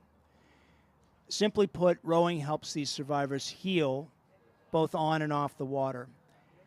And the Survivor Row Network, in all, there are 15 programs competing in this race.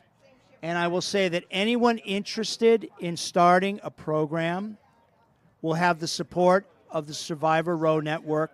Their tent is right across the river. Please stop by for information or visit them on survivorrowingnetwork.org. Get ready. It's going to start soon. Thank you guys so much for all you've done for us. Big fun.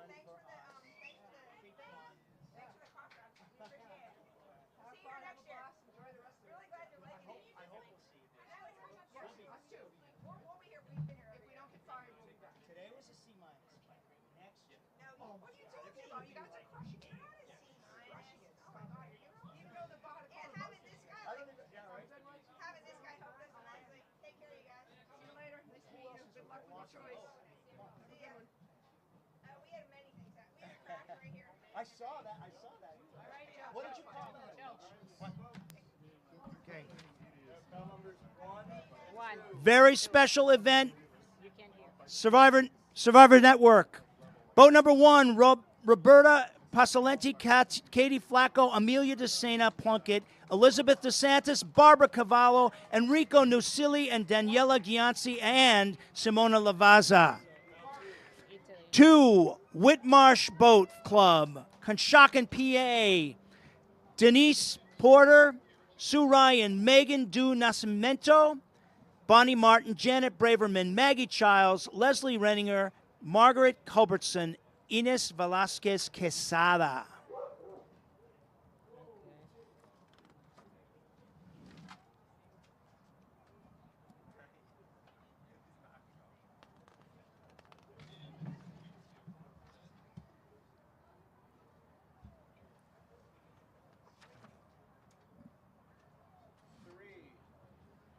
Bout number 3, Survivor Rowing Network from Wilton, Connecticut.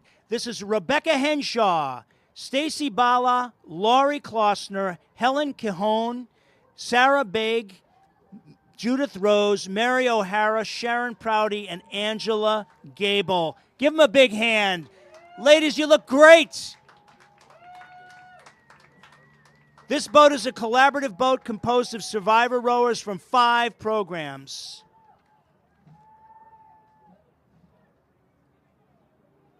Gotta get some energy going.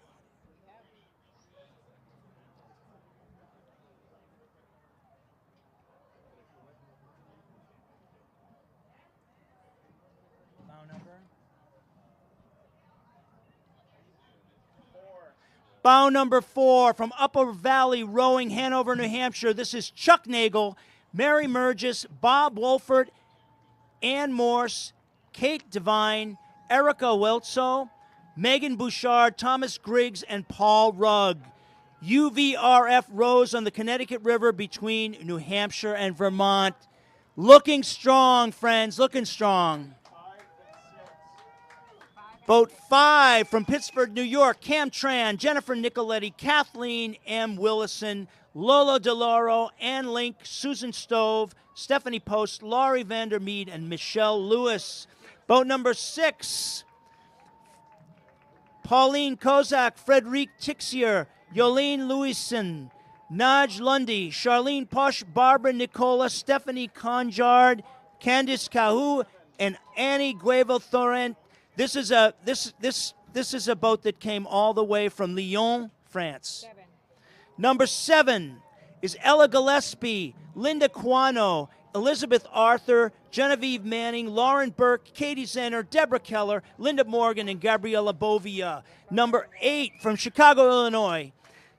Next is from Westport, Connecticut, bow number 8, Allison Riley, Laurie Boersma, Karen Herman, Lisa O'Gorman, Amy Bauer, Susan Rutz, Lisa Norat, Bridget Healy, and Victoria Madden. Number 9, We Can Row, founded in 2025 from Washington, D.C. Number 10, from Peoria, Illinois, is Laura McLean, Diane Durr, Laura Velho, Chauvin Fennell, Christy Carmenzen, Carly Gord, Stephanie McAllister, and Leanne Krall. All from Peoria, Illinois, made up of over 70 breast cancer survivors and previous folks. So this is a great crew, proud founding members of the Survivor Rowing Network in bow number 10.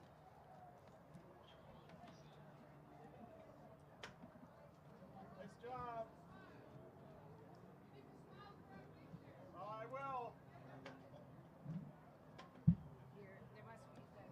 Must be 11, right? 11. Bow number 11, We Can Row, Boston, Cambridge, Massachusetts. Christine Goslin, Rosemary Mazzone, Deborah Smith, Catherine Baker, Kristen Kosman, Sherry Levin, Leslie Brunetta, and Susan Jacobs. We Can Row is a survivor rowing program where women treated for breast cancer can participate. It was started in 2022, recently celebrated their 20th anniversary.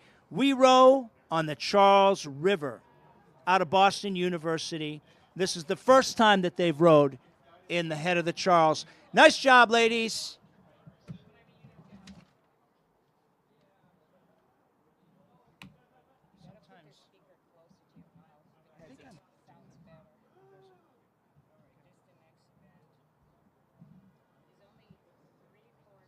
What's a PR3? I don't know what that means. Evan, what is PR3? PR3 for what? Oh, para 3.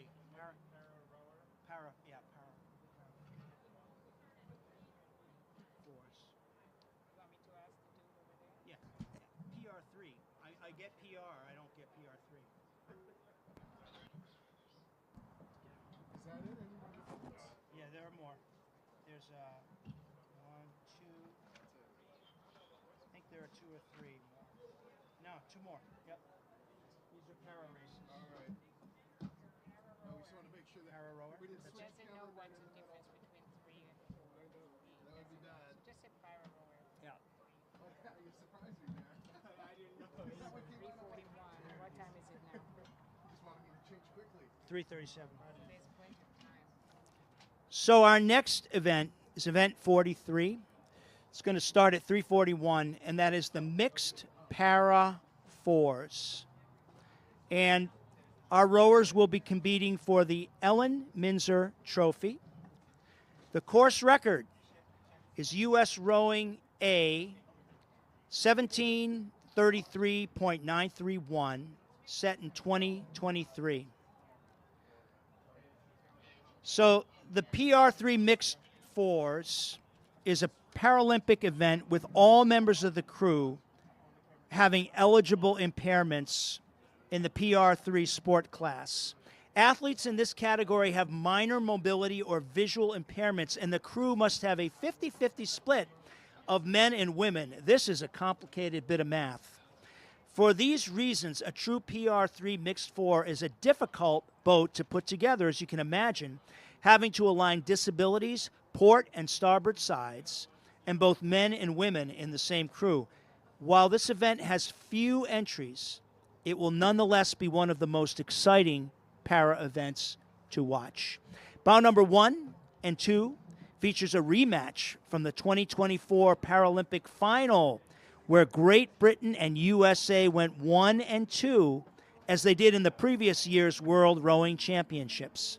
The USA crew is fully intact in their lineup from the Paris Games, while the Great Britain squad is a mix of the Paris 2024 World Rowing Champions and World Rowing Championships. The USA crew, sorry, I lost my place in the hymnal.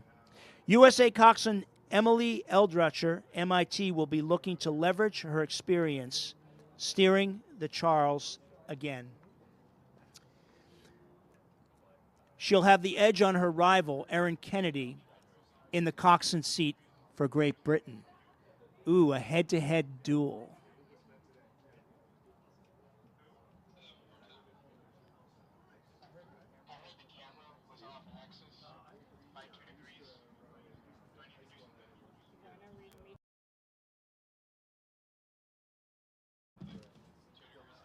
Quick shout out to Meet Boston. Thank you, Meet Boston, for the continued support of the head of the Charles Regatta. The Meet Boston mission is to elevate Boston's vibrant neighborhoods, diverse people, amplifying their stories and sharing them locally and across the globe. Be sure to stop by the Weld exhibition and visit the Meet Boston truck.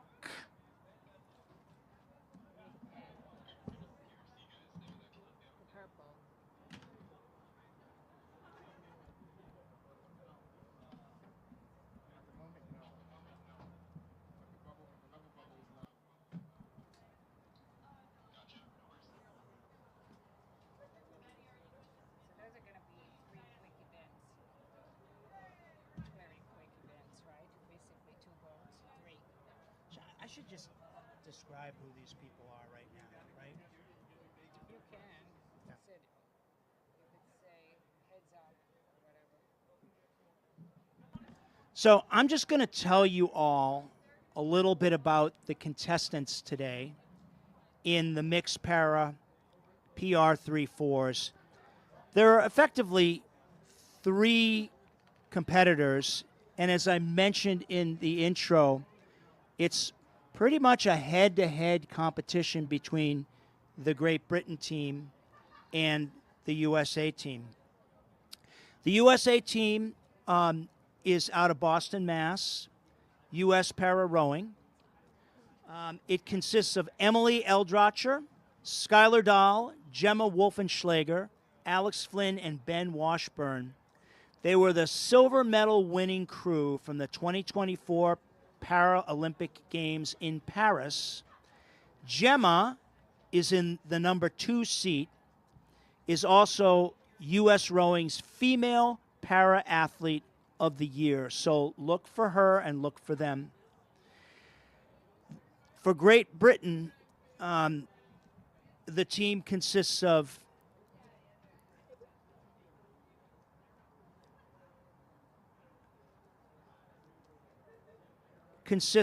rowers from Oxon, Great Britain, Leeds, East Molesey, Surrey, and Reading and Worcester, the other Worcester, the English Worcester.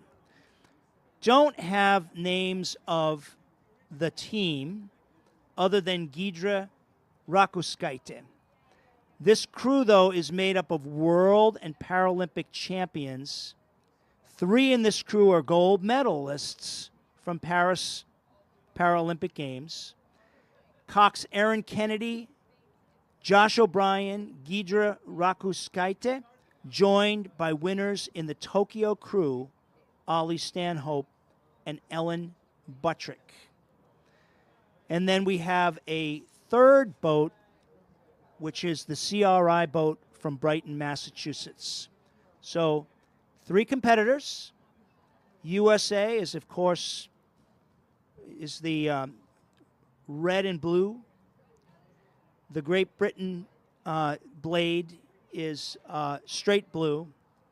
And the other USA boat, the third boat, is an interesting red blade with a blue wave. You'll see it. You'll get it when you see it.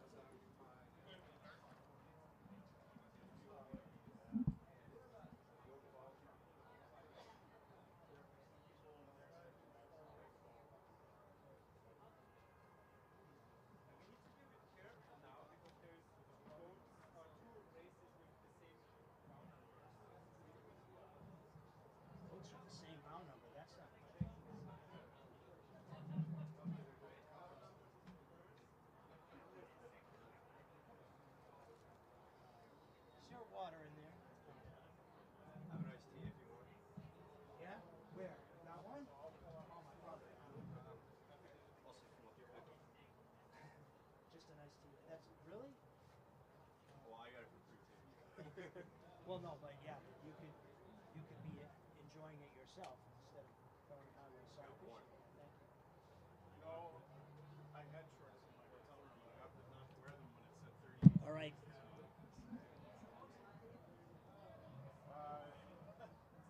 can't see it. One, but it's yellow. Here it is. This is the #1 bow, U.S. Para Rowing, Boston, Massachusetts. Emily Elchbach, Skylar Dahl, Gemma Wolfenschlager, Alex Flynn, and Ben Washburn.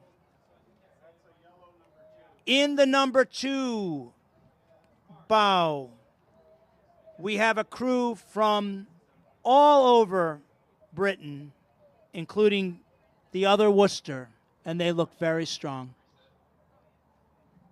World and Paralympic champions in this event.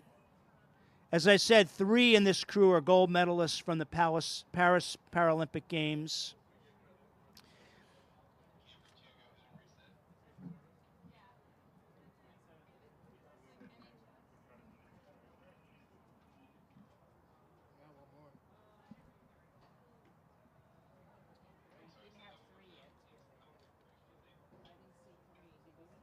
And according to my book, we have a 3rd competitor. I apologize. Once again, it's my job to get these things wrong every once in a while. There is no 3rd competitor. Thus ends the mixed para PR 3/4. Thank you. It says it right there. 3. Next event is event number 44. This is the mixed para inclusion fours. Course record, community rowing, 1937.897 in 2016. There are 2 competitors in this race as well. This event is similar to the previous one, the PR3 mixed fours. However, in the PR3 mixed inclusion four, entries need only 50% of the crew to have a qualifying disability for para rowing. The other crew members do not need to have any disability. Coventry Lake are relatively new to the inclusion events, but have done well with a very young crew at bow #2, averaging just 15 years of age.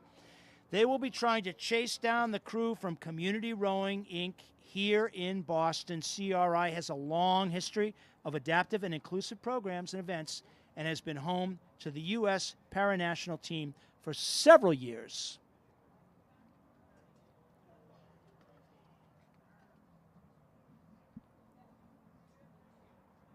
That will be underway shortly.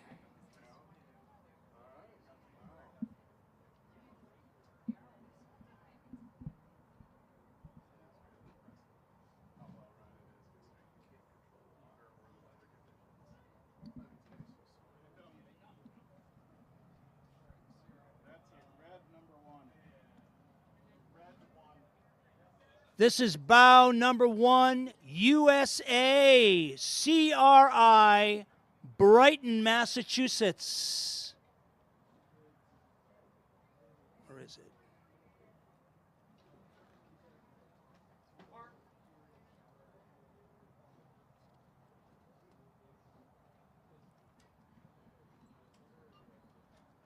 I have no additional context on it. Bow #2 from Coventry Lake Community Rowing in Coventry, Connecticut. This is Sarah Sommer, 24 years old, John Cromie, just 16, Casey Pikus, 16, Megan Sear, 15, and Sobi Dowd, 16. Looking strong. This team is made up of rowers of diverse backgrounds, including an exceptional para rowers, a group of exceptional para rowers who are sight impaired and autistic. They contribute inspiring determination to the sport, and these athletes truly embody the club's belief that rowing is for everyone. A reminder, no challenge is insurmountable when approached with courage and teamwork. Amen to that.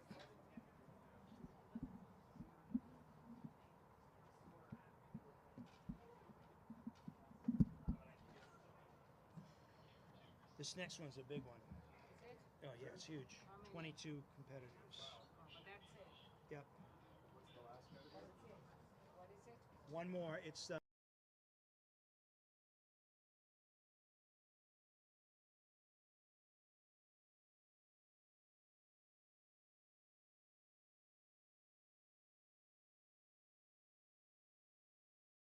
To close out this amazing day of racing on the mighty Charles River, the final event today is event number 45, and that is the para inclusion doubles.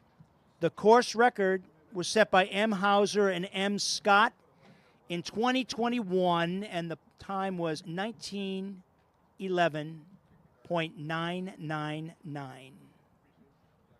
So there are 22 competitors in this race. The inclusion doubles matches athletes with and without disabilities together in the same crew. It has become a popular event here at the Charles, growing each year to a record 22 entries at this regatta. Crews may feature athletes from each of the 3 para-rowing disciplines. PR1, athletes who use mainly their upper trunk in the rowing stroke. PR2 are athletes who use their full trunk in their rowing stroke. And PR3, who use their legs and a sliding seat. The open rower in the inclusion crew generally uses a sliding seat with no specialized equipment. The majority of the entries are the PR3 class, which includes both physical and visual impairments, with a handful of crews with PR1 and PR2 rowers who can note are using a fixed seat. Who you can note are using a fixed seat. Leading the field is Paralympic sculler Todd Vogt and hometown training partner Corey Connell, who will try to defend their 2023 title in this event, followed by Andy Wiggin, who was Todd's former teammate from the PR3 Men's 2 at the 2018 World Championships, and his partner Brooke Walford. Keep your eye on the young duo of Max Allemeyer and Lila Morris at bow number 4, both of whom have their sights on the LA 2028 Paralympic Games. Back at bow number 3 are your course record holders, Maurice Scott and Matt Hauser. But that was back in 2021, so it will be great to see how they fare in this increasingly competitive field. Get ready.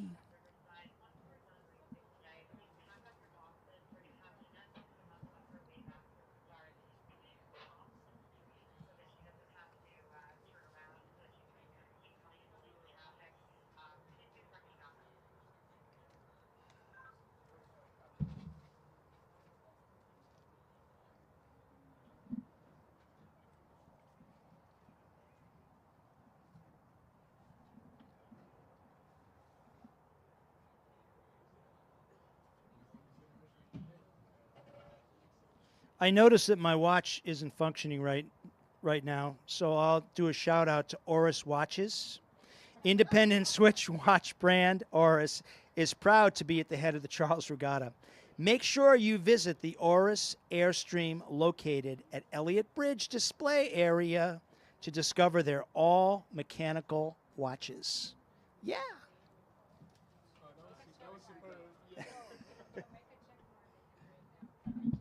I will. I'll check it.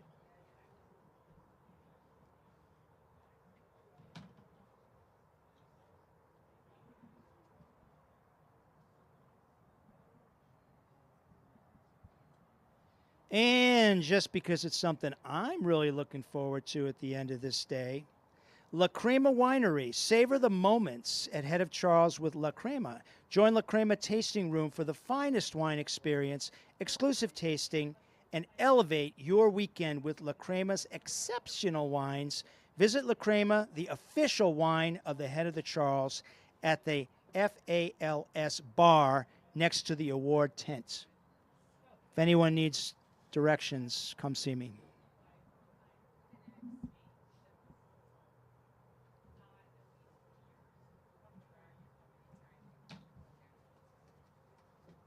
I didn't do them at all.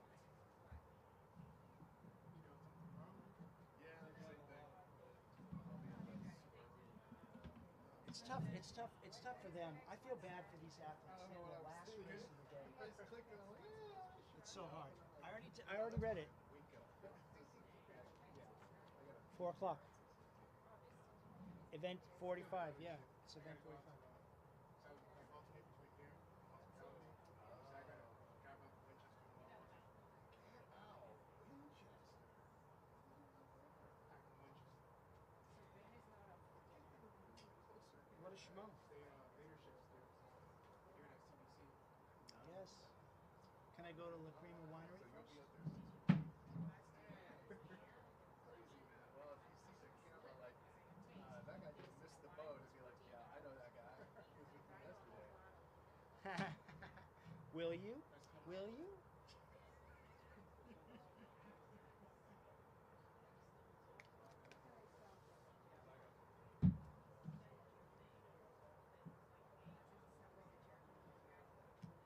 Sorry?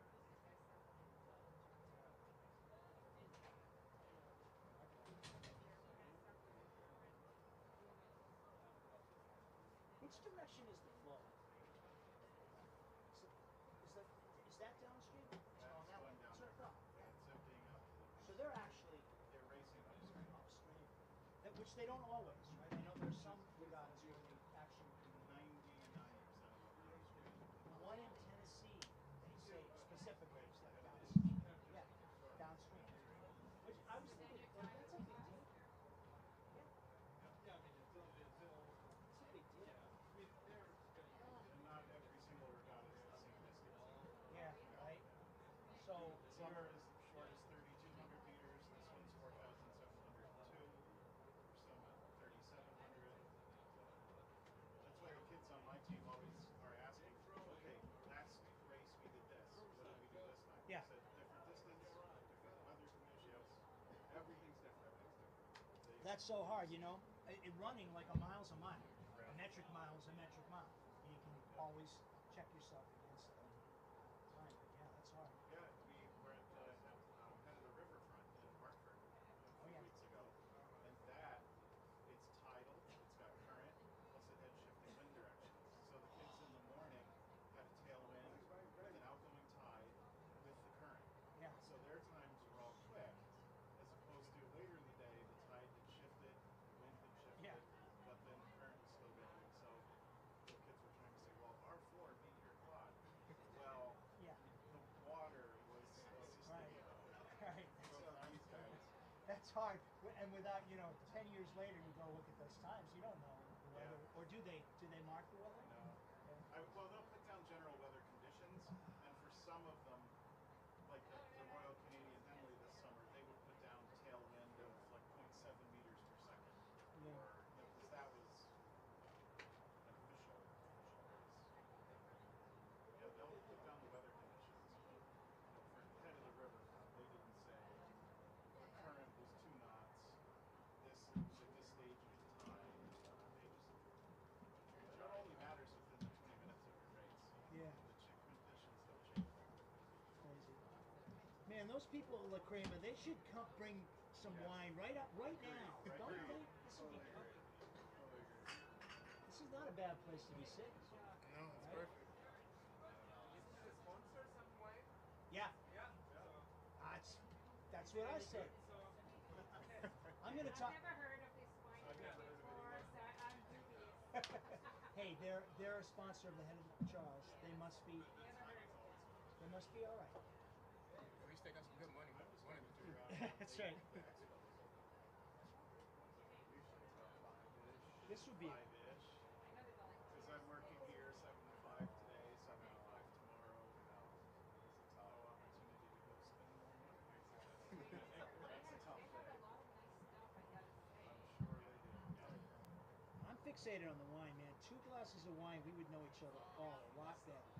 It wouldn't I'm be a telling you, bad last year, this much, like not even a full glass, was $14. Oof. Like a sip, literally, maybe fill. Should have been like 20 for both of them. Right?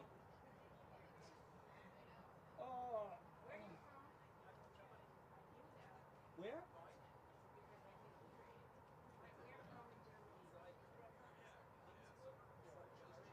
Did you say Innsbruck?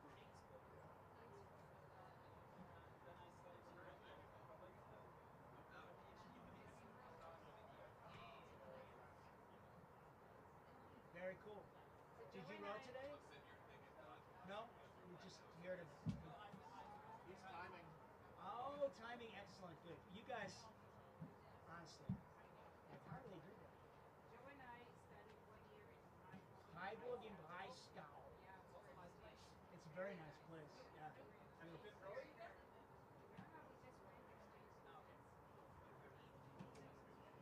very sweet.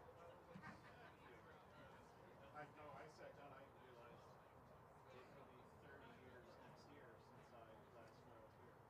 Was that right? I feel old. I had a brief shining moment as a coxswain at Holy Cross, yeah. That's why I came. Crusaders. There you go. Oh, you went to Holy Cross? I 2 did, hours yeah. and 37 minutes. WPI. That's funny. Without Sorry? traffic. I went to WPI. Oh yeah. Another fine Worcester institution. Worcester. But I found it. First of all, they made me coxswain because at that time I weighed like 125 pounds. I don't anymore, but that's all right. Yeah, I used to weigh lightweights. My wife's like, no, you didn't know lightweights. Yes, I did.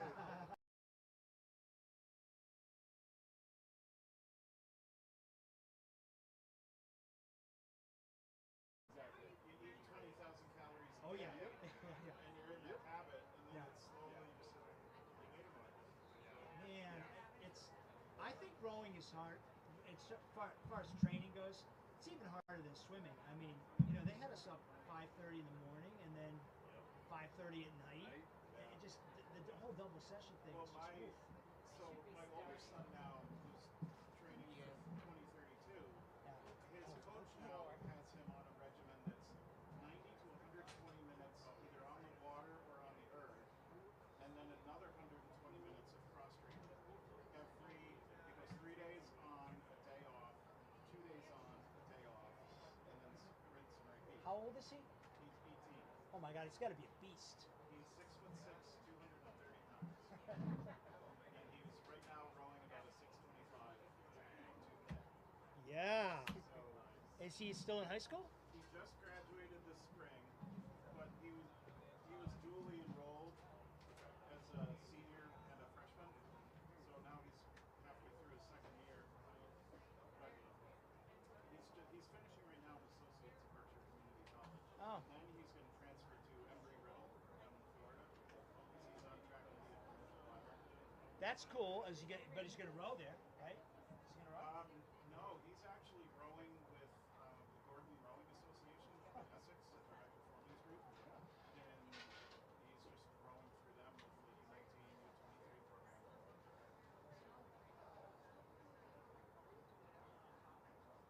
Embry-Riddle has rowing, but he doesn't want to go there.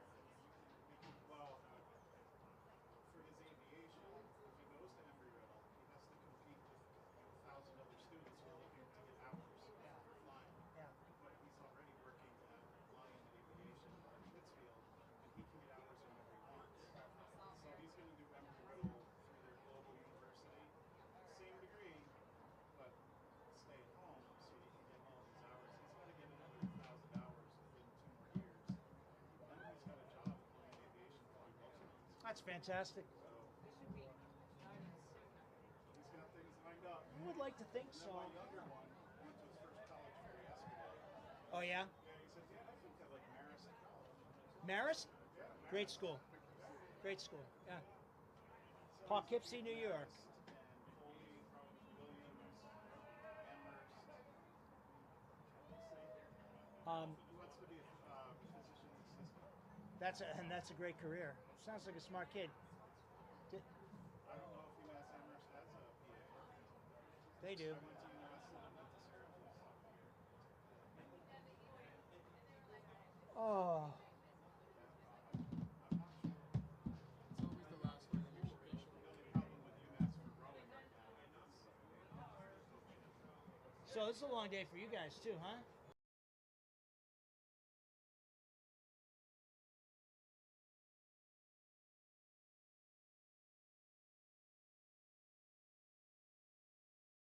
Bow number 1 from Portland, Oregon, Carrie Connell, 41, and Todd Vogt, 50.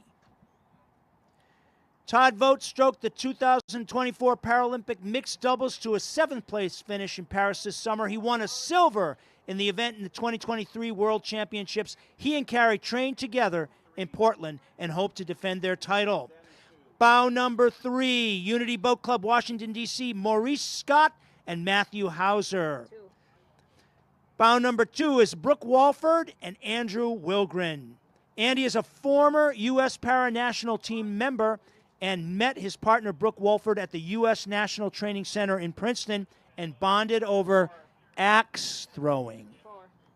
4. Bow number 4 is Max Allemeyer and Lila Morris from CRI, Brighton, Massachusetts, hometown.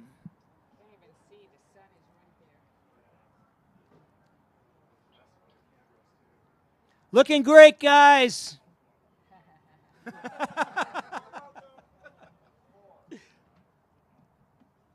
Bow number 4. Oh, did I read that? Yeah, I did. What was that? That was bow number 4. Was the CRI. Yep, got it. Here they come. Close in.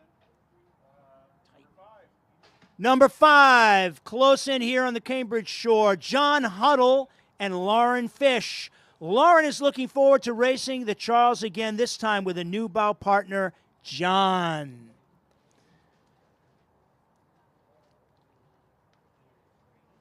Looking strong. Gotta take her.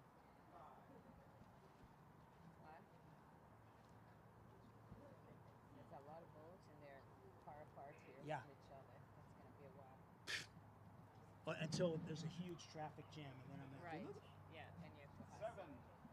Bow number 7 is the West Side from the West Side Rowing Club in Buffalo, New York. Is Daniel Sullivan, age 65, and Andrew McClellan, age 62. Hailing from Buffalo, New York, Andy and Dan are both longtime scullers who have competed together in many inclusive events over the years. Go Bills! But the bow number 8 from San Diego, Gabriella Bigler.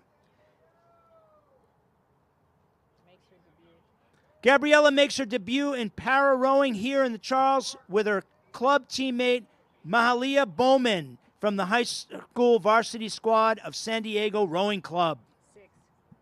Bow number 6 from Dominican University in Orangeburg, New York. Lily Adkins is a PR3 rower who is a first-year student in Dominican University, New York. Lily is the first para rower in her D2 program. And trying to catch up. 9. Trying to catch up.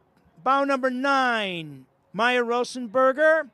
Maya Rosenberger, 17, is dedicated youth rowing athlete from Philadelphia. 10. Bow number 10 from CRI Brighton, Massachusetts.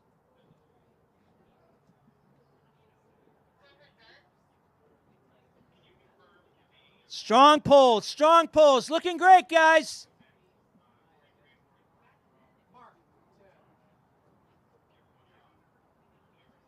I say I got nothing. 22 is going to be a while in this one. Yeah. They're far apart. Yeah. 13. Bow number 13 from Endeavor Racing Alliance in Mesa, Arizona. David Peters and Aaron Jewell returning for another shot in this event. Rower Aaron Jewell and her partner David Peters. Bow number 12, Lauren Stavepak and Diane Straub, 33 and 56 years old, respectively. Diane rowed at The Ohio State University, and Lauren rowed lightweight at the University of Wisconsin-Madison. 11. Bow number 11 from Sudbury, Great Britain. Asher Raba, 20, and Sophie Brown. 17, bow number 17 from Buffalo River Rowing Club, Buffalo, New York. George Beckstein, 29, and Christopher Donnelly, 34. Number 14, bow number 14 from Fort Collins, Colorado. Andrian Berlin and Daniel Berlin. Visually impaired athlete Stan Berlin in the stern and his son Adrian as his guide in the bow. This is their second time competing in the head of the Charles together.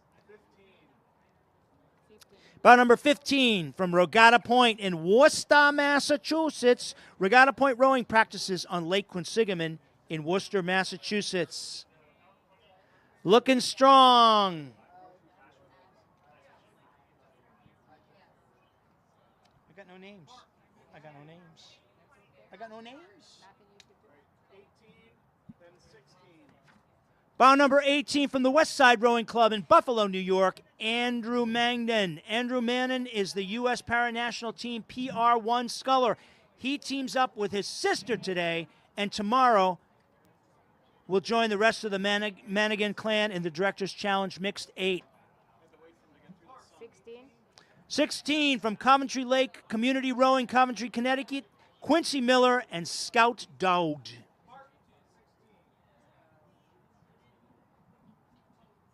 CLCR is made up of rowers from very diverse backgrounds, including this PR3 inclusive double with Scout, who is 100% sight impaired, and her sighted partner, Quincy. They contribute inspiring determination to our sport, and these athletes embody our club's belief that rowing is for everyone. Bow number 19, CRI, Brighton, Massachusetts. Inclusion double with new para rower Max Lyman, who also participates in the Spalding EXPD program. Here they come.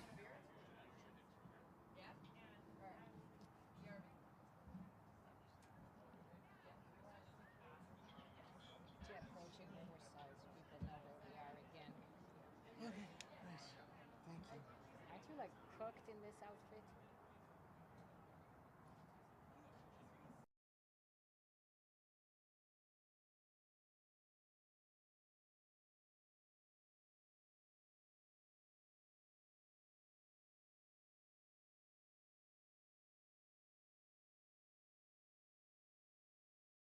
Hard. That's right, that's right. Give him some love.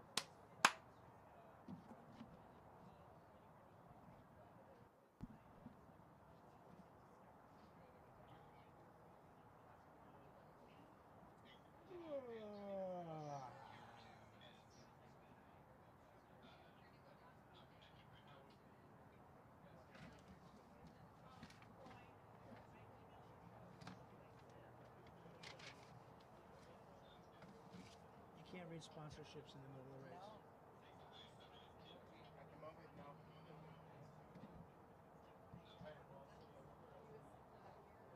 What a beautiful evening. My God.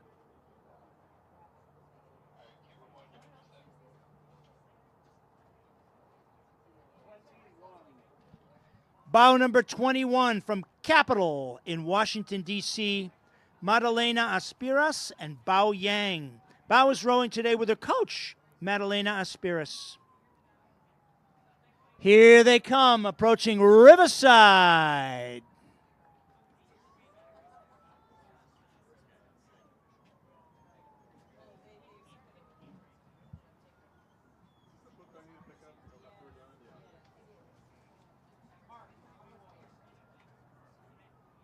I like their line. Their line, they took it tight. It seems like all the local rowers stay wicked close to this They might side. know that there's some car rank and some good stuff. So he came to take the book, remember last year? I mean, you'd think it was like a box of diamonds or something. But yeah. Are you drinking this? No.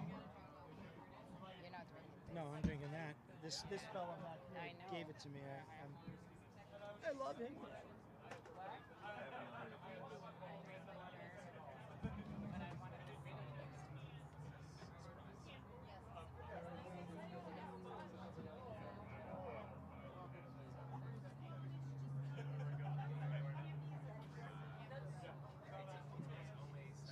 I wonder if they ever found boat 38.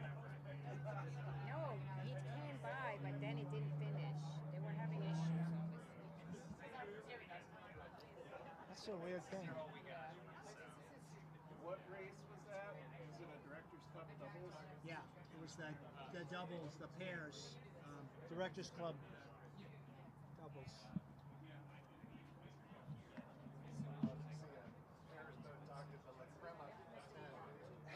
That's right. Maybe that's where they're going. Happy hour. Like it. I'll be, I don't know if I'll be here. I'll be in the early morning shift where the camera's just trying to catch up with the rowers. So wherever they place us, it could be here, it could be one of the other Guarapa, rowing center, Fall River. which is good. Bow number 38 finished with a time of 34:10. All right. So there they go. They finished. That's great.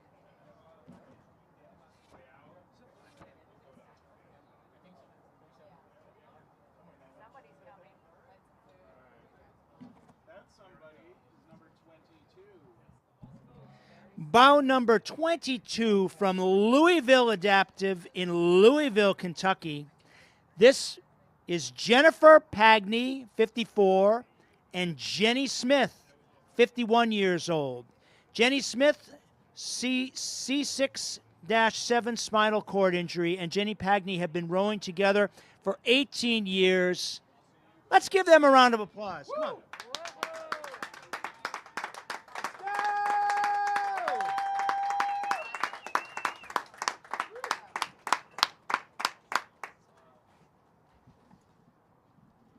Then you have RC01.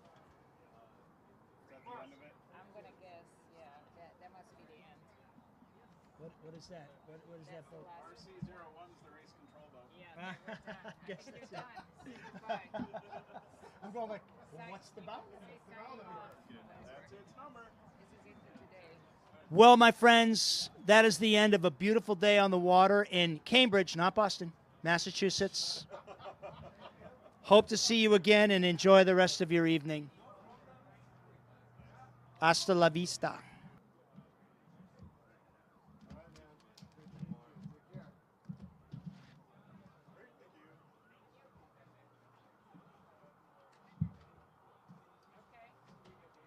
Yeah.